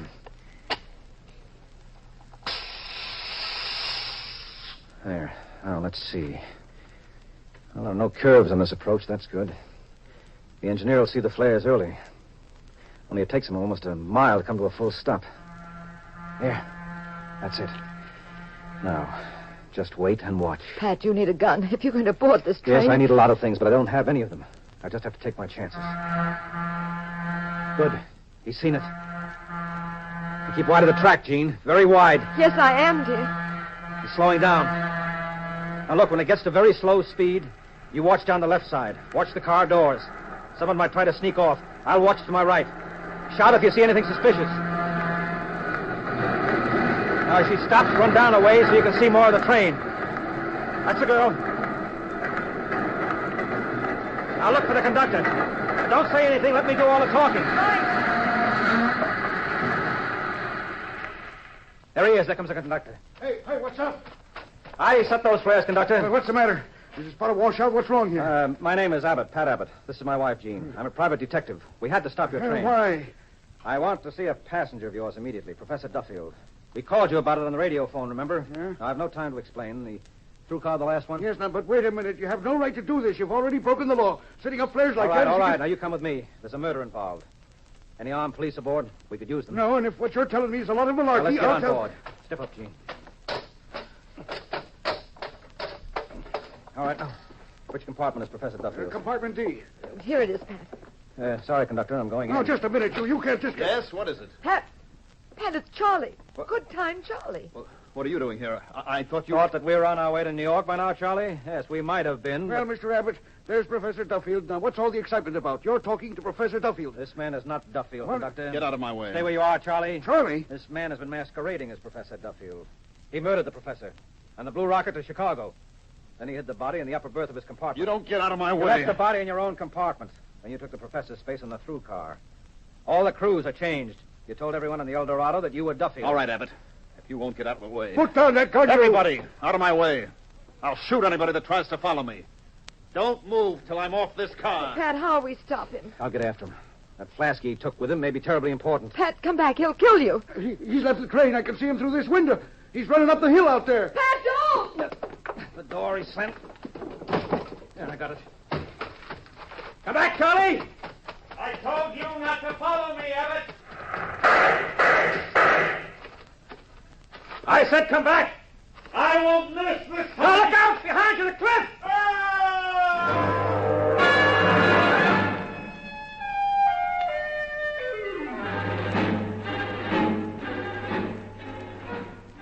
Charlie, gripping the flask, fell 3,000 feet. And turning to fire at Pat, he didn't notice that he was beside that same ominous cliff we almost went over when we were in the plane. Sometime later, Pat and I were back on the El Dorado. The conductor and local police were conferring about the crime. Pat and I were having hot coffee in the lounge. Now, Jean, I know exactly what you're going to say. Do you? Yes, you're very upset because I took so many chances. Well, I certainly am. After all these years of married life, I've become rather fond of you, Patrick, and I'd hate to see... I beg your pardon, Mr. Abbott. Oh. Mrs. Abbott. Oh, hello. I remember you from the Blue Rocket. You're the gentleman who wouldn't play bridge with us. Yes. I think I'd best introduce myself. I am Professor Ernest Duffield. You're what? That is correct. My identification papers. Would you care to see them, Mr. Abbott? Mm-hmm. Yes. They told me what you did. I am extremely grateful. And so I imagine is the government. It is quite simple. The man Charles Drake murdered was hired to impersonate me. I was bitterly opposed to the idea, but the Scientists' Commission insisted upon it. I pleaded with them, but they wouldn't listen. The chap volunteered for the job, fully realizing how dangerous it was. Well, Professor, your flask is gone. I presume it contains something very valuable. It was supposed to contain something valuable, Mr. Abbott. And Mr. Drake went to great pains to find it, but, of course, it was worthless. The flask Mr. Drake died with in his hand was a nickel's worth of colored water. The real flask obviously is being sent to California by other means. And how do we know you're Professor Duffield? I don't like to seem rude or melodramatic, but couldn't those identification papers be a government-manufactured fake for security reasons? Couldn't you be a government agent, maybe, impersonating Duffield, too?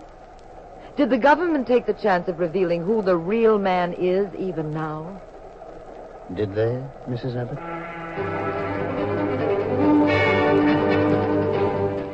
Pat and I finally got back aboard the Blue Rocket on our way to New York. We were alone in our bedroom. Pat, do you realize you haven't kissed me since we left New York 3 days ago? My, that's quite a debt I owe, isn't it? You owe me 228 kisses, plus interest and carrying charges. A grand total of 343. Wow. I better start paying off, huh? Well, you'll find this is a very friendly bank, Mr. Abbott. We wouldn't mind at all if you'd overdraw your account.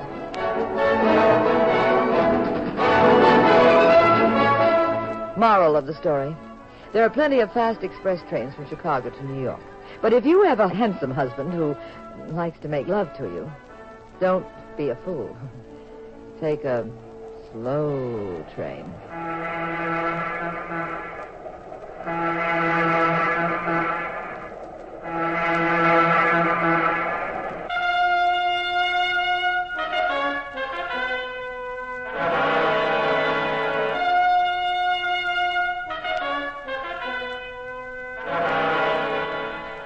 The National Broadcasting Company has presented The Adventures of the Abbotts, starring Claudia Morgan and Les Damon as those nationally popular personalities of detective fiction, Pat and Jean Abbott, created by Francis Crane.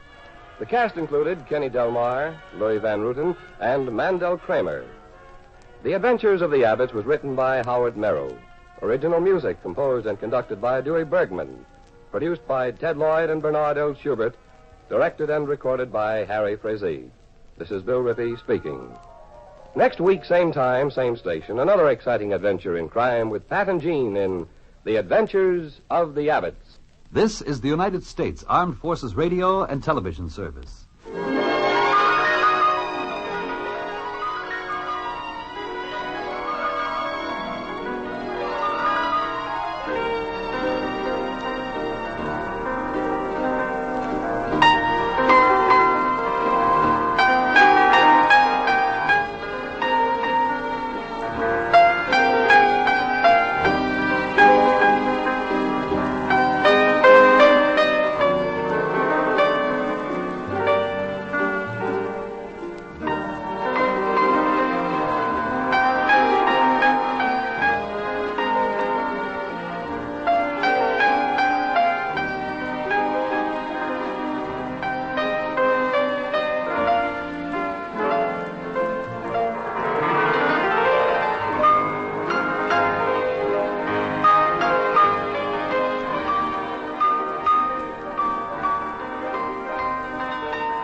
The CBS Radio Mystery Theater presents...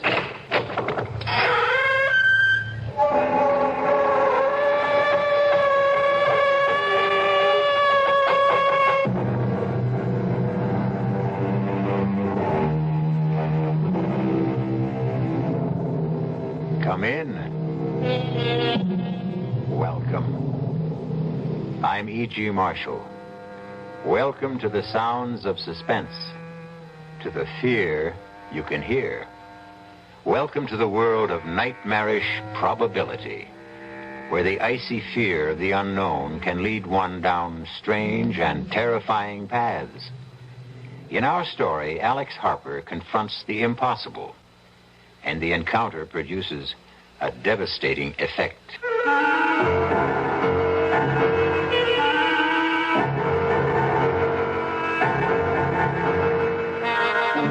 Our mystery drama, The Edge of Death, was written especially for the Mystery Theater by Saul Panitz and stars Patrick O'Neill.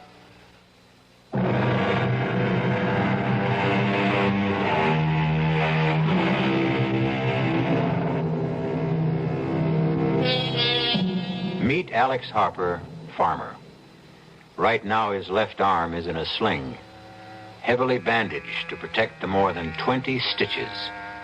Just a small accident on his tractor. First time in his 28 years as a farmer that he'd ever suffered more than a slight sprain or a minor bruise. It is a late August morning, an unreal sky, so blue it almost hurts the eyes to look at it. Even now, there is a promise that the cool dampness of the morning will soon yield to the stifling heat of the prairie sun.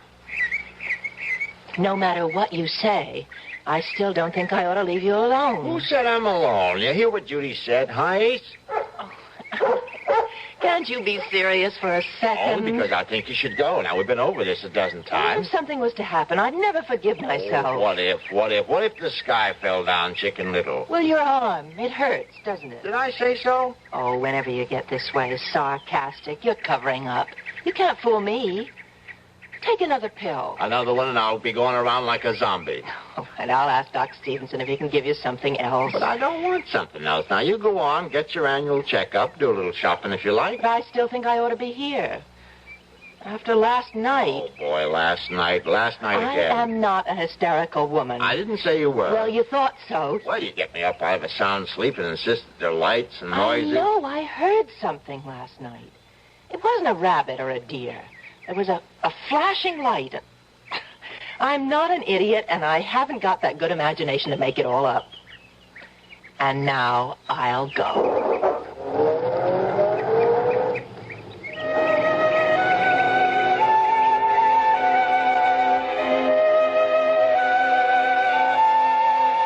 Ace, where are you? Come on, boy. Now, I'm in no mood to play games. All right, I'm going back to the house. Huh? Oh, behind the barn, eh?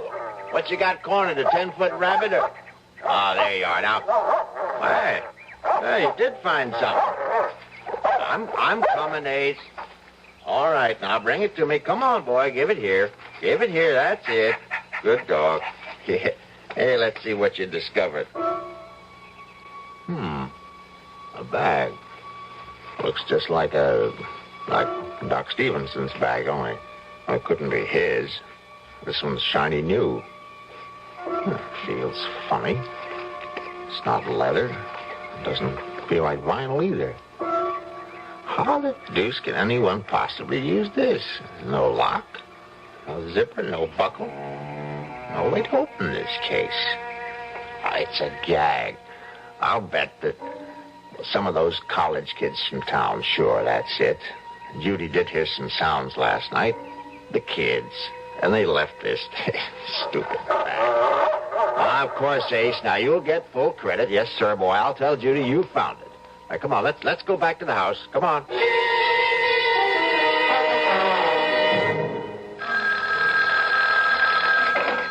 That's you, Alex?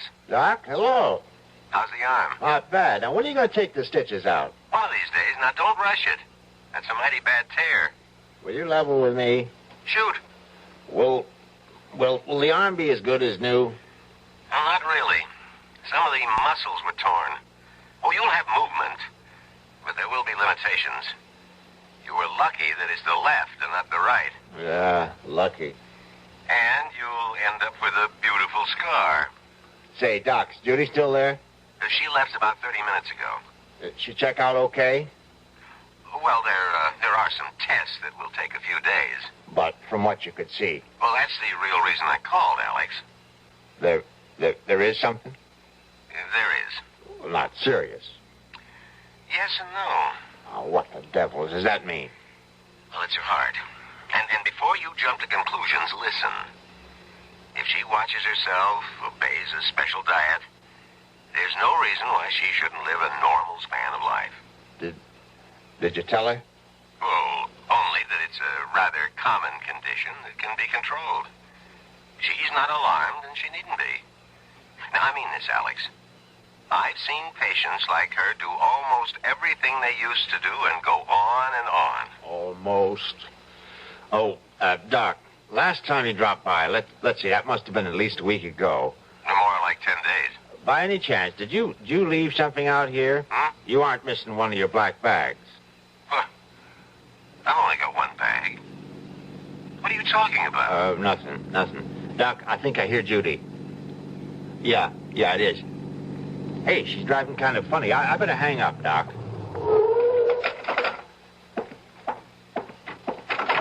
Oh, Alex. Oh, Easy now. Whatever it is, you're home. I'm so frightened. Sure. Just a few miles past the Clearwood Sanitarium. You know the big curve through the woods? Yeah. I slowed down. Wouldn't you rather talk about it a little later? You're shaking all over. Now, come on inside, Judy. I'll make some tea. Come on. Yes, like that. Inside. With the walls around me. Oh, Alex. Yes? We're in danger out. Oh, now, Judy. I saw him. I tell you, I saw him. Who? Death.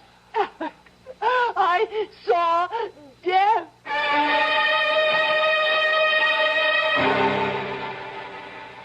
You feel better now? Yes. Look, I can hold my hands out and they don't shake anymore. Now, maybe I ought to call the doc anyway. I guess you must think Oh, Alex. I was maybe a minute or so past the railroad bridge when I heard this thing. What thing? It was on the news about a patient at Clearwood escaping. And please notify if you see him and telephone number and all. Any description? Well, all I can remember was something about his being dressed all in black. Nothing more. Hear that? What? Siren? Police siren? Why, it could be a fire truck. Oh, yes, I suppose so. You've heard sirens before. Yes, I know, but... I know, but they're searching for him. I still don't know who him is, except he's one of those mental cases from Clearwood. Well, he was just standing by the side of the road. But first I could barely see him in the shadows, dressed in black as he was. Well, what'd he do? Nothing. Just stood there, looking. Didn't threaten you? And then he said something. It was like, I want to communicate with you. Yes, I think that was it. And you got out of there fast. Did he shout? No. His voice was soft and mild. And he said communicate? You sure he used that word? Communicate, yes. It's a queer word to use, don't you think? I mean, most people would say talk. I want to talk with you. Communicate. I know what I heard. I looked up when I heard him, and by now he was in the sunlight, and I could see him clearly, just a few feet away. Alex, he had no face. Now, Judy. I know what I saw. There was no face. I'm not hysterical, and I saw him. Now, if you say so. Oh, why don't you believe me? Because I can't conceive of anyone without a face, that's why. Now, all right, let's start from the beginning. Did you see his eyes? No. Was he wearing a hat? Yes, a black one. Well, it could throw a shadow over his eyes so you couldn't see them. It's possible. Well, it has to be. How the devil could anyone? He could have been in an accident, surgery. But how would he... All right, let's go on. Now, what about his nose? No, I didn't see any. Could be the hat again. Mouth? His His mouth, Judy. You see, if the sun was hitting over his shoulder, then there'd be a shadow from his hat. In that case, the mystery's over. You're trying to make me feel like a fool. I don't care what you or anyone else thinks, but I saw a man with no face. So you can know what you can do with your theory about the sun and the shadows. I don't know about flying saucers, and I don't take pills, and I don't smoke pot or whatever they call it. And I'm not crazy in imagining things. For your information, Alex, my eyes are still 20/20, and they saw, oh, God help me, a man without a face.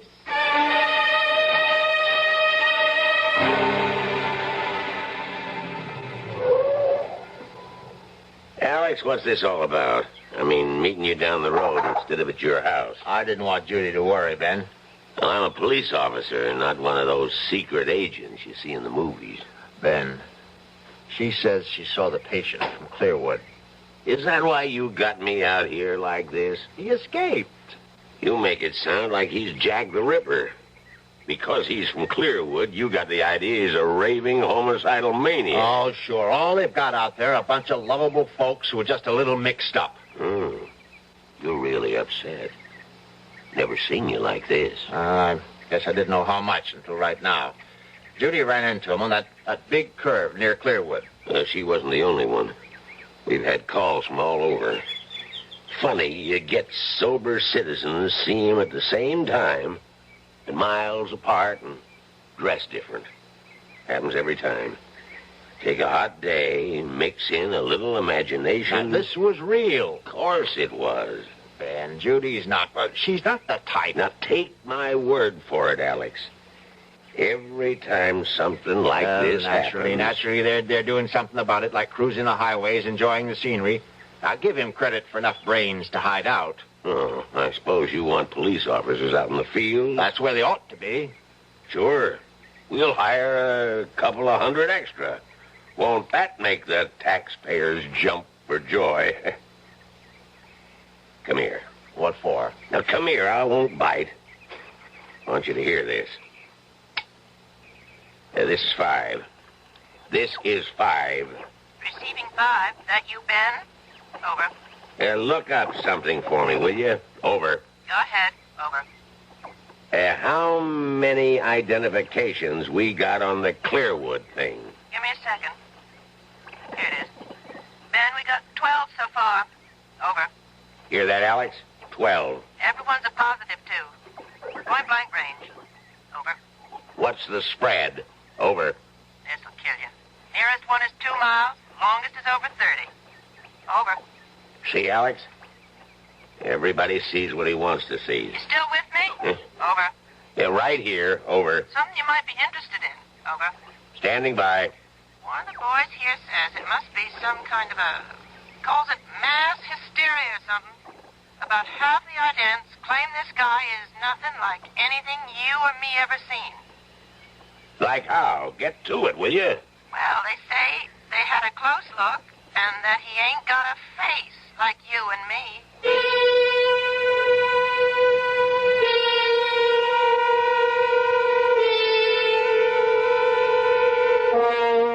A man without a face. Judy is not the only one. But think for a moment. In this last part of the 20th century, and its attendant wonders and discoveries, what is true and what is unreal? Is there anything no longer possible? Is there? I'll be back shortly with Act 2.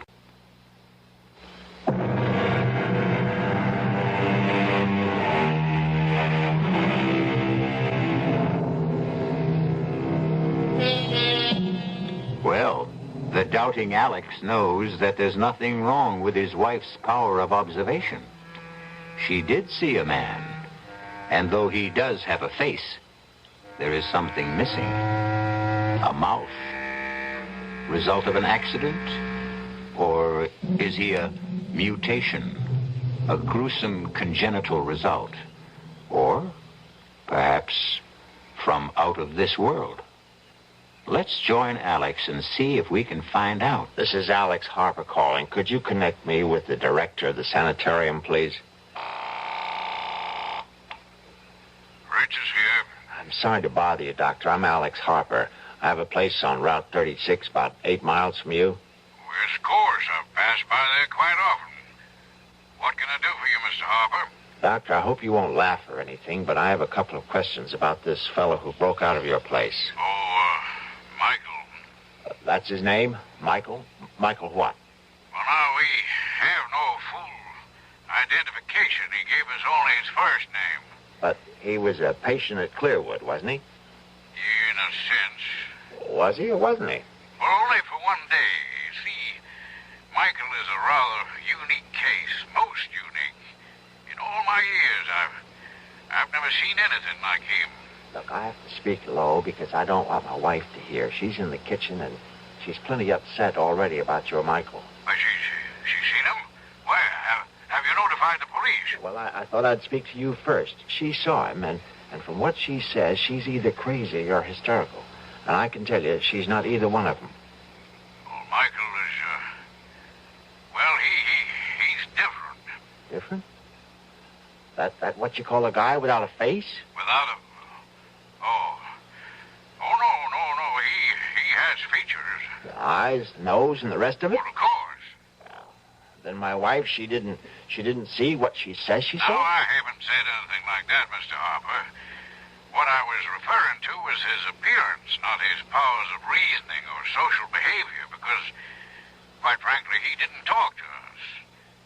Outside of his name, we couldn't establish contact with him at all. Well, what about his, as you call it, appearance?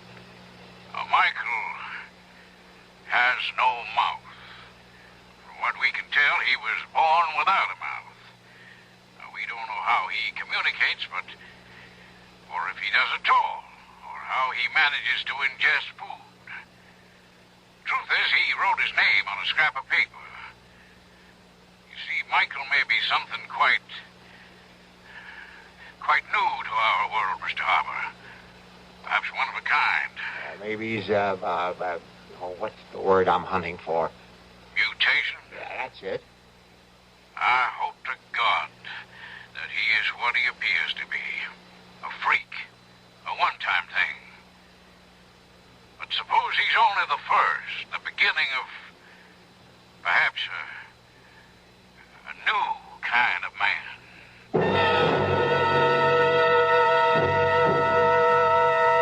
Alex? Be right in. Uh-oh. What were you... Oh, no. Oh, it's only an old ashtray. No big loss. How'd that happen? I got up when you called, and this case was on my lap, and it fell off. Well, you'll pick up the pieces, won't you? I've got something cooking. Sure. Hey, it's open. Judy, the bag is open. What's open? Oh, well, never mind. Well, what do you know? Hey, will you look at this? Now, Alex, you want me to ruin supper? Well, it's almost like a miracle. You see, Ace found this bag, and I couldn't figure out a way to open it. It looks just like the kind of bag Doc Stevenson carries. You don't have to be an engineer to open one of those. Oh, yeah? Well, this one has no lock or no nothing. And when I just dropped it and broke the ashtray, it opened up. And look what's in it. Let me see this eighth wonder. All these bottles. Hey, that's strange. Hmm? Doesn't feel like glass. Plastic. Mm-mm. Not plastic either. I never felt anything like this. Oh, what's the difference? Say, here's one that says cardiac arrest. And this one's cerebral occlusion and lymphoid carcinoma? Angina pectoris and respiratory carcinoma, spinal sarcoma. And this one at the end, tuberculosis. Alex, what is all this? What are these pills? Well, how should I know, except that they're important. Here's one that's different. For cuts, bruises, and dermatological eruptions. Looks like talcum powder. Well, it obviously belongs to a doctor. But what a doctor? What does that mean? Have you ever heard of a doctor who has a bag full of pills that cures heart disease and cancers, not to speak of stroke? The worst plagues of mankind, and here in our hands are the answers to what science has been searching for? cures. Those pills aren't cures. Who ever heard of a pill curing cancer, heart disease, or stroke? Well, why not? Think a moment. Look at this bag, Judy. Never seen anything like it in your life. I tell you, I don't understand it. I don't know where it came from, but it's like nothing on this earth. And these pills, now go on and laugh if you want to. But I know they can do what their labels say. Now, I can't prove it, but I know. All right, dear. If you want to think that, you go right on. I've got dinner to make. Now, don't patronize me. Alex, aren't you carrying this a little too far? You don't seem to realize what we have here. And you do. Those things could be dangerous for all you know. Oh, my God. Now, how can I prove... Whoa. Wait, there is a way. And right now, here, help me. Here. No, don't, Alex. All right, then I'll get these bandages Please, off myself. Now, I'm begging you. Now, the doctor said that... It's kind of awkward. Now, get scissors and cut some of this away. Now, get it. I won't be part of this stupidity. Now, you've lost your mind. Are you going to help me or not? Now, once I get the bandages off, I'm only going to put some of that powder on the stitches and on the skin where it's so red. That's all. A little powder. Oh, now, what can happen? What? Honey, don't you realize what this is all about? If this should work, and it will, you'll see, then those pills for cancer and heart... See now? Alex, these things happen in stories, but not... It's for you. You'd be well. Don't you understand? When Doc told me what he'd found, that you had a heart condition, But he assured me it was nothing to worry about. Oh, the old bedside manner. He wanted to break it to you easily. Did he tell you that it was... No, I can't say that, but how can heart disease be anything but serious? So when somehow the bag opened and I saw what was inside, I couldn't think of anything but that you could be cured just like that. Oh, honey, I love you. Oh, Alex, I guess it's all right. Where are they? Here they are. That's better. Now, careful now. You don't want to cut those stitches. Good. That's fine. Oh, the skin is so red. Sorry, looking mess, I know. Now, please, give me that bottle of powder or whatever it is. Alex. Now, please. Here. The bottle is warm. Well, it's a hot day. Oh, it feels as though it's generating the heat itself. Isn't that wild? Judy, will you do the honors? Just shake some all over. All right. That should do it. A little more. It's all covered. That ought to do it. Feel anything? Not yet. How long do you think it'll take? That is, if it... Well, it hasn't even been 30 seconds. I suppose it'll take a little time, though. I didn't expect a miracle like that water into wine kind of thing. The powder's got to work its way in. Well, I'll get some fresh gauze. You still ought to keep it covered. Yeah, that might not be a bad idea. I wonder what's bothering Ace. Oh, there he is. Alex. What is it? Look over there. It's him. The one Ace is running after, the man I saw on the road, the man without a face. I'm going after him. Now, lock the door after me and call the police. Oh, no, don't go. Let the police handle it. He's heading out to the East Fields. Now, call him. Tell him. He might be dangerous. No, I won't get too close. Just enough to keep track of him until the police get here. Oh, just thinking of him.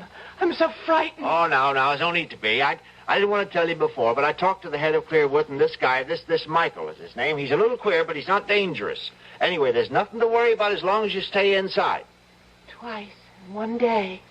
Why here? He's not after you. What reason would he have? I suppose not, but somehow... Alex! That's what he wants, the bag, the medicines. It must be his bag. He's come for it. Him? A doctor? It has to be. That's the only explanation. Oh, I'll give you another. He's escaped and wants to stay off the main roads. After all, you spotted him, didn't you? He just wants to get as far from Clearwood as he can. By chance, he was cutting across our place when he ran into Ace. Now, look. Now, I'm going to go after him before he gets too far. Remember, the police and the door.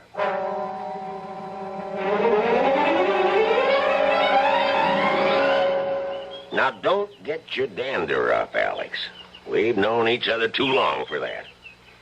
Now, you just show me again where you saw this feller last. Ben, I know that a good cop ought to be skeptical, but by God, I saw him run under that tree, then up and over that fence. Now, why would I lie? I don't mean to make out that you did any such thing. It's just so darn queer. Huh? Well, look for yourself. Look at what? That's it. Nothing to see. Oh, come on now. Let's stop this rustic routine. No footprints. Prints? Feel the ground. Soft, isn't it? So it's soft. And where are the prints? You say he was running? Yeah, with Ace right behind him. A man running puts down a mighty heavy print. Heavier than if he was walking. He could have gone across these rocks? Could have. But nobody could jump from rock to rock. Why, it must be 20 feet between them. Yeah. Unless he can fly. Must be clear out of the county by now. Now, how do you come to that conclusion? Ace. That's why. We were anywhere near that there Michael, we'd be hearing Ace. You know he's always been a noisy dog. Well, he could have lost interest and run off after a rabbit or a woodchuck. Yeah, maybe. Something right over there, Alex. To your right. Grass is too tall. I can't see a thing. Something black. This side of that thorn bush. I see it. He's wearing black. Everything black. Yeah. Come on out. Stand up. Now, I'm telling you for the last time. Put up your hands and come out. Now, I'm going to fire a shot in the air, and if that doesn't fetch you, I'll put the next one into you. Ben, I don't think he's coming out. You won't shoot, will you? Just you watch. But he isn't armed. How do you know that? Well, if he was, he could have cut you down. Standing up, you make a beautiful target. You got something there. I'm going in. I got an idea. He's so scared he can't move. Now, don't be stupid. Come back. Oh, my God. Of all the stupid things... Oh, it's Ace, our dog. He's dead. Yeah. Gee, I'm sorry. Oh, there isn't a mark on him. Look at his face. Oh, it's horrible. If I didn't know better, I'd say that something scared that dog to death.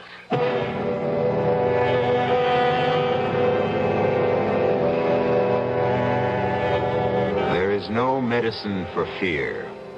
The icy chill that reaches out with frigid fingers to clutch the heart. The shadow of the inexplicable Mr. Michael hovers close by, and the lives of at least 2 people will be irreparably altered. We'll find out how when I return shortly with Act 3.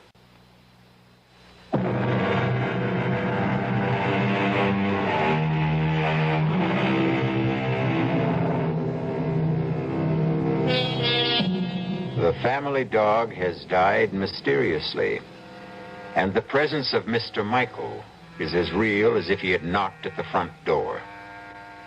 Now the ride back to the farmhouse is a silent one, broken only by a few perfunctory remarks as it comes to an end.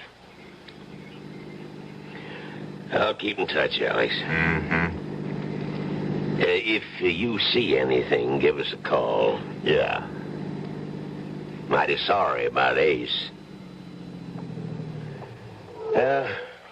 See you, Alex.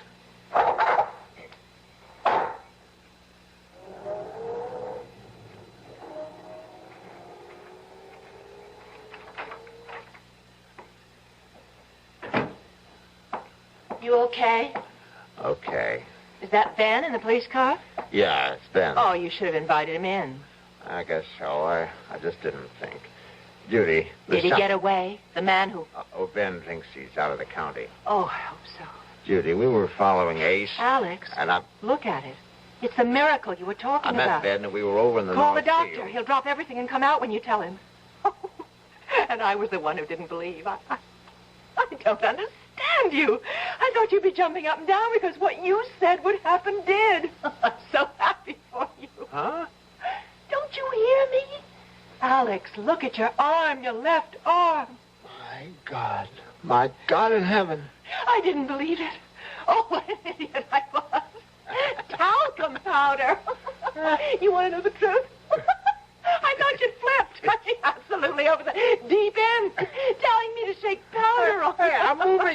see, like it was before the accident. It's like a young arm. It's brand new. Yahoo! No more pain. No more stitches. No more pain. He won't believe it. He won't believe it. Oh, Doc Stevenson, boo. Boo on all doctors. Here. Hey, what do they know anyway? You'll never have full use of that arm. However, if you followed my advice, you'll think I borrowed another arm. Look, not a single scar. Looks like the skin was never even scratched. Oh, it's so wonderful. Oh, and I love you. You won't be angry with me. How could I be? And why should I be? The doctor's bag, the one Ace found, Yeah, the bag. Where is it? I have it. We'll get it. Now that we have proof. Judy, you're going to be as good as new. The proper pill and no more heart condition. Hear that, world? Listen, oh gracious universe. Well, it's on the desk. Well, what are we waiting for? Alex. Look, if it works like the powder, we'll stand them all on their collective ears. Judy, the bag is locked again. I was so full of doubts. When you left, I looked at the bag and...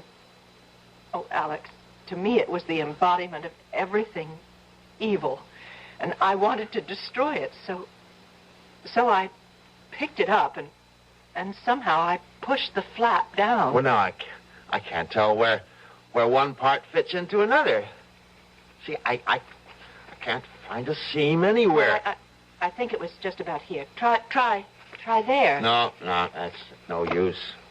I'll drop it on the floor, maybe like last time. Still in one piece. I'll try again. No use. Oh, forgive me. Right now, we got to figure out a way to get the bag open so we can get you a heart pill. Alex, you have an electric drill. I can try. I'll take it out to my workbench in the barn. Well, why not wait until morning? It's getting dark now.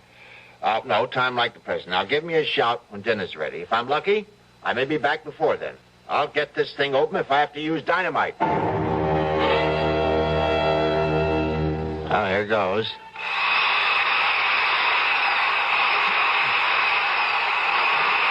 Nuts. The instrument will not achieve penetration. Who? Do not be alarmed. I mean you no harm. You know who I am? Michael? I am he. Don't come any closer. There is nothing to fear. There is no belligerency in me. I have a gun. This rifle is loaded. That is a weapon? Yes. It can bring an end to consciousness? Easily.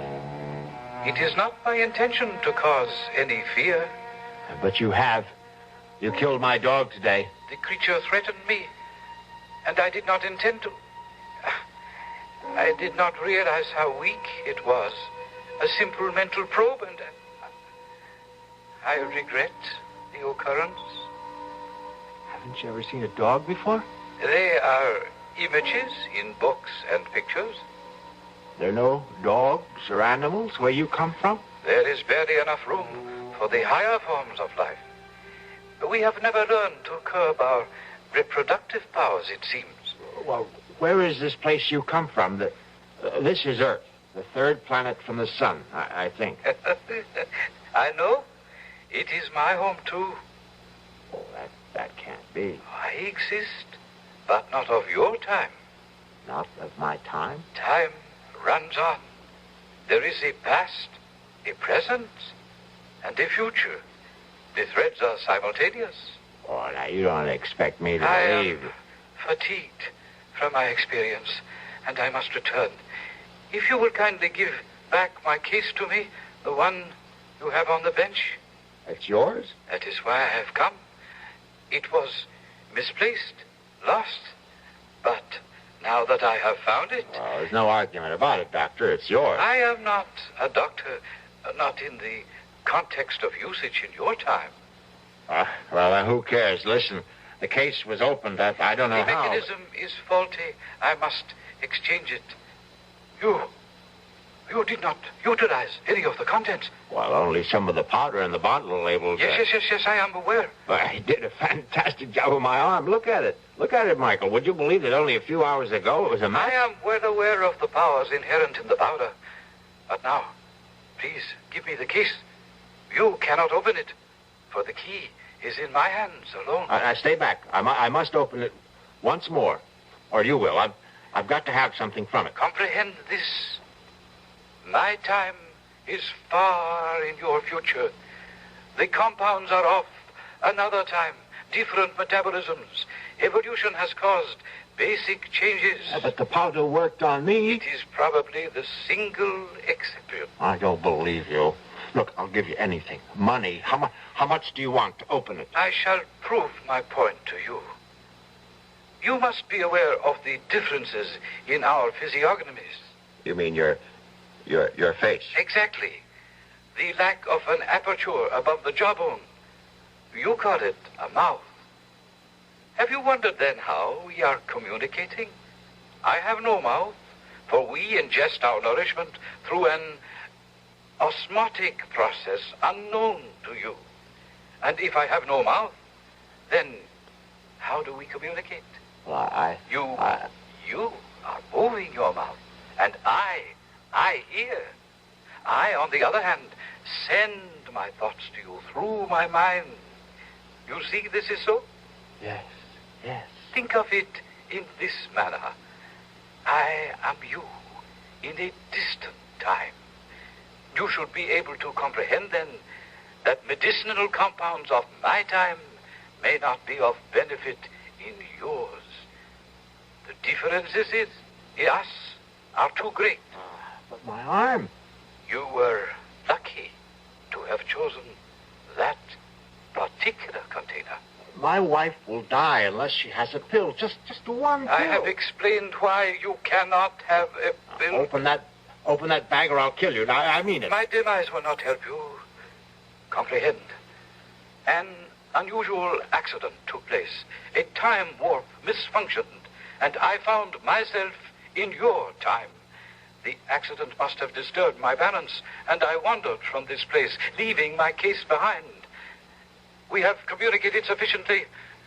I feel joyous that your infirmity responded to the powder, but I cannot allow you to maintain possession of the case any longer. Stop. I took a vow to protect it with my life. I must fulfill that vow. Give it to me. That'll hold you for a while. You don't realize it, but you told me how to open this. You said the key is in your hands. It'll open to your handprints.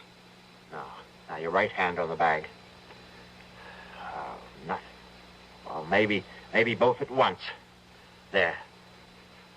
I'll try one on each side.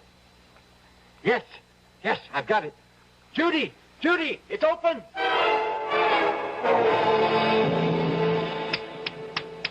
Come on, Michael, wake up. Come on, you're okay. Piece of ice on your cheek should help. That's it. Easy now. Fine. What? How do you feel? I thought your aim was to extinguish me. No. I only wanted one of those heart attack pills. You see, my wife Judy has a heart condition. Well, she had a heart condition. Thanks to you, we don't have to worry about that anymore. This other person, your wife, she ingested the dosage? It's like a flash. After she saw what happened to my arm, she had no hesitation. If I could only have just one of each of those different pills, I wouldn't have had... I have communicated to you that I am not a physician, yet you have refused to accept the truth. You insist I am practiced in medicine because I possess a case apparently similar to physicians of this time era. Well, you can't blame me for thinking that. You will not communicate. You will listen. You poor man. Poor individual. Let me inform you of my profession. I am proudly the highest ranking exterminator. Exterminator? Precisely. I communicated earlier that in my era there is barely enough room for all who inhabit the planet. Therefore, exterminators trained to eliminate painlessly and quickly. Oh, no. The pills, as you refer to the compounds, are each a dose of death. The case is full of death.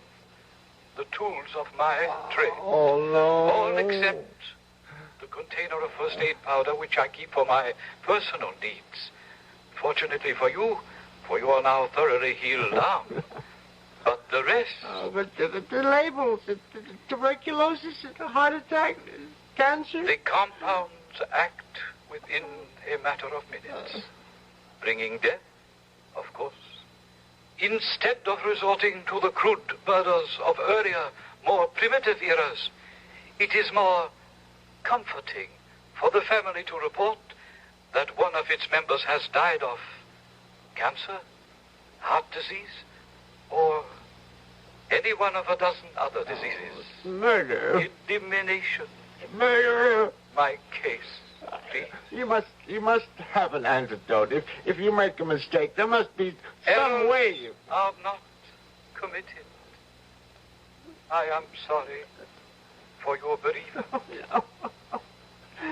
I shall depart. Be assured, there was no pain. No.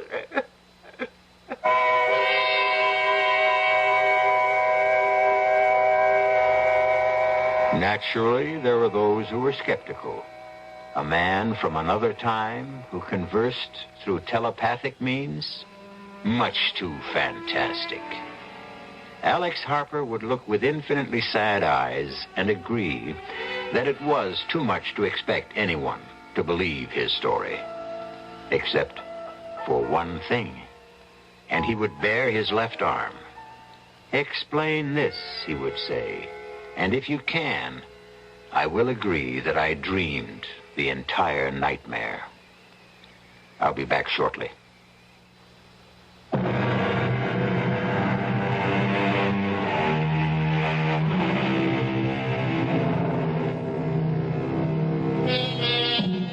In a ditty from a well-known operetta, the words are, "Things are seldom what they seem.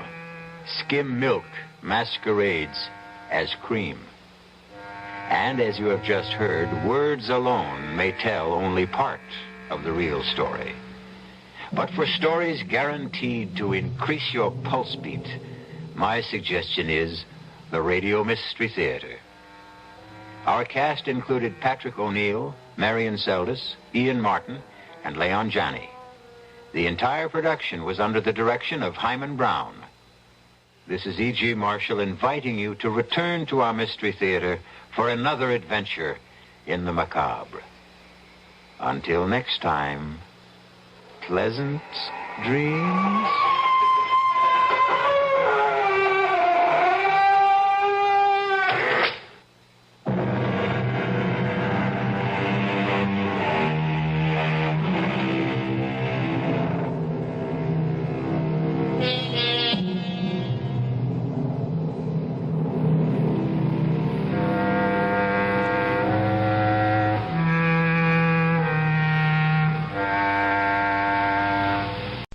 Wrigley's Spearmint Chewing Gum, the refreshing, delicious treat that gives you chewing enjoyment, presents for your listening enjoyment, Cloud 9.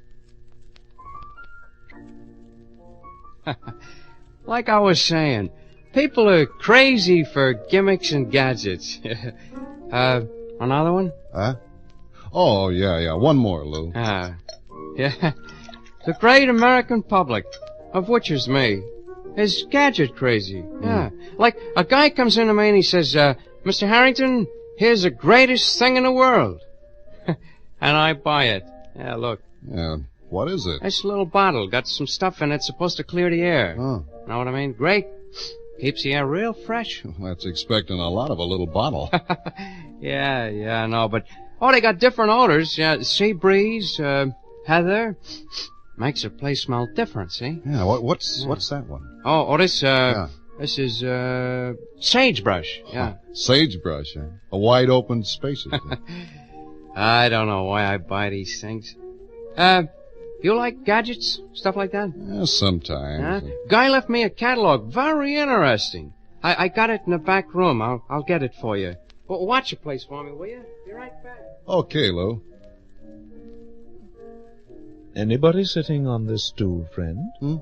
Oh, no. Help yourself. Well, thanks. Waiting for somebody? Well, I think I am. You think you are? Yeah, funny thing happened to me. You won't believe it. Yeah? But, well, you see that cloud up there? Which cloud? Well, the one right over there, about the ninth one. Yeah. Well, I can't believe it myself, but I'm waiting for a guy to take me there. You know, friend, if you said that to most people, they'd think you were a little, But I don't. You don't? You don't remember me, do you? Well, should I? You seem to remember Cloud 9. Hey, that voice. Wait a minute. Come on. Express Cloud 9 going up.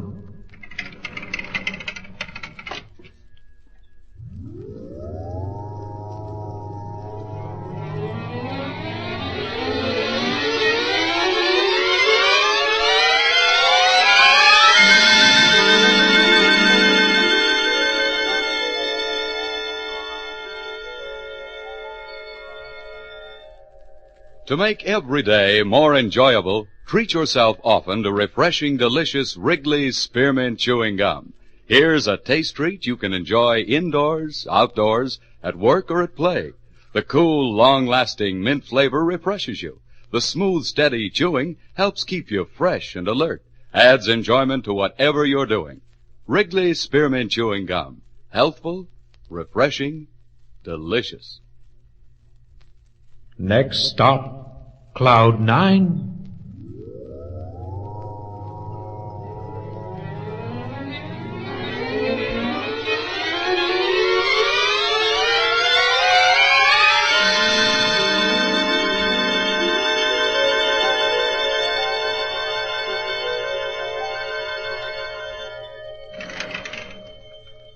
Here you are, mate. Cloud 9. Yeah. Real fine, this cloud. Whoever thought there'd be a place like this? Glad you like it, friend. Oh, the air's so clean and fresh. Of course. You know, when you live in a city, you forget what fresh air smells like. You forget a lot of things. Yeah. Say, where are we going tonight? To a forgotten place in a half-remembered time. Half-remembered? You'll see. Due west, Davy. Due west. 2 degrees to port. Steady on course. Steady as she goes. Full wind, Davy. Full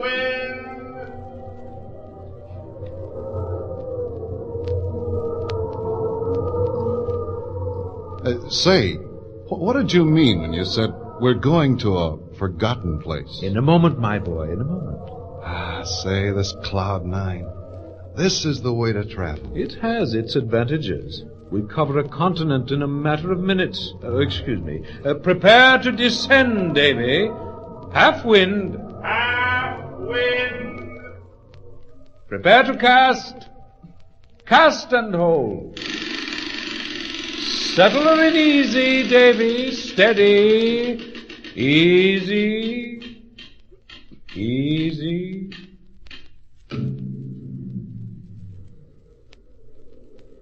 Where are we? Look around. This is a region known now as Arizona.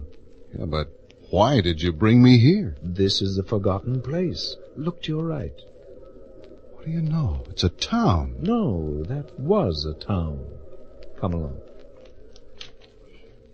Something strange about this. Those buildings. They're barely standing. Careful. The boardwalk starts here. Oh. Some planks may be rotten. You'll probably know what kind of a place this is. Huh? This is a ghost town. Ghost town? Yeah. But what is there in a ghost town? Memories. Come along. Yeah, that's funny. Once there was a lot of people here, huh? Once. There was a population of 2,720. At the moment, it has a population of 2. You and I. What kind of people were they? Well, can't you tell? They built this town. Pioneers. Yeah, but the buildings are falling apart. What can you tell from that? Wait. I hear a voice. Huh? I don't hear anything. Listen. Try.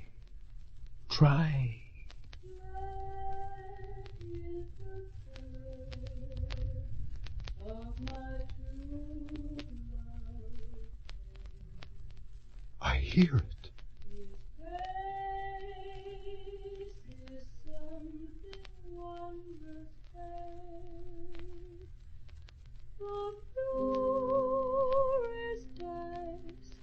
And the strongest hands. I love the ground on where he stands.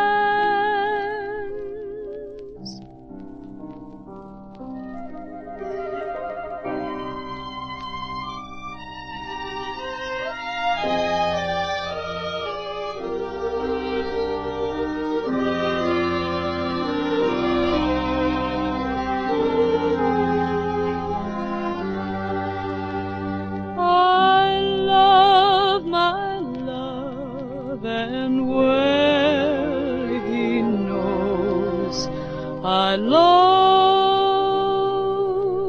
the ground on where he goes, and still I hope the time will come when he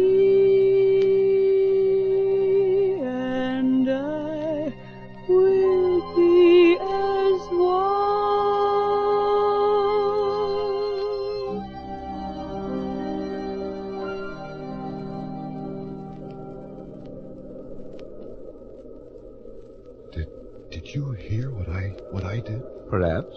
And look, those buildings. They've changed. Hmm?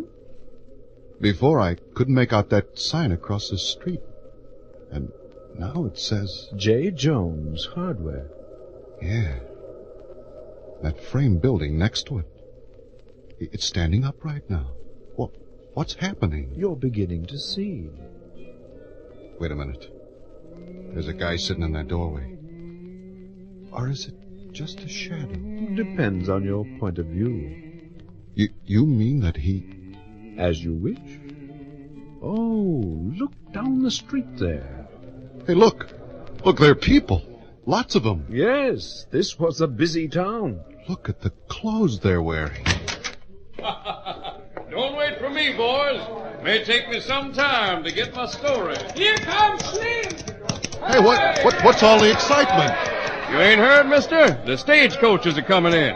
If you'll excuse me, I gotta meet it. Stagecoach? Hey, look, what year is this? The year was 1875. Shall we move down the street? Come on, everybody. We're gonna have a big party for Miss Langtry. She's a-coming in on the coach.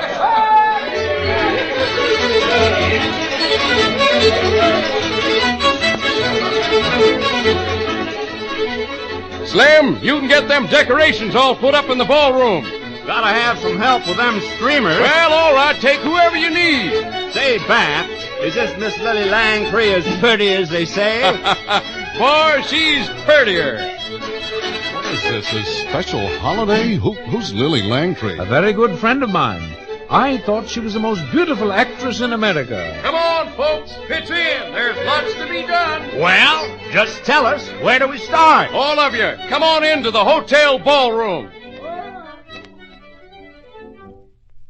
Come on, Slim. Ain't got much time. Hey, there they go through that door. I'm with you. Yeah, that must be the ballroom. Come on.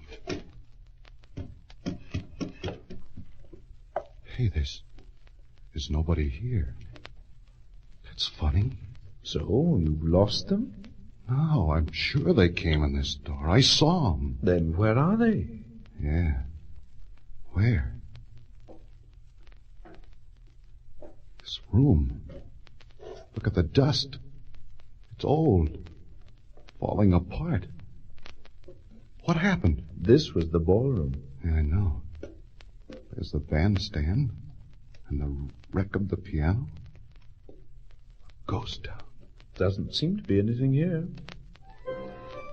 Hey, just a second. The piano. Oh? I hear it. There's more to hear. Just the piano? Some of the greatest artists of the time played here. There was more music in this room than just that. Try again.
Make every day more enjoyable, treat yourself often to refreshing, delicious Wrigley Spearmint Chewing Gum. The lively, full-bodied, real mint flavor cools your mouth, moistens your throat, freshens your taste. And the chewing itself gives you a little lift, helps you keep going at your very best. So for real chewing enjoyment that's refreshing and long-lasting, always keep Wrigley Spearmint Chewing Gum handy. Healthful, delicious Wrigley Spearmint Gum will make every day more enjoyable.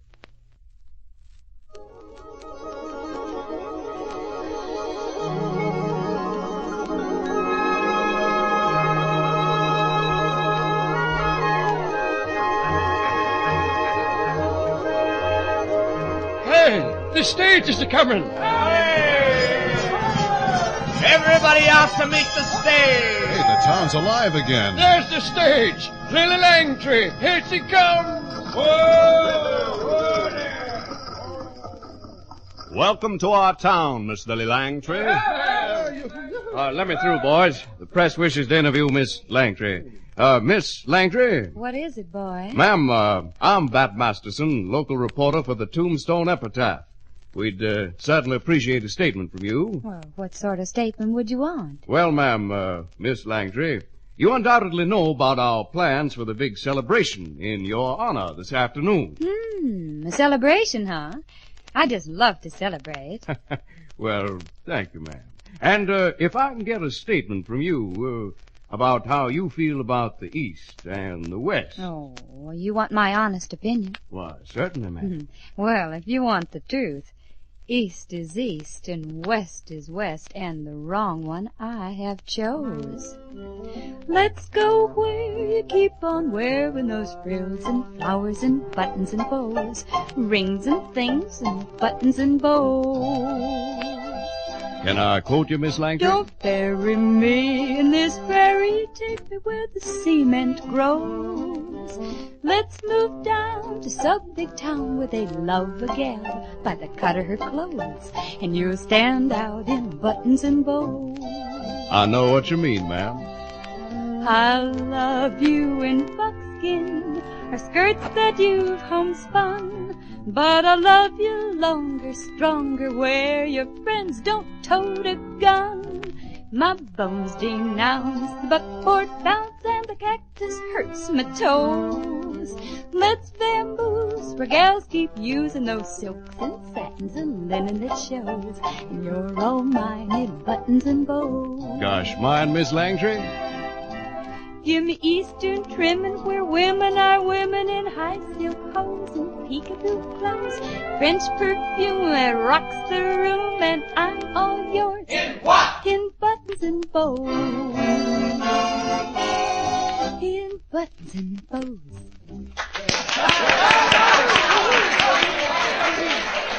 That sure was fine, Miss Langtry.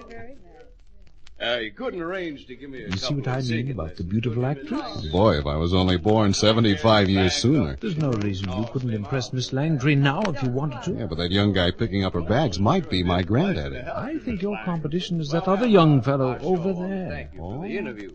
Sure do appreciate it. Say, it's time for the celebration. Yeah, that's right.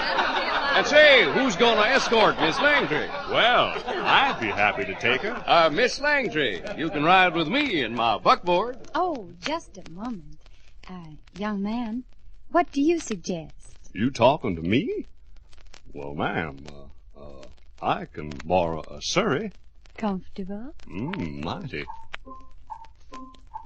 Chicks and ducks and geese better scurry when I take you out in the surrey. When you take me out in the surrey with the fringe on top, say, watch that fringe and see how it flutters when you drive those high-step strutters. Nosy folks will peep through the shutters and their eyes will pop. The wind'll whistle as we rattle along. The cow will moo in the clover. The river will ripple out a whispered song and whisper it over and over. Don't you wish you'd go on forever? Don't you wish you could go on forever? Don't you wish you'd go on forever and it'd never stop in that shiny little surrey with a fringe on the top?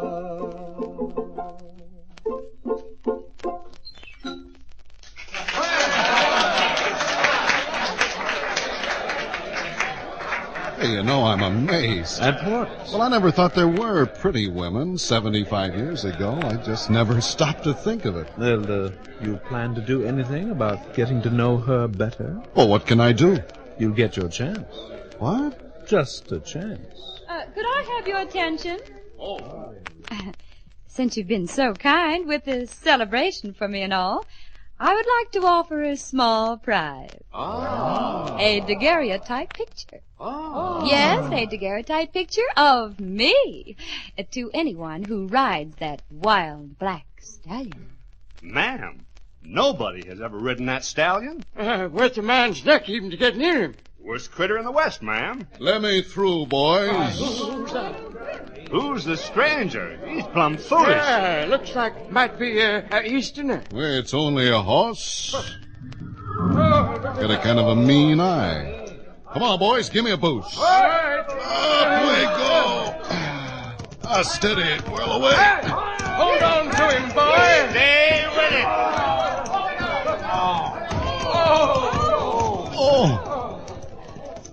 Oh.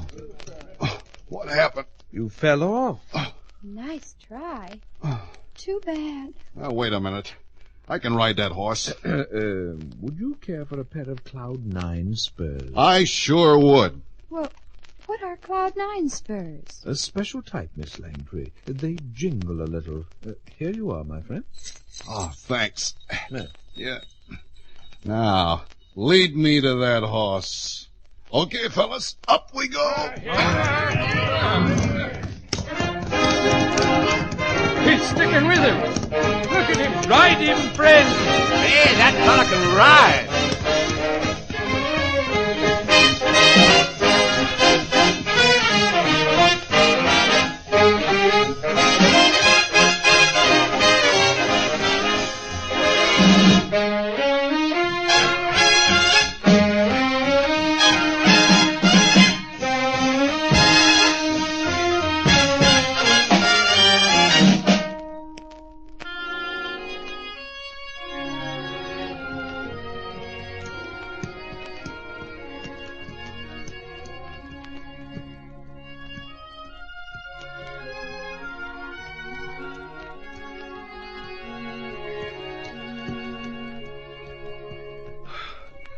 Well, Miss Langtry, I guess I won.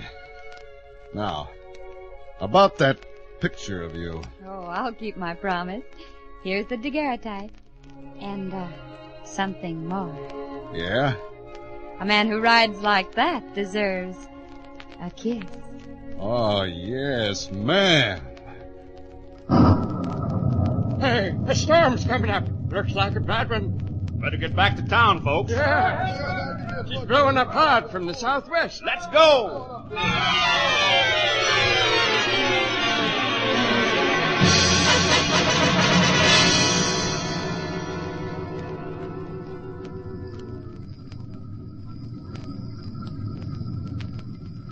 Are you wet?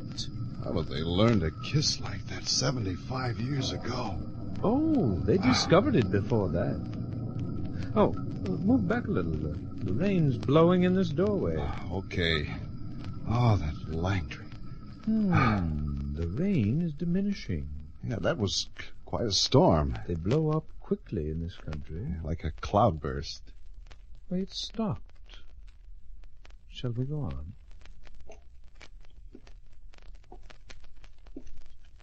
Hey, look. It's not wet. No. There's dust blowing in the streets. Yes. And the town. It's beginning to age. Yes, I see. That sign over there. I can't read it anymore. Wait a minute. There's a guy sitting in that doorway. Or is it just a shadow? Depends on your point of view.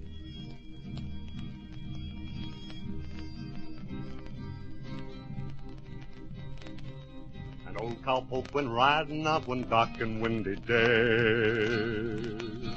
Upon a ridge he rested as he went along his way.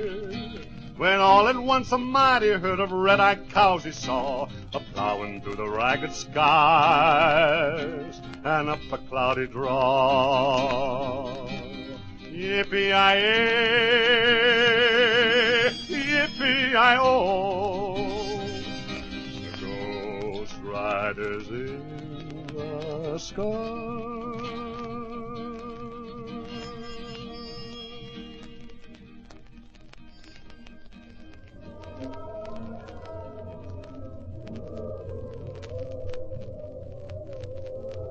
Hey, here we are back on Cloud 9. What do you mean, back on Cloud 9? Well, just a moment ago we were in the ghost town.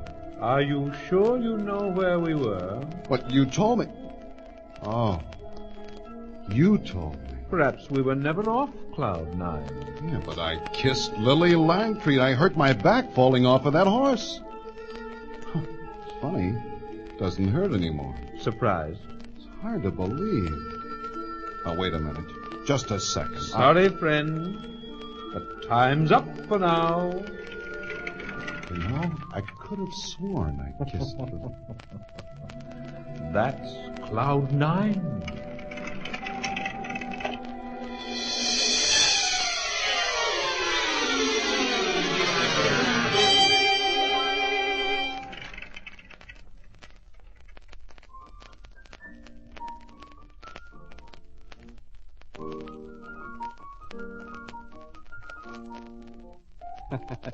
Yeah, people are funny.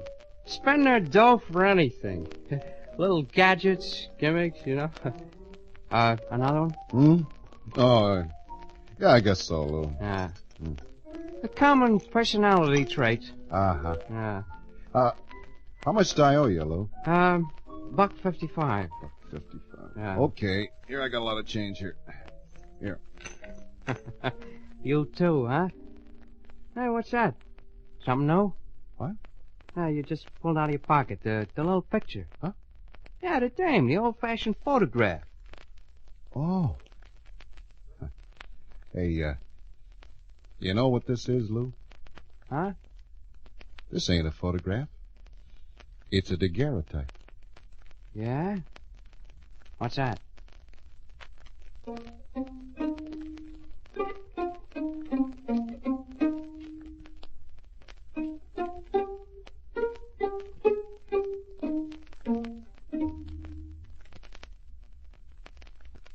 Remember, friends, to make every day more enjoyable, treat yourself often to refreshing, delicious Wrigley's Spearmint Chewing Gum.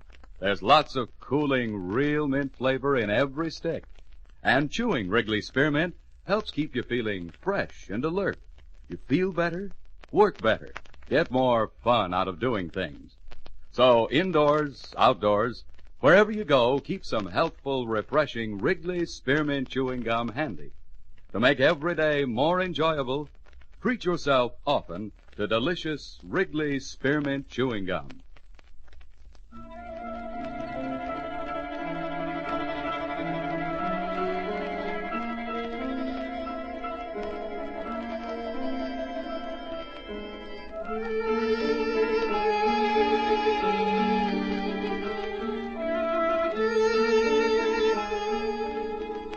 Cloud 9 is brought to you by Wrigley Spearmint Gum. Original music was composed by Frank Smith, who also conducted the orchestra. The violin solo was by Fritz Siegel. In the dramatic cast, you heard the voices of Hal Stark, Arthur Peterson, and Larry Alexander. Songs were by Elaine Rogers and Lon Saxon. Sound by Eddie Boytle. Engineering by Bob Meyer. Cloud 9 is written and produced by Ski Wolf and Charles Romine.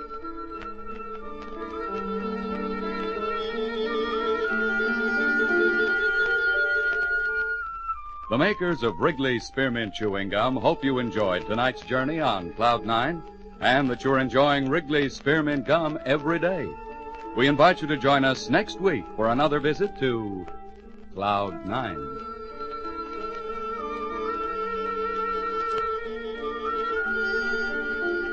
This program came to you from Chicago. This is CBS, the Columbia Broadcasting System. Frank Farrell and his friend Jim, after fighting their way through the storm in search of gas, came to a small shack at the side of the road. Receiving no response to their knock, they entered. After a few minutes' search, they discover an old man securely tied. The boys quickly go to his aid and learn he has been robbed by the same two men who had held up Frank Farrell and his friends on the road, making away with their car. The old man offers to give the boys what gasoline he has so they may continue their drive to Syracuse, Kansas, where they're to meet Mr. Newman.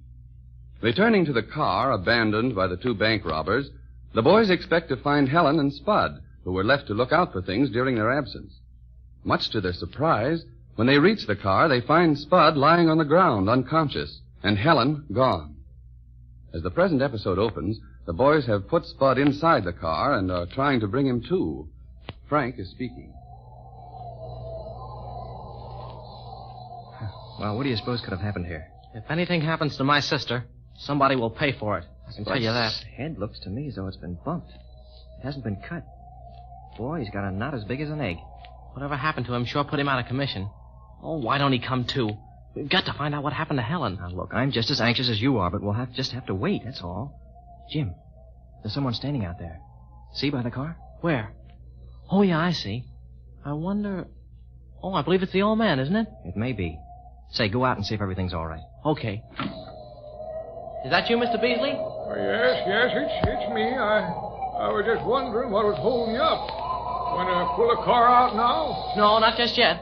Get in the front seat here, Mr. Beasley. There you are. The wind's died down quite a bit, hasn't it? Yes, It's down considerable now. Well, what's wrong? Something happened here? Yes. We left my sister and this boy here to take care of things till we left. And we found the boy on the ground unconscious, and my sister disappeared. Well, that's too bad. The boy badly hurt. What's happened to him? Oh, he's been hit on the head with something. Wait a minute. I think he's coming to. I felt him stir a little bit then. Keep rubbing his wrist, Jim. I wish he'd hurry. Every minute lost may make it harder to find Helen. Shh. He's coming to, all right. Spud. Spud. It's Frank and Jim. Spud. Oh, my head. Oh. Where am I? Who are you? Say, what goes on here? It's Jim and Frank, Spud. What happened? Where's Helen? Oh, my gosh. Oh, my head is sure sore. What happened to you, Spud? Think quick and talk. What's happened to Helen? Where is she, Spud? Say, will you wait a minute till I can open my jaw? Oh, my whole head hurts, even down to my jaw. Oh, boy. Say, how did I get here? We found you out there unconscious and carried you in. Now, quick, Spud. Tell us what you know about Helen. Well, you see, we were waiting for... Oh, gee, my jaw is sore.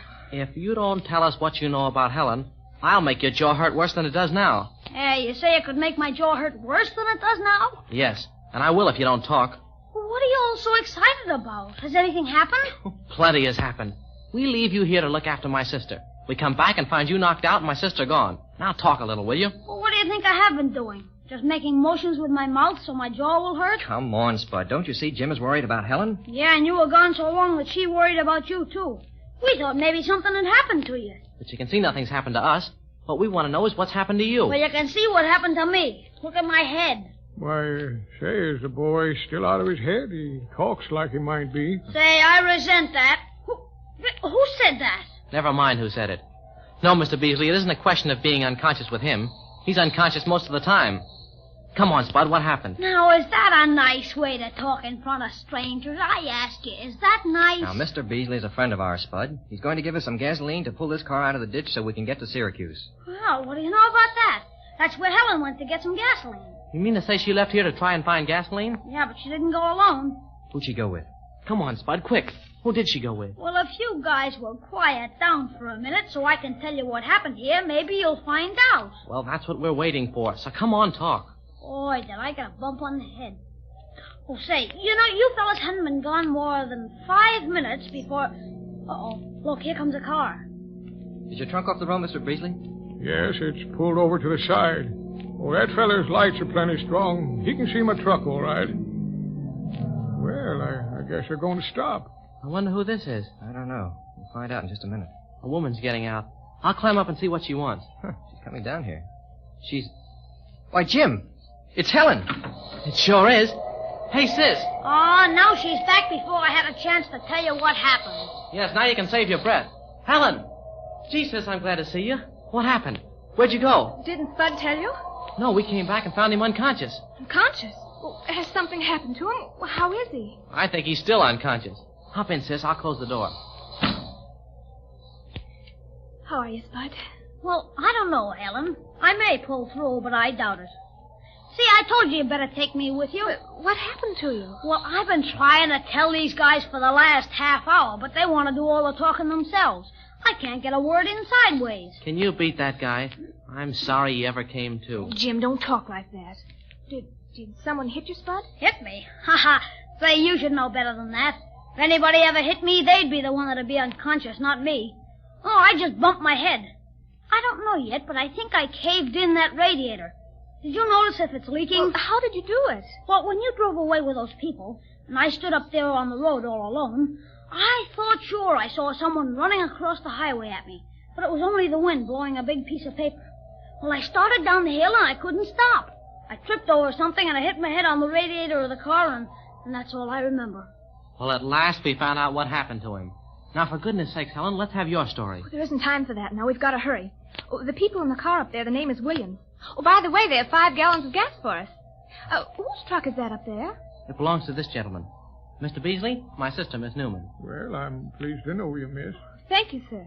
This Mr. Beasley's going to pull the car out of the ditch for us. Oh, fine. We'll get busy, boys, and let's be on our way. I'll tell you what happened later. Oh, don't bother, Helen. I'll tell them what happened. You try. Just try. All right, Frank, let's get going. Be right with you, Jim. All right, Mr. Beasley, we'll pull her out now if you'll give us a hand. Well, yes, all right, boys. It won't take long. I guess we better use both of the tow ropes. It's going to be quite a pull getting that heavy car out of here. You boys can kind of get behind the car and push. All right, Mr. Beasley. Say, I wonder if that girl would mind introducing me to her friends. You know, I'd like awful well to meet people like the Williamses. I'd sure like to see if I could get a job with them. You know, just to take care of things around the place, maybe. Sure. See, that's a good idea. Well, after we get the car out of the ditch, I'll have her introduce you. Well, thanks.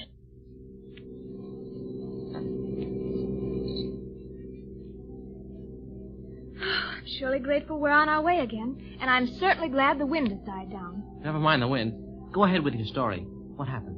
Well, just about 5 minutes after you boys left us, a car drove up. They stopped thinking we'd been wrecked.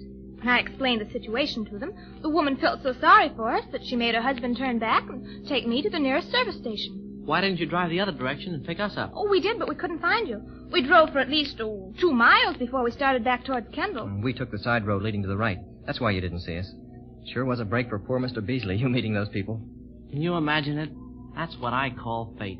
The old man was just about ready to give up the fight. And to think he met the very people who needed him. They made him a good proposition, and he'll have a good home now. What kind of work's he going to do for them, Helen? Well, he'll take care of their farm. Well, it isn't exactly a farm. What they really want him for is to take care of their kennels. They have some very fine dogs. And old man Beasley loves dogs.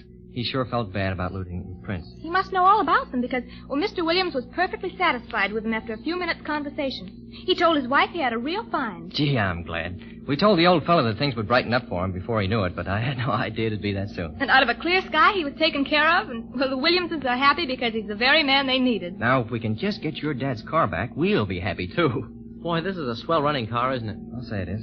Can you imagine those crooks leaving their keys in the car? Well, they were out of gas and knew the keys wouldn't do them any good. But to leave their perfectly good car behind like this. Chances are they stole it somewhere. Goodness sake. It may be a stolen car at that. How much further is it to Syracuse? Not so very far. That was Kendall we passed through a while ago. Syracuse isn't far from Kendall. Wonder how Spud's getting along back there. Poor kid. It's a shame to make him stay back in the racing car all alone. Well, I warned him to ride up here, but he wouldn't stand for it. He said that was his job, taking care of the racing car, and that a sore head or a sore jaw just wouldn't stop him. Good old Spud. Oh, look. An ambulance must be coming up the highway. See the red light through the rear window? Yeah, either an ambulance or a police car. They're in a hurry, all right. You better get over, Jim. Give them plenty of room to pass. I'll stop. I want to take a look at that left rear tire anyway. Feels like it was going down. You stop and I'll look it over. Okay. Well, they're stopping here, too. Jim. Oh, Jim, it's a police car. A policeman's getting out. He's coming over. Take it easy, sis. Don't worry, Helen. They're not looking for us. All right, Bob. Keep him covered. This is the license number, all right. Hey, you back there, you kid. Get out of that car. What do you mean, me? Well, there's no one in there with you, is there? Not that I know of. Just me and my shadow. Now, no wisecracks. Come on. Well, where do the rest of you think you're going? We're going to Syracuse. How long since you left Ulysses? Ulysses? Why, we were there this afternoon. Why? Oh, you want to know why? Well, you're all under arrest. Under arrest? What for? For robbing a bank and stealing a car. Oh, boy, is that a laugh. Hey, do we look like bank robbers to you? You bet your life you do. I guess you didn't get that bump on the head from making mud pies, did you? See here, officer, you've made a mistake. We didn't steal this car, and we didn't rob a bank. Yes. It's always the gangster's moll that wants to square it with the cops. You're a real nice-looking kid. Too bad you got mixed up with this bunch of crooks. Hey, we're not crooks, and she's not a moll. Yeah, that's what you say. Now, just a minute, officer. You're making a big mistake. We didn't rob that bank at Ulysses. Uh-huh. How did you know there was a bank robbed at Ulysses? I think you're the one that's made the mistake, buddy. All right, move over. You're all under arrest. Now, the Roma Wine Company of Fresno, California presents...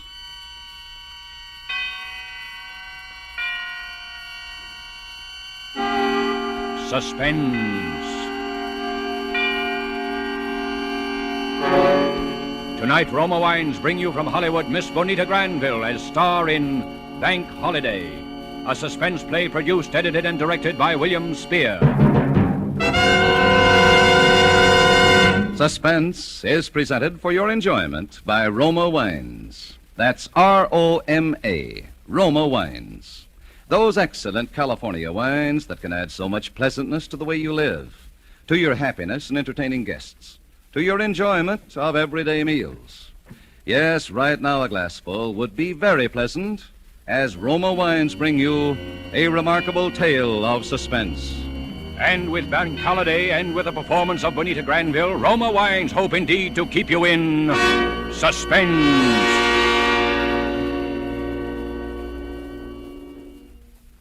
It happened the morning after I became engaged to Harold. I got to the bank a little early that morning, hoping I'd be able to see him for a minute before we opened for business. And sure enough, Harold was just hanging up his hat and coat when I came in the door. You see, I'm one of the junior tellers at the main branch here in town, or rather I was, and Harold is assistant manager. That's how we met. So this morning I didn't stop at my own cage, but went on through the gate and walked up quietly behind Harold. Hello, darling. What? Why, Mr. Osborne, don't you remember me? I'm the girl that Jane, please. Good morning, Mr. Osborne. Oh, good morning, Johnson. Miss Evans, would you step into my office for a moment? Why, certainly. Jane, really, you mustn't. Mustn't I mean, what? I didn't do anything. I just said But suppose someone had overheard. Don't you see how... Well, what if they had? They'll all know about it in a day or two anyway. But that's just the point, my dear. They mustn't. They mustn't? But we're going to tell our friends, aren't we? Jane, I thought you understood all that. You know how the bank frowns on office romances. After we're married, it'll be different, but for the time... Harold, this is different. We're engaged. Nevertheless, my dear, the policy of the bank distinctly is that Oh, it's... phooey on the policy of the bank. This is our business. But, Jane, the bank is my career, and I'm only thinking of the bank. And I'm thinking of our life together. Now, Jane, please be practical. In my position here, I simply must live up to the standards that the bank has... The bank. Sometimes I wish I could meet somebody, just somebody, who hated banks. Wasn't a very good way to start off an engagement, or even to start off a day's work, for that matter. I went back to my cage feeling miserable. I got out my cash for the day, including the little package of 25 $1,000 bills that a client of ours always called for on Friday. We never asked why. That isn't a bank's business. And I unlocked my cash drawer and put the money away. Then it was 10 o'clock. I opened my window for business. There weren't many people in the bank yet, but at my window there were two men. Good morning. Good morning. Can I help you? Yeah. This is a stick-up. What? Just take it easy and do what we tell you and you won't get hurt. But my friend here's got a gun under that newspaper he's carrying. I love to use it, sister. What? Well, what do you want me to do? Here's a paper bag. Fill it up. All right. And don't forget those 25 G notes that George Oliver calls for every Friday. The what? Don't stall. We know all about them. That's one reason we're here. And don't make any funny moves, sister. Because if you do, it's curtains. I'd often wondered what I'd do if this ever happened, but now I couldn't even think. As I fumbled with the money, I looked at the two men. One of them was about 35, with dark hair and a square jaw and hard blue eyes. The other, the one with the gun, was a nervous, evil-looking boy about 21. I knew they meant everything they said. I glanced sideways for a moment toward Harold's office. As luck would have it, he was just coming out the door. He must have seen that something was wrong because he started over to my window. Come on, sister, snap into it. I'm trying to hurry. Who's that coming over here? It's Mr. Osborne, the manager. All right. Just don't try to make any bright conversation. I'll do the talking. All right. Is there anything I can do here, Miss Evans? Yes. Just stand right where you are and keep quiet. What? Harold. Don't look so hurt. You've heard of banks being held up before, haven't you? Oh. Come on, miss. Hand it over. We haven't got all day. Here you are. Thanks. We ought to take her along. Don't be crazy. Come on. We ought to take her. Why, no, you can't. You can't do that. Miss Evans is one of my most trusted employees. And I'm his fiancée. Oh, you were you? Jane. Now, I know we're going to take her along. You're a fool, Sonny. Oh, yeah? Well, Harold here don't think I'm so dumb, do you, Harold? Because you know what happens to your girlfriend if you set the cops on us. No. Yeah. Curtains. Don't do anything, Harold. I'll be all right. I'll be all right.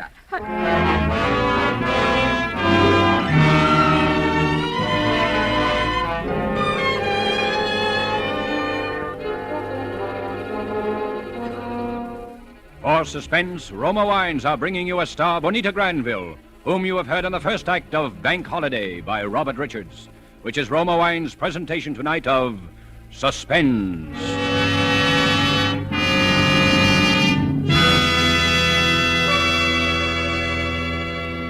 Between the acts of suspense, this is Truman Bradley for Roma Wines. Elsa Maxwell is an acknowledged expert on the niceties of dining and entertaining.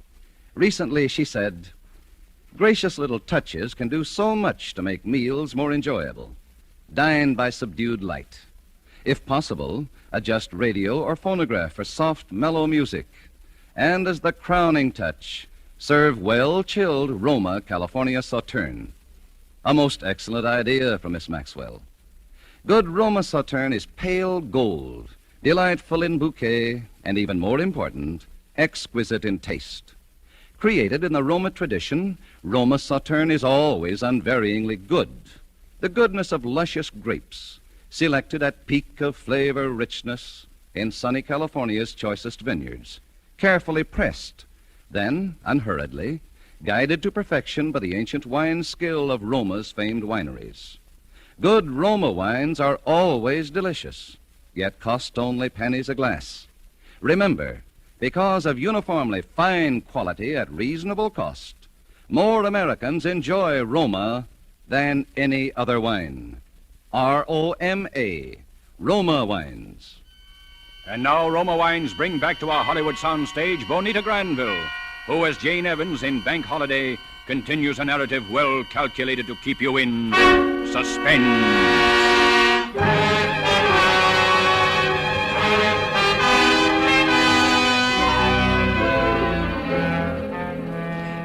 Why would I tell a couple of bandits who came in to hold up the bank that I was engaged to Harold, particularly when Harold was the manager of the bank?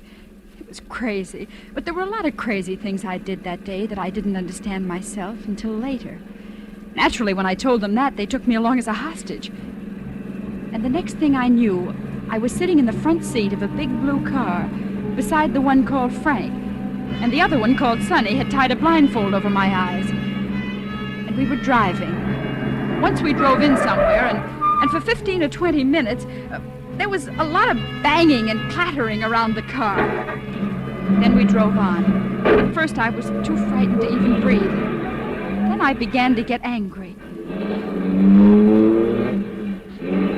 Just what do you think you're going to do with me? To tell you the truth, I haven't quite made up my mind. Yeah? Well, I have. Shut up, Sonny. I demand that at least you take this silly blindfold off. No, we couldn't do that, darling. Well... Then you might see how we'd strip this car down just now. Change the hood and the fenders and the Shut brakes. up, Sonny. You talk too much. What's the difference? She ain't gonna be around to telling you... I said shut up! What's the matter? You getting soft? No, but a bank rap is enough without having some trigger-happy punk of a kid. You better not talk to me that way. I'll talk to you any way I want to. Watch out the back for cops. Cops? You don't think the little lady's boyfriend is gonna... I wouldn't want to bet too much on it. Would you, Miss Evans? I don't know what you're talking about. All I know is that at least Harold isn't a cowardly, bullying... Oh, I'm sure Harold is the perfect gentleman. But I got a hunch he's also the perfect banker. I don't know what you're talking about. You just don't want to admit what I'm talking about. Which is that in spite of anything that might happen to you, Harold will turn us in. He wouldn't. No? Maybe we can check on that. I'll turn on the radio. What's that going to prove? Short wave. All the latest equipment for bank robbers, sweetheart. That's us. LAPD. Car 17. Car 17. Disturbance at 8th and Pico. A disturbance at 8th and Pico. That's all. LAPD. Car 17. Roger. That's all. Car 17. Well? LAPD. General alarm. A general alarm. Uh-huh. 2 unidentified men are wanted for a holdup. Main branch of the 42nd Bank and Trust Company, and for kidnapping a woman employee answering to the name of Jane Evans. Oh. When last seen was wearing a light blue dress, black shoes, has blonde hair, blue eyes. He done it. See what I mean, Miss Evans? Well, it was his duty. Why shouldn't he? Nothing, no reason at all. It's just a question of who rates the most with a guy, I guess, his boss or his woman. All right, he asked for it. I told him what I'd do. What are you going to do? Well, Miss Evans, I think we'll drive up this little side road here and let you out. Oh? You shouldn't have any trouble hitching a ride back. If you do, just try what Claudette Colbert did in that picture. Remember? Say, are you kidding? You heard what they said. She was nothing but excess baggage anyway. Now she's just another way they can identify us. All right, but that don't mean we let the guy get away with it. I told him what I'd do to her if he squawked, and I'm You're gonna do what I tell you. Oh, yeah? Well, if I'd known you were so yellow, I... Now, what was that you said, Sonny? All right, Frank, but... Cops. They're turning in here. Give me a gun, Sonny, and get down on the floor under that blanket. I'll plug him, Frank. Give me I'll that plug gun him. and get down on the floor. You're nuts. They'll get us, Frank. I know what I'm doing. You do what I tell you. That's right. Keep covered up and keep quiet. All right. Take off that blindfold, Miss Evans. Well, look here, if you Now you're think going that... to kiss me, and you better make it good, because this gun's going to be right in your ribs. All right, Oh, now. no. Let go. Hey. Where?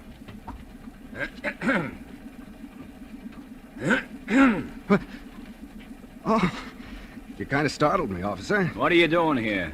Well, if you must know, I'm getting engaged. Is there anything wrong with that? Let me see your license. We haven't got the license yet, Your but we're... driver's license. Oh, sure.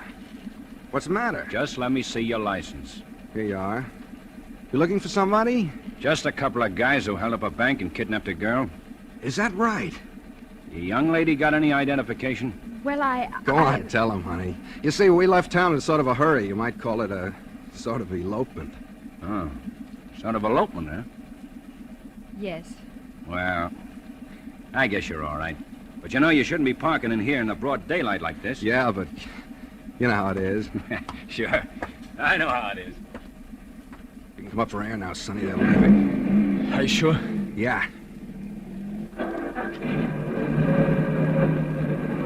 Well, Miss Evans, I'm afraid that under the circumstances, you'll have to put up with our company a little longer. It wasn't as bad as all that, was it? Well, was it? She slaps him right in the voice. Does that answer your question? Yeah. I guess it does. That was crazy, too.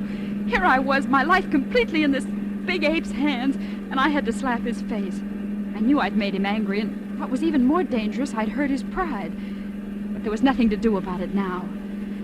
For a long time, we just drove along, and nobody said anything. We were crossing a stretch of desert, heading toward a mountain range, and had just passed through a little town. I saw the car pull out of a side road as we flashed by, but neither of the two men did. And all of a sudden, my mind began to race, thinking that maybe now was coming my chance to escape, wondering what I could do, and then my blood ran cold again. The way they were talking.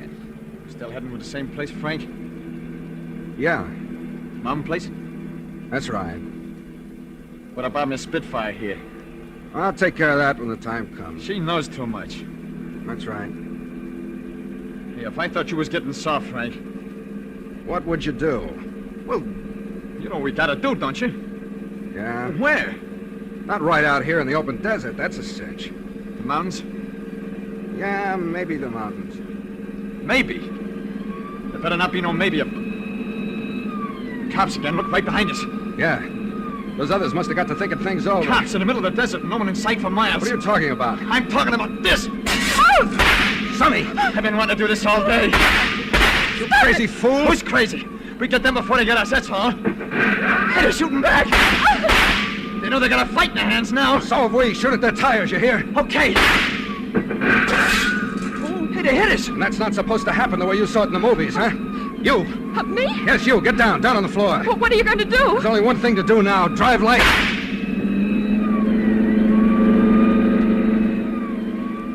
First, I wasn't afraid at all. It was even a little exciting. I kept thinking that maybe in just a few minutes I was going to be rescued and wondering what Harold would say and at the same time feeling the exhilaration of being in a race and wanting my side to win. And of course, that was crazy, too. And then suddenly the car took a sickening lurch. I scrambled up onto the seat again. We were out of the desert now, climbing a long, winding hill that twisted up toward the mountain. The police car was falling behind, but it was still following us. We hit another curve. Hold on. I looked down, and for a moment there seemed to be no road under my side of the car at all. Only a sheer drop down to a canyon filled with huge boulders and 100 feet below. Take it easy. We hit the other side of the curve and straightened out. Oh, I was frightened now, all right. I was weak and sick from fear. I told you to stay down on the floor. Oh, I can't, Frank. Look out. Get your hands away from that wheel. You're going to kill us. I know what I'm doing. Oh, stop, please, stop. Stop? That might be all right for you, lady, but it wouldn't be so good for me. Oh, I'm afraid. I'm so afraid. Take it easy, kid. Take it easy. Close your eyes. Like you do on the roller coaster. You'll be all right. Oh, I'll be killed! What do you think I'm running for instead of fighting? Just so nobody will be killed, not even cops. Fred! Fred, look out! Keep away from that wheel, I told you! Look out! Keep away! I hate to do this, but...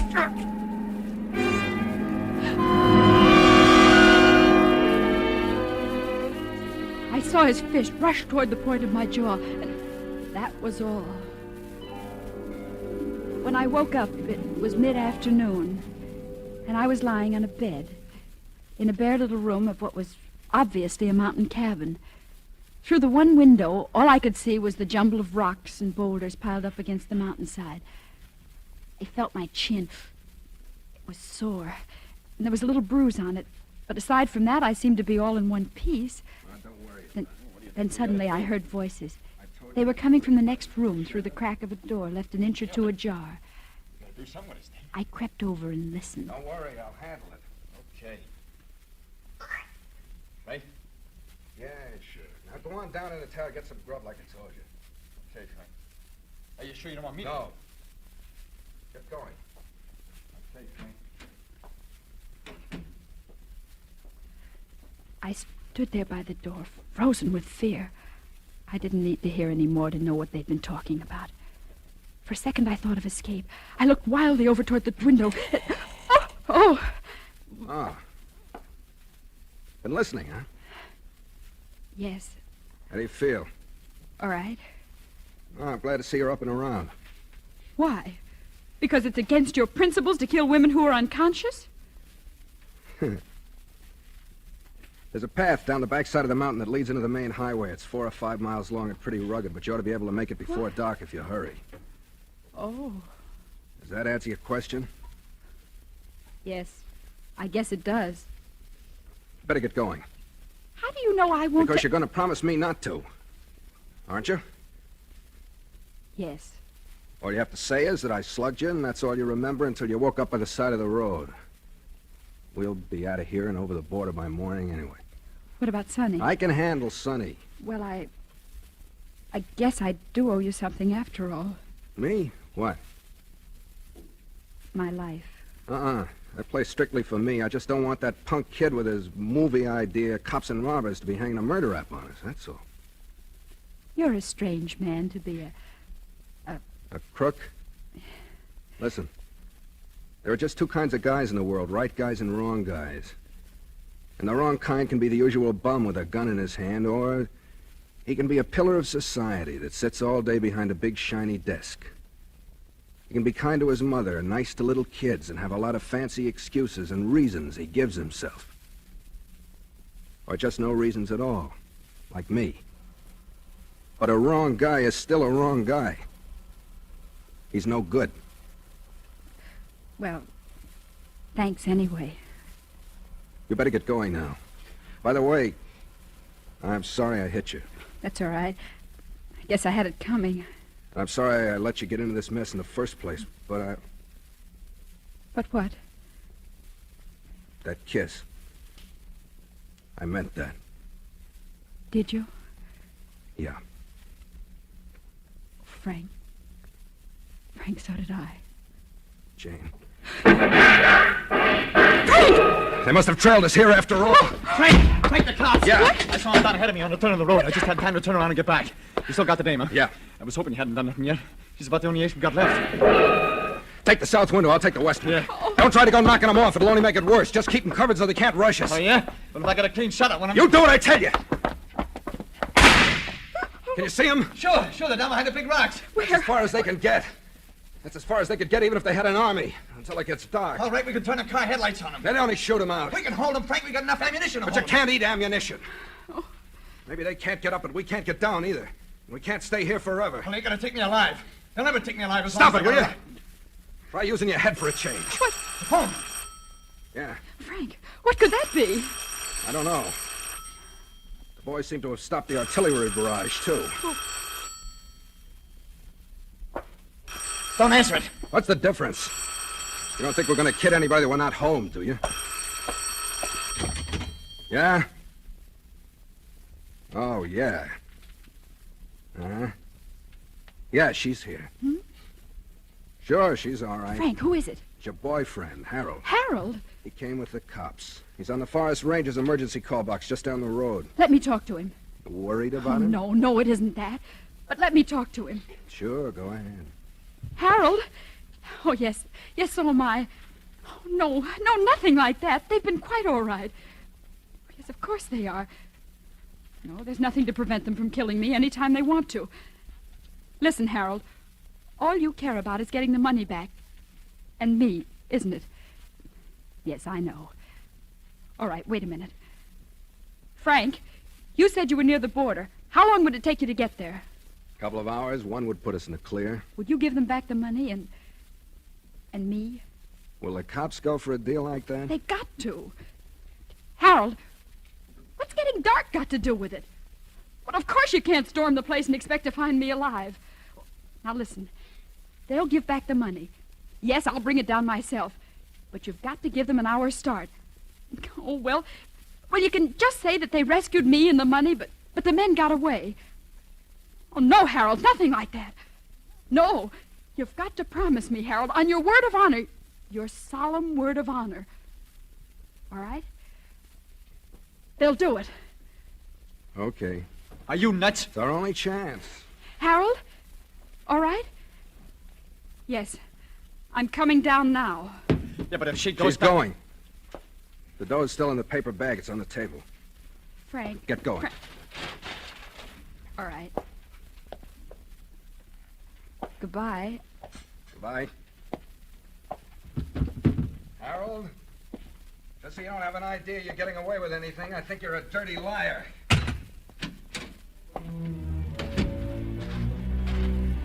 I hardly heard and didn't even think about it. I was so relieved and still so bewildered by everything, running down the hill with a paper bag of money clutched in my hand. And then I saw Harold crouching behind a rock, and then some policemen, and then I was around the bend, and they were all running up to me, and I threw myself into Harold's arms. Jane, dearest, you are all right. I'm all right, Harold. Here's the money. Oh, well, yes. Yes, it's all here. All right, officer. Okay, Chuck. Let him go. Come, my dear. Harold, what is that? Tear gas. Tear gas? Oh, it's quite harmless, really. And... But Harold, tell them what we promised. Oh, I'm afraid of it. It's out of our hands now, my dear. Harold, you promised. You gave me your word of honor. Well, of course I did, but you didn't think You knew all the time. Well, you planned to... Stop it! Stop it! Please, my dear, you're over. Let go of me. Stop it. Stop it! Stop it!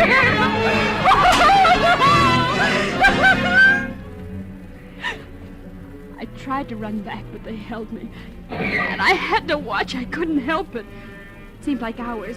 It was only minutes, I suppose, with the tear gas bombs exploding around the cabin and crashing through the windows as they got the range. And then something white flooded from the door, and they came out. The boy first, with his hands in the air, and then Frank, stumbling toward us like blind men and coughing. Oh, those terrible rocking coughs that just seemed to be tearing them to pieces. Oh, Frank! All right, come on. Hello. Oh, Frank, I didn't know. I swear I didn't know. I know, I did know. I knew before you left. Oh, why did you let me go? I wouldn't have gone if Because he's just the kind who would have stormed the place. Maybe I couldn't have handled Sonny then. I'll help you. I'll do anything, everything I can, anything. Skipper, just take some advice, will you? Next time, be sure it's a right guy.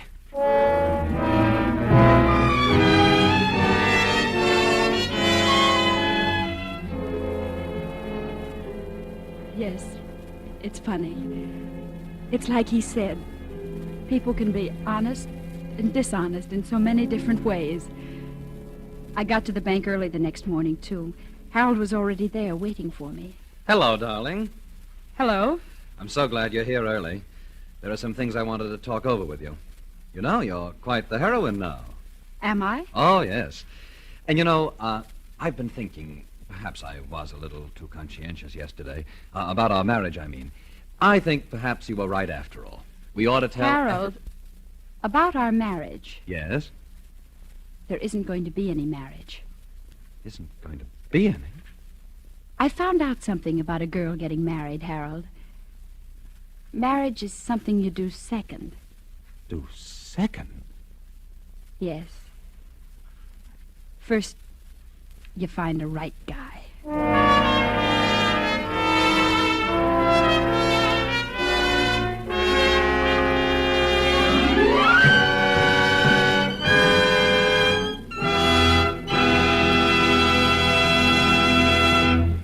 And so closes Bank Holiday, in which Roma Wines have brought you Bonita Granville as star of tonight's study in Suspense. This is Truman Bradley with a word for Roma Wines, the sponsor of Suspense. During the warm weather, nothing tastes quite so good as a tall, frosty Roma wine and soda.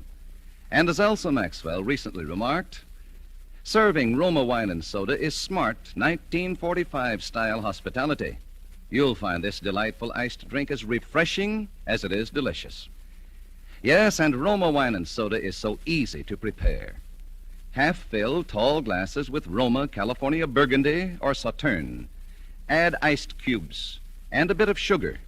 And for a decorative touch, garnish with cherries or fruit. Here's another suggestion. For a delightful aperitif, sip delicious Roma sweet vermouth, well chilled. Zestful, full-flavored Roma vermouth, both sweet and dry, is blended and developed with all the traditional wine-making skill of Roma wineries, is made and bottled in the heart of California's famous vineyards, yet surprisingly low-priced. Try Roma vermouth soon, won't you? Next Thursday, you will hear Norman Lloyd and Mark Humboldt as stars of Suspense. Presented by Roma Wines. R-O-M-A. Made in California for enjoyment throughout the world.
This is CBS, the Columbia Broadcasting System.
Aggie, here's your food.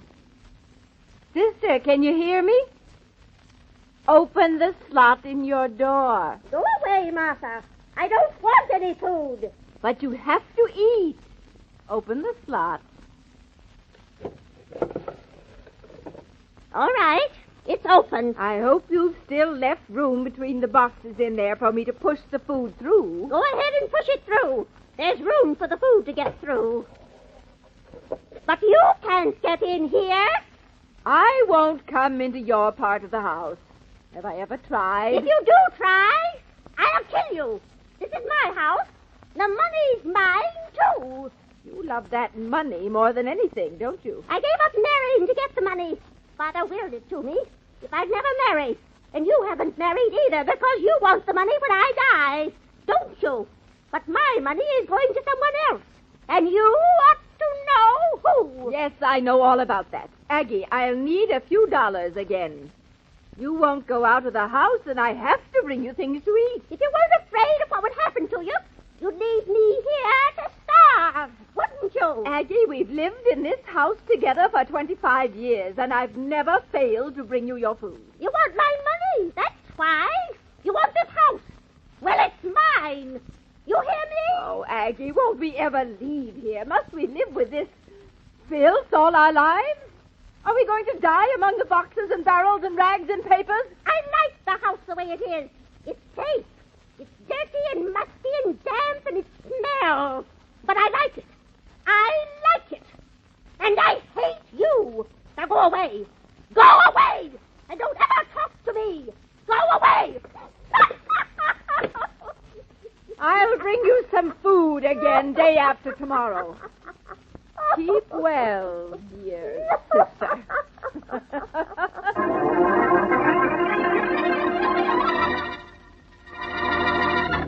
And now on to Dick Calmer as Boston Blackie. Enemy to those who make him an enemy. Friend to those who have no friend.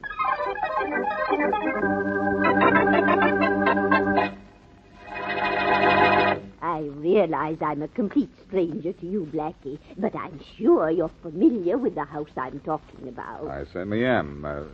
What'd you say your name was? Oh, yes, Crane. Well, Mrs. Crane, I think the Rogers Mansion is one of the most famous eyesores in the city. You say you heard one of the sisters moaning this afternoon? Yes, Blackie. I was coming home from the grocery store. Oh, it was loud moaning, too, because, you know, the windows are boarded up, but I could still hear it. It was eerie. Well, you shouldn't have come to me, Mrs. Crane. You should have contacted the police. Oh, no, I want nothing to do with the police. Nothing to do with them. But I was sure if I came to you, you might investigate. You could creep into the house at midnight. I have no right to break into the Rogers home just because you heard one of the sisters moaning, Mrs. Crane. Oh. But I'll do what you should have done. Call the police. At what time did you hear this moaning? Oh, about an hour ago. And it was so mysterious. Well, if one of the sisters is in trouble, I don't suppose it's too late to help, huh? Oh, isn't this exciting, Blackie? Not very. I suppose you don't want me to mention your name to the police. Oh, I'd rather you didn't. It's more mysterious this way. Oh, fine. Hello, Faraday speaking. Hello, Inspector. This is Blackie. Goodbye. Wait a minute, Faraday. This isn't for your department, but I thought you might want to contact the right one. What? There may be trouble in the Rogers Mansion. There may be. There's been trouble in that house for 25 years. There's been nothing but trouble in there since those two sisters locked themselves in. Well, one of them might be in trouble, Faraday. I happen to know someone heard moaning in the building a couple of hours ago. Moaning, huh? Say maybe one of the old girls is dying. That's what I think, too. You better contact the emergency squad and maybe get out there yourself. Don't tell me what to do. Oh, I wouldn't think of it. But pick me up on your way out, will you?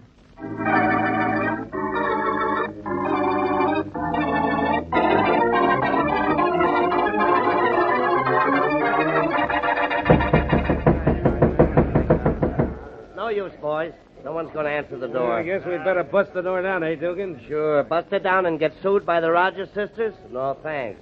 I got a wife and kids at home. I need my job on the police force. Well, here comes Faraday from Homicide. Maybe he's got an idea. How are you, Inspector? Hello, Dugan. Oh, who's the lad with you, Inspector? A rookie cop? Thanks, Officer. I'll see you later. No offense meant, Blackie. You know that. Say, Blackie, how about you opening the door for us? You're pretty good with locks. What's the matter? Nobody answer when you knock? No, doesn't seem to be anybody home, Inspector. Have you heard any moaning? No, Blackie, not a sound. Huh. Faraday, maybe we'd better force our way in. Without a warrant? Well, if I open the door, you can always go in to investigate. After all, there was moaning in the house a little while ago. Yeah, I know, but maybe if we look the other way, Inspector. I guess we better. All right, boys. Okay. Look, what's that across the street? I don't see anything. How can you be so dumb, Dugan? Maybe it's catching, Faraday. Shut up, both of you. Hurry up, Blackie.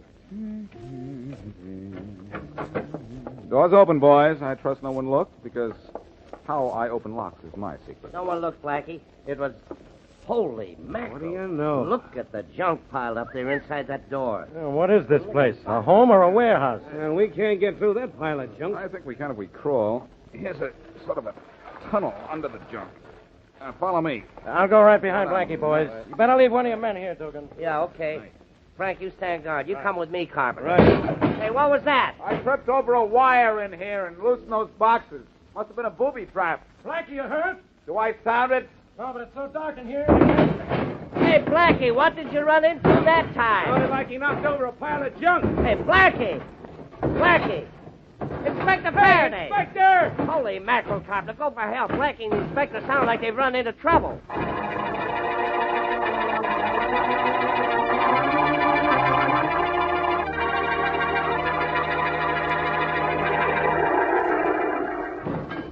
Can you get out this way, Faraday? Yeah, I think so, Blackie. Brother, what fell on us? The whole house? No, but a room full of junk did. Guess I was knocked out for a while. I know I was. Hey, where are we now? We're out on the other side of the pile of junk we'd first crawled under. Hello? Hello? Hey, that's Dugan's voice. Hello? Faraday? Yeah? You all right? Blackie with you? Yes, we're both all right. Where are you? The other side of the house. We couldn't get through that way after everything fell down. You find anything where you are? Nothing but more junk. Well, keep looking over there. Blackie and I will see what we can find over here. Meet you later. Okay. Here's the door, Faraday. Shall we try this direction? Yeah, might as well. There's nothing but barrels and boxes on either side of us. Oh, nuts. Locked. Yeah. Turn away, Faraday. Okay. Brother, you sure made that fast. It was just a simple door lock. Well, I'll be. Another door. And locked. And more junk. Well, keep looking at the junk. Look, it's so dark in here, I can hardly see anything anyway. Hey, at least we're coming to where it's lighter. Yeah, but the junk is getting heavier. There's another door. Look, Faraday. There's a sliding panel on it. Slide from this side? No, from the other. All right, go ahead. I'm not looking.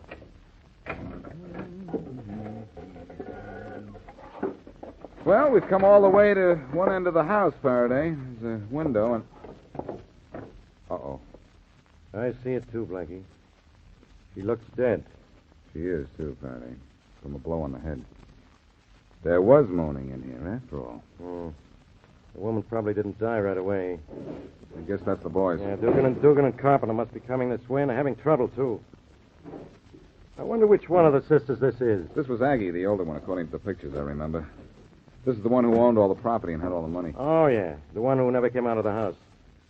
Well, when we find the other one, what's her name, we'll, I think her name is Martha, isn't it? Oh, here comes Dugan. Maybe he's bringing Martha with him. Well, if he is, our case is closed. This woman was murdered. Her sister is the only one who could have killed her. Holy mackerel. I've never seen so much junk in one house in all my... Hey, is that woman dead? Yes. Did you find the other sister in your part of the house? No, but we've been through an awful lot of junk trying to get here. The other sister isn't in the house? Not unless she's about a foot square and hiding in one of these boxes. I know why, too. Blackie, coming up here, you said a woman told you she heard moaning in this house. Why didn't you bring that woman with you? Because while I was talking to you on the phone, she skipped out. Oh, no, she didn't. You didn't bring her with you because I know what you're thinking. She called herself Vivian Crane, but I think if we find her, we'll find not only the missing sister, but this mystery's missing link.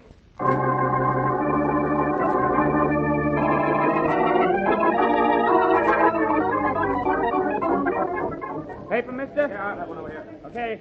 Paper. Paper, lady? Yes, please. All right. Here they are. They're all laid. Paper. Get Hello, ready. son. Paper, mister? No. You know what this badge means? Yeah, you're a cop, huh? Uh-huh. Faraday's the name. Are you Robert Perkins? Yeah, that's me. I want to talk to you, son. Yeah, but I haven't done anything. But someone else has. You're just about to benefit from it. Close up this stamp, son. Hey, I can't do that. One of the Rogers sisters was killed this afternoon. She left her entire fortune to you.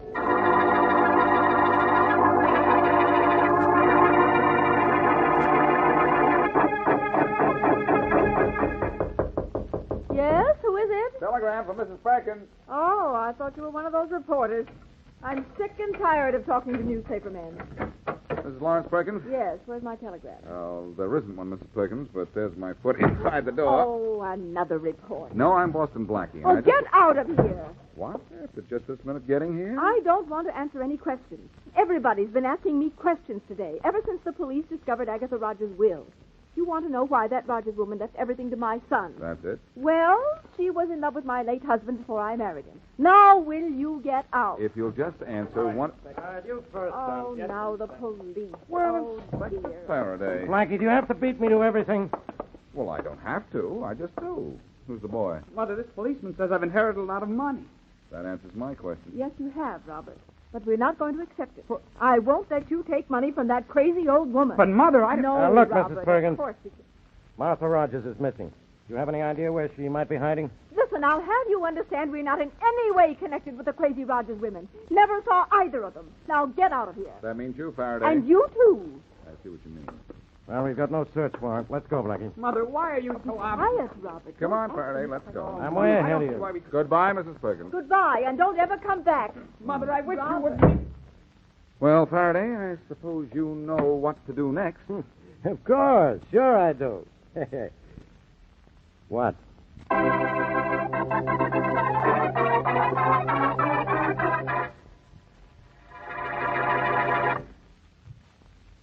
And now, back to Boston Blackie.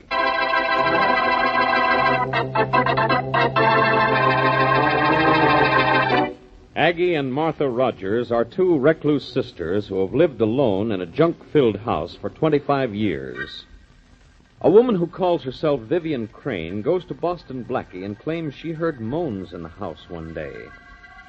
Blackie and the police break into the house to find Aggie Rogers dead, killed by a blow on the head. But Martha Rogers is missing. In her will, Aggie Rogers left the entire family fortune to Robert Perkins, a newsboy. But Robert's widowed mother says she wants no part of the money. As we return to our story, two detectives are on the Sea Island ferry looking for the missing Martha.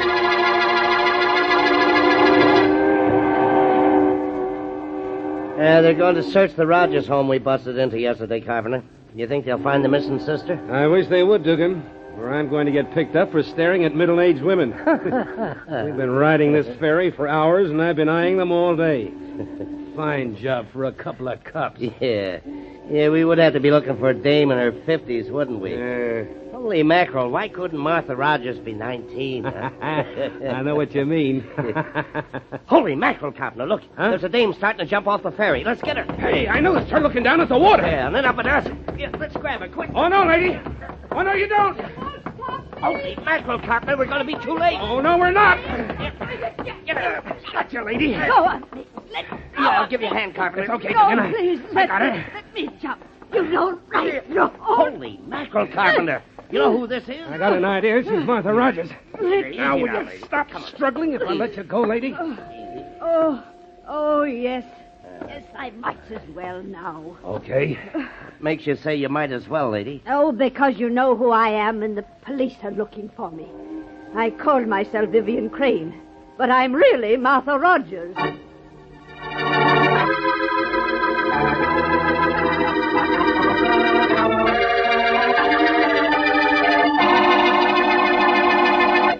You killed your sister, didn't you, Miss Rogers? No, I didn't, I tell you. I didn't. She was dead when I got home. Yeah, that's your story. Dugan, any sign of Blackie yet? No, but I'm watching for him. I want him in my office as soon as he gets here. He said he'd be right down when I called him. Good. Now, look, Miss Rogers. Why did you go to Boston Blackie with a story about hearing moans as you passed that house? Oh, because I didn't want to go to the police. I was afraid the police would say I killed her. Well, you did kill her, didn't you? No, I told you. I found her dead. What had you been doing before you came home and found her? I'd been at the grocer's. Ask them there. They'll tell you I was there. I don't have to ask them. I checked, and I already know you were there. And I know at what time, too. I was there at noon. I didn't get home till, 1:30 or 2. Yeah? I bought a great many things. Oh, so many. And the store was crowded. Very crowded. Here comes Blackie, Inspector Faraday. Well, thanks, Dugan. Come on in, Blackie. You found the missing Miss Rogers, I hear. Yeah, and I want you to have a look at her. Is this the woman who came to you and told you she heard moans in the Rogers house? That's right, but she called herself Vivian Crane. Oh, I had to, Blackie. I didn't want to get mixed up with the police. Yes, so you told me. Blackie, she's got an alibi for the time Maggie Rogers was killed. Of course I have. I've done nothing wrong. Well, it was foolish to try and run away, but now I'm rich. You'll have to let me go free.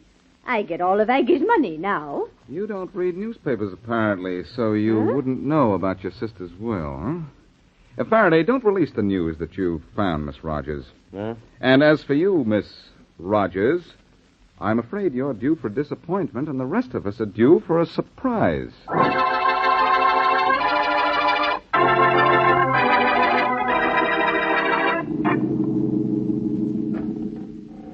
Robert. Yes, sir? This is the room where Aggie Rogers was murdered. You say you've never seen this room before? I've never been in this house before, Blackie. Never even in this neighborhood, have I, Mother? Oh, of course not. I don't know why Blackie insisted on bringing you here. Right now, I don't know either, Mrs. Perkins. Blackie, my son didn't kill that Agatha Rogers. He had a good reason to want her dead. In fact, he had thousands of reasons, all dollars. Blackie, I didn't kill that woman. I never saw her in my life and never even knew about her. And I certainly didn't know she was going to leave me any money. Blackie, I never told him Aggie was in love with the man I married. I didn't want him to know about the Rogers girls or about any of this or anything. Well, he knows all about it now. Let's go into the next room.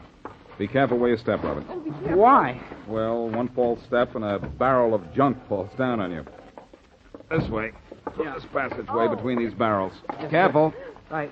Don't wander away, Mrs. Perkins. Well, I won't be far. Let's get this over with and go home. And to think people lived in filth like this. Oh gosh, I did it. Robert, I told you to be careful. Are you all right, Mrs. Perkins? Oh, certainly. You can see I'm all right. Oh, Robert, now really, you're so clumsy. I'm sorry. It wasn't his fault, Mrs. Perkins. This whole place is booby-trapped. Oh, look at this. But let's keep moving. Ridiculous women they must have been. To have a house all littered with junk like this. Blackie, let's get out of here. We'll get out, Mother, but I can't get through this stuff too. Oh! Gee, what's that? Just another booby trap. I stepped on that one. Oh, my. Well, we're almost out. It's getting dark. We'd better call this off till tomorrow. Oh, now must you drag my son through this horrible place again? What were you looking for, Blackie? All I'll tell you, Mrs. Perkins, is that I've found it.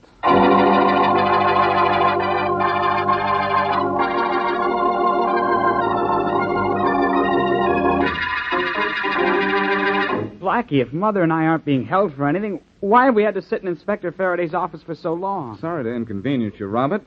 We're waiting for Faraday to bring in a certain woman. Oh, here they are now. Come on in, Miss Rogers. Maybe this time you'll talk. But I told you everything. Everything. This is Miss Rogers, the missing sister, Blackie? Yes, Mrs. Perkins. But the police withheld the news at my suggestion. All right, Blackie. Here's Miss Rogers. Now, what makes you think facing Mrs. Perkins and her son will make her talk? I'm sure what's about to happen will make Miss Rogers talk, Faraday. But I'll have to talk first. Now, go ahead, Blabbermouth. Miss Rogers, have you ever seen these people before? No, I haven't. Should I have? Well, this is Mrs. Lawrence Perkins, the woman who married the man your sister Aggie was in love with. Oh. And this is her son. By the terms of your sister Aggie's will, the entire Rogers fortune went to Lawrence Perkins at his death to his heir. The boy here is his heir, Robert Perkins. You mean my sister left all her money to this boy? All her money and all the Rogers property. You didn't know that, did you? No, I didn't. I didn't. I thought... You thought that everything would come to you. That's why you killed your sister, didn't you? No, I didn't kill her. I mean... Miss Rogers, there's no question about it. Aggie Rogers was murdered for her money. If you thought the money was coming to you, you had a motive for killing her. Oh, no, Blackie. Now, let me finish and maybe make you feel better, at least for a moment. Robert here says he didn't know the money was coming to him. But he may be lying. Robert. Yes, sir? You had a motive for killing Aggie Rogers, too, you know. But I didn't kill her, Blackie. I'd never been in that house until this afternoon, and I didn't know the money was coming to me. He might be telling the truth, Blackie. I think he is, Faraday. And I think Miss Rogers is telling the truth, too. Well, partly, anyhow. What? Just whose side are you on? The right side, Faraday. And with Robert and Miss Rogers eliminated as suspects, only Mrs. Perkins is left. What? Oh, well, now you're being utterly ridiculous. I'm being utterly logical, Mrs. Perkins. First of all, as Lawrence Perkins' mother, you might have known that he was going to inherit from Aggie Rogers. Well, how could I have known that? Those two women were crazy living in that filthy, cluttered home. Maybe they were crazy, Mrs. Perkins, but one of them was very clever.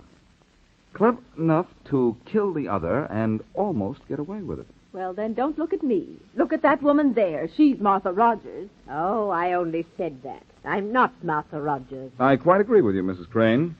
You aren't Miss Rogers. Look, what's going on here? If this woman isn't Miss Rogers, who is? Mrs. Perkins is Martha Rogers, Faraday. Mrs. Perkins is Miss Rogers, sister of Aggie Rogers, and she's the killer of Aggie Rogers. Oh, well, you have no reason to believe I'm Martha Rogers. This is only guesswork. It's awful good guesswork, though.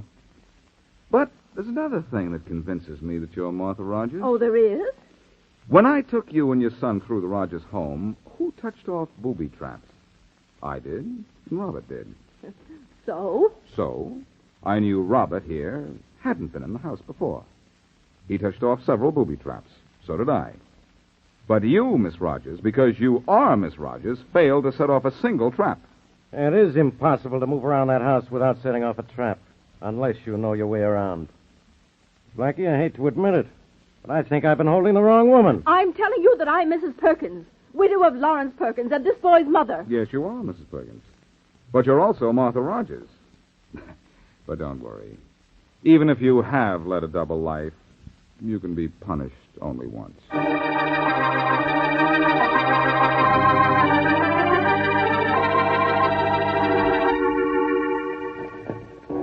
Hey, Dugan. Yeah? Remember last night when we were on this same ferry? Holy mackerel, do I? I'll say I do, Carpenter. That woman tried to jump overboard and then tried to tell us she was Martha Rogers. Smart dame. When she heard Martha Rogers was missing, she got the bright idea that she'd be Martha Rogers and collect her sister's dough. And if you ask me, the smart dame was that real Martha Rogers. Because she killed her sister? What's smart about that? Well, holy mackerel, it was almost genius. Yeah? For 25 years, she's been known as Mrs. Lawrence Perkins. Nobody knew she was Martha Rogers, too. She never lived in the house with Aggie. Just came 3 times a week to bring food. Huh? She knew she wasn't getting any dough as Martha Rogers. But as Mrs. Lawrence Perkins, she was getting all the dough through her son. She tried to throw us off by pretending she didn't want the money. Listen, if you ask me, Dugan, the only smart person is Robert Perkins. He didn't do anything but tell the truth, and he got Aggie's dough. Holy mackerel, that's right. But while we're handing out bouquets, let's toss one to Boston Blackie. Brother, did he trap that murdering sister?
Wait a minute. Have you heard the strange tales of the Whistler?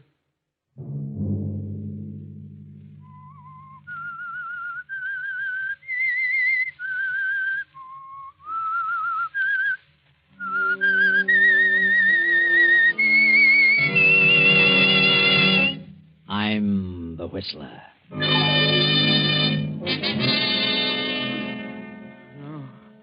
No, I don't want to die. John. Get away. John. Get away. John, wake up.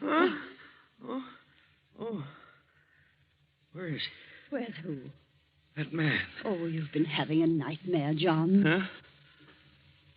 Oh, good heavens, Clara. It was awful. I dreamed there was a man in this room, and he stood right over me. And he said I was going to die. I was going to be murdered within 48 hours. Sunday night, and again CBS presents The Whistler.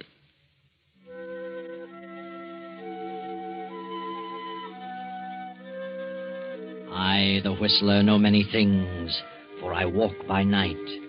I know many strange tales, many secrets hidden in the hearts of men and women who have stepped into the shadows.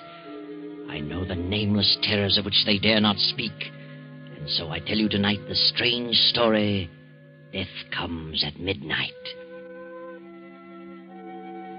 John Prentice is a manufacturer, a very busy man who needs his rest. But John had a frightful dream. The dream was not brought on by a guilty conscience, but John's life has been above reproach. He loves his wife, Clara, and their grown daughter, Eva. He has done no wrong to any man. Why, then, this awful dream with its prophecy of death? Now, the following evening, the Prentices are planning to attend a lecture, and Dwight Cooper, Eva's fiancé, is going with them. The wife and daughter are in the living room awaiting his arrival. Oh, there's Dwight now, Mother. I'll go to the door. Wait a minute, Eva. You'd better make sure who it is before you open the door. Oh, Mother, you still worrying about that dream Daddy had last night? Well, I can't help being nervous about it. Well, of course it's Dwight. We're expecting him, aren't we? I'm going to let him in. Well, enter, my lord. Hello, darling. How come you're answering the door yourself? Maid's night out? We haven't got a maid. She went to work in a war plant. Well, good for her. We're going to do without a maid for the duration. That's the spirit. Good evening, Miss Prentice. Good evening, Dwight. You see, Mother, it wasn't a big bad wolf after all. Not this time. But we'd better be careful, Eva. Well, what's this about a big bad wolf? Seems that Mother believes in dreams, Dwight. And last night Dad had one that was really a honey. Oh, I don't believe in dreams. Oh, Daddy. Yeah? Dwight's here, so hurry up. I'll be there in just a minute. Talk about a woman taking her time dressing. Well, what about this dream? You tell him, Mother. Well, I don't believe that all dreams have a meaning. But this one John had was a prophecy, and I'm concerned about it. Yes? He kept hearing a man's voice telling him over and over that he was going to be murdered within 48 hours. Murdered? Can you imagine such a thing? Oh, well, I wouldn't be alarmed, Mrs. Prentice. According to psychologists, a dream has no possible relation to the future. They say a dream comes from experiences of the past that have been registered in the subconscious mind. Well, if John's been murdered in the past, I haven't heard about it. Oh, now, wait. I didn't mean it quite as literally as all that. Well, Mother's been counting the hours, Dwight. Let's see, the dream came at midnight last night. That means Dad's hour of doom is midnight tomorrow, if he isn't murdered sooner. Well, maybe we'd better not risk taking him to the lecture. Oh, I wish you two wouldn't joke about it. I don't think it's any joking matter. Oh, I'll get it. Hello? Hello? Mr. Prentice there? Well, he's busy right now. Could I take a message? Yeah. Tell him he better come to the phone, whether he's busy or not, if he wants to save his life. What? This is a matter of life and death. Oh, well, hold the line a minute. Of all the amazing things, there's a man on the phone who sounds like a gangster. He wants to talk to Daddy about saving Daddy's life. His life? Maybe I'd better talk to him. Oh, no. No, get John on the phone. Call him, Eva. Oh, Daddy, you want it on the phone. It's important. All right, I'm coming. Oh, don't tell me that dream didn't mean anything. Now, Mother, don't get excited. Well, just what did this fellow say? Well, Oh, here's Daddy. Yeah, hello, Dwight. Good evening, Miss Prentice. Daddy, wait. I don't know who that man is, but he's terribly hard-boiled, and He said I'd better get you to the phone if you want to save your life. What's this? Oh, John, now... I'll see what it's all about. Hello? Mr. Prentice, Yes? you don't know me, but you better pay attention to what I'm telling you, see? A certain man here in town, a wealthy guy, has offered me a nice piece of dough to put you out of the way. What? But I want to be reasonable, see? So I'll consider... Hey, are you listening? Yes, I'm listening. Go ahead. Well, if you want to hike the ante a little bit, say to $3,000, I'll call off my deal with this guy. What's more, I'll give you his name. I see. Now, $3,000's a small matter to you, so... Wait a minute. Suppose you come here to the house and we'll talk it over. And do I sound like a chump? You're coming to see me, and you're bringing the dough. Oh, no, I'm not. You think I'm going to walk into a trap? You mean you're turning down my proposition? I certainly am. All right, mister. You asked for it. You'll be a goner by midnight tomorrow. All right? So listen. Hello. Hello. Hello.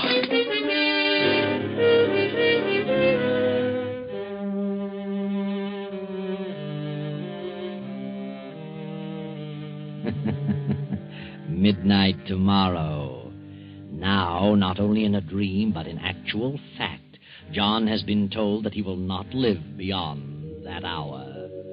John phones the police, and a few minutes later, Captain Arnold arrives at the house. Mr. Prentice, can you think of anyone who'd like to have you put out of the way for any reason at all? No. No, Captain, I really can't. Now, you've been in business a good many years. How about your business rivals? Well, of course, I've made a certain amount of enemies, of course, but I don't think any of them would go so far as to hire somebody to kill me. You never can tell. Suppose you name some of your enemies. Oh, no, I'm afraid, Captain, I couldn't do that. Well, see here, why not? Well, frankly, because I might be causing an innocent person a lot of embarrassment. Oh, well, what of it? We've got to get to the bottom of this some way. Have you had a quarrel with anyone recently? No, I haven't. Think carefully now. Well, yes, come to think of it, I did have a rather heated argument with a man the other day in my office. Oh, but I'm sure... Well, then, who was he? I'd rather not say. Was he a wealthy man? Yes. And tell me his name. Oh, no, Captain, I'd rather not. If you'd go to his house and question him, I don't want... How can the police help you if you won't help yourself? Well, this is none of my business, Mr. Prentice, but if I were you... No, Dwight, there's no use arguing. Got my own ideas on the subject. Well, that's that, I guess.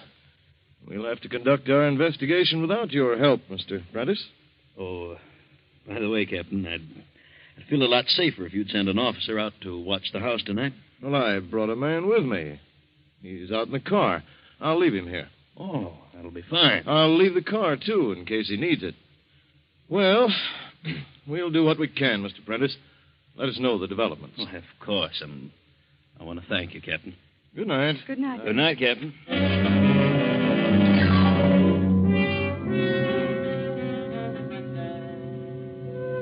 So John is unwilling to give the name of the man with whom he quarreled.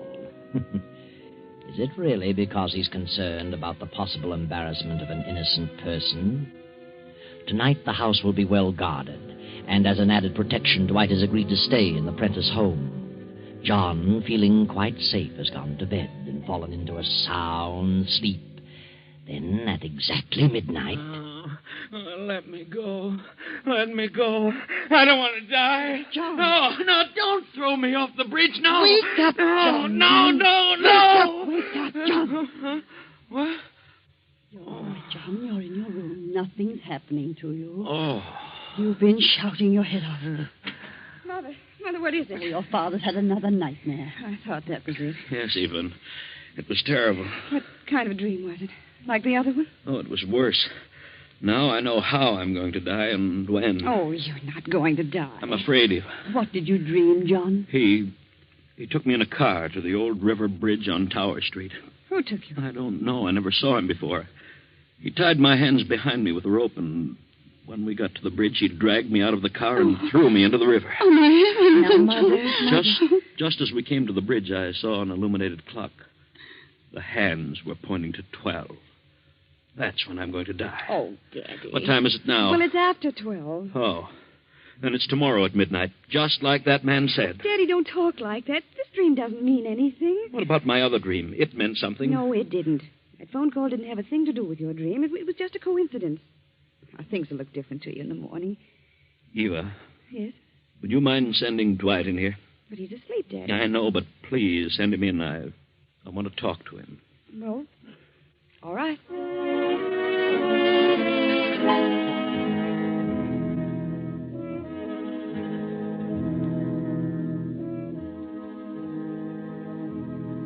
Sit down, Dwight.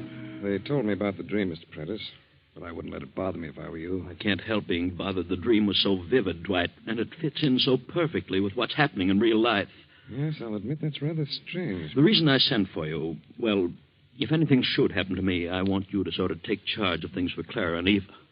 How do you mean? I've made a will that takes care of my property, but there's my life insurance. It amounts to $100,000, and the money will have to be invested. I see. Who's the insurance payable to? Clara, but of course she knows nothing about investments. You advise her, will you, Dwight? I've got faith in your judgment. Yes. I'll be glad to help in any way I can. Come to think of it, I owe a payment on that policy right now. But the grace period isn't up for a couple of days yet. I'll make the payment if I'm still alive. Oh, I have an idea you'll be alive, all right. But as you say, if anything should happen, I'll be glad to advise Mrs. Prentice. Oh, I knew you would, Dwight. And thanks.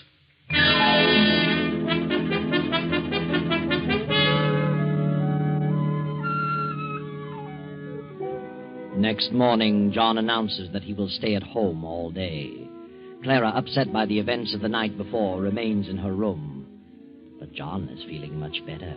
He views things differently with the coming of a new day. He will not yield to this feeling of inevitable doom. He will fight the situation.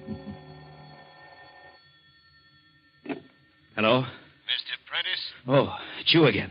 Dwight, get on that extension in the library. Just thought I'd call and ask if you've changed your mind. No, I have not. What's more, I defy you to even lay a hand on me. I'm being protected by the police. Well, ain't that fine? So you won't come across, huh? No, I won't. Look, Prentice, the water in that river is awful cold. What? What did you say? Hello? Dwight, did you hear that? What's the matter, Daddy? I heard every word. Sounded like he meant business. Something wrong? That man, he phoned me again. I don't know what to think. Well, what did he say? He wanted to know if I changed my mind, and when I told him I hadn't, he told me the water in the river would be awfully cold. What? How did he know about my dream? How did he know? Yeah, it's the most uncanny thing I ever heard of. What's the answer to all this? Daddy, he didn't know about your dream. It's just the other way around. Well, what do you mean? I'm afraid Mother's right. Your dreams are foretelling the future, Daddy. They're warning you of what's going to happen.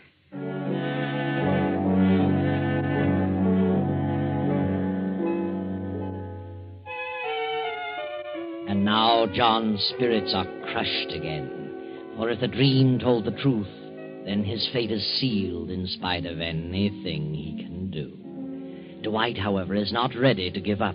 He is annoyed with Eva for admitting her belief in the dream. Darling, for your father's sake, you shouldn't have said what you did, even though you believe it yourself. I know, Dwight. Perhaps I shouldn't. I said it before I thought. But there must be something to those dreams. Yes, I know. You got me guessing. But look, let's try to do something. Do what? I've been thinking about this quarrel your father had. He won't tell us the man's name, but maybe we can find out. How? Through your father's secretary. The quarrel took place in his office, you know. Oh, yes. Miss Edwards might know about it. Well, shall we get down and see her? But look, let's not tell her what we want the information for. The less we say about this situation, the better. Well, we'll give her some other reason. Yes. Get your coat and hat on, honey. We'll get out of my car.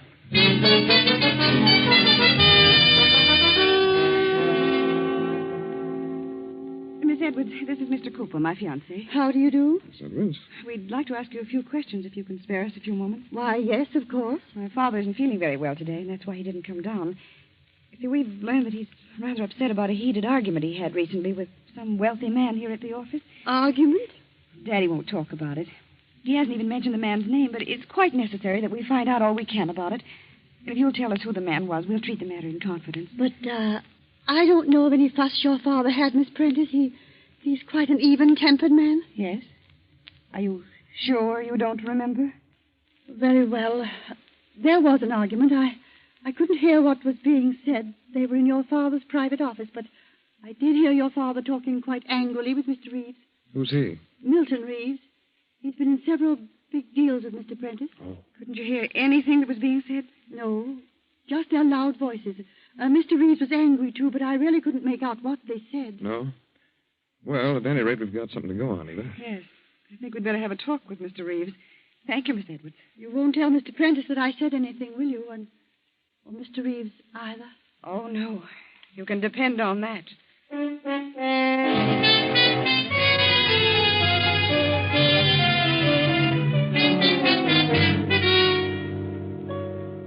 I'm Dwight Cooper, Mr. Reeves. And this is Miss Prentice. How do you do, Miss Prentice? John Prentice's daughter, aren't you? Yes, I am. Well, what is it, Mr. Cooper? I'm in a bit of a hurry. I'm going away on a trip this afternoon. I'll be very brief. We've heard that you and Mr. Prentice had some sort of a disagreement with each other a few days ago. Yes? Who told you that? Mr. Prentice is quite ill, Mr. Reeves, and we think it's a result of that quarrel. If we could find out something about it, we might be able to straighten him out. Well, John knows all about it. He won't talk about it, Mr. Reeves. He won't, eh? Well, John shouldn't let a thing like that get him down. Business is business, you know. He wanted me to renew a loan, and I refused to do it. So that was it. In his particular business, well, I don't know what the future will be with all this rationing and priorities. Had you promised to renew the loan? Well, as a matter of fact, I had. But I changed my mind, which is my privilege. John wanted me to wait a few days, said he was trying to borrow some money from the State Mutual. But I didn't think it was good business to wait, so I called the loan. Oh, I see. I imagine that made him pretty angry. Did it?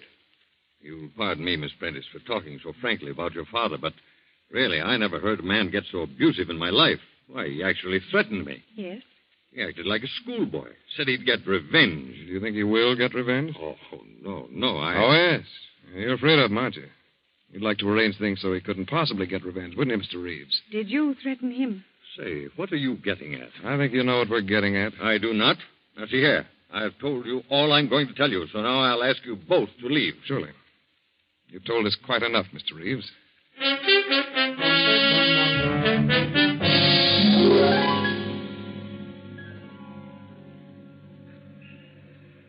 Dwight, hadn't we better go to the police station and tell Captain Arnold? No, darling, not yet. But I'm sure Reeves is the one who's hired that thug to kill your father. So am I. He said he was going on a trip. He wants to be out of the way when it happens, so he won't be suspected. Of course. Then why shouldn't we have him arrested? I'd like to get more evidence first. I want to find out more about that loan. Who do you think could tell me? Well, Mr. McAdams ought to be able to tell you. He's the treasurer of Daddy's firm. All right, I'll go see him.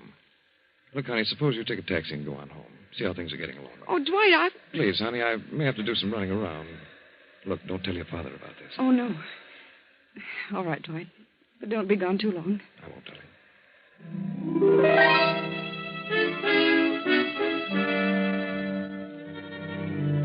But Dwight has been gone much too long to suit Eva. It is now 11:30 at night. Eva and her mother have become increasingly nervous as the clock ticks off the seconds, bringing the time closer and closer to midnight, John's last moment on Earth. Oh, for heaven's sakes, Dwight, where have you been? We've been worried to death. Well, one thing led to another. McAdams had gone out in the country, but I finally caught up with him. Have you told the police about Mr. Reeves? No, I haven't. Where's Mr. Prentice? In the library. He's in a terrible state of mind, Dwight. He's got the door locked. He told the policeman to stand outside his window. Listen. Someone at the door. Oh, my heavens. Oh, why didn't that policeman Now, don't stop? get panicky, Mother. I'll see who it is. Open the wicket. It's a messenger boy. It might be a trick. It looks all right. Telegram for Mr. Prentice. All right, I'll take it. Signed here. There you are. Here. Oh, thanks, mister. I wonder who'd be... Mrs. Prentice, have I your permission to open this message? For certain reasons, I'd like to see who it's from. Why, yes, Dwight. Go ahead. What is it, Dwight? It's important. Very important. I've got to show it to your father right away. Mr. Prentice, open up. It's Dwight. Mr. Prentice. It's all right, Daddy. Unlock the door. Dwight's got a telegram for you. Why doesn't he answer? Well, go outside and look through the window. The officer's out there. Come on.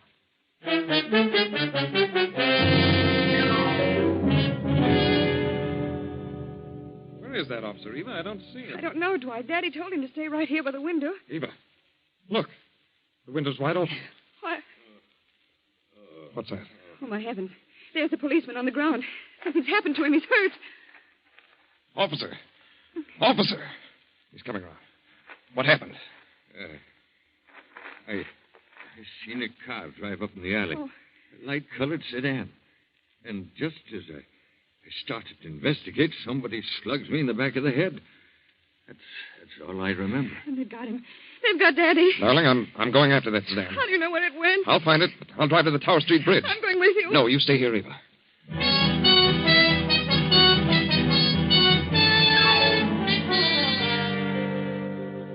And why does Dwight think he'll find the light-colored sedan at the Tower Street Bridge? Is it because Mr. Prentice saw that bridge in his dream? Or is there another reason? A reason known only to Dwight? But Eva can't wait, and so a moment later, another car speeds toward the bridge. The policeman's car. The officer is at the wheel, and Eva and Clara are by his side. Oh, officer, can't you go faster? I'm driving as fast as I can, Miss Prentice. Say, I better put in a radio call to headquarters and have them send a squad car to the other side of that bridge. No telling what we'll run into there.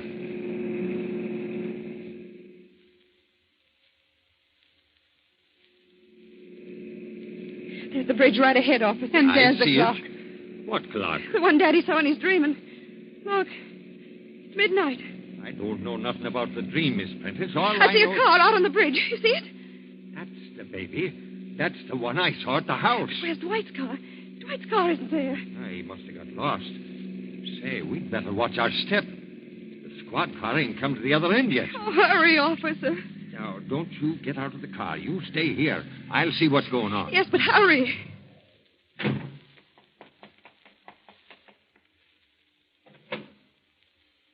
All right, Miss Prentice. You and your mother can come here. Is Daddy there? There ain't a soul here. The car's deserted. There were two ladies. He's already done it. Who's done what? Oh, can't you remember anything I told you about Daddy's dream? I'm talking about that man. He's thrown Daddy in the water. Oh. Is there something we can do? Oh, it couldn't have happened very long ago. If your father's been thrown in the river, Miss Prentice, he's a goner, but now nobody could swim in that current. Oh, poor Daddy. What I can't figure out is why the guy left the car here. Oh, poor John. Hey, look. There's some rope in the back of the car. And a knife. He tied Daddy's hands. Hey, here comes the squad car now. They're coming in from the other end of the bridge. Oh, officer, who's this car registered to? Wait a minute. Well, by golly, there's no registration slip in it. I know who it belongs to. Milton Reeves. I'll take the number and we'll check on it later. What's up, Jack? It looks like there's some dirty work been going on here. Yeah? Well, maybe this guy knows something about it. Quit shoving me, will you? Where'd you pick him up? He was running away from the bridge. Oh, he was, huh? All right, buddy. What do you know about this sedan? Not a thing. I wasn't on the bridge. Yeah, that's him. That's the man who threatened Daddy over the phone. I can tell by his voice. Well, now we're getting someplace. All right, you. Give.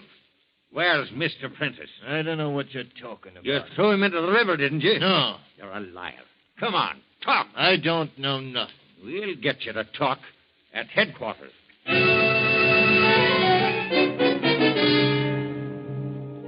A few minutes later, the river's being dragged for Prentice's body. But what has become of Dwight?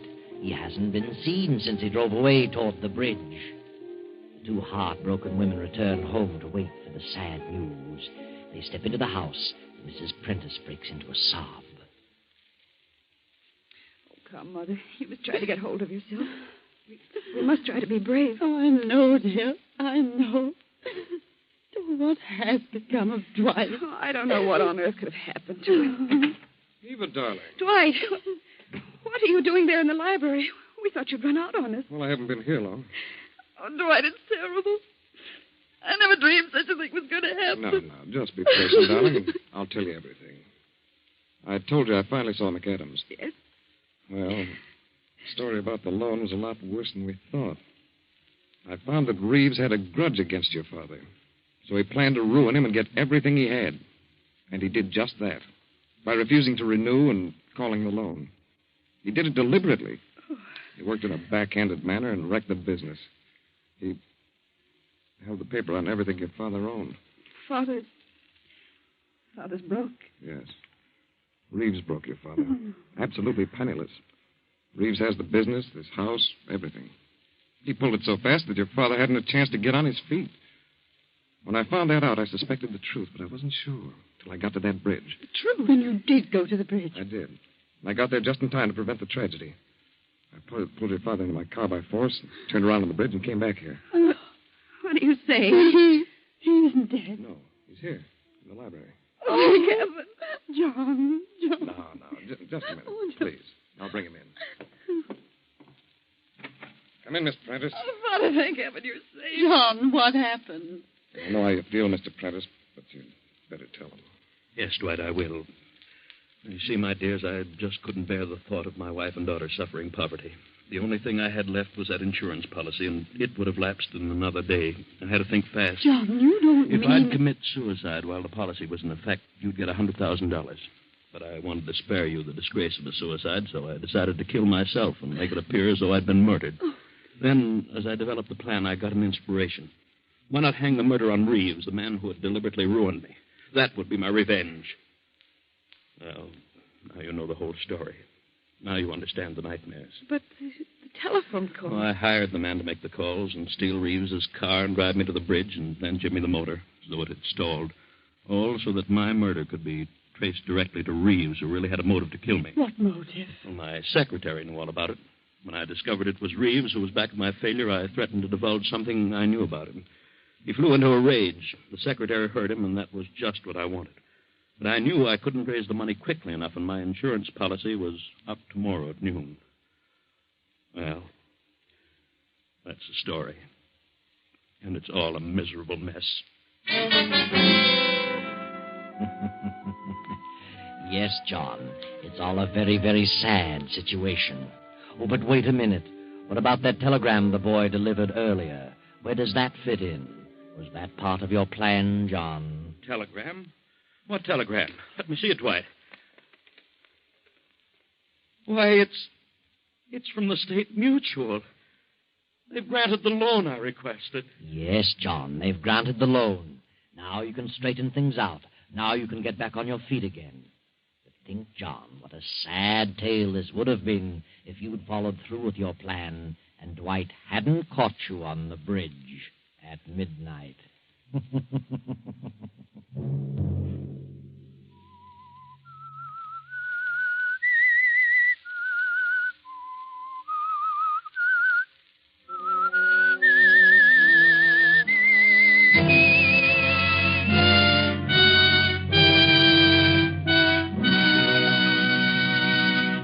CBS has presented The Whistler.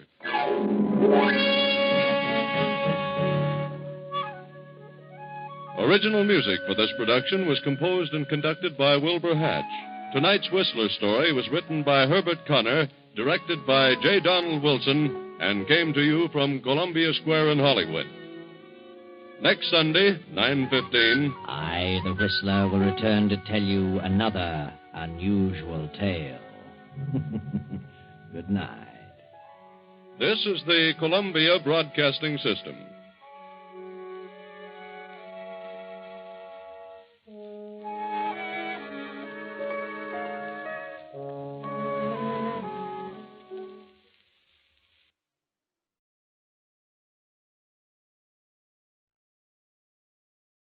The Equitable Society presents This Is Your FBI.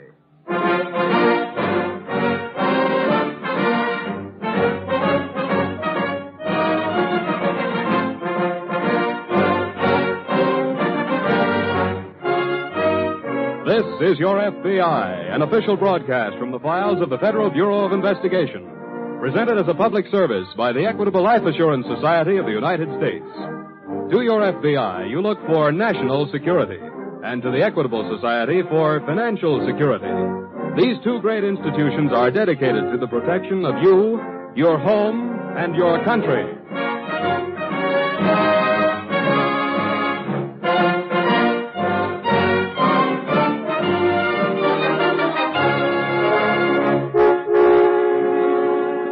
Tonight's file, the Serviceman's Fraud. The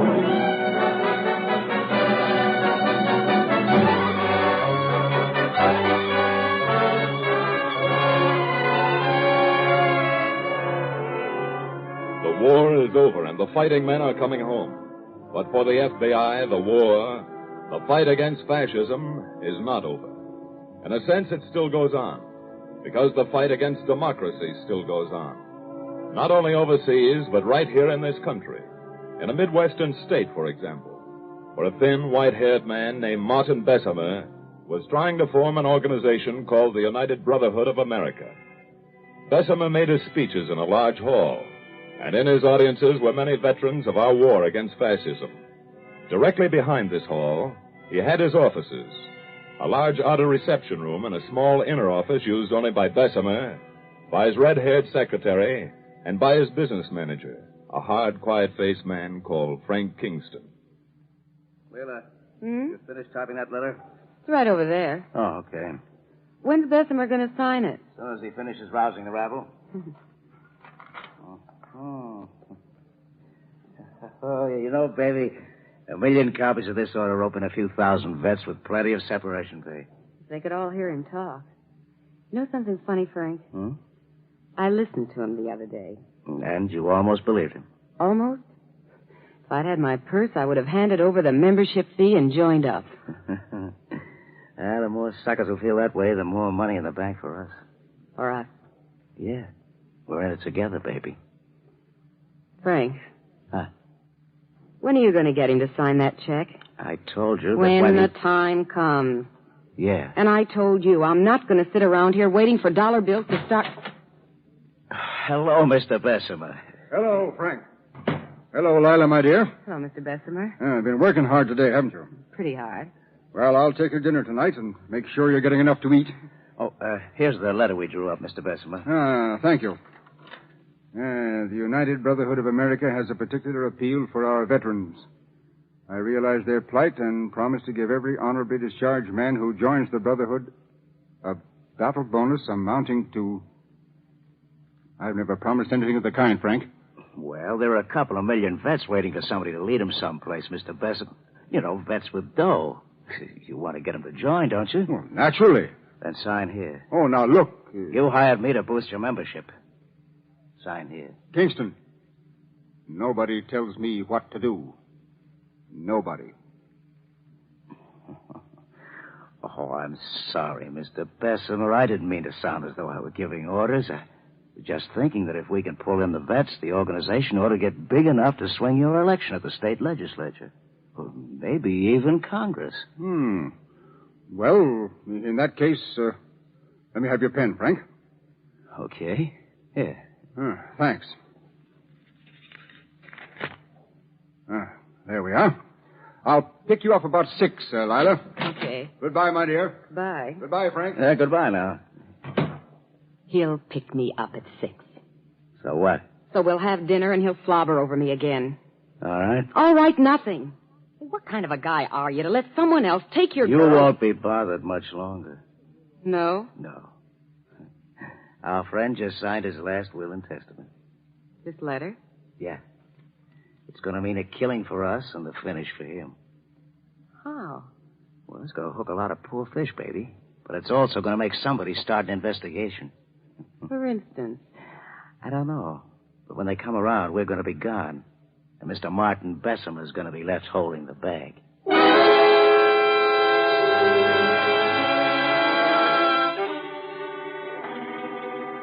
It's easier to get a mailing list of veterans, and it's easy to stir up some of those veterans. The end of the war doesn't mean peace for the country.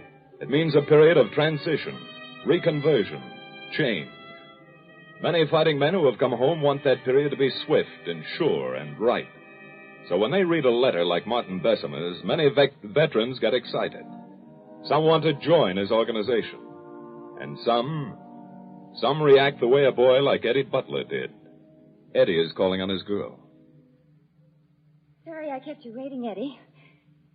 Like my new dress? Huh? I asked you if you liked my new dress. Oh, yeah. Yeah, new, isn't it? Eddie, when we get married, my clothes That bird ought to have his head handed to him. What are you talking about? I'm sorry, honey. A letter came this afternoon. I didn't get a chance to read it. You read it now. Put it away. But look at it. I don't want to. It's from a gent named Martin Bessemer. He's the head of an outfit called... The United Brotherhood of American Wars, I know. How do you know? My brother Bobby got one this morning. What'd he say? Oh, I don't know. Said he wants to join. Join this? Yes. Well, he can read, can't he? Listen to this. The United Brotherhood is an organization restricted to members of the Caucasian race. That's a fancy way of saying Aryans. All right, Eddie. And this juicy little warning that we veterans have to rise up and throw the foreigners... All right, Eddie. But, Nora, don't you Give see... Give me that letter. Nora! I'm sorry. I don't get it, honey. I don't get you. Me? Eddie, sit down. No, here by me. Okay. Darling, I know it was pretty bad overseas, and you went through a lot. But you're home now, darling, and the war's over. The fighting's over, you mean? What? As long as there are weasels like this Martin Bessemer around, it's not over. Look, honey, I get mad, but don't try to chalk it up to combat fatigue or anything like that.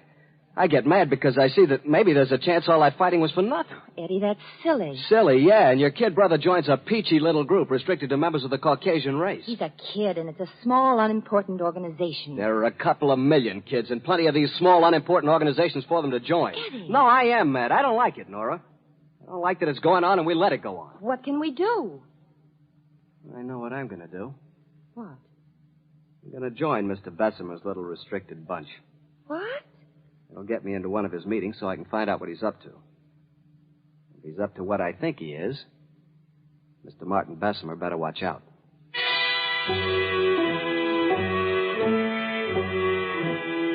Martin Bessemer did not know that the FBI had been checking on his activities. But he'd been smart enough to stop just short of a violation for which he could be arrested. And now one of his letters come to the FBI's attention. Martin Bessemer. Yeah.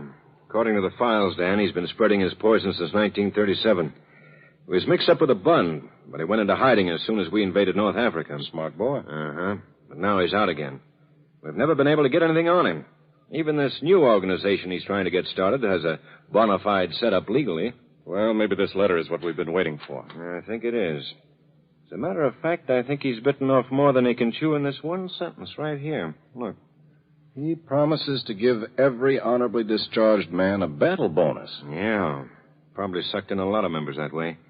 But if he can't pay off... we can put him out of business. Right. Well, beats me how a rat like that can keep going anyway. It's a wonder that someone doesn't get so mad at him that... Well, let's get moving. We'd better take a good look at Mr. Martin Bessemer's books.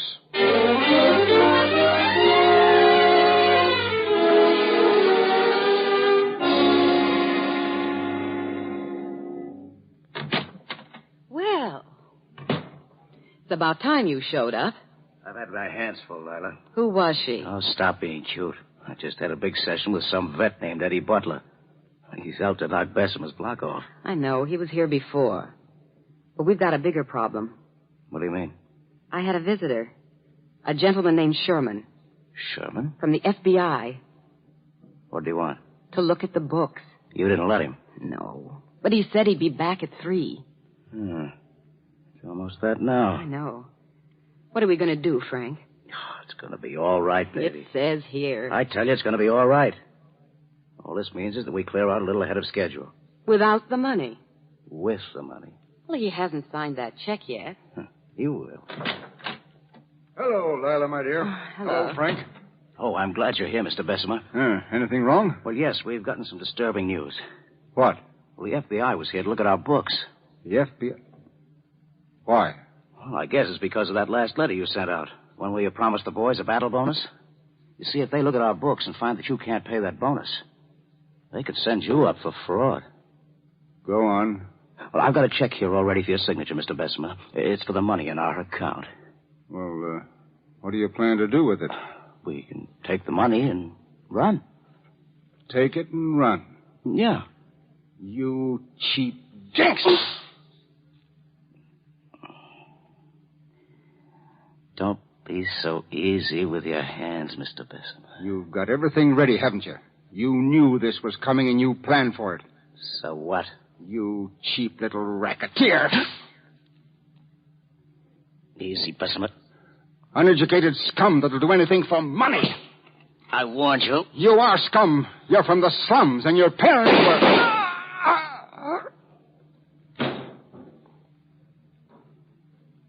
Now, maybe you'll keep your hands to yourself. He's dead, Frank. I don't care. What are you going to do? What are we going to do, you mean? What? We're in it together, baby. Remember? And we're good. Shh. What's the matter? Somebody's in the outer office. Huh? I heard him. We'll see who it is. Just open that door a crack. Oh, Frank. Go on.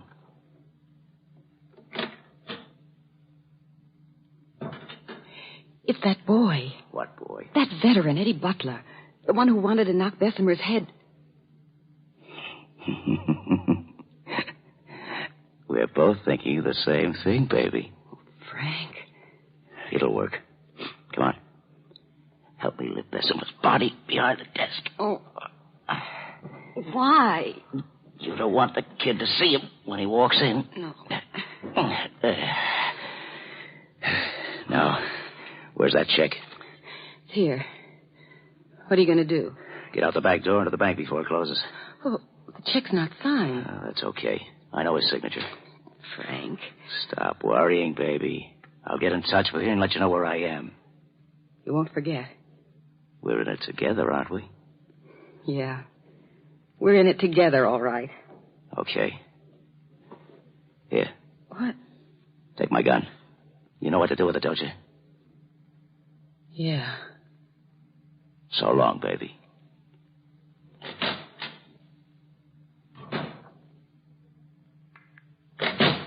Mr. Butler, Yeah? come in, won't you? Thanks. You're waiting to see Mr. Bessemer? Yeah, I saw him come in here, and then... Say, did I hear a couple of shots? Shots? Why, no. Not from here. Oh, what you must have heard was...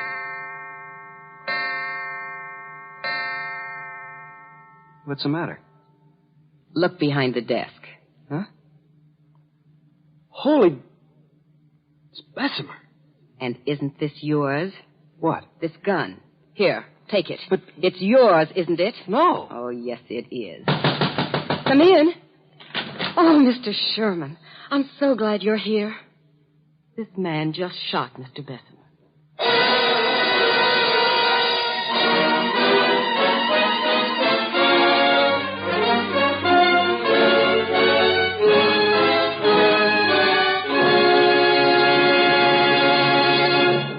We momentarily close the Equitable Society's presentation of the Federal Bureau of Investigation file on the serviceman's fraud. We will return to this case in just a moment. There's something about the name of the Equitable Life Assurance Society of the United States that seems to arouse quite a lot of interest. Again and again, people say to us, by the way, why is the Equitable Society called a society? Well, that question is easily answered. The Equitable Life Assurance Society is called a society because it is a society, in every sense of the word. It is an association of men and women who share the conviction that contentment and security depend on practicing the basic American virtues of thrift and self-reliance and cooperation. We who are members of the great Equitable Society family know that it isn't enough to work for ourselves alone. We know that we do better when we lend each other a helping hand. And that is why we have joined forces in the Equitable Life Assurance Society of the United States. We have combined our dollars into a common protective fund, which gives each of us far more security than he could attain by his own unaided efforts. The fact that 3.25 million Americans think this way and have become Equitable Society members gives our organization tremendous stability and safety. At the same time, the fact that this is a society means that we individual members receive personal consideration and warm, friendly attention in all our dealings with the management. Finally, we have the satisfaction of knowing that our premium dollars are constantly invested in ways that benefit the entire nation. For, by serving its members, the Equitable Society serves America. And now back to the file on the serviceman's fraud.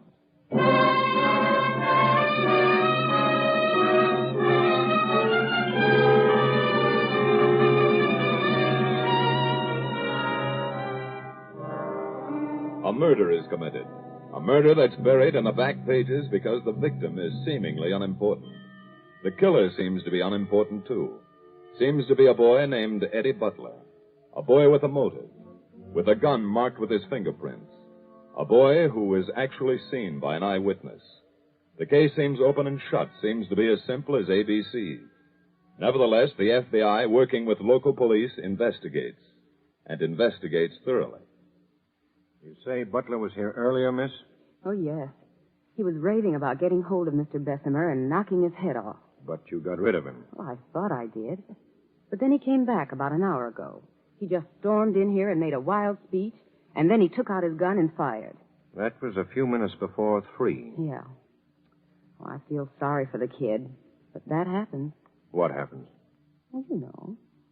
Those boys are trained to kill. They go overseas and do a lot of killing, and it just gets in their blood. They come home, see something they don't like, so they kill. Is that what Mr. Bessemer thought? Why? It sounds like something he might have said. I guess you liked Mr. Bessemer. No. But it was a job, Mr. Sherman. You didn't mind working for a man like that? Well, I'm sorry. It's really none of my business. If there's anything else we want, I'll let you know.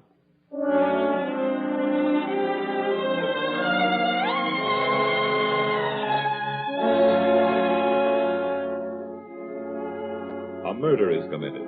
But it was a letter which brought the FBI to this case. A letter involving a plan to defraud veterans. And so the books of the organization called the United Brotherhood of America are turned over to a special agent, while the agent in charge aids the local police to follow up the murder. Follow it up by sending the gun in the case to the FBI laboratory in Washington. Follow it up by interviewing Eddie Butler in his cell. Doesn't make any sense, Mr. Sherman. The murder? None of it. You know, I was thinking, suppose I really had shot Bessemer. He was a fascist. In the Army, they taught us what a fascist is, and overseas we saw him and killed some of them. Bessemer wasn't any different, Mr. Sherman, except maybe he was born here. Don't try to make any sense out of that, Eddie. It'll go out of your head. I think I'm going out of my head anyway. Mr. Sherman, I didn't kill Bessemer, but I'm glad he was killed. And even if it hangs me, I'll keep saying that. So maybe I am out of my head. Eddie, you're sure there wasn't anybody else in that office when you walked in? Just a girl. What about earlier? I thought I saw that guy go in, but I don't know. What guy? Some gent who'd been trying to get rid of me. What was his name? I don't know. What did he look like? Oh, pretty solid. A little taller than me. Kind of a thin, hard face. Dark hair. That's all I remember. And you don't know who he was? Well, he said he was Bessemer's business manager. Business manager? Yeah. Thanks, Eddie. Thanks very much.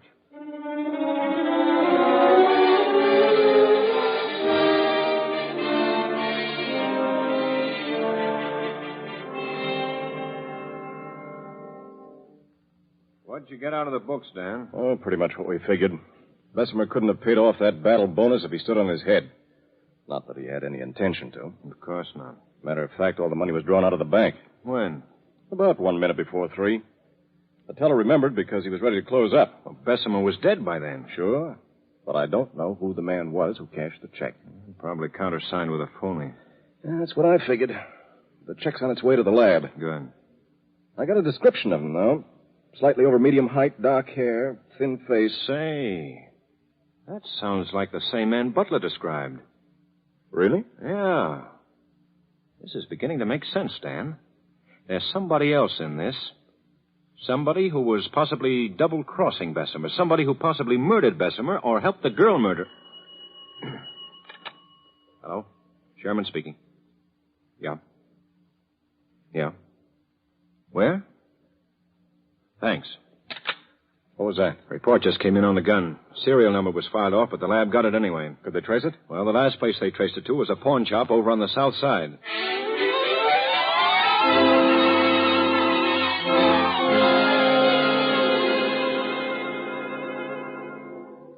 Now, look, we don't want to arrest you for selling the gun. We just want to know who you sold it to. I told you. I don't know his name. What did he look like? He was, a little shorter than you. Dark. Kind of a... Wait. What? I just remembered. His name was Frank. That's what she called him. Frank. That's what who called him? The girl who was with him. A very pretty girl with red hair.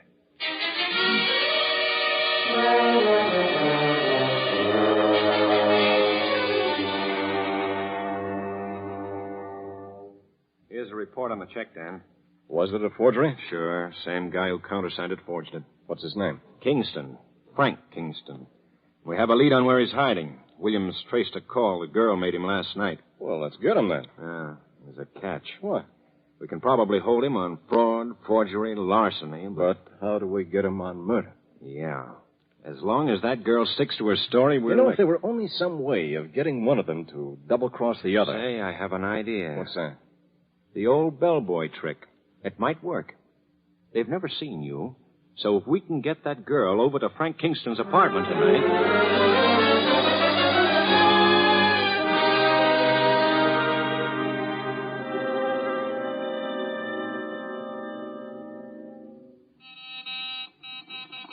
Isn't there anybody to run this elevator? Hey, isn't there anybody... Take it easy, lady. Who are you? Bellboy, clerk, elevator boy, what do you have? Now, since this is an elevator, what did you think? Sorry you had to wait. We had a lot of checkouts today. Dump like this, I'm not surprised.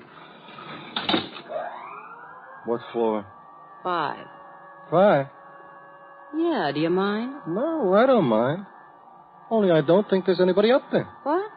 Well, there was only 2 people. 503, she checked out this morning. And 514, he checked out a few minutes ago. 514 couldn't have. I just spoke to him on the phone. Yeah, I know. How do you know? Also worked the switchboard. Lady calls, and 2 minutes later, 514 calls to say he's checking out. I don't believe you. Well, see for yourself. It's right over here. He checked out. No, it's open. Frank? See? What did I tell you? So he's gone. Sure. Oh, that's great. That's just dandy. Little Frankie's gone for a walk with his pockets stuffed with money. That's beautiful. Something wrong? No, nothing's wrong. Everything's fine. Where's your phone? What are you going to do? Call the police.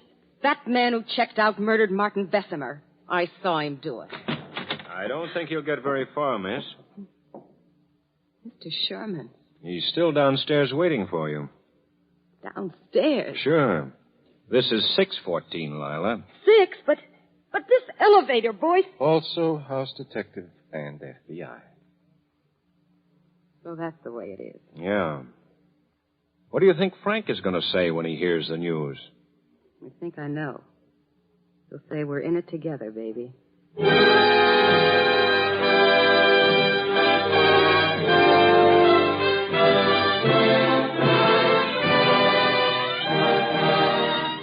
Frank Kingston and his female accomplice were tried and convicted by local authorities on the charge of first-degree murder. Kingston's death reminds us that there are men in this land who say they are Americans, who perhaps think that they are Americans and yet speak openly and loudly against the principles of freedom and equality, the principles of democracy.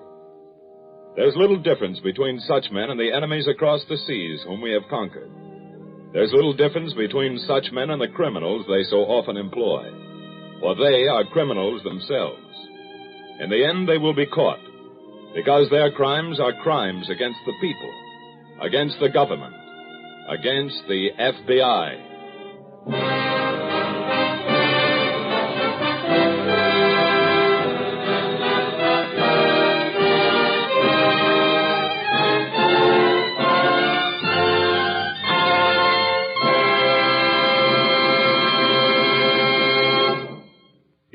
about next week's case in just a moment.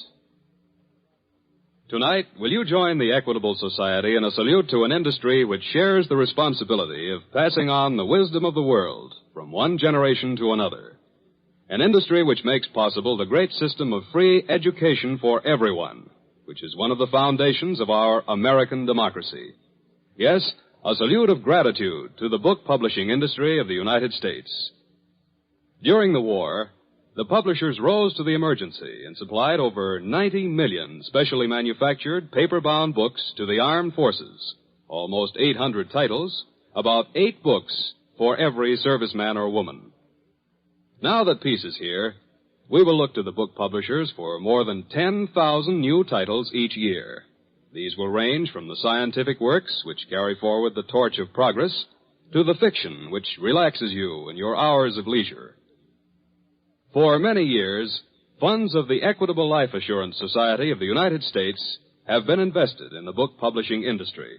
In fact, Equitable Society funds have been a consistent factor in the growth and development of most of the great industries on which America depends for full employment and continued prosperity.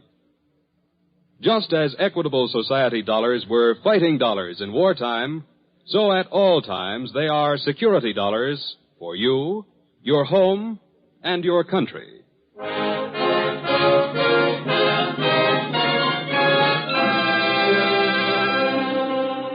Next week, we will bring you another thrilling story from the files of the Federal Bureau of Investigation. The file on the Desert Dictator.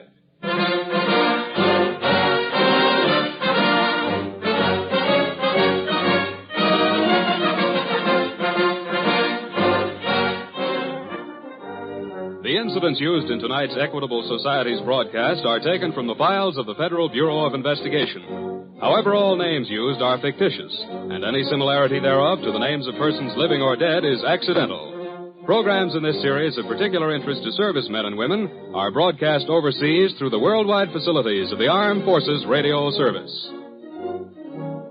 Tonight, the music was under the direction of Leith Stevens. The author was Arthur Lawrence. Your narrator was Reed Hadley, who appears through the courtesy of 20th Century Fox. This is Your FBI is a Jerry Devine production. This is Dick Joy speaking for the Equitable Life Assurance Society of the United States and inviting you to tune in again next week at this same time for This is Your FBI.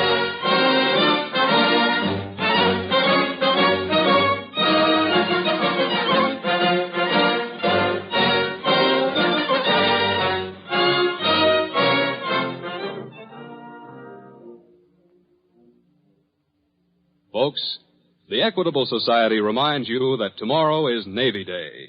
We'd like to take this moment to say, thanks, Navy, for a job well done. The U.S. Navy played a tremendous part in beating the Japanese. It was the tiny Pacific Fleet that stopped the enemy offensive at Midway. Navy ships turned the tide of the war in the furious night battles off the Solomons. Halsey's powerful Third Fleet crushed the Jap Navy in the battles of the Philippine Sea, making it possible for American warships and planes to blast enemy cities at will. Throughout the war, the Navy has spearheaded victory. Men of the Navy deserve the gratitude of their countrymen. One of the best ways Americans can show their appreciation is by guarding the goals for which these men fought, by maintaining a strong, peacetime Navy. This is the American Broadcasting Company.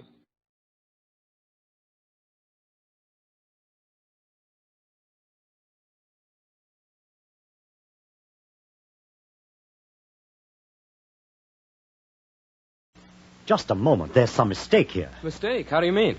There's the painting, Mr. Ellis, Boston Common by Dario. Look here. Are you sure this is the painting Mr. Ashley delivered? Well, of course we're sure. He just left before you came. Isn't that right, Frank? Hold on, Mr. Ellis. You better explain yourself.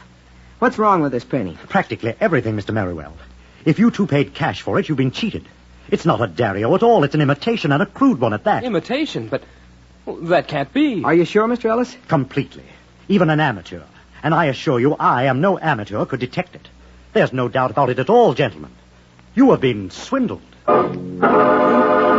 NBC presents The Adventures of Frank Merriwell.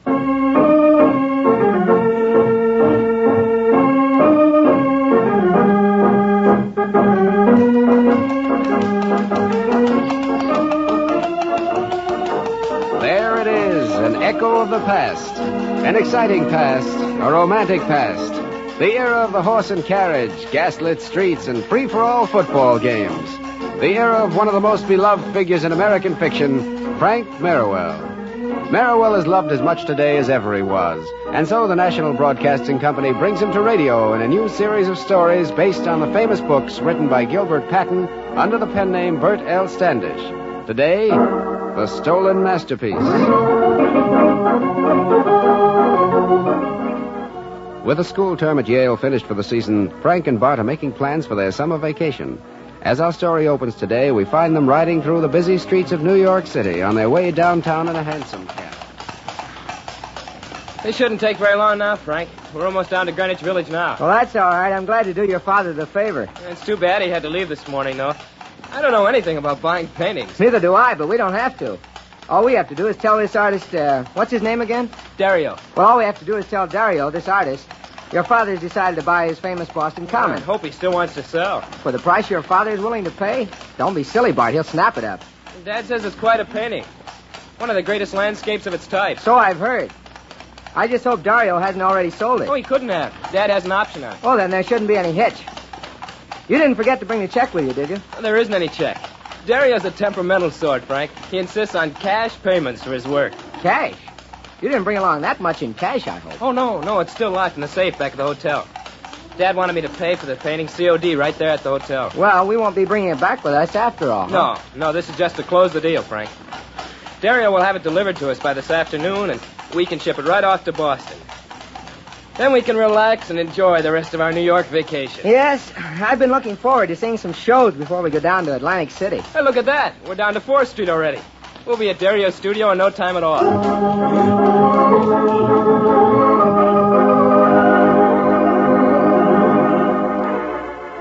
Hi, gentlemen, I'm Dario, and this is my agent, Mr. Ashley. How do you do? Glad to meet you, Mr. Ashley. An honored gentleman, I assure you. And this other gentleman is Mr. Strand, one of the foremost art collectors of England. And a warm admirer of Dario's work, I'm bound to say. How do you do, gentlemen? How are you doing? But now, don't keep me in suspense any longer.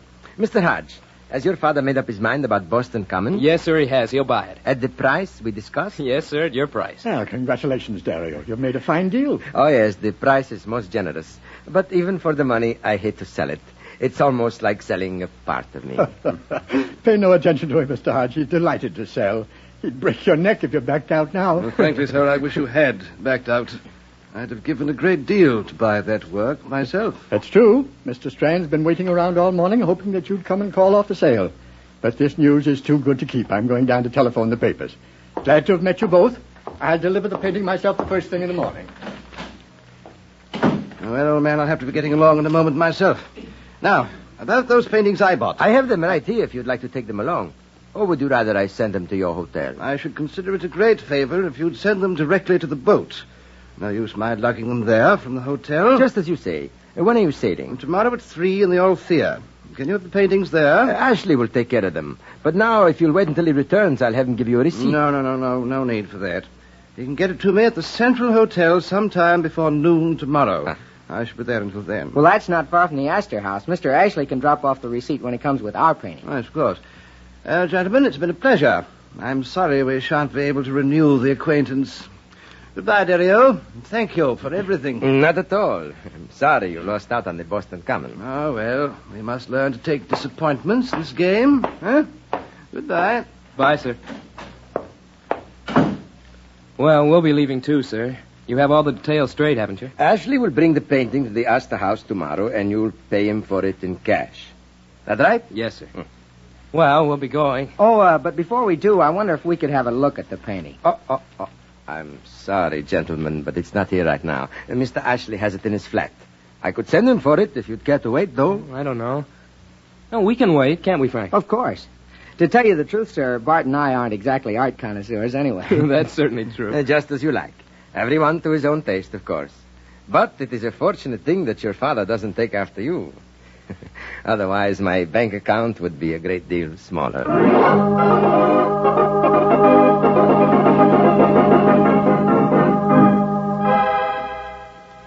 There you are, Mr. Ashley. That's the correct amount, I think. Yes, indeed. Thank you very much, sir.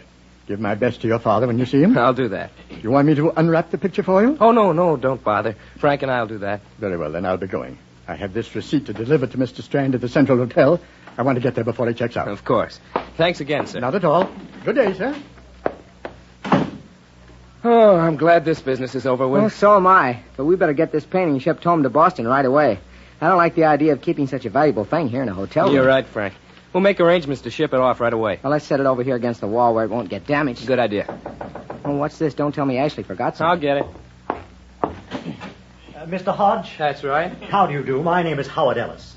I'm the editor of the Art Bulletin. Oh, the art magazine, sure. My father's a subscriber. Come in, Mr. Ellis. Thank you, sir. This is my friend, Mr. Merriwell. How do you do, sir? How do you do? I'm glad I caught you in, sir. I have a strange request to make. Oh, what's that? Yesterday, an agent named Ashley telephoned me and said that the famous Dario Boston Common had been sold to your father. That's true, sir. We just completed the sale. Good. I'm in the midst of a series of articles on the Dario technique, and Boston Common is my favorite of all he's done so far. Well, you spoke of a request, Mr. Ellis. What is it? I'm coming to that, Mr. Merriwell. Of course, I've seen Boston Common several times at Dario's studios, and once while it was on exhibition at the Columbia Gallery. But I wondered if it would be possible to have one last look at it before it is sent up to Boston. Oh, is that all? Well, you came at the right time, Mr. Ellis. There's your painting right over there. We haven't even unwrapped it yet. Oh, splendid. Then I may see it. Why not? Let's open it up, Frank. All right, I'll do it. This will only take a minute. Strange how attached you can become to a thing like this. I feel like I'm saying goodbye to a dear friend. That's it, Frank. Let's turn it around and set it up on this chair. All right. Here we are, sir. Say, it's pretty nice at that, isn't it? Quite a painting, all right. Just a moment. There's some mistake here. Mistake? How do you mean? There's the painting, Mr. Ellis, Boston Common by Dario. Look here, are you sure this is the painting Mr. Ashley delivered? Well, of course we're sure. He left just before you came, isn't that right, Frank? Hold on, Mr. Ellis. You'd better explain yourself. What's wrong with this painting? Practically everything, Mr. Merriwell. If you two paid cash for it, you've been cheated. It's not a Dario at all. It's an imitation, and a crude one at that. Imitation? But it can't be. Are you sure, Mr. Ellis? Completely. Even an amateur. And I assure you, I am no amateur, could detect it. There's no doubt at all about it, gentlemen. You have been swindled. Swindled? Say, Ashley delivered this personally. I'll bet he's behind this, Frank. Probably thought he could get away with it because my father's not here. It looks that way. Must be either Ashley or Dario himself. But they're not going to get away with it. This is the most outlandish thing I've ever heard of. Why don't you telephone them immediately and demand an explanation? Dario has no telephone. Looks like we'll have to go back down to Greenwich Village after them. Yeah, there's just one catch, though, Frank. Dario and Ashley know we're no experts on art. They could just deny everything, then we'd have to wait until my father comes back from his trip. No, not at all, Mr. Hodge. All you need is the testimony of a qualified expert. I'd be glad to serve you. Well, sure, that's the answer. Wouldn't it be better if you brought them here? He's right, Bart. That way we can show them the painting exactly as it was unwrapped. And we could swear it never left this room from the moment Ashley delivered it. That's the best way, of course. Well, how about it, Mr. Ellis? Would you be willing to wait here in this room until we can bring Dario and Ashley back with us? I'd be happy to wait. Unscrupulous men like these must be run out of the art business. And I'll go to any lengths to see that they are. Thanks, Mr. Ellis. Come along, Bart. We'll have those two back here and nothing flat.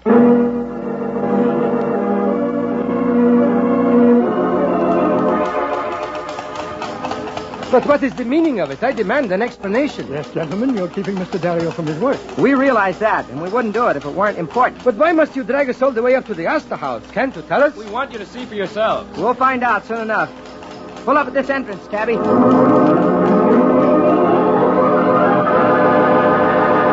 Impossible. I never painted this monstrosity. Why, of course not. This is the cheapest kind of imitation. There, gentlemen, you see? You were right, Mr. Ellis. Even they can't deny it. Deny it? Do you think for a moment I would claim this cheap daub as a work of mine? Where is the painting that I brought here? You're looking right at it. This? Oh, you're mad. I brought you the original Boston Common. Now, where is it? These young men swear that this is the painting you delivered to them, Ashley. And I tell you it isn't. Frame is the same, but the painting is different. Now, just a minute. Who wrapped this painting in the first place? I did, personally. All right, Mr. Dario. Here's the wrapping paper we took off it. Can you identify it? Let me see. Yes, this is the very same paper. I would swear to it. Good. By your own admission, the same frame and the same paper. And after you wrapped the painting, did you leave it unguarded at any time until you gave it to Mr. Ashley? Not for a moment. In fact, he came to the studio as I was just finishing. Now, how about you, Mr. Ashley? Was it ever out of your hands from the time you left Dario's until you delivered it here? Not for so much as a second. I'll swear to that in court if necessary. In that case, there's only one answer. What do you mean? I mean that no outside party had an opportunity to switch paintings.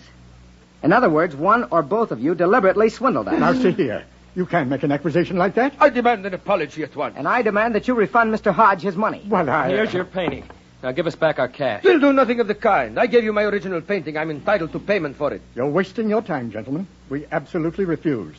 I delivered the original painting to you and accepted your signed receipt for it. The deal's closed. But it isn't. You thought just because my father was out of town you could put something over on us. Well, you nearly did. You were just unlucky that Mr. Ellis here showed up and exposed you. Understand, Dario, I have the greatest respect for your artistic ability. But such a cheap trick, really. How many times must I tell you I know nothing about this? We can't get the police on you for this. My dear young man, if I were you, I wouldn't talk about the police.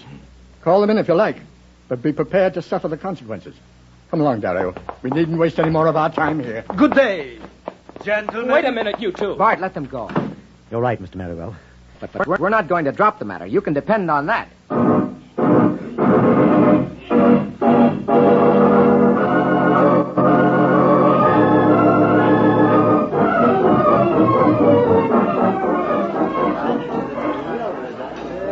How about it, Bart? Don't you want any dessert? No, thanks. I'm not very hungry. This is the first time I've ever heard you say that. Oh, I can't get that painting off my mind, Frank. I think my father trusted me with a simple little job, and I bungled it. That makes me mad, too, but they haven't licked us yet. They've as good as licked us. We haven't a single clue to go on if there was only something. But we have got a clue, Bart, and a pretty big one at that. Did you mean the fake painting? I suppose it could be traced in time, but it'd take months. Not the painting, Bart. Better than that. The frame. Well, that's no good. You heard Ashley admit it was the same one they swore was around the original painting. Exactly, but let me explain. Now, before we came down to dinner, I looked over the painting very carefully. There's no sign of the original having been cut from the frame. As nearly as I can tell, that painting is the only one that's been fastened in this particular frame. What are you driving at? Now, just this. If we could find the maker of that frame, we might find the proof we're after. Well, maybe I'm stupid, but I still don't see how. Now, let me show you.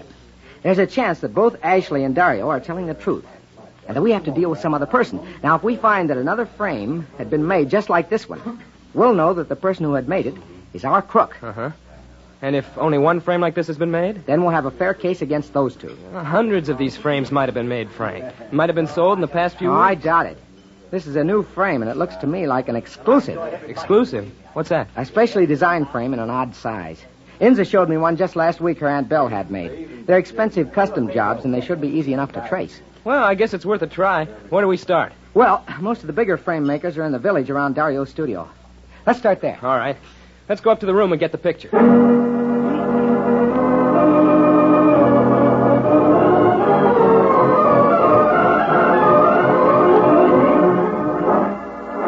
That's a fine frame, mister, but I don't make anything like that. Do you know who does? Well, now, you might try Miller's down the block here. He does custom work. Thanks. We'll try him.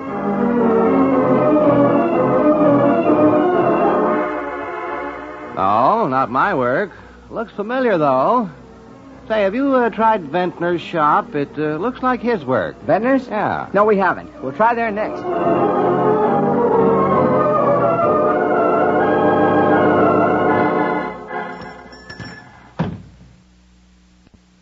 Are you Mr. Myers? Well, that's my name, sir. What can I do for you? Mr. Ventnor over on 4th Street said that you had probably made this frame. Do you recognize it? Well, hold it over here in the light. I can tell in a minute. All right. Here you are. Why, yes, that's mine. Where'd you get it? At last, I'd about given up hope. Tell me, Mr. Myers, is this an exclusive frame? It certainly is. There's only one other like it in existence, and I made both of them. But where did that awful painting come from? Never mind the painting. Can you tell me anything about the two frames? Did you make them for any special person? I made one of them for Dario, the artist, but I'm not sure this is the one. Dario? Oh, you know him? Slightly. How long ago did you make it? Why, last April sometime. It was for his exhibition at the Columbia Gallery. I see. And the other frame, was that ordered by Dario, too? Oh, no, indeed. Another gentleman ordered it made only the day before yesterday. He asked for an exact replica of the one I made for Dario. Well, who was that? Well, now, I'm trying to think. I'm very bad on names. Funny thing, I never forget a face, but I can't remember names. Very unusual. But what did he look like? I'm afraid I don't know, sir. He ordered it by telephone. Oh, that's great. Now, think hard. Was his name Ashley, by any chance? Ashley? Ashley? No, that don't sound right. It was a name something like Proctor or Gillespie or... was almost on the tip of my tongue that time. We've hit another blind alley, Frank. We'll never find out now. Well, can't you remember anything about him, Mr. Myers? Well, now, let me see. He was an English art dealer. Yes, that's it. Oh, and the name is coming back to me. It was Strand. You don't mean Strand, do you? Yes, that's it. Mr. Strand. I knew I'd remember. Strand. Good Lord, Frank, you suppose You he's say behind... he ordered this frame by telephone? Yeah. Where did he have it delivered? Why, to the Astor House. He gave me his room number there, but I don't remember it anymore. The Astor House. Let's get over there fast. Now, hold on, Bart. What time is it? About 20 of 3. Why? Well, don't you remember Mr. Strand is sailing on the Althea at 3 this afternoon? Of course. He'll be out of the country before we can question him. Maybe not. We have a quarter of an hour yet. Come on, let's find a cabbie and get down to the docks.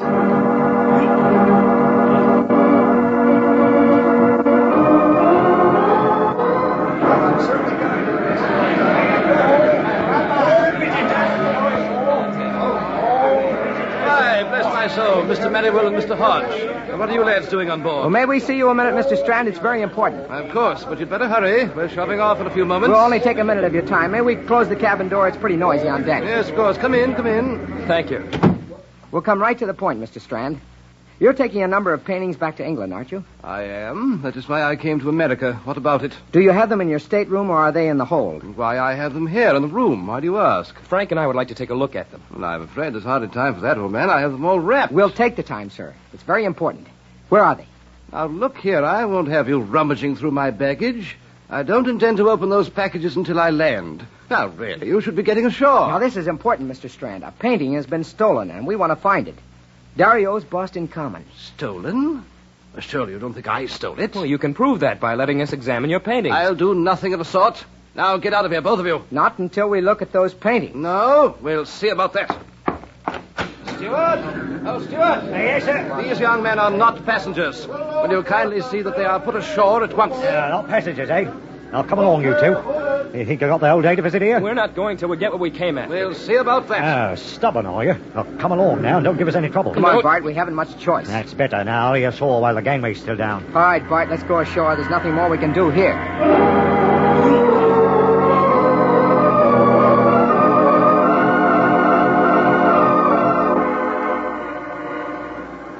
Well, there she goes, headed for the Narrows. And there goes Dad's painting. Oh, it's a shame, Bart. We only want to have our... Well, we couldn't help it. Say, wait a minute. Couldn't we send a cable to British Customs at Southampton? We'll have to report it to the police here, too, of course. They might have even sent the cable for us. Well, then, come on. I want to dump this painting off the Astor House. I'm tired of lugging it around. The Astor House? Hey, wait a second, Bart. I've been blind. What's the matter? Look, remember while we were questioning that frame maker Myers? He said he delivered the frame to Mr. Strand at the Astor House? What of it? Well, nothing. Except Mr. Strand wasn't staying at the Astor House. Well, I don't... Why, sure, I remember now. When we first met Strand, he told us he was staying at the Central Hotel. Exactly, which means there's something going on here that doesn't add up at all. Now, why should Strand order the frame made by telephone and then have it sent to the wrong hotel? Beats me. Do you suppose Strand was checked in at both hotels? We can find that out without much trouble. Come on, we'll stop at the Central Hotel first.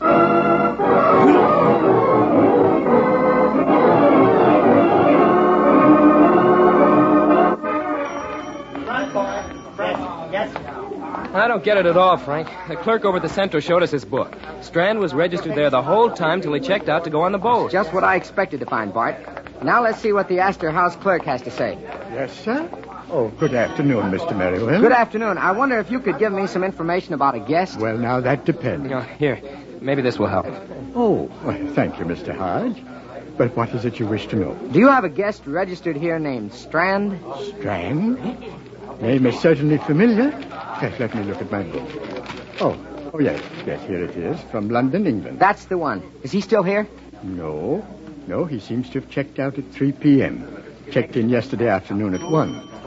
I'm afraid you've missed him. Oh, fine. Oh, just one more thing, clerk. Can you describe Mr. Strand for us? Describe him? I'm sorry, sir, but I've never seen the gentleman. Never seen him? How come? Well, you see, I come on duty each afternoon at 4. I wasn't here when the gentleman checked in, and I wasn't here when he checked out. But you might ask Perkins when he comes on duty tomorrow morning. I'm sure he'll remember your man. I suppose we'll have to do that. No, Bart, I don't think it's necessary now. Thank you very much, clerk. Thank you, sir. Always glad to oblige. What were you talking about, Frank? Did you find out something? Everything we need, Bart. It's time now for a showdown, and we're going to arrange one. Can you reach Mr. Ellis by telephone? The editor of the art magazine? Sure, why? Well, he asked us to call on him if he could be of any assistance, didn't he? Uh-huh. Well, ask him to be at our room in half an hour. And while you're doing that, I'll get in touch with our friends Ashley and Dario. Now, get started. This should turn out to be a very interesting evening.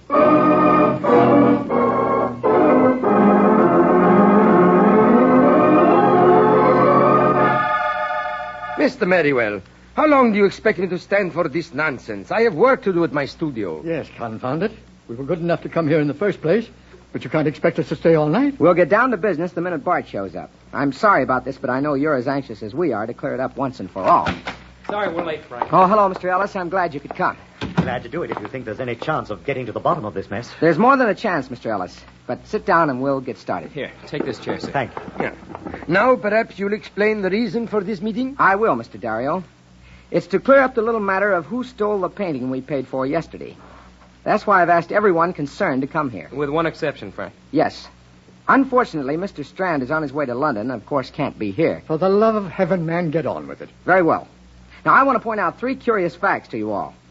First, the paintings could have been switched in Mr. Dario's studio before Mr. Ashley delivered it here and collected the money. Merriwell, I've told you 1,000 times that was my own original painting I packed. I know. Point 2. The paintings could have been switched sometime between the time Ashley left Dario's studio and the time he showed up here. I resent that. That's nothing but a groundless insinuation against me. I tell you, I delivered the identical package that I took from the studio. Very well, Mr. Ashley. Now, point 3.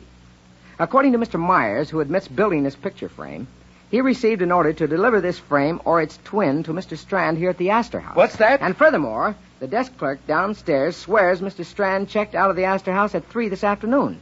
As it happens, both of those statements are impossible. What do you mean? Wait a minute. Let Frank finish. Mr. Strand was registered at the Central Hotel and stayed there throughout his New York visit. And furthermore, he couldn't have checked out of here at 3 this afternoon because at that very moment, his ship, the Althea, was sailing for Europe. Just exactly what are you Just trying what to are say? you driving at, sir? It's obvious that someone has been impersonating Mr. Strand in order to steal the painting. Now, he telephoned Myers and had a frame sent here to the Astor House so that he could switch the paintings here. Oh, ridiculous. Not at all, Dario. In fact, it makes very good sense. But now the question is, who impersonated Strand in order to obtain a copy of the frame and switch paintings? Certainly not you, since you could have made the switch at your own studio. I told you I had nothing to do with it. And certainly not Ashley, who had ample time to make the switch on the way to deliver it. Of course. But hold on, Merriwell. Who on earth is left? You are, Mr. Ellis. Mr. Ellis, you mean... Me? Oh, I see. Why, you're joking. You're the only one laughing, Mr. Ellis. Why, this is absurd. You received the package from Ashley, not I. Why, I wasn't even in the room until after Ashley was here. How could I have switched them? I'm no magician. You didn't have to be. You were clever, all right. I'll grant you that. But that painting we unwrapped for you to see happened to be the genuine Dario. Then you did get the right one after all. Right, Mr. Dario. But Ellis here knew Bart and I were ignorant when it came to painting. He had no trouble convincing... Sure. Then when Frank and I went down to Greenwich Village after you two, Ellis stayed here and had a good hour to make the switch. Mm-hmm. And now, Ellis, you're caught. Why, you're mad, Merriwell. I haven't anything to do with it. No use squirming. Come on, where's the real painting? Now, how should I know? Better talk, Ellis. There are 4 reputable witnesses here, all eager to testify against you. You haven't a chance, Ellis. Are you ready to return that painting, or do you want me to call in the police? Don't be a fool. Return it. I haven't much choice, have I? Very well, I'll get it. Quick, Bart, the door. You won't get away. There he is, heading for the stairway. Come on. No, you don't, Ellis. Got him. All right. All right. Don't hit me.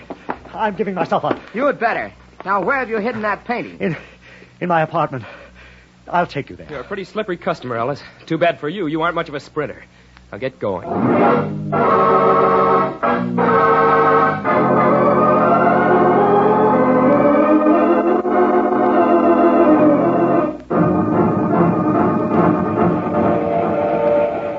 Just think, Frank. In another 20 minutes, we'll be in Atlantic City. Boy, I can hardly wait to see that new steel pier. Well, don't worry, Bart. You'll have all summer to see it. I'm just glad we were able to straighten out that business with the painting in time. Hey, by the way, that was a neat piece of reasoning on your part, Frank. That fellow Ellis will think a long time before he tries anything like that again. Oh, he'll have plenty of time to think about it. In jail. I guess he will. He was really clever, all right. I mean, the way he had the original frame copied and everything. Yes. And you know, that was a pretty unique experience he had. Well, how do you mean? Well, he tried to frame a fake picture and ended up by framing himself.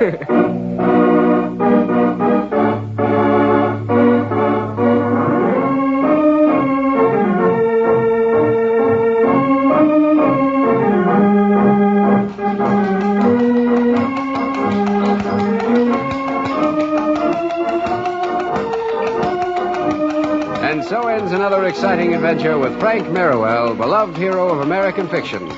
Brought to you in a new series of stories by the National Broadcasting Company. And be sure to listen again next week at the same time when Frank Merriwell brings you another exciting adventure.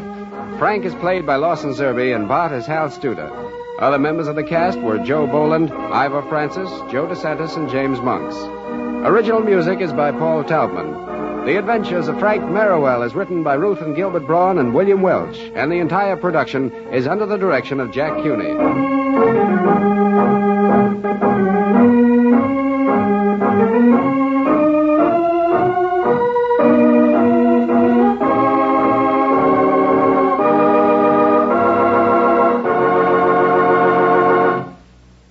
There's no point in taking chances when you've got nothing to gain. Yet how many times have you taken dangerous chances on the highway when all you could possibly gain was a minute or two of time? When you think of what you've got to lose, it just doesn't add up. One serious accident may result in your own death or the death of a member of your family, or in painful injury and great expense that may last for years. You can avoid all that just by remembering that accidents don't necessarily happen to the other fellow, and that it's up to you and not the other fellow to be careful. Summertime always means more driving and crowded roads. So why not decide right now to make it a safe summer by remembering all the rules of driving caution?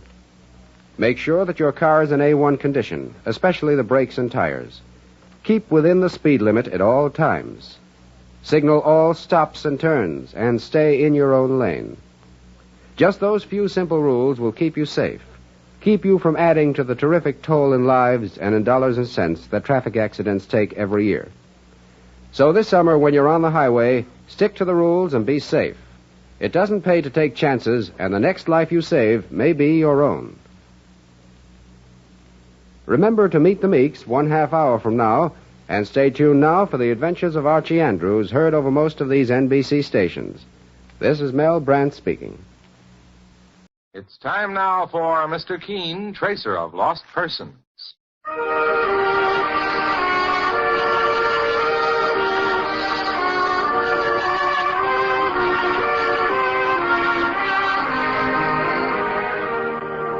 Ladies and gentlemen, Anison and Colinos present Mr. Keene, Tracer of Lost Persons, one of the most famous characters of American fiction and one of radio's most thrilling dramas.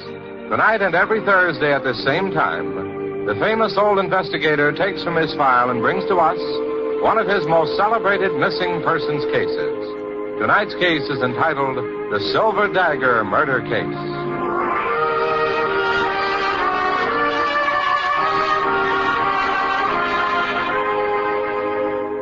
When you think of a headache, think of Anison. When you have a headache, get Anison. Anison is like a doctor's prescription. That is, it contains not just one, but a combination of medically proven active ingredients. It gives incredibly fast, effective relief from the pain of headaches, neuritis, or neuralgia. For most effective relief, use only as directed. I'll repeat the name, Anison. A-N-A-C-I-N. All drug counters have it.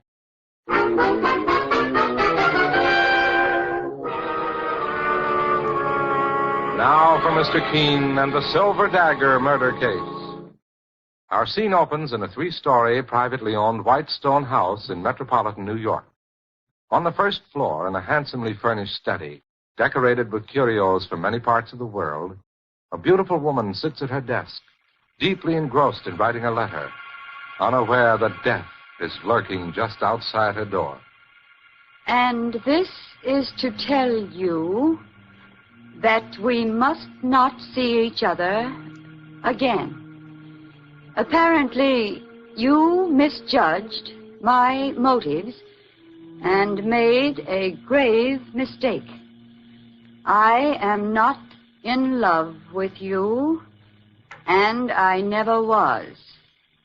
Good luck, and the best of everything. Edna. Who's there? Who? What are you doing here in my apartment? I thought I made it plain that you were not to see me again. How dare you touch my things? Leave that dagger on the wall. Did you hear what I said? What are you doing with that dagger? No! No, don't!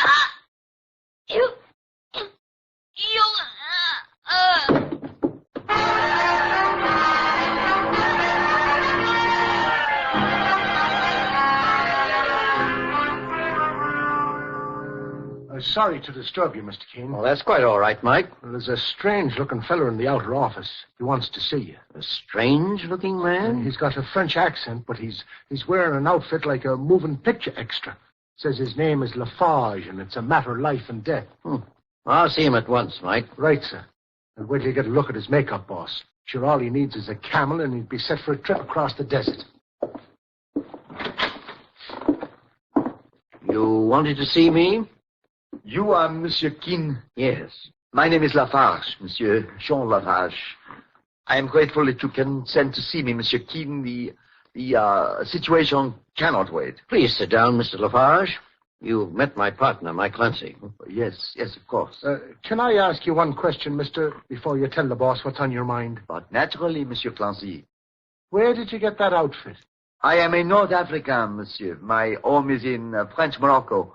Part of this costume is Arabian. Oh, you don't mind my saying so, Mr. Lafarge. You don't look Arabian to me. I am French, Monsieur Keene. My parents left France and moved to North Africa, to Casablanca, when I was a child. What was it you wanted to see me about, Mr. Lafarge? Murder, Monsieur. Saints preserve us. What's going on? Last night, a woman named Edna Corring was killed in her home here in New York. Edna Corring?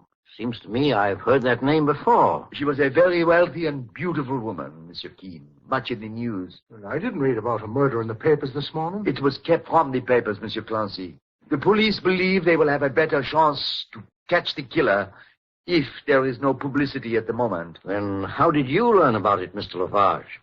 I had an appointment with Edna, Miss Corring, last night. When I reached the house, the police were there investigating her murder. The man who found her body, a servant, told me what happened. And you spoke to the police? No, monsieur, I did not. I left immediately without going upstairs. I see. But please, let me explain everything first. Very well, Mr. Lafarge. I first met Miss Corring in North Africa 3 years ago. She was on a tour, and she came to my place of business. I am an exporter of African curios, Monsieur Keene. And she was fond of collecting odd souvenirs on her travels. What sort of odd souvenirs? Oh, masks, silverware, and knives. It was a solid silver knife that I sold her, a dagger. It was used by her murderer. And is that why you were so reluctant to speak to the police? Because you had sold her the murder weapon? That and my relationship with Edna Corring. We were very good friends, and nothing more. But the police may think... Mr. Keene, it is not for myself alone that I beg for your assistance. Edna Corring was a wonderful woman. It is only fitting that I should ask you, one of the greatest investigators in the country, to see that her murderer is caught. It seems to me, Mr. Lafarge, that your story isn't complete. Monsieur? Are you holding anything back from me? You are a very discerning man, Monsieur Keene. Yes, there is something else. I only hesitate because I don't want to involve a young man who may be innocent. Who is this young man? His name is Alan Cody. He is a young, ambitious playwright who is still unknown. I have every reason to believe that Edna Corring was in love with him. She told me about young Cody. You also have reason to believe Alan Cody may have murdered her? She told me several days before her death that she was breaking off with him. She said that she intended to send him a letter, but I could see it was making her nervous. She wasn't quite sure how he would react. Why was Edna Corring breaking off with this young man? She said there was too much of a difference in their ages, at least 14 years. Perhaps there was another reason, I do not know. However, if I may suggest it, young Cody would be the man to question first about her murder. Yes, obviously. Here is my card, Monsieur Keene. I will write young Cody's address on the back for you. Very well. You have no idea how grateful I am for your help. This horrible thing has become a nightmare. But now I feel safe. You're safe, Mr. Lafarge, as long as you remain on the list of innocent people. I beg your pardon. If I accept this case, I intend to make a thorough investigation of everyone connected with it, Mr. Lafarge, including you. I understand that, Monsieur Keene. Very well. Mike Clancy and I will have a talk with Alan Cody. Perhaps he'll prove to be a starting point in our search for Edna Coring's murderer.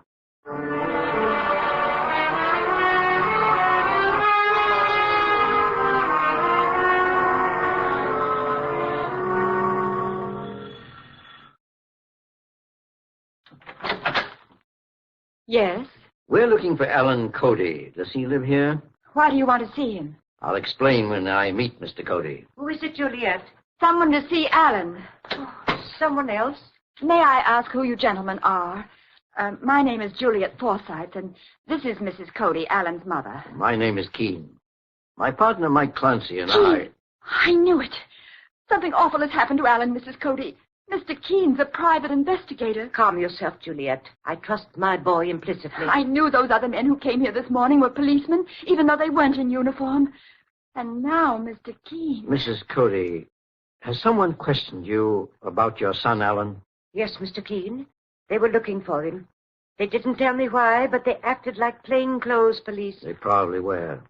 You see, your son is involved in a murder case. No! Juliet, please leave me alone with these gentlemen. I'll phone you at your flat later on. Very well, Mrs. Cody. I'll expect to hear from you. Miss Forsythe and your son are friends, Mrs. Cody? Yes, Mr. Keene. Juliet and Alan have been friends since childhood. She's a wonderful girl, and my son is a good boy, no matter what they think he may be involved in. Where is he now, ma'am? I don't know, Mr. Clancy. And if I did, I wouldn't tell you until you've explained what Alan has to do with all this. A woman named Edna Coring was stabbed to death in her apartment last night. Edna Coring?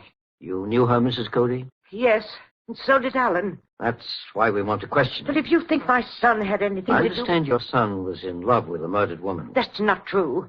Then what was his relationship with her? Well, it was purely business. He's just finished writing a play, and Edna Coring was interested in helping him get it produced.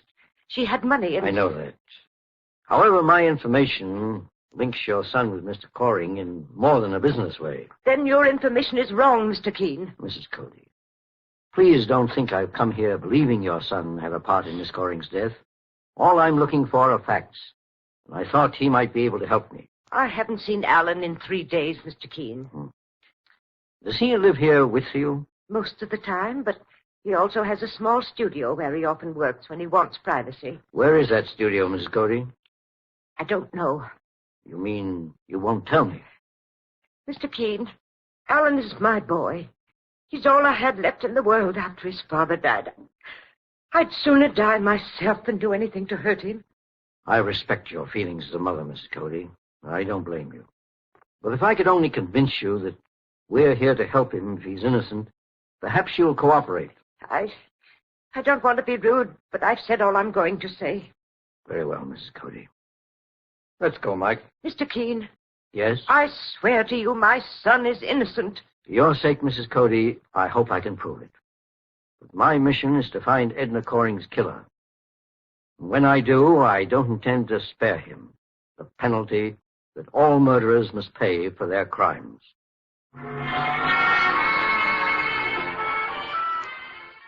We'll return to Mr. Keene, tracer of lost persons, right after these messages.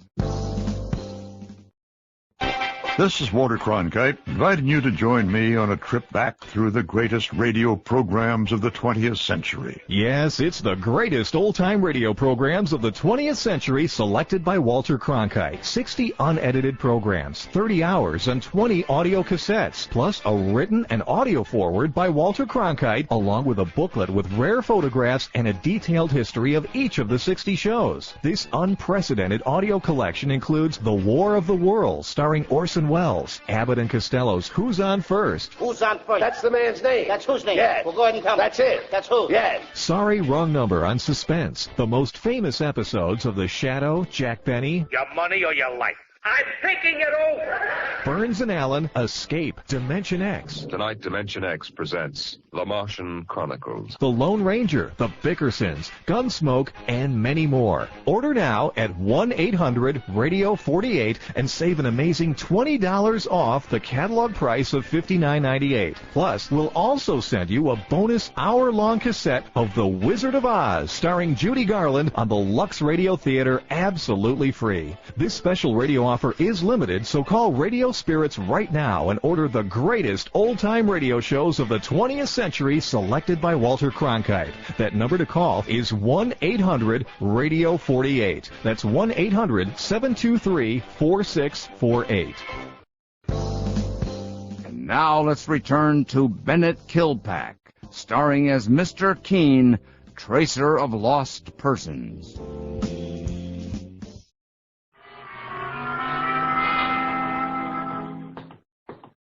Well, this is Edna Coring's house, Mr. Keene.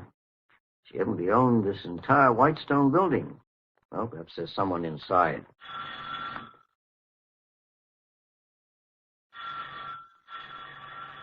Well, no one seems to be in, boss. I beg your pardon. Are you looking for someone? Oh, do you happen to know if anyone is home in Miss Coring's residence? Are you friends of hers? My name is Keene. My partner and I are private investigators. Oh, yes. I'm Anson Howe, Edna's husband. Her husband? I didn't know she was married. Edna and I were secretly married 1 week ago in Chicago. I've just come from police headquarters, Mr. Keene.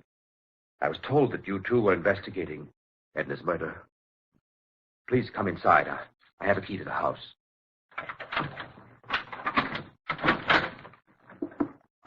I only found out about Edna this morning when I arrived from Chicago.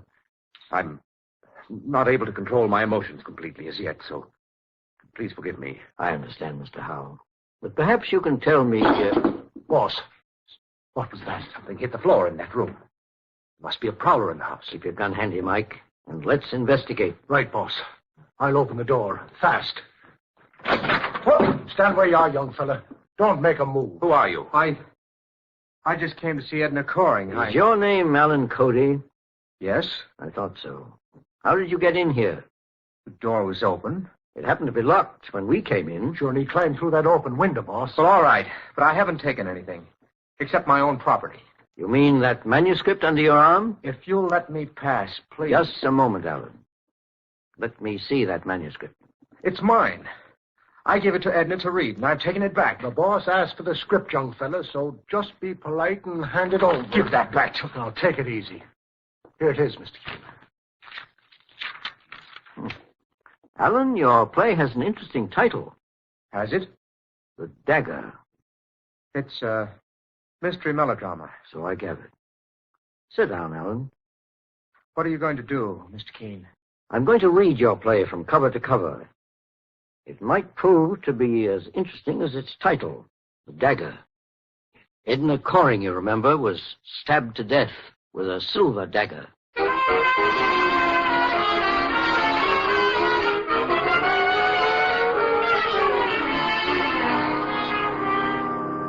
In just a moment, we'll return to Mr. Keene and the Silver Dagger murder case. Meanwhile, beware of unpleasing breath that breathes between the teeth.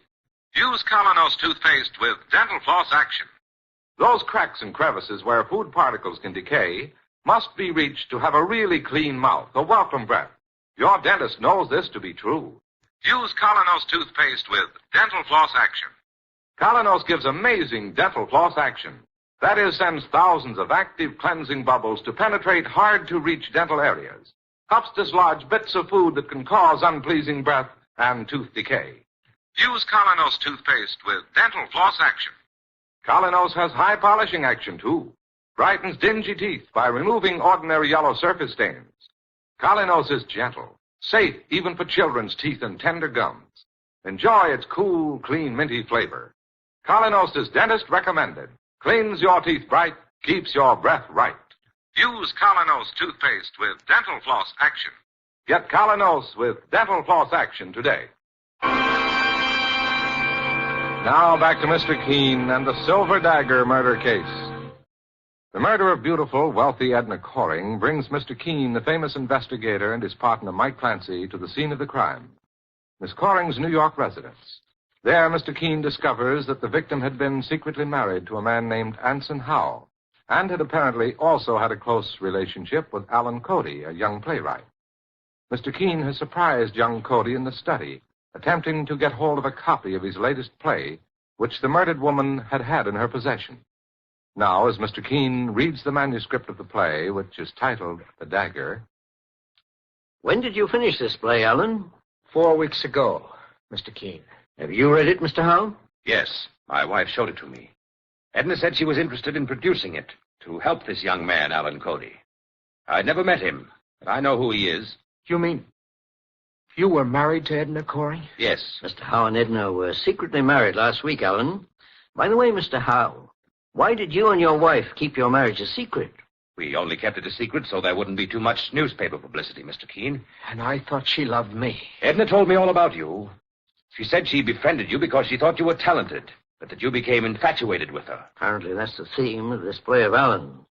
A young man falls in love with an older woman, then stabs her to death. Mr. Keene. Yes, Mike? Will you just look at the walls of this room? I noticed them before, Mike. Edna Coring had some odd souvenirs. My wife collected these masks and weapons as a hobby, Mr. Keene. The silver dagger that was used to kill her was taken from the empty space on that wall over there. Mr. Howe, do you know a man named Lafarge? Jean Lafarge, the French Moroccan? Yes, he was also in love with my wife before I married her. But he was a sensible man, Mr. Keene. Alan Cody here was different. What do you mean? I mean that I think you had something to do with my wife's murder. You have anything to offer as proof, Mr. Howe? You've just read his play, haven't you, Mr. Keene? Yes, but that's not proof of murder. It might have been a coincidence. The money he filched from my wife was no coincidence. Why, you lying. Just stay put, young fella. What money are you referring to, Mr. Howe? Edna gave Alan Cody $15,000. You'll find 3 canceled checks in her bank statements for $5,000 each, endorsed by Alan Cody. I don't know a thing about that money. Mike, look through that desk and see if you can find those bank statements. I'll find them for you. They're right here in this drawer. You'll find them in this bundle of checks, Mr. Keene. For all I know, Cody tried to squeeze more money out of Edna. She refused, so he killed her. And if it's the last thing I do, I'll make certain he pays for it. Alan, Mr. Howe is telling the truth. Here are those checks, totaling $15,000 and endorsed by you. But that isn't my handwriting, Mr. Keene. It's a forgery. Write your name on this sheet of paper, quickly. Write my name? Yes. Here's a pen. There you are, Mr. Keene. Look at this, Mike.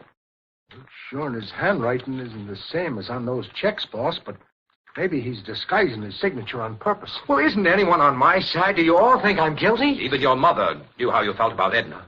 She came here once and quarreled with Edna, threatened her if Edna didn't break off with you. Leave my mother out of this. I'm sorry, Alan, we can't. In view of what Mr. Howe just said about threats, please phone your mother now. Look, Mr. Keene, arrest me if you want to, but leave her alone. I've caused her enough unhappiness already. Alan, will you phone your mother or must I? All right. I'll do it.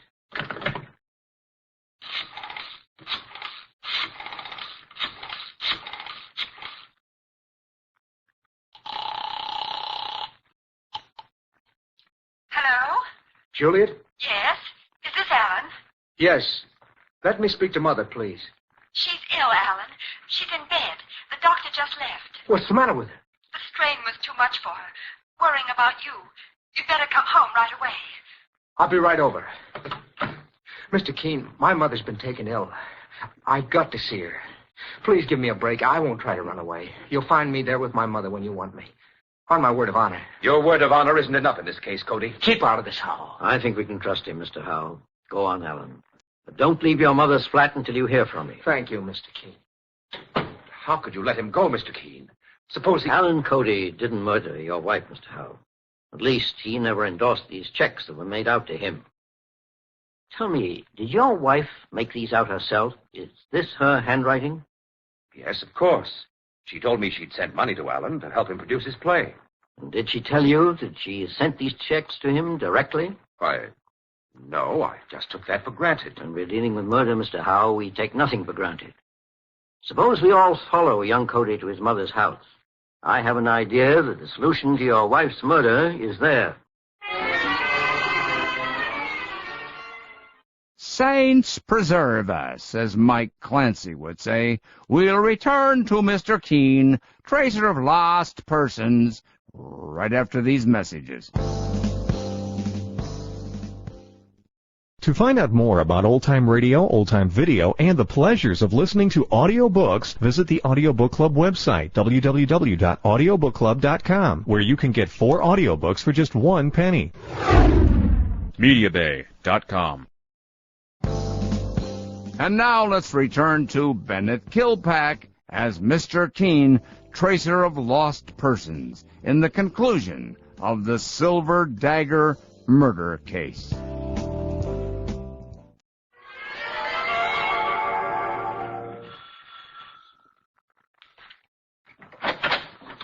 Mr. Keene, please come in. Thank you. Juliet, you know my partner, Mike Clancy, and this is Mr. Howe, Miss Juliet Forsythe. How do you do? How do you do? How is Mrs. Cody? A little better. May we see her? Of course. She's in the bedroom with Alan. Please come with me. Mike, let me have that statement I made out before we left Edna Coring's study. Here it is, boss. I still don't understand why you typed that thing out, Mr. Keene. You have complete authority to investigate the case. You don't need a statement to that effect from anyone. I prefer it this way, Mr. Howe, for my own reasons. Please come in, Mr. Keene. Mr. Keene, How do you feel, Mrs. Cody? a little better, thank you. The doctor said Mother would be all right, providing she wasn't subject to any more strain. It's her heart. Mrs. Cody, I'm convinced now that your son is innocent of Edna Coring's murder, and I'm going to prove it. Oh, Mr. Keene, do you really mean that? The boss never meant anything more in his life, ma'am. Incidentally, this is Mr. Howe. He's married to Edna Coring. Married? Then I was right about her after all. She was shameless. Take it easy, Mother. I'm all right, son. I just want you to know that when I interfered in your behalf, I knew what I was doing. Then you saw Edna Coring, Mrs. Cody. Mr. Keene, I knew she was only amusing herself with Alan. I saw her and warned her never to speak to him again, or I wouldn't be responsible. Mother, be careful of what you say. I'm not afraid. I have nothing to hide. Perhaps not. But you made one mistake, Mrs. Cody. Edna Coring was only trying to be fair to Alan. She never led him on. Is that right, Alan? Yes, but if you think my mother's quarrel with Edna had anything to do with her murder... Alan, right now, all I want is complete authority to investigate this case thoroughly. But you already have that, Mr. Keene. I need it in writing, Mrs. Cody. I've prepared a statement to that effect, and Mr. Howe has already signed it. I want the rest of you to add your names. Mike, your pen, please. Okay, boss. Here you are. Miss Cody, sign here, please. There you are. Alan? There. Well, I guess that's all we... Oh, wait. Suppose you sign it too, Juliet. After all, you're involved in this too, as Alan's best friend. I'd be glad to sign, Mr. Keene. There you are, sir. Oh, thank you, Juliet. Now I don't want to cause Mrs. Cody any more distress, so I'll leave you for the time being. May I stay here with Mother, Mr. Keene? Yes, Alan, it's quite all right. Oh, Mr. Howe, may I speak to you in the living room before I leave, please? Very well. And you too, Juliet? Excuse me, Mrs. Cody. I'll be right back. What is it, Mr. Keene? Mr. Howe, I wanted to tell you that I found your wife's murderer. What? But I prefer to finish this case out here so as not to excite Mrs. Cody. Mr. Keene, you mean you know who killed Edna Coring? Yes. Who? You did, Juliet. What? Don't try to deny it. A moment ago, when you signed this statement I pretended to need, I saw that your signature matched the endorsements on these checks of Edna Coring's. You write with your left hand, Juliet, which gives your handwriting a peculiar slant. But, Mr. Keene, how did this girl get hold of those checks from my wife? Your wife believed Juliet Forsythe could be trusted as Alan's best friend. She wanted to help him produce his play, but thought perhaps he wouldn't accept her money after she broke off with him, and that Juliet could persuade him. But Juliet promptly forged Alan's signature and cashed the checks herself. No, that's a lie. Now, listen, young lady. You raise a rumpus and scare that old lady inside, and I'll carry you out on my back. Edna Coring took Alan away from me. All my life I hoped he'd marry me. But he never knew. And Edna Coring stole him away. Are you trying to say that you killed Edna Coring because of your love for Alan? Don't you see, Mr. Keene? I wanted to protect him from her. I admit I was terribly jealous, but I thought of him as well. In other words, Juliet, you're looking for sympathy. Well, I'm going to disappoint you. There is no excuse for murder and no sympathy for it. Even less in your case. How can you say that? Look at me. Am I pretty? Am I rich and beautiful like Edna was? No. All I had was Alan and she... You claim you loved Alan. Yet you stole money that was rightfully his. Love such as yours is false, Juliet. You stabbed Edna Coring to death to cover your theft and forgery. No! Maybe jealousy had a part in it, too. Maybe your mind did become twisted over the years. But the fact remains that you murdered primarily for profit. That's how you'll be tried. Take her away, Mike. I'll put in a call to Lieutenant Hale at police headquarters and tell him that the Silver Dagger murder case is finally solved.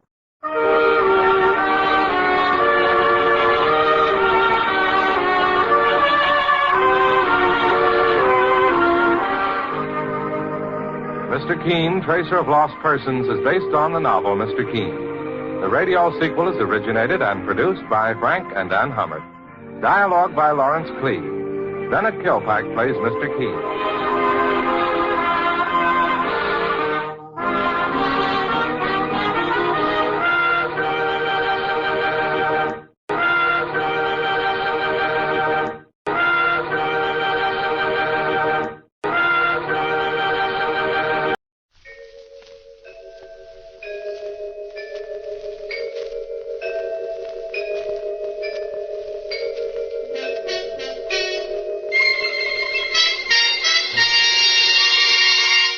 Murder by Experts.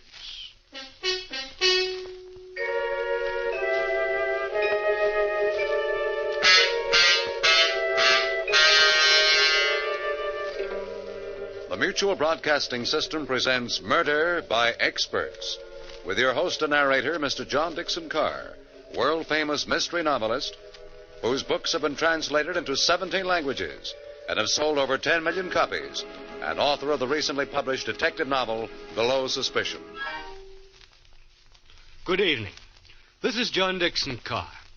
Each week at this time, Murder by Experts brings you a story of crime and mystery which has been chosen for your approval by one of the world's leading detective writers. Tonight, our guest expert is the noted mystery writer, Miss Helen Riley. From her vast knowledge of the field of mystery, Miss Riley has selected a fast-moving taut drama by Maurice Zimm. And now we present William Zuckert in Return Trip.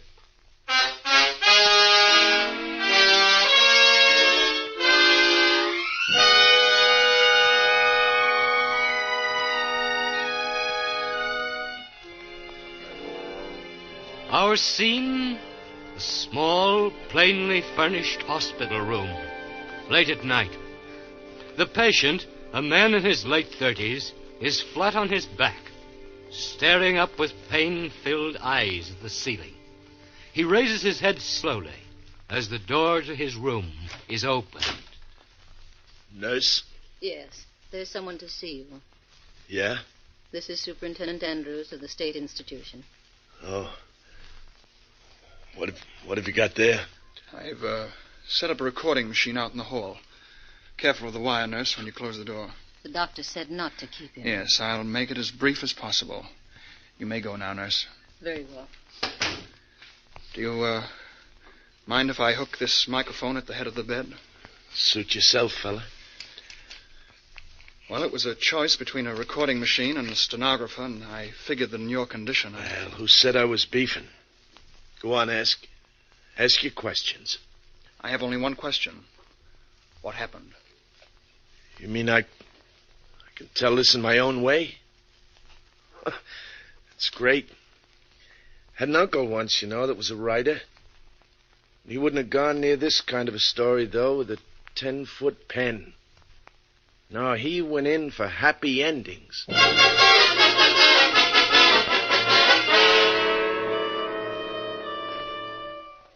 Uncle Mort wouldn't even have liked the beginning of this story. It's kind of dreary-like up there at the asylum that afternoon. There'd been quite a snowfall the week before, and as far as the eye could see, everything was a dirty gray, like a corpse that's been waiting too long for the undertaker. Well, around 4 o'clock, it got so dark the lights had to be turned on in the institution. Then the wind started moaning like a lonely banshee. Fine day for a murder, as the fella said. Well, there were 3 passengers sitting in the bus when I went outside for the return trip. 2 men and a woman. Maybe I ought to call her a girl, because she wasn't much more than that. Anyway, these 3 passengers all had return tickets, and I went down the aisle collecting them. Driver, how soon do we start? Right away, miss. We're 2 minutes late already. These little jerkwater bus lines never keep to their schedules. Now we'll never get out of these mountains before that blizzard lets loose. Can I have your ticket, please, mister? You really think there'll be a storm? Can't fail. Lady, when they have snow up in these godforsaken mountains. This morning on the bus coming up, a man was telling me about the time... The windbag was sitting right across the aisle from the girls, 2nd row from the front. Halfway back in the bus sat the 3rd passenger, all huddled up in his overcoat. He didn't open his trap. Well, that was the picture as we swung out onto the highway for the return trip. And this guy in back of me seemed to be itchy to start a conversation with somebody as soon as we got rolling. Might as well get acquainted, miss. 50 miles before we get to civilization. John Willard's the name. I said... Oh, beg your pardon. Were you speaking to me? Oh, yes. I'm afraid I was thinking of... Oh, sure. Sure, these visits to the institution, always depressing, aren't they? This is my first time. Oh? Some friend? My husband. Oh. That's too bad. I hope... What's that? Some kind of siren.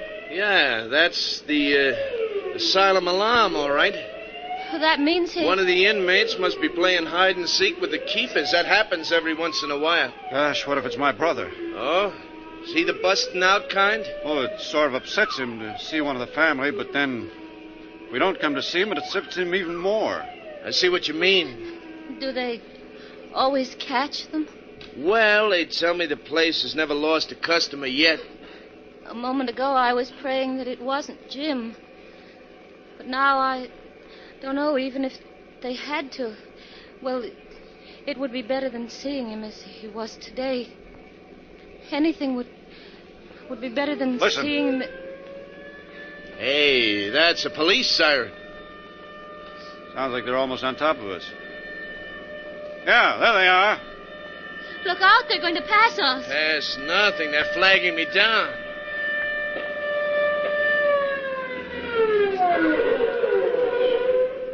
All right, now just keep your seats, everybody. Guards. With rifles. We're looking for somebody. Yeah, we heard the asylum alarm and... Seen anyone along the road? No, not even a jackrabbit. Officer, who is it you... Gregg, Steve Gregg. Oh. That's a relief. Holly, take yourself a walk down the aisle. Keep your rifle ready when you look behind those back seats. Are you kidding? Hey, when was this coming out party? I don't know. Maybe as much as a couple of hours ago. Oh? Does this Gregg have a gun? I can't guarantee he hasn't. But it was a file that sprung him. A tiny steel file. Must have been working away at the bar since the day he was committed. A month ago. His stay was short. Nobody back here. Now check the gents for identification. I know how it is, driver. Can't take chances. Well, of course not. Here's mine. Okay. I didn't really mean that... Your name, Frank Kenniston? You can read, can't you? Friendly cuss, ain't you? You know, that's the first peep that passenger has let out.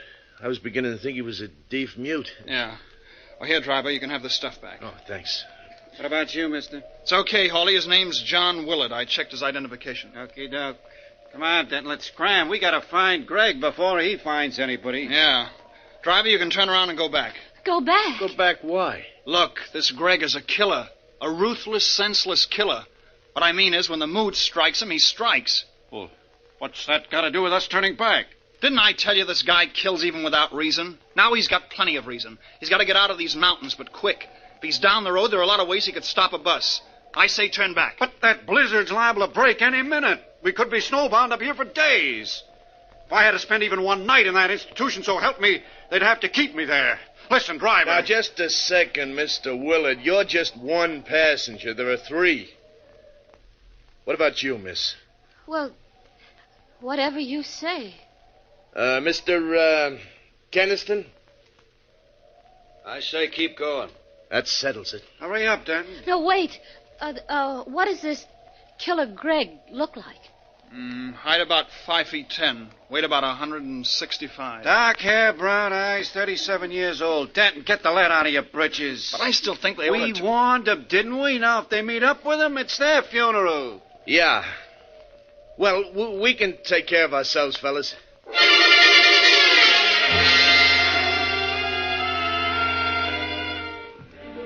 Well, after the guards left, I really set that bus to rolling. Out of the mirror up above the driver's seat, I could see that the girl was plenty scared, but she had nerve, I'll say that for her. Willard, the windbag across the aisle from her, gave up trying to draw her into a conversation. And as for the third passenger, Keniston, sitting halfway toward the back, he kept acting like a clam afraid of losing its oyster. Might as well have had lockjaw, if you get what I mean. Well, we hadn't gone more than another mile or 2 before the wind started to rise. Kept it up until you'd have thought all the devils in hell were trying to break loose. Got black as the inside of a tomb until the snow started to fall. But with that wind whipping it around, it didn't exactly fall. It was a real howling blizzard. This is getting on my nerves. What have we got here anyway? A collection of zombies? Somebody say something. Well, I was just going to say... You were going to say the weather is rotten. Yeah, and she can say that again. No, that isn't what I was going to say. No? Hurrah! That'll give us 2 topics of conversation. We'll save the weather for later. Well, go ahead, lady. I can't think of a better antidote for the screaming memes right now than your voice. It occurred to me why the guards asked for identification. Yeah? The description of Killer Greg. 5'10", 165 pounds. Dark hair, brown eyes, 37 years old. So what? It's a remarkable thing. That description would fit you, Mr. Willard. Oh? And Mr. Keniston. What's that? Me? And, for that matter, the driver. Say, now look. Hey, come to think of it, all 3 of us could fit that description. So could a million other men. Forget it. Forget it. Hey, Keniston, what's eating you anyway? First you sit back there like a mummy, then when you finally do one... I don't happen to feel like talking. Yeah? Well, personally, the more I think of what she said, the more remarkable it becomes. Yeah. She's got something there. Only remarkable isn't the word. Mr. Willard, what are you thinking? This man, Greg, may be insane, but he's not dumb. Oh, no. Put yourself in his place. He knows he hasn't got a ghost of a chance making his getaway in that hospital clothing, see? So he borrows the wardrobe and identification of some stranger. You follow me? We're way ahead of you, Willard. It wouldn't be difficult for a killer. Say not. But that still isn't the end of his problem, see? He's fighting against time. He's got to get out of these godforsaken mountains down to civilization before they can throw a noose around the whole area. And he knows that if he's brought back alive, he'll be wearing a straitjacket until he's as old as Methuselah. Well, you've got quite an imagination, Willard. Thanks. Now, the odds that Greg will be able to get himself transportation are mighty slim, except for this bus line. So let's suppose... Yeah, you got a great imagination, all right. You got it all figured out. It's a bit too pat, if you ask me. Remember, please, you're the one who was so dead set against turning back. Really, Keniston? Well, I'll leave it to the lady here and the driver. Do I look insane? Well? Search me. There were times, long periods of time when Jim didn't either. It's my husband, I mean. That was the terrible part of it. He would be just like the old days, and we'd be so happy together, and then all of a sudden, without warning, It's Keniston's been acting crazy, not me. I'll bet it wouldn't take a half a dozen psychiatrists to prove that he... Hey, an avalanche! It's coming down on us! Hold on!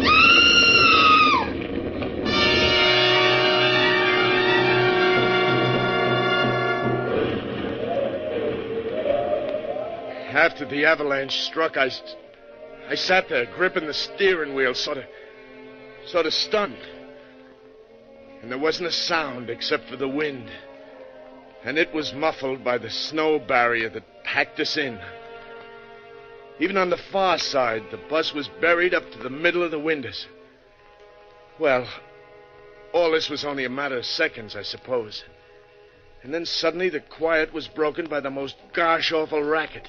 It was as if somebody had up and given the signal for my passengers to go completely crazy. Get me out of here! Now, take it easy, will you? Get me out of here! Look out, Willet's got an axe. The axe! Take it away from me! Let go of it, Willet. Let go of that axe.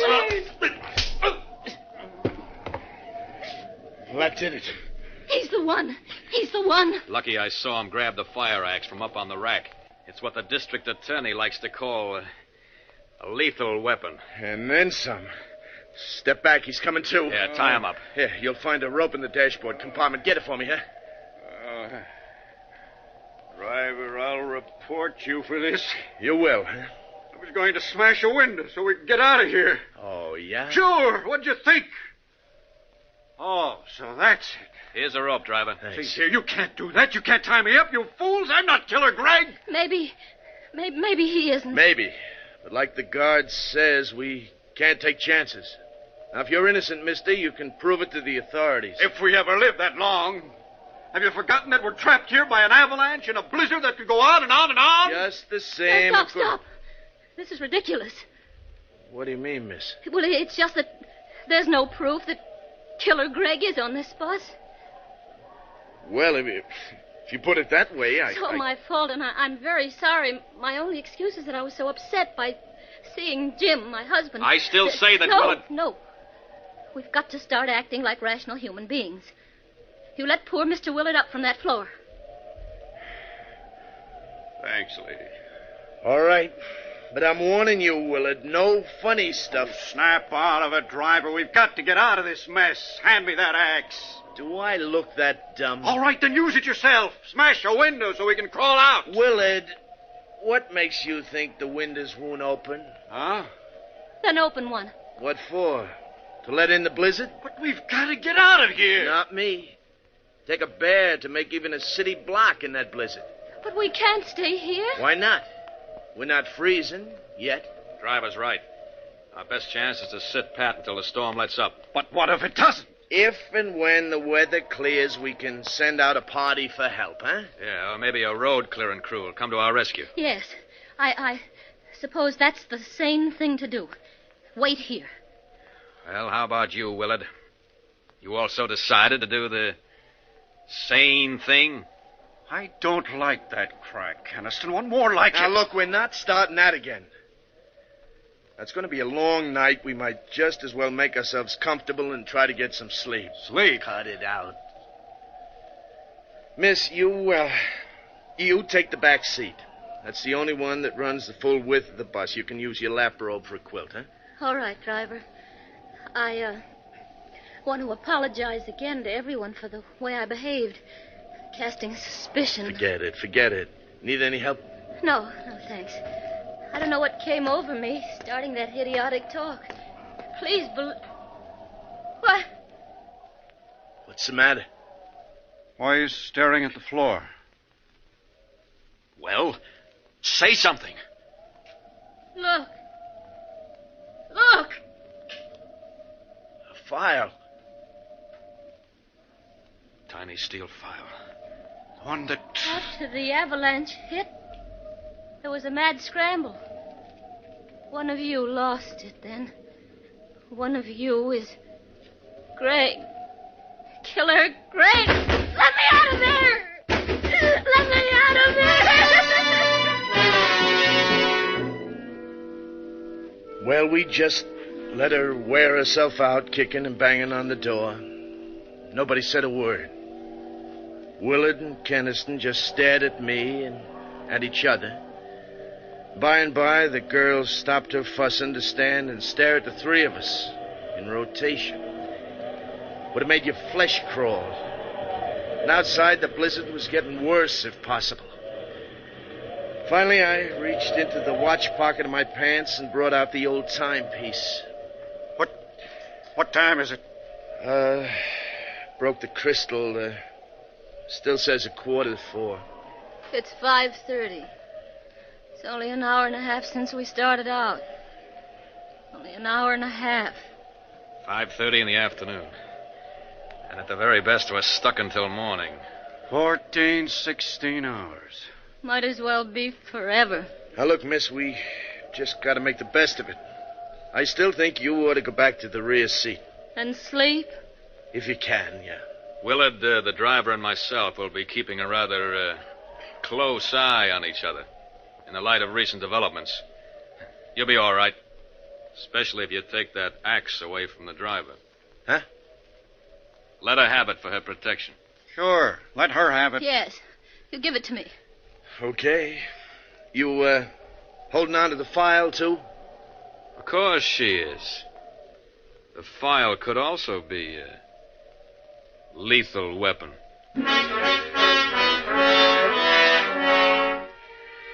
Well, she took the axe and the file back to the rear seat with her, and we all sat down to wait. Have you ever fought against sleep? With the cold numbing you and the wind lulling you? You know, sometimes even the fear of sudden death can't win against those odds. Time and time again, the girl's eyes would close just for a second. And then they stayed closed longer, and her head nodded and her body slumped over against the corner of the seat. I got up and started down the aisle. Where you going? Shh, Keniston, can't you see she's asleep? Where you going? Her lap robe slipped to the floor. I was going to pick it up and cover her so she wouldn't freeze. Any objections? I'll do it. Oh, no, you won't, Keniston.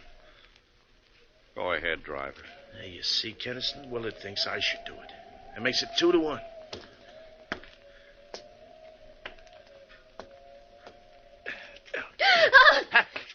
Help me! Help me with this wildcat! Get that file away from me before she jabs my eyes out! She was like a devil on a pinwheel. I was lucky to tear loose before she did any more than nick me about the face. Afterwards, when Willard told her what I was up to, she apologized, but I didn't go near her again all the rest of that night. Well, about 5 o'clock, the blizzard stopped, and at 7, the sun managed to break through. We held a council of war. We can't send out for help. Why not? Don't you see, Mr. Willard? If we split up the men, whichever of you is Greg would have too good an opportunity. Whether he goes or stays. Well, you could go. Alone. I'd never make it. We could all go together. How about that, driver? Well, I'd rather stick with the bus, Keniston. But before we decide anything, let's get out and look around. We got a window open on the far side of the bus and crawled through. The girl first. She was still clutching the axe and the file. Come here and look. Another few yards and we'd have escaped the avalanche entirely. We can shovel our way out. I'm sure we can. Well, there were 2 shovels in the tool compartment at the tail guard of the bus. That only let 2 men shovel at a time, with the third man getting a breather meanwhile. And it took a lot of shoveling. What's the matter, driver? Did you hurt your hand? Nothing much. Feels good just to take off these stiff leather gloves. Looks to me like you've got some blisters on that right hand. thumb and first two fingers. Say, Keniston, are you shoveling or talking? We'll never get out of here at this rate. Well, it's your turn anyway. I'm tired. Not as tired as Willard looks. I'll relieve him. No. That's all right. I can keep going yet for a while. Okay, then, Keniston. Here. Let me take a turn. I know I won't be much help, but I can at least try. No, you're mounting guard. I'm sure you could do as well as Kenneth. Where is Keniston? Why... Keniston was making a mad dash through the snow.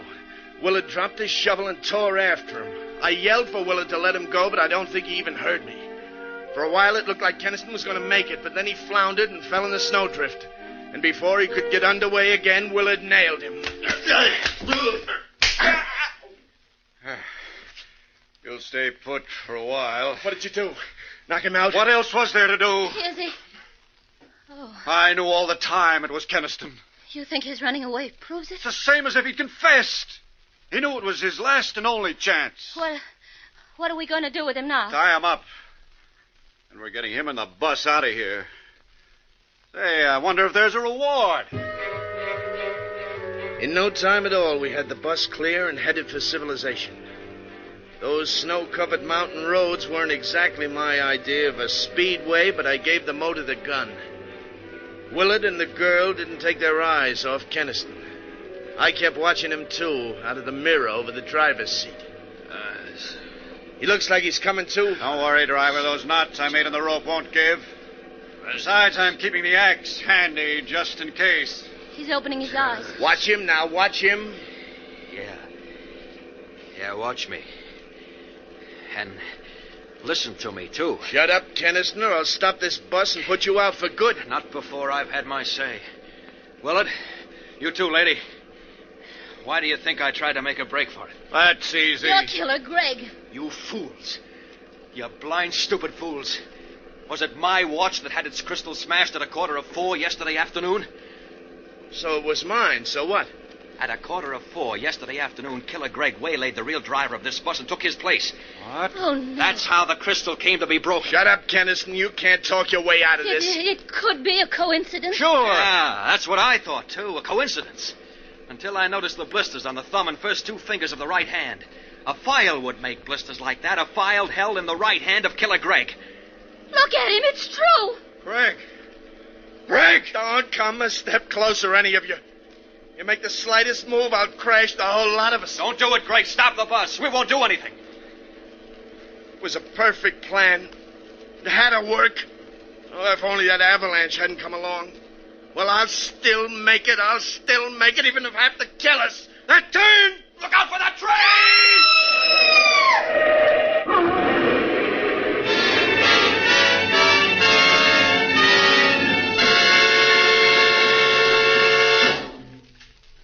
You got all I said on your recording machine, huh, Super?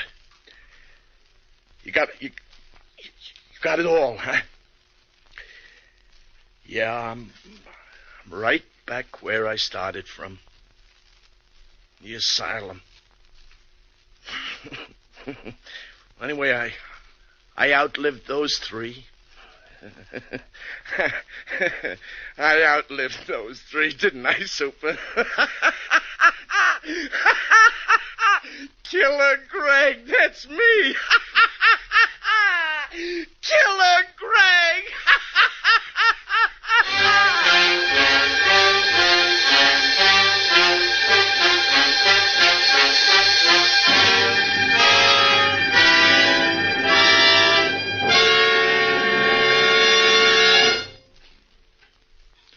And so the curtain falls on Return Trip, which was chosen by guest expert Helen Riley, whose latest thriller is Staircase 4. Next week at this time, Murder by Experts brings you a story of a woman who awakened from a nightmare to find reality even more frightening, as selected for your approval by one of America's leading detective writers. Until then, this is your host, John Dixon Carr, hoping you'll be with us next week at this time.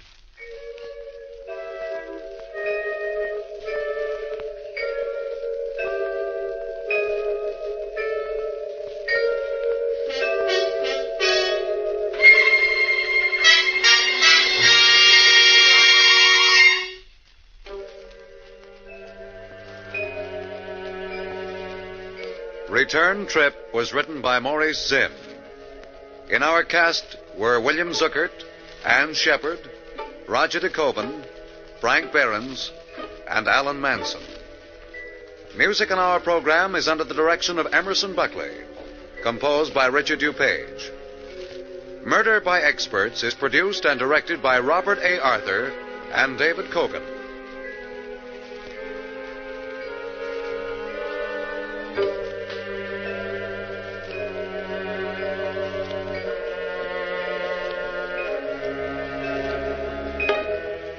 All characters in this week's story were fictitious. Any resemblance to the names of actual persons living or dead was purely coincidental. This is Phil Tonkin speaking.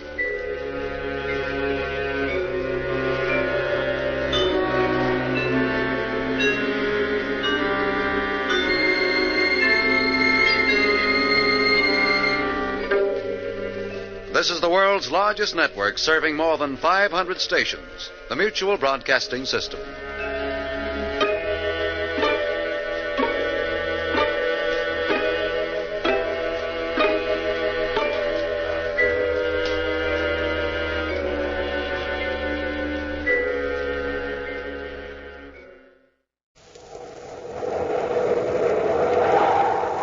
Instant Ralston and regular Ralston, the hot whole wheat cereals in the red and white checkerboard packages present Space Patrol! High adventure in the wild, vast reaches of space. Missions of daring in the name of interplanetary justice. Travel into the future with Buzz Corey, Commander-in-Chief of the Space Patrol! In today's transcribed Space Patrol adventure, Commander Corey, at the controls of the Terra 5, pilots the ship close to a strange disc-shaped object floating above the planet Venus. Cadet Happy is on the disc in a spacesuit, reporting to the commander by spaceophone. Can you make anything out of those instruments and controls, Happy? No, sir, they're nothing like you'd find in a spaceship or artificial satellite. And besides, they're not even connected. The disc seems to be defying gravity. Don't touch anything, Hap. These wires are just hanging loose. Looks like they've been yanked away from the... Hey, Commander, what's wrong? The disc is falling. Falling toward Venus. We'll return in just a moment with today's exciting Space Patrol adventure in the Claw of Venus. Hi, Space Patrollers. Captain Dick Tufeld here. Got a riddle for you this morning. You ready? Here goes. What can you see out of, but nobody can see in? The answer? Easy.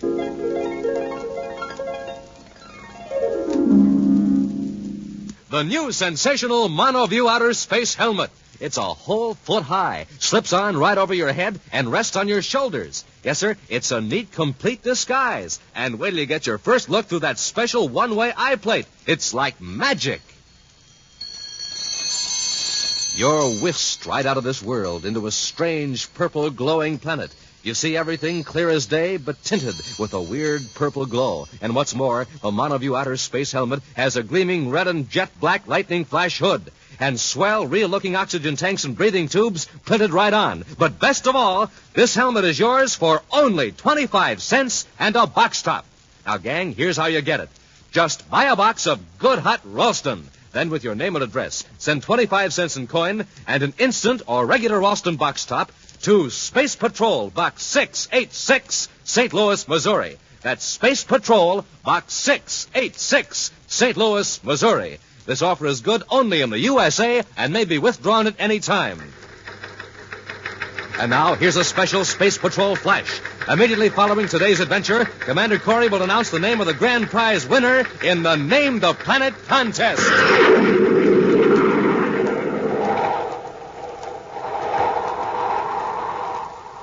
And now, today's Space Patrol adventure in the Claw of Venus. Commander Corey's space battlecruiser, the Terra 5, skims low over the mountains of the planet Venus. Controlled by Cadet Happy, sensitive infrared beams reach through the heavy, dark mist to feel the shapes of the craggy peaks below. Toward the east, eerie blue flashes of lightning signal the approach of a storm. With his eyes on the viewscope screens and a bank of instruments, Buzz Corey threads the needle-nosed ship through its hazardous course. We're nearly there, Happy. The probe beam should be picking out Sharn's tower any minute now. We sure got a break from that storm, sir. We'll be right on top of him before he knows we're coming. Unless one of his men tipped him off. Even if they did, he wouldn't have time to dispose of the stolen zolanite. I hope not. But to prove our case, we've got to find more than 5 pounds of zolanite on Sharn's premises. 5 pounds? Well, 100 pounds were stolen from Saturn. I know, but zolanite is so rare that the government knows the location of every bit of it. Not counting the stolen supply, of course. Well, then Sharn has 5 pounds of it legitimately. That's right. Well, Commander, isn't that a tower up there ahead on the side of the mountain? That's it, Hap.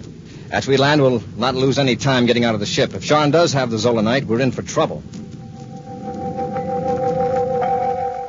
Near the summit of a mountain, Sharn's tower rises into the mist, dwarfing 2 squat stone buildings huddled at the base. In the top chamber of the tower, Gaston Sharn barks instructions to his assistant, Richard Durant. Durant, did you hear what I said? What was that, Sharn? I said 10,000 volts. What's the matter with you today? Oh, it's that storm. I don't like working here in this kind of weather. It makes me nervous. Afraid of thunder. I thought you were supposed to be a scientist. It's not the thunder, it's the lightning. And here we are in this tower with all this apparatus. 10,000 volts, Mr. Durant, if you please. All right. 9250, 9500, 9800. Look out! It's too much. I warned you, the circuit's overloaded. Well, put in a heavier coil. What's that? It's a spaceship. It's landing. I told you we'd get into trouble. How do you know we're in trouble? Look, it's a space patrol ship. The zolanite. We'll have to hide it. How can we hide it? It's already inside an Endurium shield welded to an Endurium platform. But, Sean, what'll we do? Go down and meet them. Keep them out of the tower if possible, and try to keep that guilty look off your face. They probably aren't looking for zolanite anyway. But what if they are? I know my rights, Durant. You just keep your mouth shut and let me do the talking. Hurrying down to the living quarters in one of the low buildings adjoining the tower, Gaston Sharn hastily spreads several technical books on a table and then settles himself in a chair in an attitude of leisurely concentration. A moment later, Durant greets Buzz and Happy and leads them into the study. Well, gentlemen, this is a welcome break in a monotonous day. Sit down, won't you? No, thanks. Your name is Sharn, isn't it? Yes. And you must be Commander Corey by your insignia. Yes. I'll get right to the point, Sharn. I have a warrant from the Venus Justice Department authorizing a complete search of your premises. I'm afraid I don't understand, Commander. A search? What for? Sharn, 100 pounds of zolanite was stolen from the government freight depot at Saturn City. 100 pounds? Well, I didn't know there was that much zolanite in the universe. How much do you have here? Oh, about 5 pounds. Happy, hand me the zolanite detector. Yes, sir. Here you are. Now, let's see what we can pick up.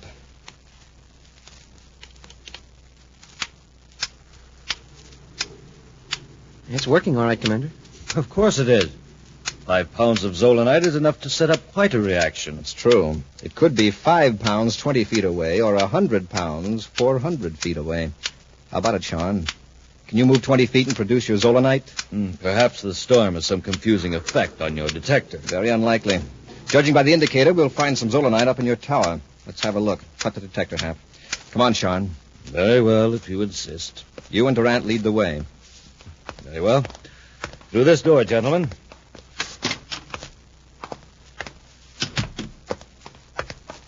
This corridor leads to the tower. Look out! Smoking rockets! I've been struck by lightning. I told you, Sean. Get a grip on yourself, Durant. You're not hurt. Yeah, if you'd been hit by lightning, you wouldn't be able to brag about it. A bolt hit the tower, just like I said it would. Well, we're not hurt. We'll go up and investigate. No. The tower is damaged. What if the lightning strikes again? Commander. Yes, Hap. That flash must have put the zolanite detector out of commission. See, it isn't picking up a thing. That's strange. You didn't get a shock or a burn, did you? No, sir. We better not risk the elevator after that bolt. We'll use the stairs. I'll go first. Hap, you watch Durant and Sharn.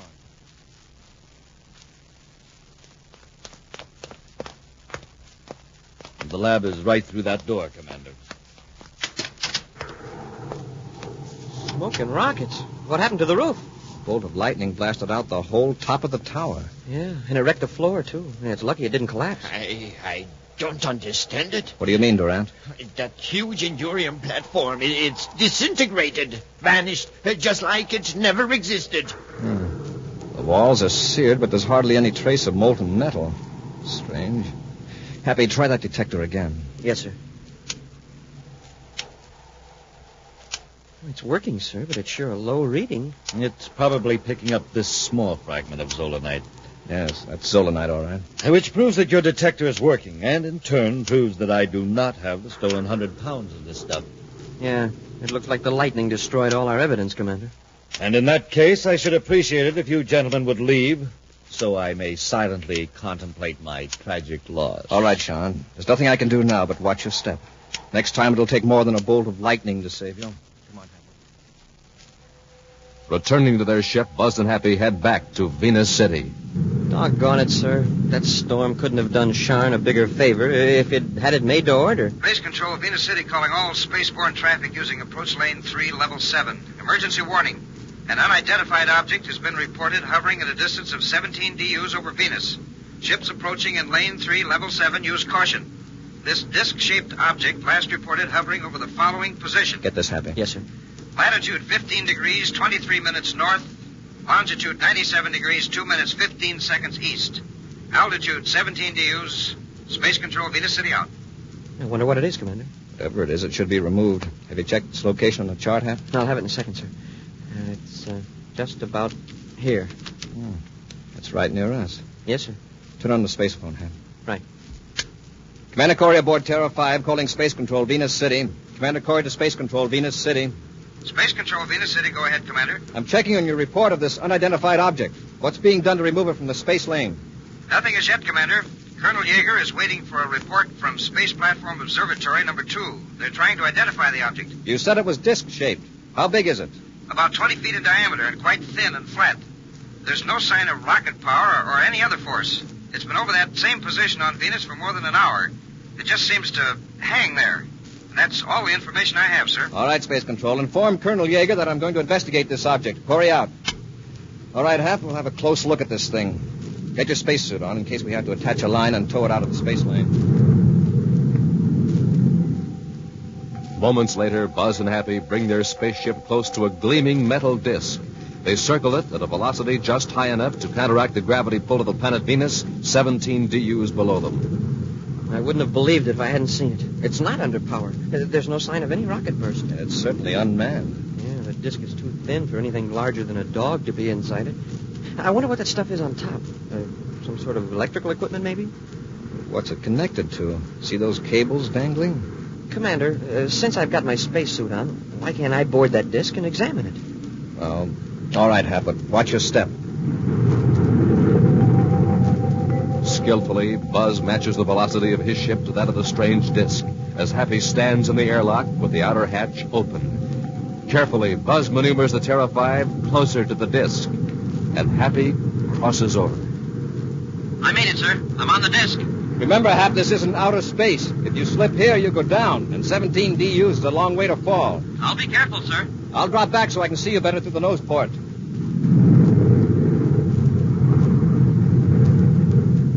Can you make anything out of it, Hap?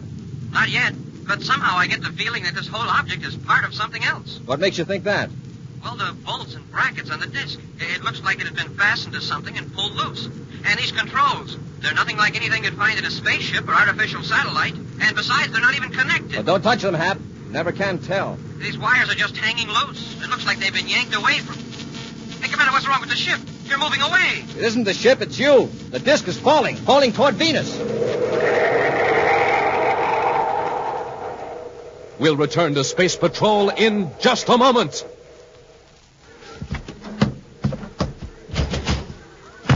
Hi, Space Patrollers. Captain Tufeld again. Right now, I'm in the mail room at Space Patrol headquarters. You hear that? That's our stamping machine pounding away like mad. Just listen to those packages going down that mail chute. Man, oh man, it seems like just about every space patroller in the universe wants one of those terrific monoview outer space helmets. There are hundreds, no, thousands of orders coming in.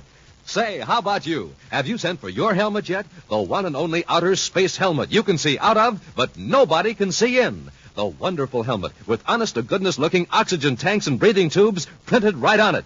The sensational helmet with the gleaming lightning flash hood and specially constructed outer space ear plates. The helmet that's just like the one Commander Corey wears. Now, to get one, just buy a box of good hot Ralston. Then, with your name and address, send 25 cents and an instant or regular Ralston box top to Space Patrol, Box 686, St. Louis, Missouri. That's Space Patrol, Box 686, St. Louis, Missouri. Now, Space Patrollers, if you've already sent away for your Mountain View Outer Space helmet, you may have to wait a few extra days. You see, we've been getting so many orders, the Space Patrol mailroom is swamped and working overtime to get them out. So you better hurry now, because this offer soon ends. Send for yours today. And remember, stand by, Space Patrollers, for the name of the grand prize winner in the Name the Planet contest in just a few minutes. And now, back to our Space Patrol adventure in the Claw of Venus. Returning from the remote mountain laboratory of Gaston Shane, who's suspected of stealing a supply of rare, valuable minerals, zolanite, Buzz and Happy rose high above the surface of Venus to investigate a strange disc-shaped object that unaccountably remains suspended over one position on Venus. Donning his spacesuit, Happy stepped from the airlock of the Terra 5 onto the disc to examine it. He touched a dangling piece of wire. There was a flash, and the disc sharply responded to gravity, falling toward Venus, carrying Happy with it. As Commander Corey hastily maneuvers the spaceship, Happy drops away with rapidly increasing velocity. Happy, can you hear me? Yes, Commander. I'm going to try to get you off that disc before you fall into the Venus atmosphere.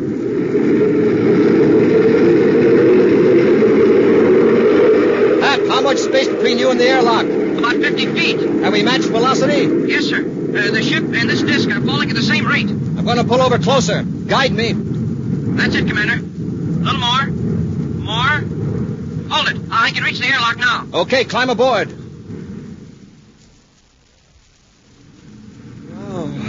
We're going to have to pull out of this trajectory, and I'm going to try to take the disc with us. Apply magnetic holding field. Yes, sir. It's in the field, sir. We've got it. Hope we can hold it on a sharp pullout. It's an awful strain on the hull of the ship. I'm afraid it's too late. Seems a shame to cut it loose. Check the infrared viewscope, Hap. See where the disc will land if it continues this trajectory. Yes, sir. It'll land in the Venus Sea, or along the coast, somewhere in the Gartoga Mountains. Commander, what's that? I just turned on the zolanite detector. Something must be wrong. There's no zolanite around... Hey, on the disc. Right. We'll try to make the disc land where we can recover it again. Cut magnetic holding field. We'll track it in the viewscope and see where it falls. Keep it centered, Hap, while I level off. Yes, sir.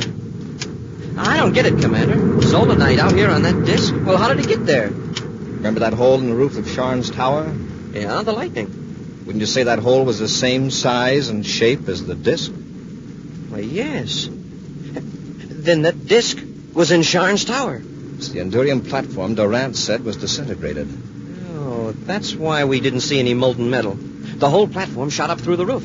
But, well, what made it stay suspended 17 DUs above Venus? The tremendous voltage in that bolt of lightning produced some peculiar effect on the zolanite. And it nullified gravity. It's the only explanation. It maintained the momentum of Venus's rotation on its axis, but soared upward till it reached a point of equilibrium. A new force. Wow. Think what that'll mean to space travel. Hey, we've got to recover that disc and have some experts check it. Yes, but first I want two particular experts to check it. The men that accidentally discovered this new force. Sharn and Durant? Right. When they see the viewscope microfilm of that disc and learn where the object landed, I think they'll get just a little bit greedy. Several hours later, Sharn and Durant sit watching the Interplanet News telecast. The strange disc-shaped object that has been hovering over Venus has crashed. Turn that up, Durant. Yes, sure. The pilot of a space patrol ship sent to investigate the gravity-defying disc reports that the object suddenly descended toward Venus, landing on the coast of the Venus Sea in the Gartoga Mountain region. Because of the difficulty of recovering the object, the Space Patrol will delay further investigation for several days, pending the arrival of a team of experts from Saturn. Now, here is a portion of viewscope microfilm taken from the Space Patrol ship sent to investigate the disc. Look, Durant. You recognize it? It's the Endurium platform from the lab. This is the mysterious object that now lies in the area known as the Claw of Venus. And now, items from the universe of sports. Cut it Today off. in Mercury Stadium, We've got to act quickly, Durant. What do you mean? We've got to get to the Claw of Venus and recover the Zolanite before those Space Patrol scientists get there. But sure. Don't argue. You realize we're the only ones in the universe who know that Zolanite can neutralize gravity?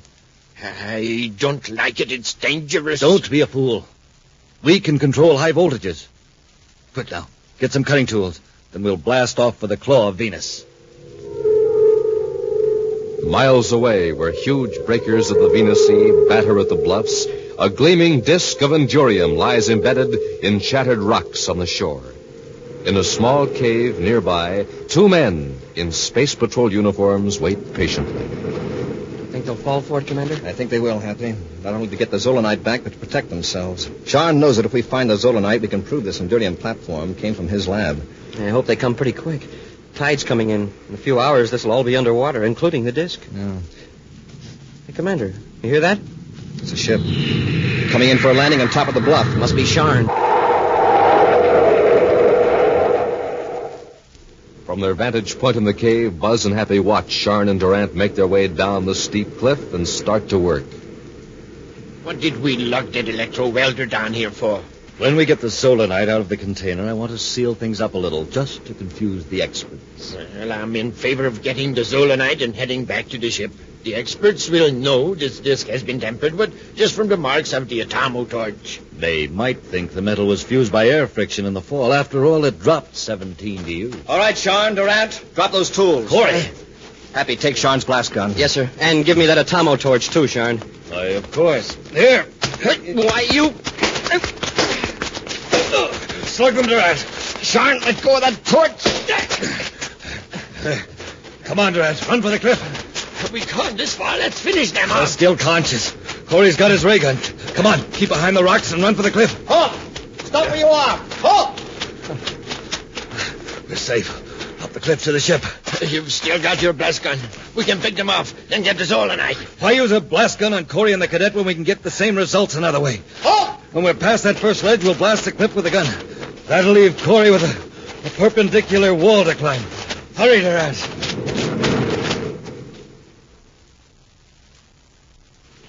Keep after them, Happy. Yes, sir.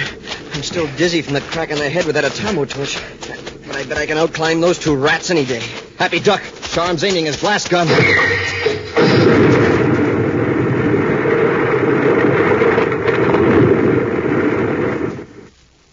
Now, Corey, let me see you get out of that. Smoking rockets, Commander. Look what he did. He blasted that overhanging rock. And there's no handhold, no foothold. Just a sheer cliff. And there they go, the rats. Commander, what are we going to do? The tide's coming in. We can't scale the cliff, that's certain. In a few minutes, the waves will be smashing us back against the cliff. We don't have a chance. Wait, I think we do. A long chance, but it's worth a try. Come on, let's get to the disc. To the disc? Yes. Do you remember what you touched up there when the disc started to fall? Well, yes, sir, that broken wire dangling from the panel. I accidentally brushed it against the endurium, and there was a flash, and I felt like I was going down in a fast elevator. Apparently, you discharged electricity that was stored in the Zolanite circuit, a charge that made the Zolanite resist gravity. Now, if we could restore that charge, perhaps the disc would rise again. But, Commander, what can we charge it with? There's an electro-welder Sharn left behind. That generates considerable current. As much as a bolt of lightning? No, but perhaps we don't need that much. Well, it's worth a try. It'll mean taking the electro-welder apart with the atomo torch and rewiring it to the connections on the disc. Let's get to work. Swiftly, Buzz and Happy work with the tools. Then, as the surf begins to surge around them, Buzz makes a final connection and they stand in the center of the endurium disc. All right, Happy. Take it easy. Start the electro-well generator. Very low at first.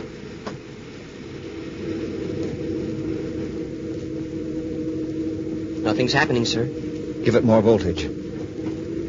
Steady now. This takes hold suddenly. Maybe the circuit was wrecked when the disc landed on the rocks. Hey, it's beginning to move. I can feel it. Look, we're rising. Hold it, Happy. Hold it right there. We're a few inches off the ground. I'll get off and give the disc a shove toward the cliff. Then we can ride up the face of the cliff and jump off at the top. Hey, that's right. It wouldn't be much good to us if just suspended in empty air. It's hard to move, Hap. Why is that? It's weightless now. As far as Venus gravity is concerned, it's weightless, but it still has its mass and inertia. Now it's moving toward the cliff, sir. The inertia will carry it the rest of the way as we ascend. All right, Happy. Increase the voltage slightly. Here we go, sir. Hold her steady, Hap. We're rising fast enough.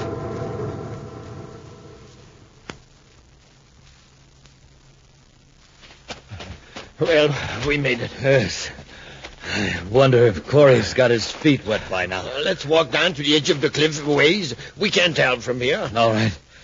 After all, we should shout goodbye before we blast off. Why shout? We're right here. No.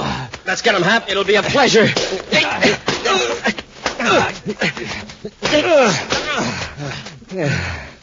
I think that'll take care of him. Frankly, I'm sorry it's over so soon. I guess they don't have much fight left after that climb. Oh. How did you get up the cliff? On your gravity disc. You worked the gravity disc? That's right, Shard. The idea came to the commander like a flash of lightning.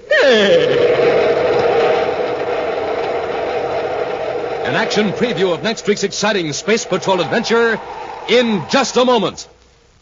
Smoking rockets, I must be getting space happy. I'm seeing double again. Hey, who are you guys anyway? A couple of twin giants from Jupiter or twin space pirates from Pluto? Well, we can see you, Cadet Happy. Yeah, clear as day. Yeah, but I can't see you. I know. Because you've got your Monoview outer space helmets on. Pretty neat, huh? Got oxygen tanks printed right on our helmets and big red lightning flashes on the hood. Pretty keen? You betcha. More than a foot high. Covers up our whole heads. Nobody can tell who we are. Yep, you're real space patrollers, all right. Sure are. But jumpin' Jupiter, who are you anyway? Oh, come on, tell me. I'm Space Patroller Johnny Smith reporting, sir. Space Patroller Johnny Smith here, sir. Well, you guys sure had me fooled, that's for sure. And say, Space Patrollers, how about it? Why don't you send for your own swell new Monoview outer space helmet? You know, you just buy a box of good hot Ralston, then, with your name and address, send 25 cents in coin and the instant or regular Ralston box top to Space Patrol, Box 686, St. Louis 1, Missouri. That's Space Patrol, Box 686, St. Louis 1, Missouri. Get going right away, today. And now, Space Patrollers, here's the big news. In just 2 seconds, Commander Corey will tell you the name of the grand prize winner in the Name the Planet contest. Commander Corey here. The name of the grand prize winner, the space patroller who wins my giant rocket clubhouse with a big motor truck to pull it and $1,500 cash is... Ricky Walker. Ricky Walker of 315 Wagner Street, Washington, Illinois. Congratulations, Ricky. And Space Patrollers, be sure you're listening next week for more exciting news about the winners of the Name the Planet contest. And now, a preview of next week's exciting Space Patrol adventure. At the end of a secret cavern on Saturn's 8th moon, a strange spaceship waits for the precise instant to blast off. Buzz and Happy, helpless at the point of a deadly heat gun, are forced down the cavern toward the ship. Hurry up, both of you. There isn't much time. Listen to us, Zobanek. These people or creatures or whatever they are, they've got some hold over you. Sure, Zobanek. You'll be sorry the instant the ship blasts off. I know what I'm doing. You'll be sorry if you aren't aboard. You mean you'll use that heat gun on us? I won't have to. That's the first warning.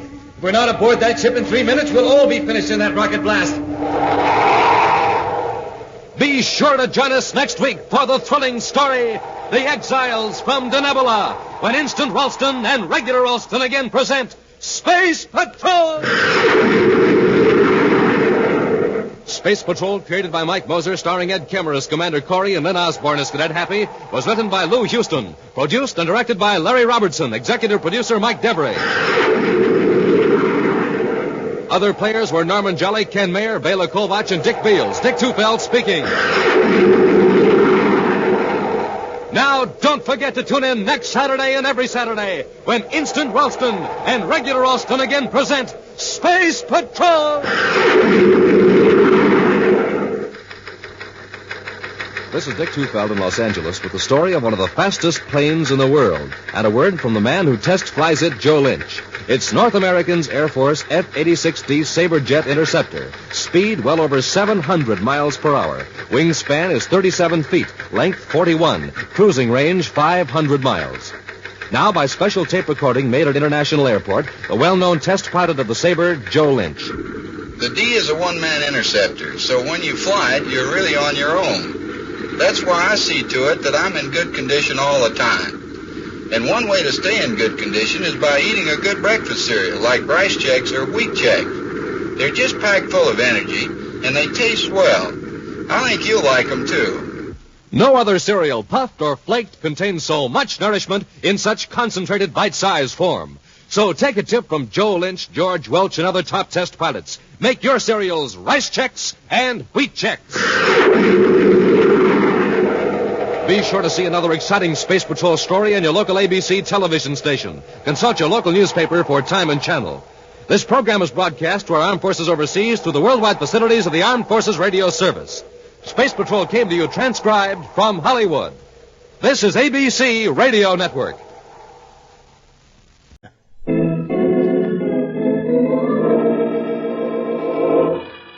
He stood there on the floor of the sculptor's studio, his eyes fixed on the man who was climbing higher and higher on the marble statue that towered above him.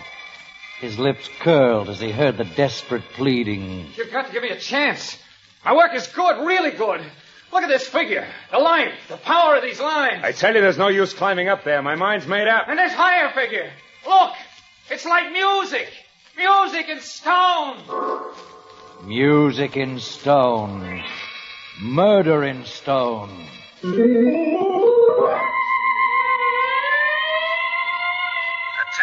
all units, general alarm. Attention all units, general alarm. Criminal at large. Repeat, attention general alarm. Attention listeners, criminal at large. Wanted for murder, $1,000 reward. Repeat, $1,000 reward.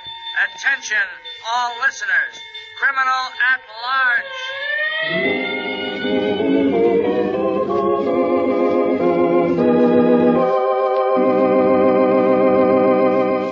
Criminal at Large, radio's newest, most exciting mystery show. A complete half-hour mystery play, and then a thrilling nationwide manhunt with a chance for you, the listener, to win $1,000 for the capture of Criminal at Large.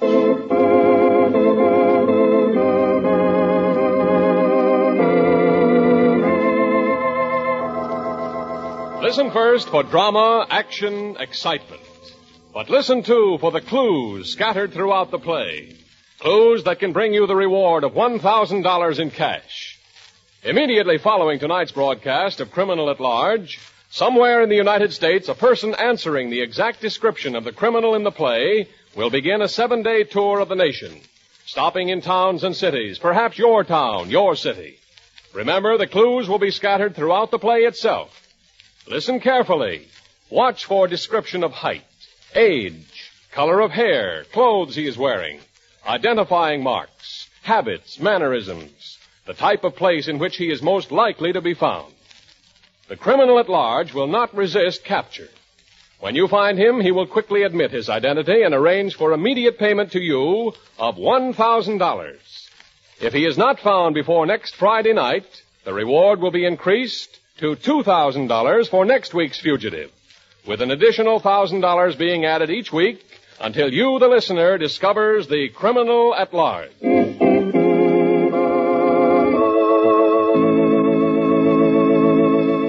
And now the play. You'll enjoy it whether or not you're interested in the $1,000 reward.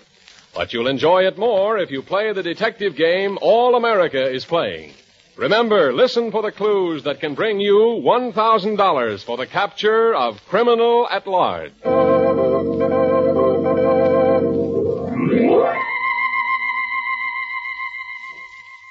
There in his studio, Greg felt almost like a god. Those marble figures towering high above him, his hands had created those figures, given them warmth, almost life. To the 30-year-old sculptor, this was the hour of triumph. That huge memorial group, it was a dream completed. A dream that started the day Ricky had given him the commission. He should have known Ricky wasn't giving him anything. He'd never given him anything. Ricky hated Greg. Hated him because Ruth loved him.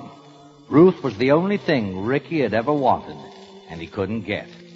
And he wasn't a good loser. No, anything Greg got from Ricky, he paid for. This time the price tag was death. Yes, old Franz's death. the huge block of cement supporting the tall marble statue. Franz's body was in that block. Franz, whom Greg loved and who he killed. And that was only part of it. Part of the horrible thing began when Franz came to the studio to tell Greg that the plan for a statue to be erected in a central square had been approved. The committee has approved the memorial, even appropriated the money. It's to be in marble, and to be done by a sculptor of this state. Oh, Franz, if they'd named me. That victory group of mine, think of it done in marble. Massive stone and power. Wait, Greg. A committee is to choose the sculptor. A committee headed by Ricky Thorne. Ricky? But why? Why? Ricky's no artist. He has money, Greg. Money and influence. Well, maybe the rest of the committee will... Oh, what's the use of pretending? Ricky will see I don't get it, just as he's done before. I think you are wrong, Greg. Ricky wants to help you.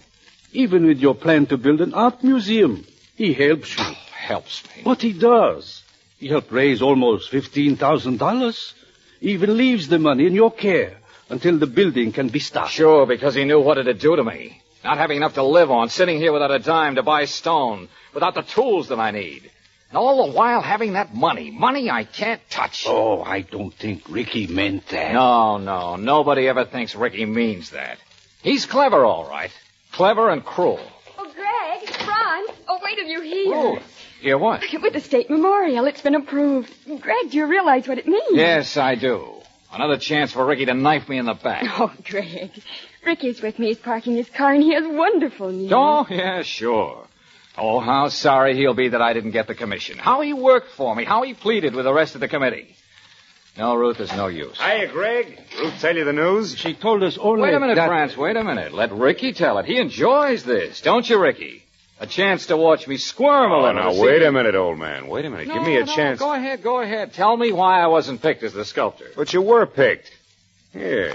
These are the official papers. You mean? I mean you've been commissioned to do that victory group of yours. In marble.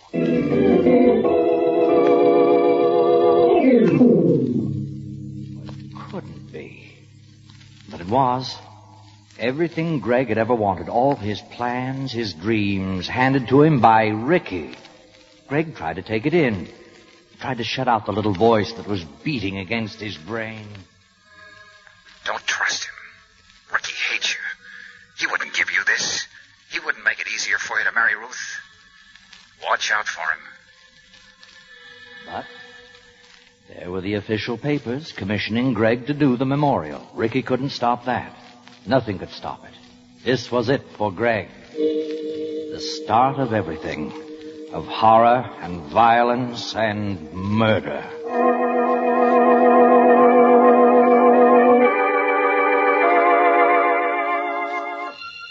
How Ricky must have laughed as Greg plunged eagerly into preparations. But it was like being a new person. He was no longer an unknown, struggling artist. Now he was the Gregory Hunt, commissioned to do $250,000 memorial. How simple it was for him to arrange for credit for everything. And in the months that followed, the group slowly took form, became even greater than Greg had dared to dream. Even Franz approved, good old Franz, the most exacting of teachers. Franz looked at the work, smiling pleasure as he said, Yeah, Greg, it is good. I am proud of you. But always I knew your hands held the key to beauty. Oh, wait now. What about all those times you made me destroy a model just when I was sure it was perfect? Training, Greg. Training, so that now you can do a great thing like this.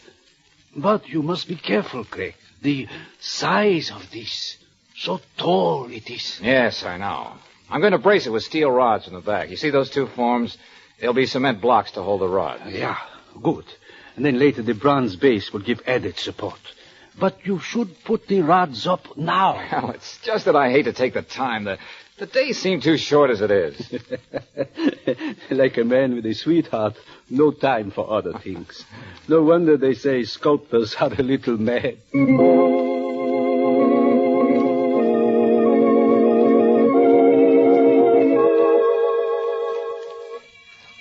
passing of time, the changing of seasons, they meant nothing to Greg. All that mattered were the figures emerging from the marble. Finally, it was time to order delivery of the bronze base. Up till then, Ricky hadn't even visited the studio, but he showed up that day and seemed strangely interested in the matter of the bronze base. His voice was very casual. Oh, Greg, about that bronze base. Won't it cost quite a bit? Yes, $12,000. But it's all right. You see, Ricky, having this commission makes it easy. The Atlas Company said not to worry about payment until I was paid. The Atlas Company. That's where you're getting the bronze? Mm-hmm. I'm going down there now. Why not come along? Oh, well, thanks. I have an appointment. Oh, well, wait, though. At least you have time to see how the work's going. Here, let me show you. No, Greg. I'm in a hurry, really. Some other time. Greg watched Ricky walk out through the door. Suddenly, he had that same feeling of danger, of warning. Something about the way Ricky had looked, the casual way he had spoken. Greg shrugged away the thought, pulled his light-colored trench coat over his brown suit, and went to see about delivery of the bronze base for the statue. At the Atlas Company, the clerk seemed courteous as ever. Why, yes, Mr. Hunt, the base is all ready for you. A magnificent piece of work. Oh, fine. How soon can it be delivered? Immediately, of course. Well, that is, after the payment. Payment? Yes, $12,037. That includes delivery, of course. Oh, but I've made arrangements to pay for the base when I get my check for the memorial. Oh, I'm afraid there's been a misunderstanding. No, I made it quite clear that... Wait, may I see the manager? Well, I'm sorry, Mr. Hunt, but it was the manager who instructed me. The base cannot be delivered until we receive payment. Payment in full.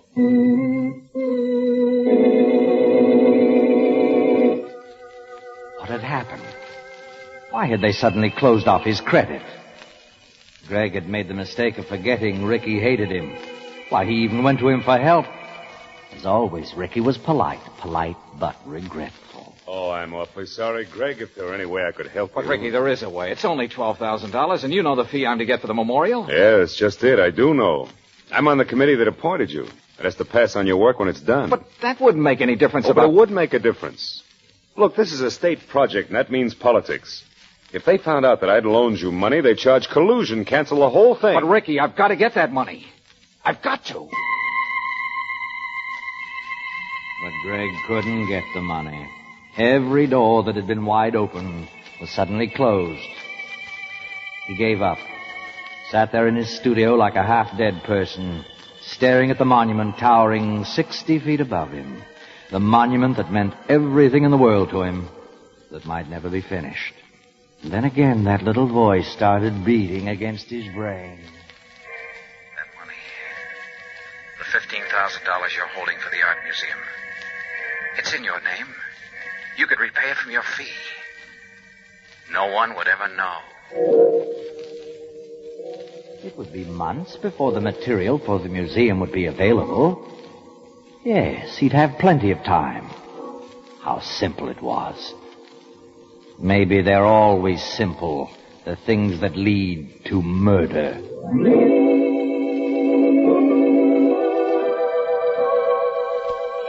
They didn't question Greg at the bank.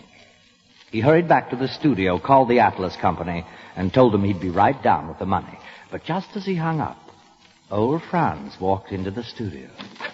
Oh, hi, Franz. I'm sorry, I'm just on my way out. No time to waste these days, I say also, no time yet to put up those steel rods. Greg, if that should fall... Oh, don't worry, it's all right. Everything's all right. And yesterday, there was no hope in all the world. Well, that was yesterday. The company changes its mind, The bronze base. They trust you for it after all. Well, they don't have to. Look, I'm paying cash for it. Greg, all that money, where did it come from?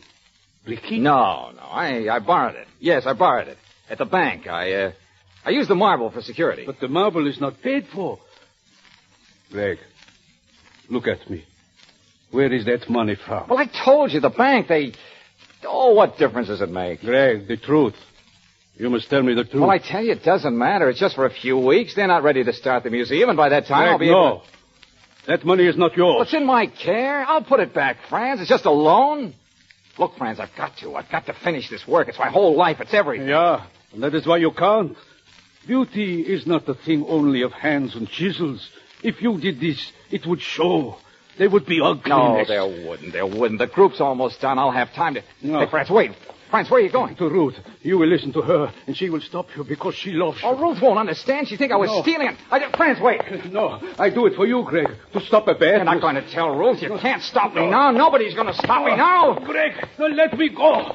Let me go. I said you're not going to. I told you not to, Franz. Franz, speak to me.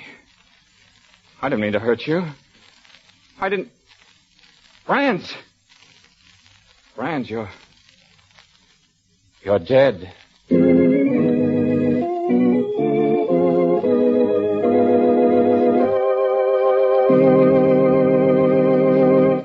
have just heard the first act of tonight's play on Criminal at Large.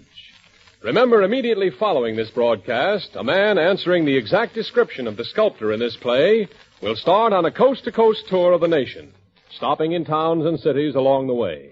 If you recognize that person, he will immediately admit his identity and arrange for payment to you of $1,000 in cash. We'll continue with tonight's play in just a moment. And now back to Criminal at Large.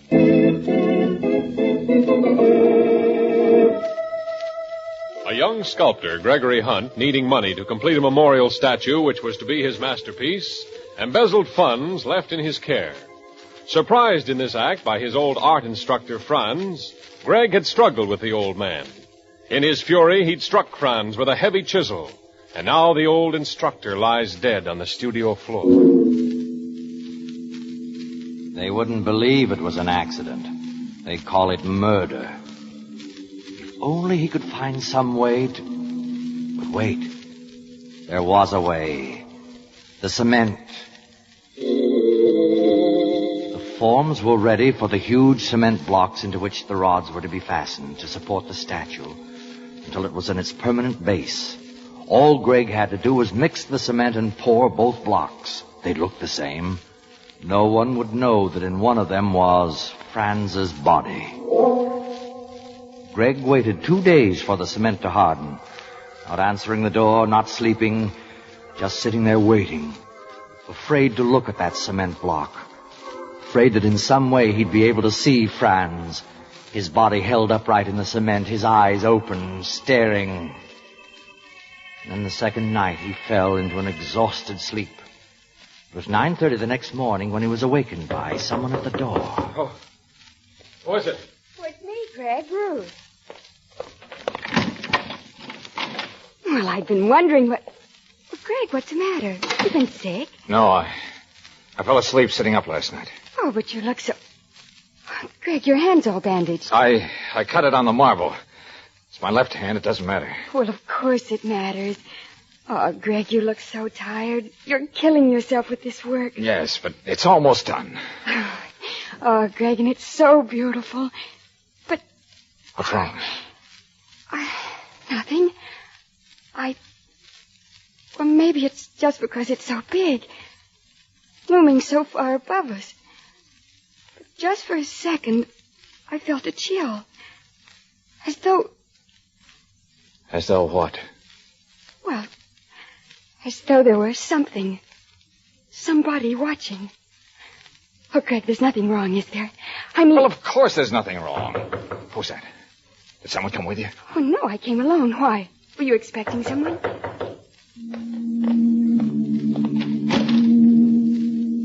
The man who stood there chewed sleepily on a toothpick. Greg knew what he was, as surely as though he'd worn his detective's badge on his lapel. The man walked in, slowly looking around the studio. You happen to know where I can find Fran Shukin? Oh, Franz, is there something wrong with Who are you? She happens to be a friend of mine. Now, what is it you want? Nothing. Just looking for Fran Shukin. His landlady's kind of worried. Seems nobody's seen him for a couple of days. She said he was a good friend with some blonde-haired artist in this building. It's you, ain't it? Yes. Well, that is, Franz and I are good friends. But I haven't seen him for several days. Uh-huh. Hey, aren't you scared this thing will fall over on you? It can't.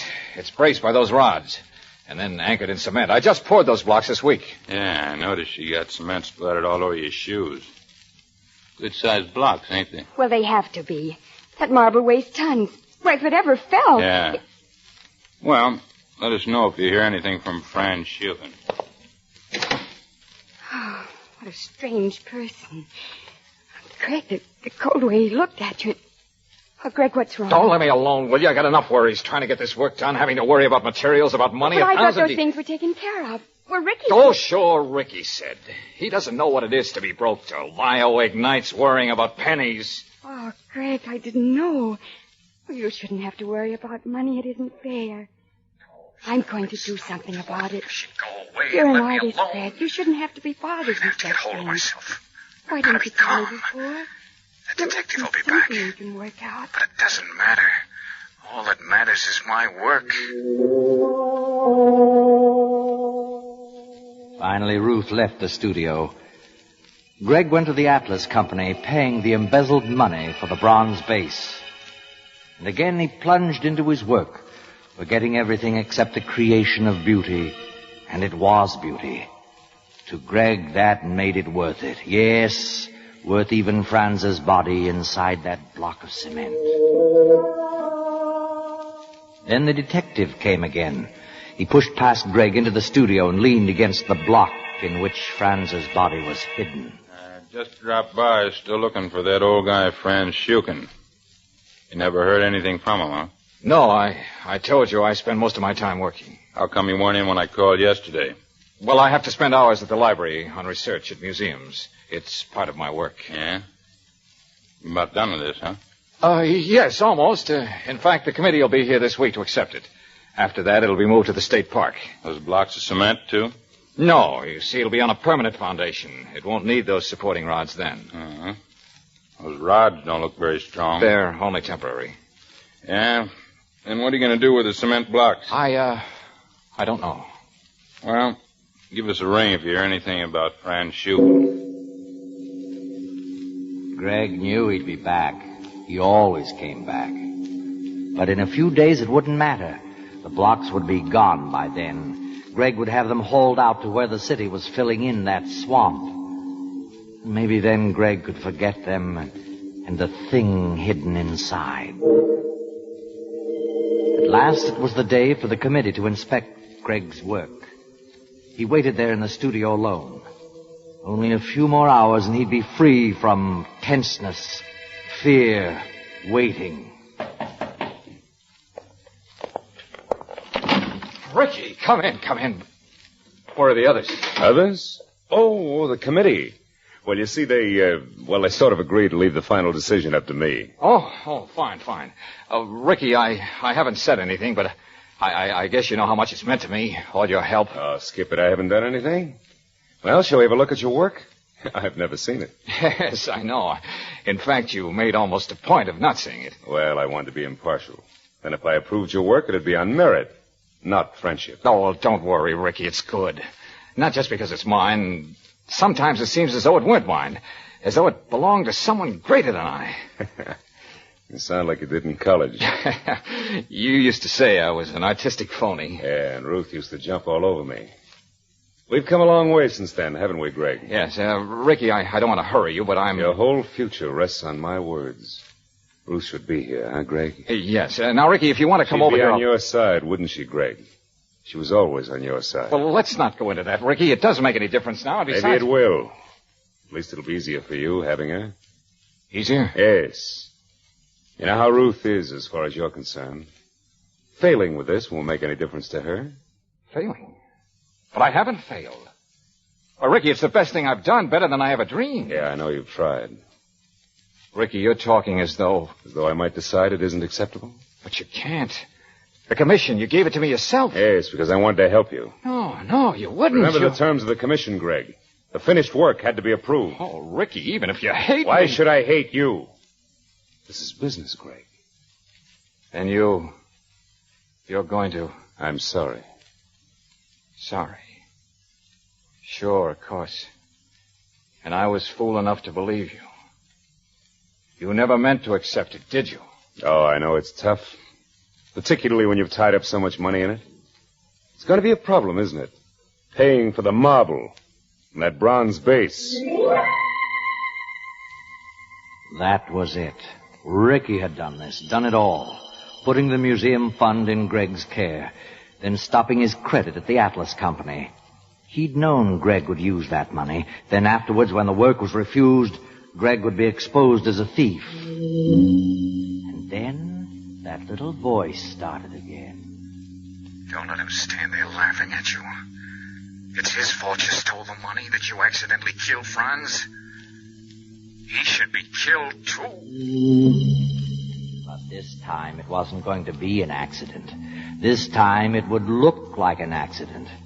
The huge weight of that marble towering above him. But wait. Ricky mustn't suspect. He had to make Ricky think he was still begging for another chance. Please, Ricky, you've got to listen. If you'd look at my work, it's good, Ricky. Look, it's really good. Greg, there's no use climbing up there. My mind's made up. I'm sorry. Look at it. This figure, Ricky. Look, the light, the power of these lines. Come down, Greg. I tell you, there's no use. And this higher figure. Look, Ricky, look. It's like music. Music in stone. Music in stone. Murder in stone. Greg could see Ricky's face far below, his lips curling in contempt. Now Greg was near the metal plate which the steel rods were fastened to. He lifted the heavy mallet, judged the blow carefully. Bolts loosened. The massive figures trembled. Then they began to lean. Ricky was trying to see what Greg was doing. Greg kept pounding. Now the plate was loose. The tons of marble hung in delicate dread balance. And then started over. Greg forced his voice to a scream. Go on, move! Look, Ricky! Let it my way!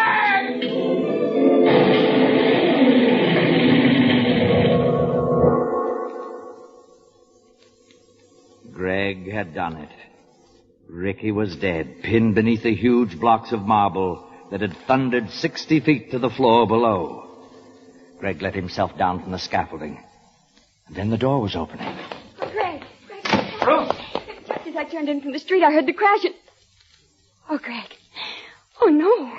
Oh, no, don't look. Ricky was standing in front of her when the rods gave way. He's dead. Oh, Greg. Oh. And this was to be such a happy day. I had good news for you. Good news? Yes. Had fun for the museum. I talked to the others. The money's yours now. The money's mine? Yes. We didn't know you needed funds, Greg. When I explained, they insisted that you take the money. The museum can wait. The words echoed against Greg's mind. The money was his. If they'd only done that when Franz was still alive, when... But wait. If the money was his, then he wasn't an embezzler. Yes, Greg, it was better than ever, wasn't it?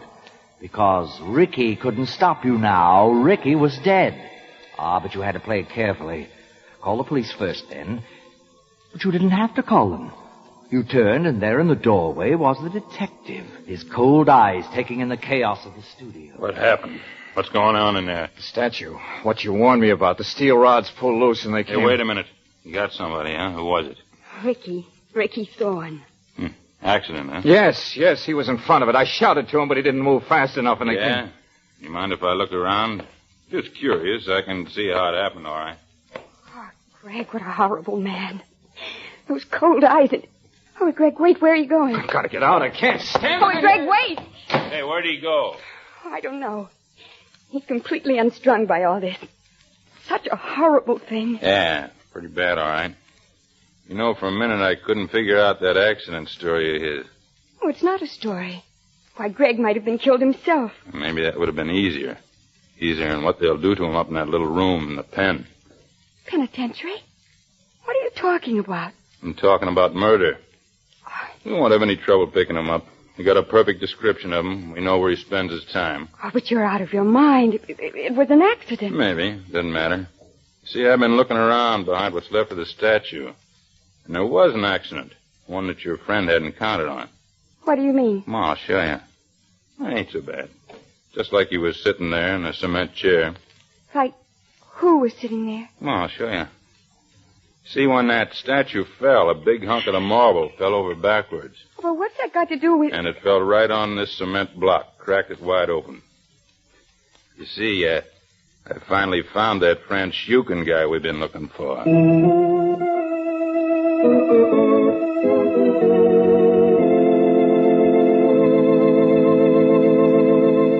At this moment, somewhere in the United States, a person answering the exact description of Gregory Hunt is beginning a 7-day tour of the nation. $1,000 reward. Criminal at large. Gregory Hunt, wanted for murder. Sculptor by profession. 30 years old. 5 feet 11. Bandage on left hand. Cement stains on shoes. Wearing brown suit. Light trench coat. Frequents the vicinity of public libraries, parks, museums, civic buildings. $1,000 reward. Yes, $1,000 reward to you, the listener, for the capture of this week's criminal at large. You've heard his description, the places he's most apt to be. When you find him and say to him, "Are you the criminal at large?" he will quickly admit his identity and arrange for you to receive $1,000 in cash for the capture of criminal at large. The person portraying the criminal at large and the entire operation of radio's most exciting mystery game is under heavy bond with Lloyd's of London and conducted under the constant supervision of the world-famous Burns Detective Agency. Tune in next week for the next thrilling mystery play in this exciting series. Hear a report on the capture of Gregory Hunt. Hear the new clues for the next week's Criminal at Large. Remember, a new play each Friday night and a new reward of $1,000 for the capture of Criminal at Large.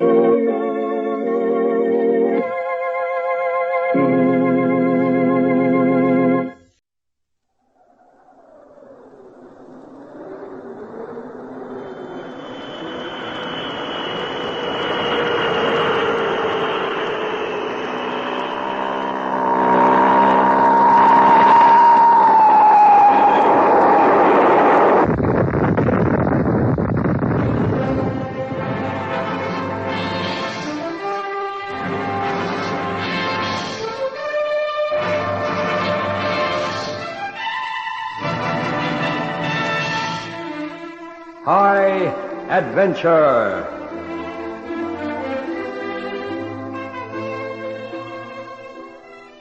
For most people, Christmas is a time of warm family reunions, parties, and a chance to celebrate the fundamentals of Christianity. But not everyone's that lucky, as in tonight's story by Roger Service, which he calls Silent Night, Deadly Night.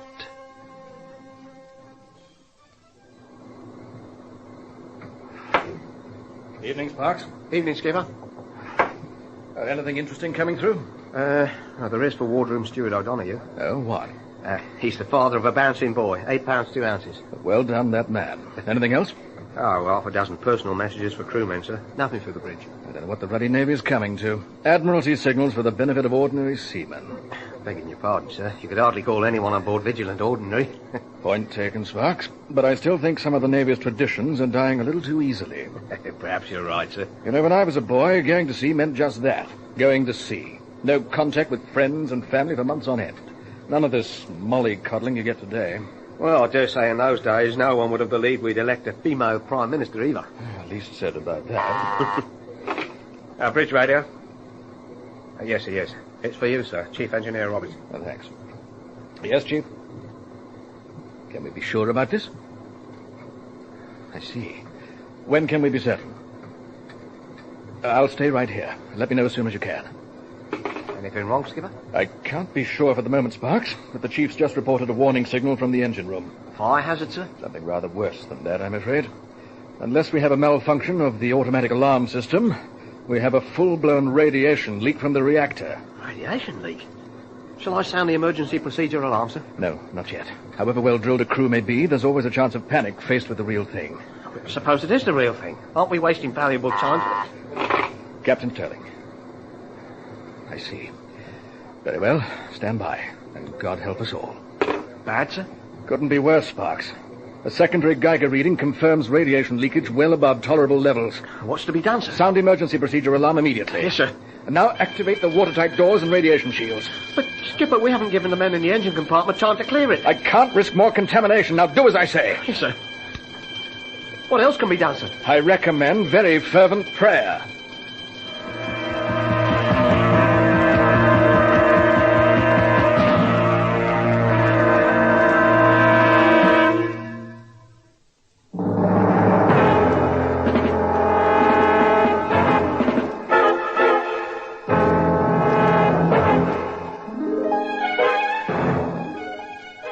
My name's Jimmy Webb, and I'm the communications officer aboard Her Majesty's nuclear submarine Vigilant. She's the latest thing in submarine design and equal to anything the Americans or Russians can produce. She may not be as big as the Colossus of some 30,000 tons launched by the Russians, but at 18,000 tons she's the best we've got. She's fast, lethal, and capable of remaining submerged for up to 6 months. Though I hate to think what state the crew would be if she did. Well, here we are, Sparks. Sealed orders about to be opened, and you'll have the privilege of being the first to know. Captain Mark Sterling, the Vigilant skipper. At 50, he's young for the job. Well, Sparks, there's some good news and some bad news. In 72 hours, we're taking Vigilant on her maiden cruise to the South Seas. You mean the Pacific? No, Sparks, unfortunately not. The South Atlantic. I see, sir. And bad news? We may not be back until after Christmas. That'll be a dampener on the lads. It can't be helped, I'm afraid. It seems we're actually required to do something useful. Am I permitted to inquire what it is, sir? Technically, no. Nevertheless, since you're bound to find out anyway, I can't see any harm in telling you. It seems there have been some inexplicable flashes in the South Atlantic recorded by American weather satellites. Inexplicable, sir? Inexplicable, yes. Unless what, sir? Well, I gather from these orders that both the Ministry of Defense and the CIA have reason to suspect that the South Africans are up to something down there. Oh, like what, sir? According to those who ought to know, these flashes could only have been produced by nuclear detonations of some magnitude. You mean the South Africans might have developed nuclear weapons? That's hardly my place to speculate on that, but logically, I'd say that if they've been able to produce the goods in so many other fields, and the best goods at that, is there any reason to suppose they'd fail with nuclear armaments? And what are we supposed to do? Start another war with them? Not at all. By way of putting Britain's latest and finest nuclear submarine through her paces on a long cruise, we're to cruise the South Atlantic in a given area to see if we can throw more light on what the South Africans, if it's the South Africans, are doing down there. I see, sir.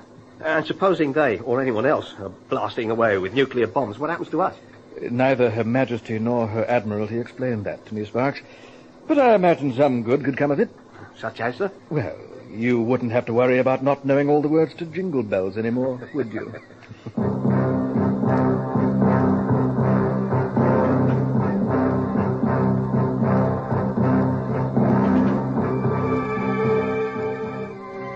The next 72 hours were spent in a flurry of dockside activity on an around-the-clock basis at Plymouth. It was my unenviable task to round up all crew members away on 24 and 48-hour passes and give them the good news. I naturally omitted the bit about not making it back for Christmas. Eventually, the time ran out as the submarine filled up with provisions and her crew. And finally, our matte black, sleek, menacing and deadly form slowly drew away from the quay and headed out into the grey, choppy waters washing our native island. The last 72 hours have worn me out, Sparks. I'm going to get my head down for a while. So unless it's important, see that I'm not disturbed. Aye, sir. Despite her 18,000 tons, Vigilant's living and working quarters were almost as cramped as on conventional submarines.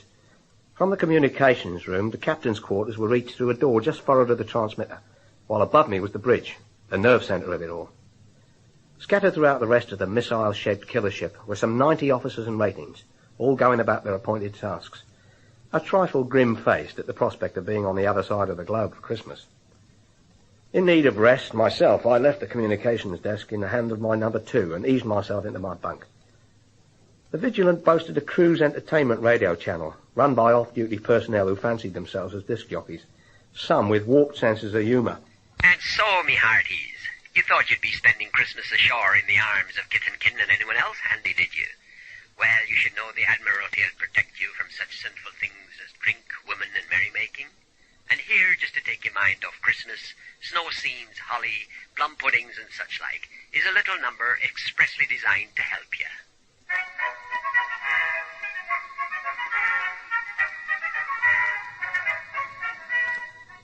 Like I said, Vigilant wasn't short on warped humour, but I nevertheless shared the sentiment. I drew the line, though, at 3 Christmas carols in a row and decided to go up onto the conning tower deck, since we were still travelling on the surface. Might as well save a fresh air while the going's good. No sleep for you either, Sparks? No, sir. I thought I'd get a gulp or two of the real thing before the exercises begin. I don't blame you. Do we really have no idea how long we'll be away, Skipper? I'm afraid not. I have orders to take us to a position in the South Atlantic and await further instructions. Oh, I hope we don't get into any sticky situations down there, what with an untried ship. The war's in the Middle East, not the South Atlantic. Anyway, now's not the reason why. I thought that only applied to the army. Don't you believe it, lad? Sterling? Captain, radar room. Unidentified object approaching from dead ahead collision course. Range 800 yards and closing rapidly. Request instructions. 800 yards? Whatever it is should be visible. Can you make anything out, Sparks? Nothing at all, sir. Range 750 yards, sir. Instructions, please. Hard to starboard. Full power. Hard to starboard it is, sir. That should take us out of its path. Probably a ruddy trawler running without lights. Captain Sterling, we have object now veering to port. Distance 500 yards. Request instructions. Founded idiots! 70 million pounds worth of submarine at risk because of some fools who don't know the rules of the channel. Still can't see anything, sir. Captain Sterling, his face set and grim, peered fruitlessly into the darkness. Somewhere out there was a boat, which perhaps even without knowing it, has thrown the most sophisticated warship ever created into panic. Captain Sterling, collision course confirmed. Request instructions urgently. Suddenly there was a brief parting in the dense overhead cloud, which allowed the pale winter moon to momentarily bathe the scene before us in its anemic light. There it is! Look!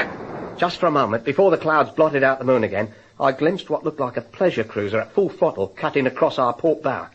Unless she veered off her present course by at least 90 degrees immediately, I could see no way that Vigilant could avoid running her down and possibly being damaged herself. Captain, radar confirms collision imminent.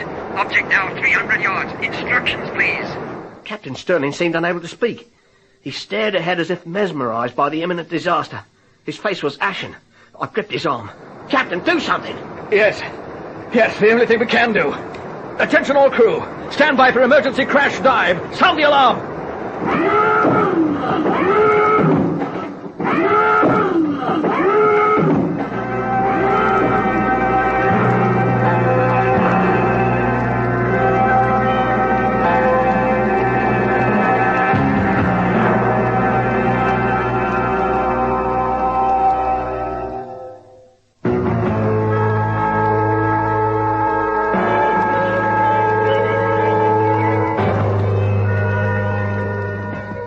Skipper and I clambered down the hatches that began to close electrically.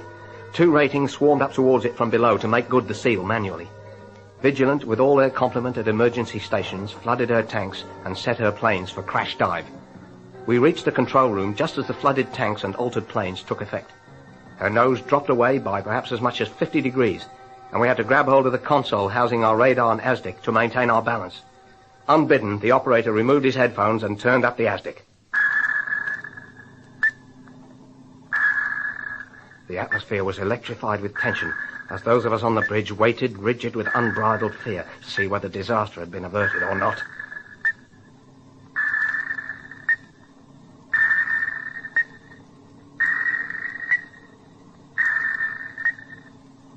We did it, Skipper. She's passing right overhead. Suddenly, brows were being mopped. Grins of relief were breaking out. The drama had passed. See to it that the incident is reported to Coastal Command, giving full details of position. Aye, aye, sir. What's our depth?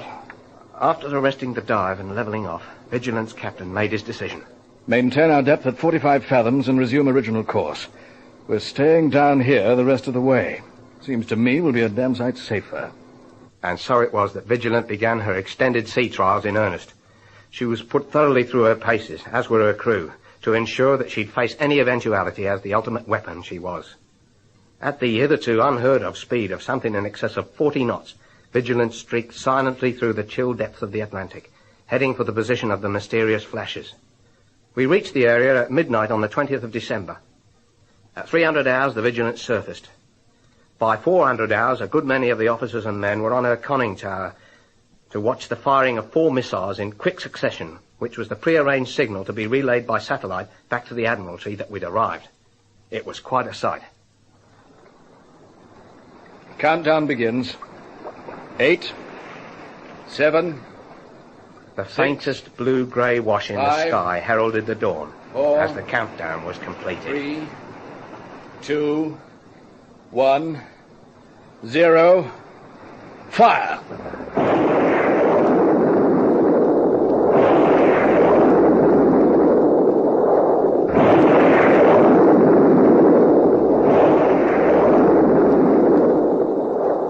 That done, Vigilance slid once more beneath the bleak Atlantic and awaited instructions. None came except to stand by and maintain position. We did, for 5 boring and uneventful days. It was early on Christmas Eve when the skipper inquired. Anything interesting coming through? Well, there is for wardroom steward O'Donoghue. He's the father of an 8-pound, 2-ounce baby boy. Well done, that man. Anything else? Well, apart from half a dozen personal messages for the crew, no, sir. I don't know what the Ruddy Navy's coming to. Bridge? Yes, he is. It's for you, sir. Chief Engineer Roberts. Oh, well, thanks. Yes, Chief? Can we be sure about this? I see. When can we be certain? I'll remain here. Report as soon as you can. Something wrong, Skipper? I can't be sure for the moment, Sparks, but the Chief's just reported a warning signal from the engine room. Fire hazard, sir? Something more serious than that, I fear. Unless we have a simple malfunction of the automatic alarm concerned, we have a full-blown radiation leak from the reactor. Radiation leak? What, shall I sound the emergency procedure alarm, sir? No, not yet. However well-drilled a crew may be, there's always the risk of panic when faced with the real thing. But suppose it is the real thing, sir. Aren't we wasting valuable time? Sterling? I see. Very well. Stand by, and God help us all. Bad, sir? It couldn't be worse, Sparks. A secondary Geiger reading confirms radiation leakage well above tolerable levels. What's to be done, sir? Sound the emergency procedure alarm immediately. Yes, sir.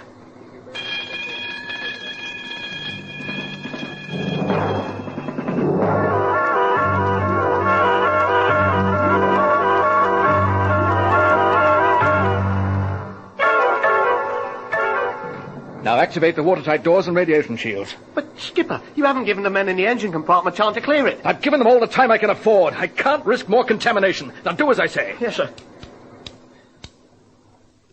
It was just on 0600 hours. I found myself thinking that this was one heck of a way to be spending Christmas Eve. All hands were now at their stations for emergency drill, with the exception of those still trapped in the engine compartment where the radiation leak had triggered the alarm. I'm going below to assess the situation. You get a mayday away immediately. I did. A serious view was taken of our plight because within minutes the Admiralty was on direct voice contact, advising that a Royal Navy rescue vessel was already altering course to render assistance. That was the good news. The problem was that she was some 18 hours away. Some minutes later, the captain, his brow beaded with perspiration, returned to the bridge. Have we had any response? Yes, sir. Help's on the way. 18 hours delay, though. What? All we have to do is surface and wait there. That's no blasted good to us, Mr. Webb. We're completely without engine power, and that means we're unable to vent our tanks. You mean we... I mean we can't bring the ship to the surface. We can do nothing but remain suspended where we are, 45 fathoms down in the Atlantic, until we're either killed by radiation or lack of oxygen.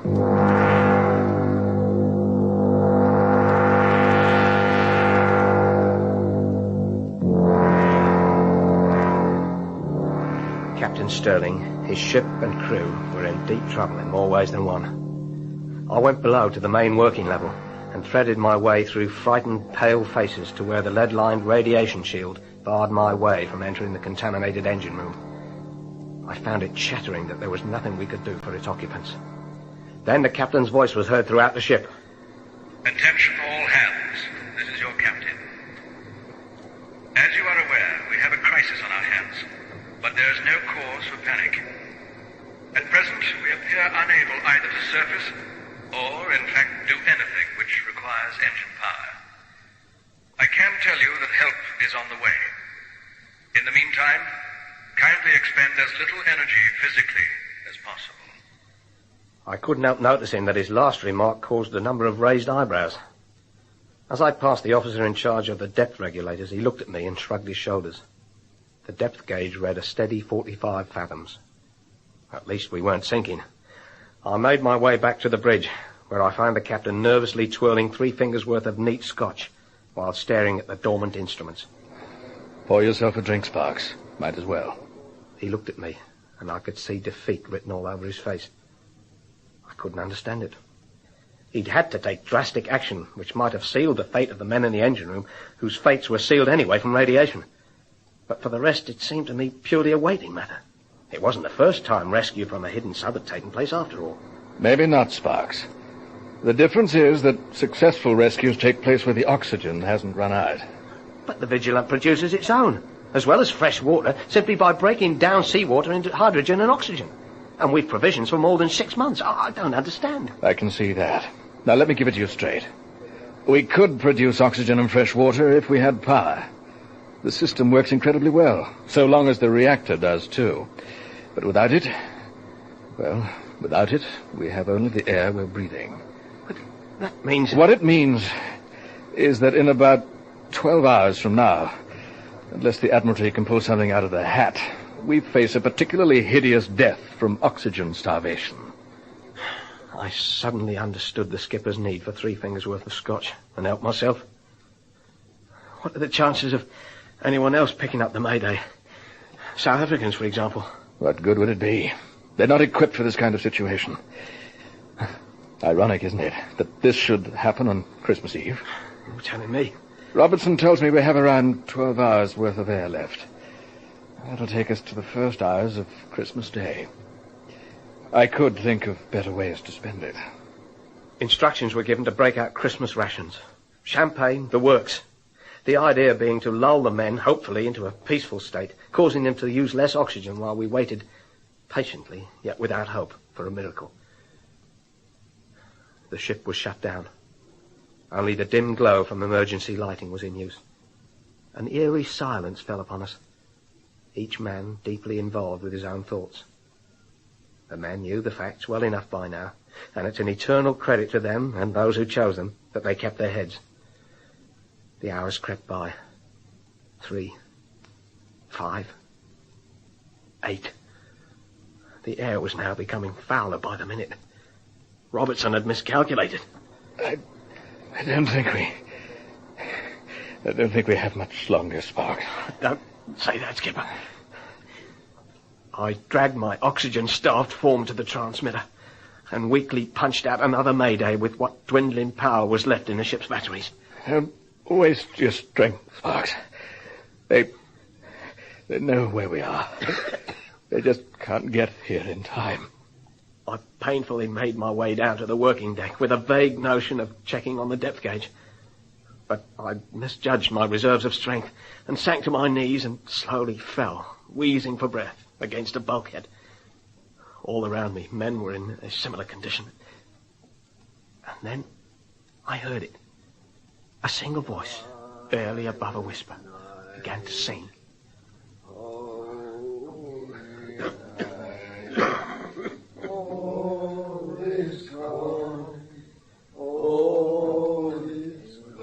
Suddenly I realized, looking at my watch, that Christmas Day was dawning. One by one, other voices picked up the carol, until all who were able had joined in. Tears of frustration and irrational anger welled in my eyes. And then, suddenly, the now fervent voices were stilled by a frightening, screeching whine which filled the ship. Drawn, anxious and expectant faces turned toward me, but I could offer no comfort. My guess was the reactor was on the verge of blowing up, and all I could do and did was pray for a peaceful end.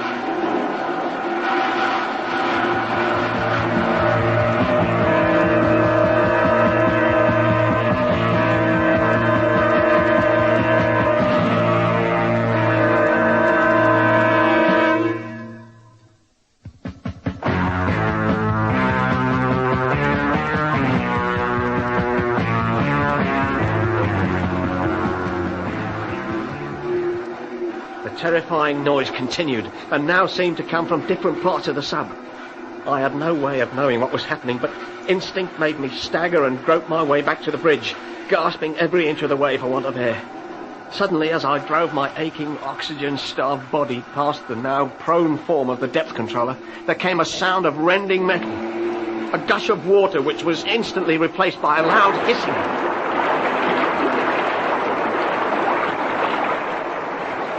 By now, I was prepared to disbelieve my senses. But within a few seconds, my ragged lungs confirmed that there was someone outside the sub, and it was now being pumped full of pure, sweet, life-giving air. I can't believe it, Sparks. The nearest British rescue vessel is still hours away. And he was right. But it didn't matter to us who our rescuers were, so long as they succeeded.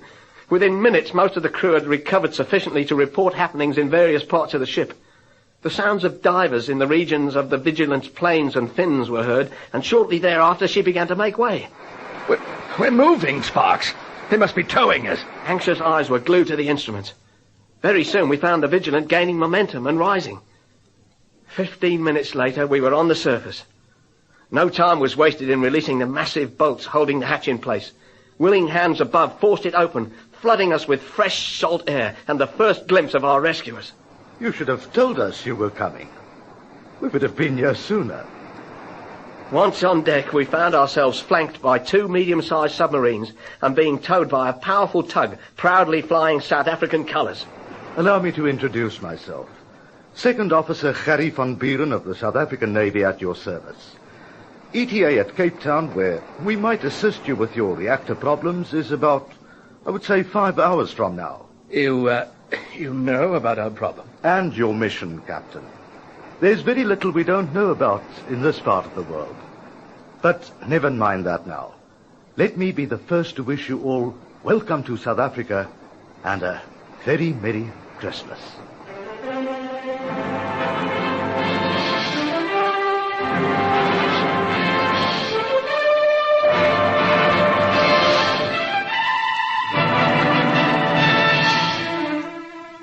High Adventure is produced by Henry Diffenthal.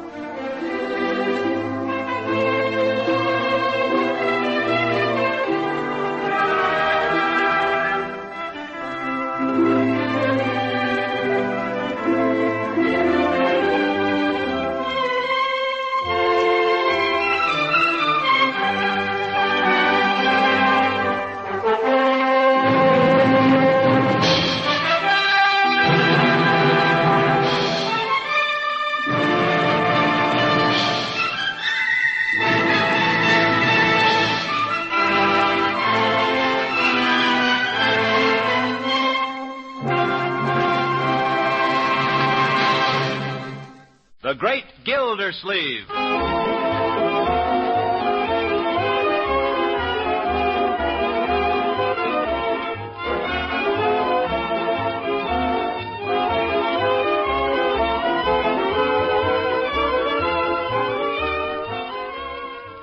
A special rebroadcast for all you soldiers, sailors, and Marines of the United Nations. Listen to another amazing episode in the life of the Great Gildersleeve.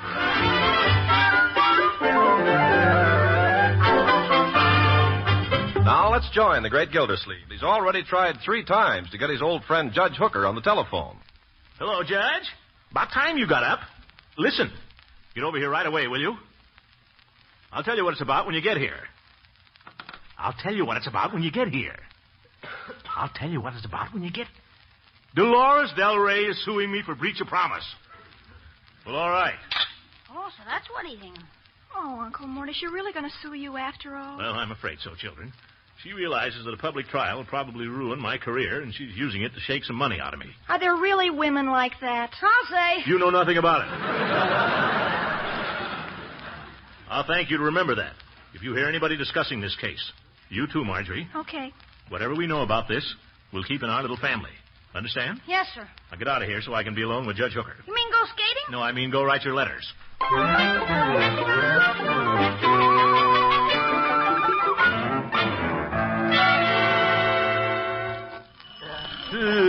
There's the judge. Listen, Hooker, take a look at this. What is it? The fella handed to me last night. I'll just get my glasses on here. Oh, take your time, Jags. There's just a man's good name and reputation at stake, that's all. Now, let's see. What have we here? Yeah. Well, willfully and with intent to deceive. All seems in good order. Well? Gildy, do you know what this means? No, Judge. What? You're being sued. Ye gods, I don't need a lawyer to tell me that, Judge. What am I going to do about it? That's what I want to know. Well, in the first place, you have to file an answer. Look, Judge, you told me yourself only 1 week ago that the woman has no case. How about that? Well, that was my personal opinion, Gildy. I merely gave it to you for what it was worth. Well, for what it's worth, you can have it back. Furthermore, I was evidently not in possession of all of the facts at the time. If the charges here are true. Oh? What do you mean? Is it true, as it says here, that you and the plaintiff discussed the question of marriage? Well, I told her she ought to get married, but... Answer yes or no. Yes. But I was proposing she should marry you, and you know that. Maybe I do and maybe I don't. Is it true that following the aforementioned discussion of marriage, you kissed the plaintiff? None of your business. Now, Gildy, I'm your lawyer, and I have to know. Well, I never would have kissed her if I'd known she was going to be a plaintiff. But you did kiss her. Well, when a lady throws her arms around you and hollers, kiss me, what are you going to do? You got to be polite. That's bad. You propose to the lady she should marry someone else, and then you seal it with a kiss. It'll never stand up in court. Well, that's what happened.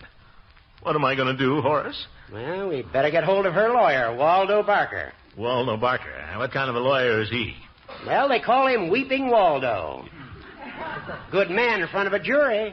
I'll call him in the morning. You'll call him right now. But, Gildy... You get a hold of him and tell him we'll be right over there.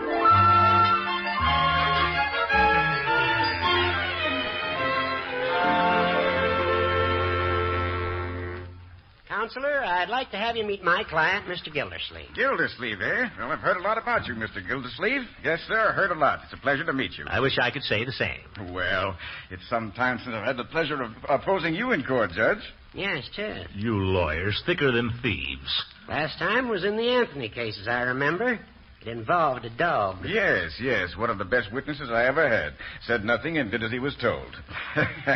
I won that case, as I remember. Miscarriage of justice. And then we opposed each other again in Fadkin versus Summerfield Light and Power, remember? Manhole cover. I'll never forget it. I won that case, too, if you recall. Another miscarriage. Judge, didn't you ever win the case? Look, gentlemen, I don't like to interrupt your chummy reminiscences, but we've got a lawsuit here, remember? Now, Gildy, all in good time. The law has many fascinating angles, Mr. Gildersleeve, and one of the most fascinating is breach of promise. You recall the case of Bohack versus Gaines, Judge? No, I can't say that I do. I'm not up on breach of promise. Oh, fine. The point at issue there was whether a cider jug thrown in the heat of argument, but without intent to maim or kill, constitutes an appropriate termination of contract to marry. I don't need to remind you that the woman won. I might point out, however, Counselor, that the facts are a little different in this case. Oh, I quite agree. I merely mentioned it because it was interesting. No.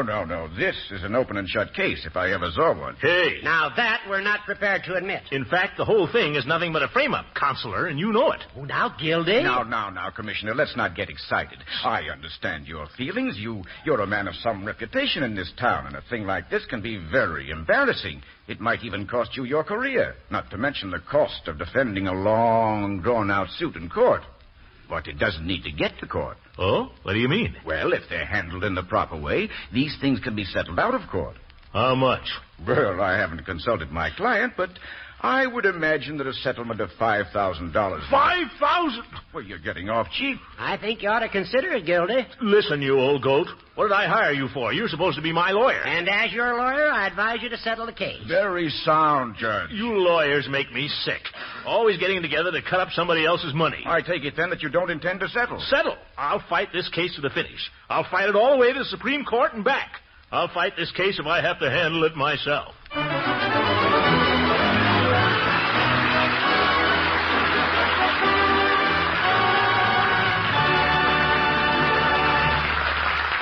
The great Gildersleeve will be with us again in just a few seconds.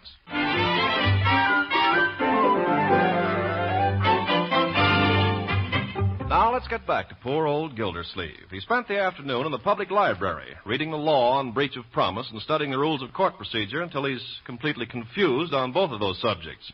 A supper of fried oysters, baked beans, and dill pickles lies none too comfortably on his stomach as we find him now fitfully dozing on the couch in his parlor.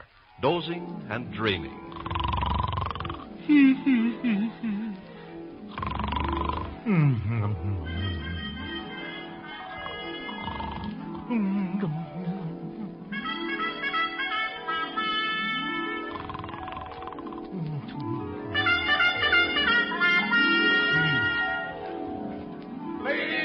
and gentlemen, oyez, oyez, oyez.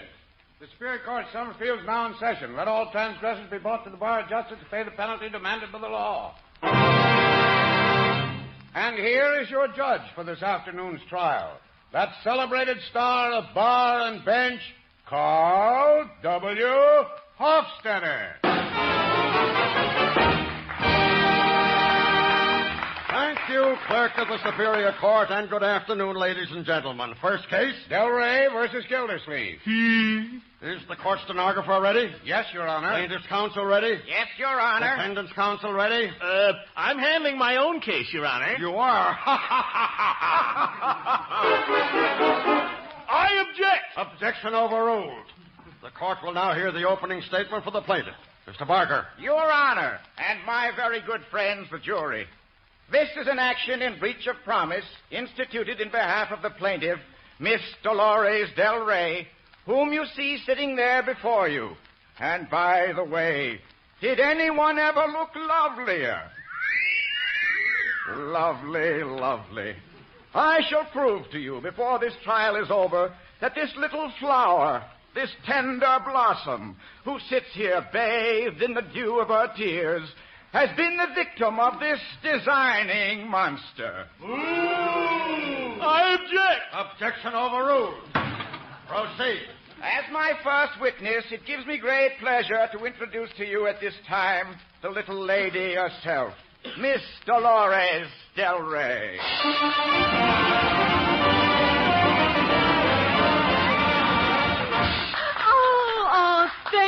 Thank you so much. Gentlemen of the jury, Miss Del Rey. Oh, I love you all. And now, Miss Del Rey, I'd like to have you meet Judge Hofstetter. I am charmed. You know, I think I meet you someplace before, Judge, no? Could be. You don't happen to know Kitty McClure, do you? Oh, but she's one of my best friends. Well, what do you know? Say, what are you doing after? I object. What? Oh, objection sustained. The court is out of order. You're telling me. Attorney for the prosecution will continue with the witness. Miss Del Rey, we know how painful all this must be to you. But I'm going to ask you to try to recall for the jury.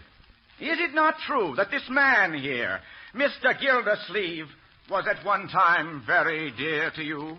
Oh, please.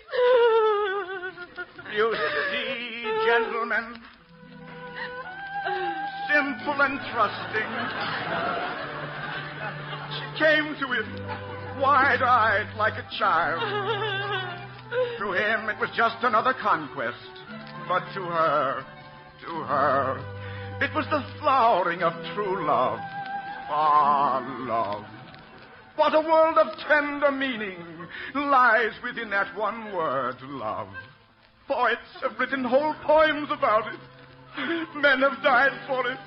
And this poor child, you see what it has done to her. Has the clerk got a handkerchief? Handkerchief for his honor. Oh, thanks. Proceed. Miss Del Rey, I am going to ask you only one question.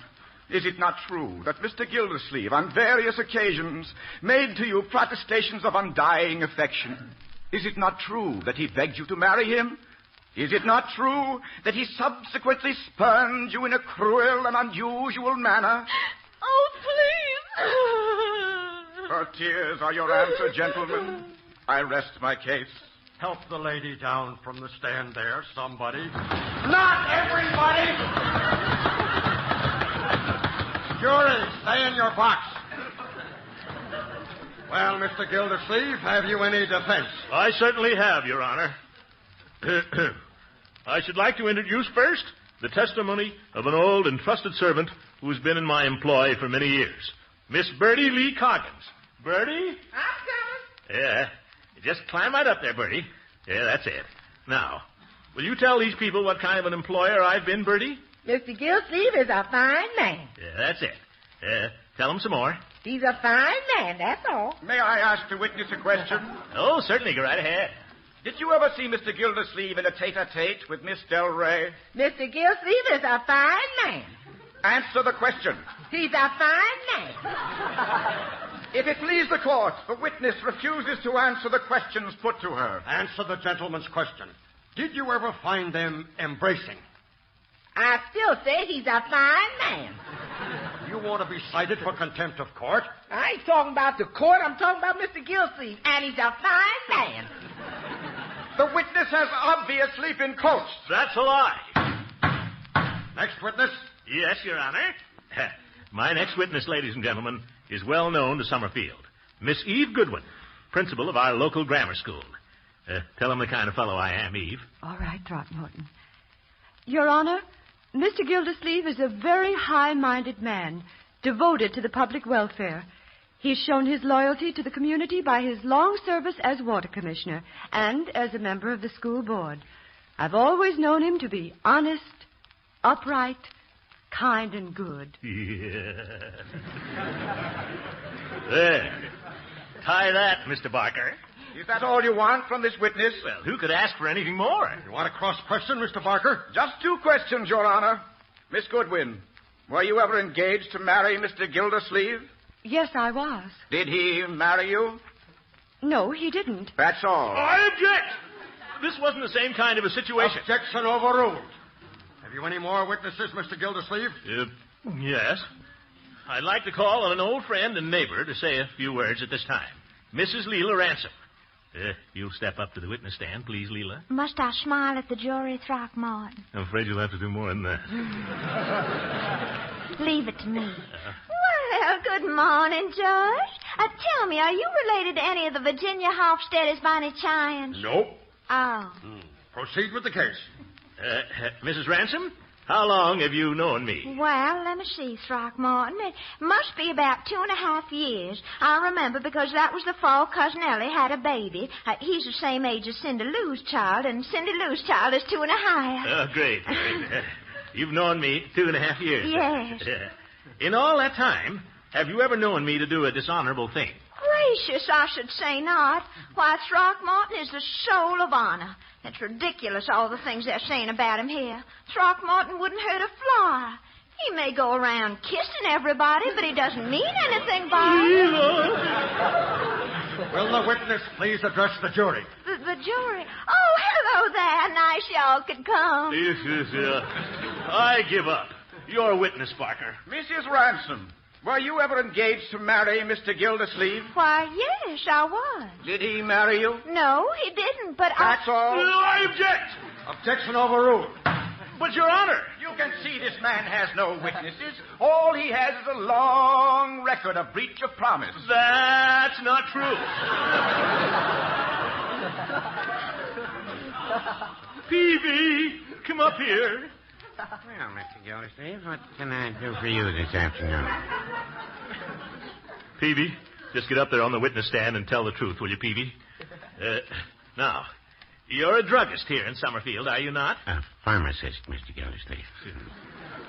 All right, then, a pharmacist. I come into your store quite frequently, do I not? Well... Objection. Defendant is leading the witness. Sustained. You can't put words in the witness' mouth, Mr. Gildersleeve.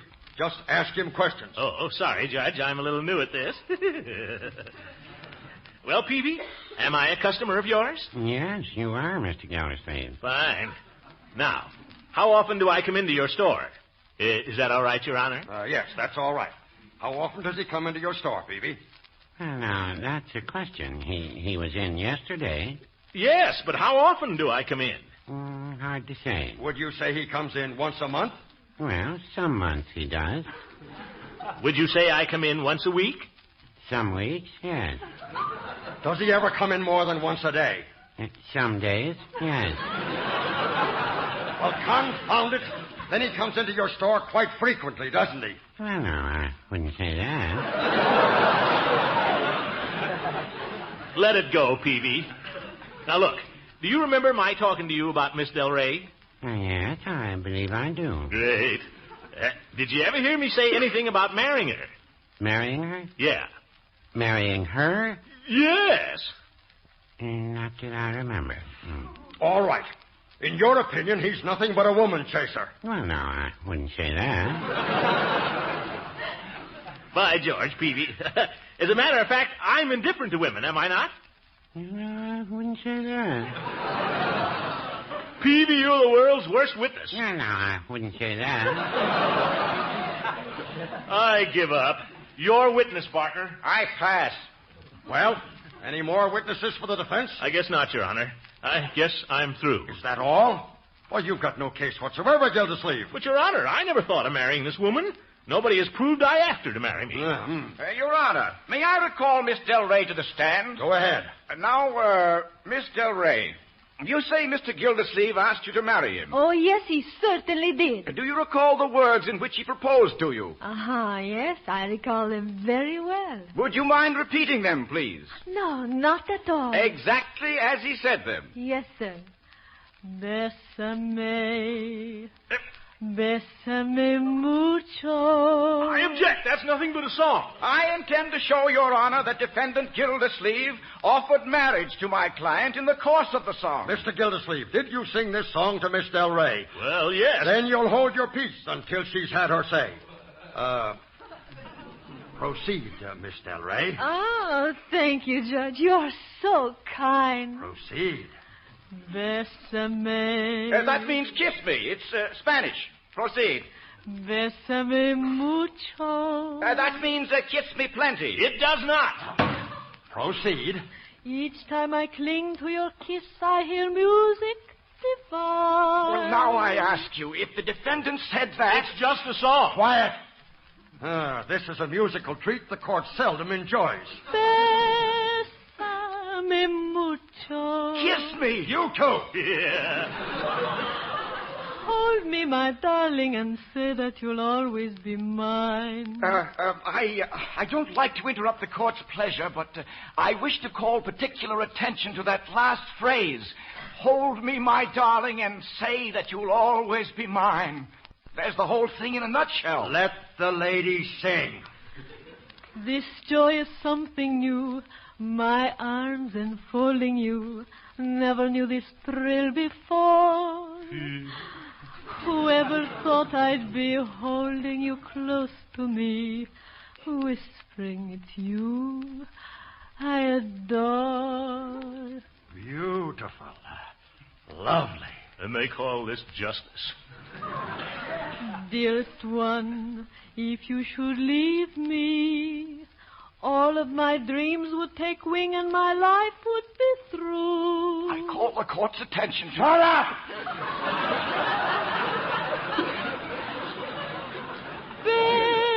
Bésame mucho, love me forever, and make all my dreams come true. Ah, thank you, Miss Del Rey. Well, I don't know how you fellows feel about it in the jury, but that's enough for me. What? How about it, boys? Have you reached the verdict? Wait. Well, what is it you wish to say, you fiend in human form? I want a lawyer. Sorry you've had your chance. All right, gentlemen, you may give your verdict. No.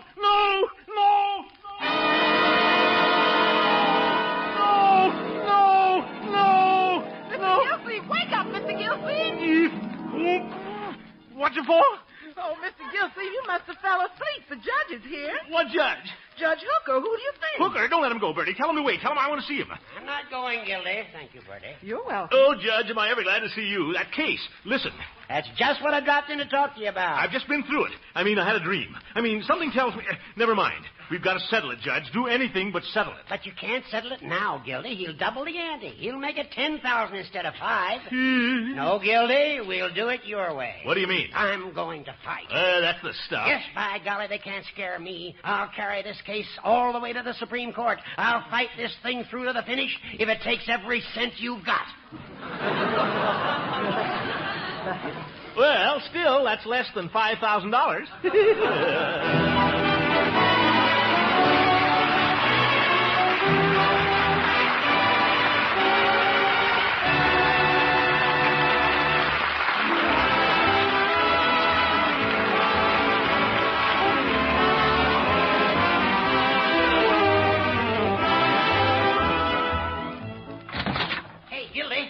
just had a better idea. This way it won't cost you a cent. Oh, what is it, Horace? Why don't you marry the girl? Why not? I better sleep on it. Good night, everybody.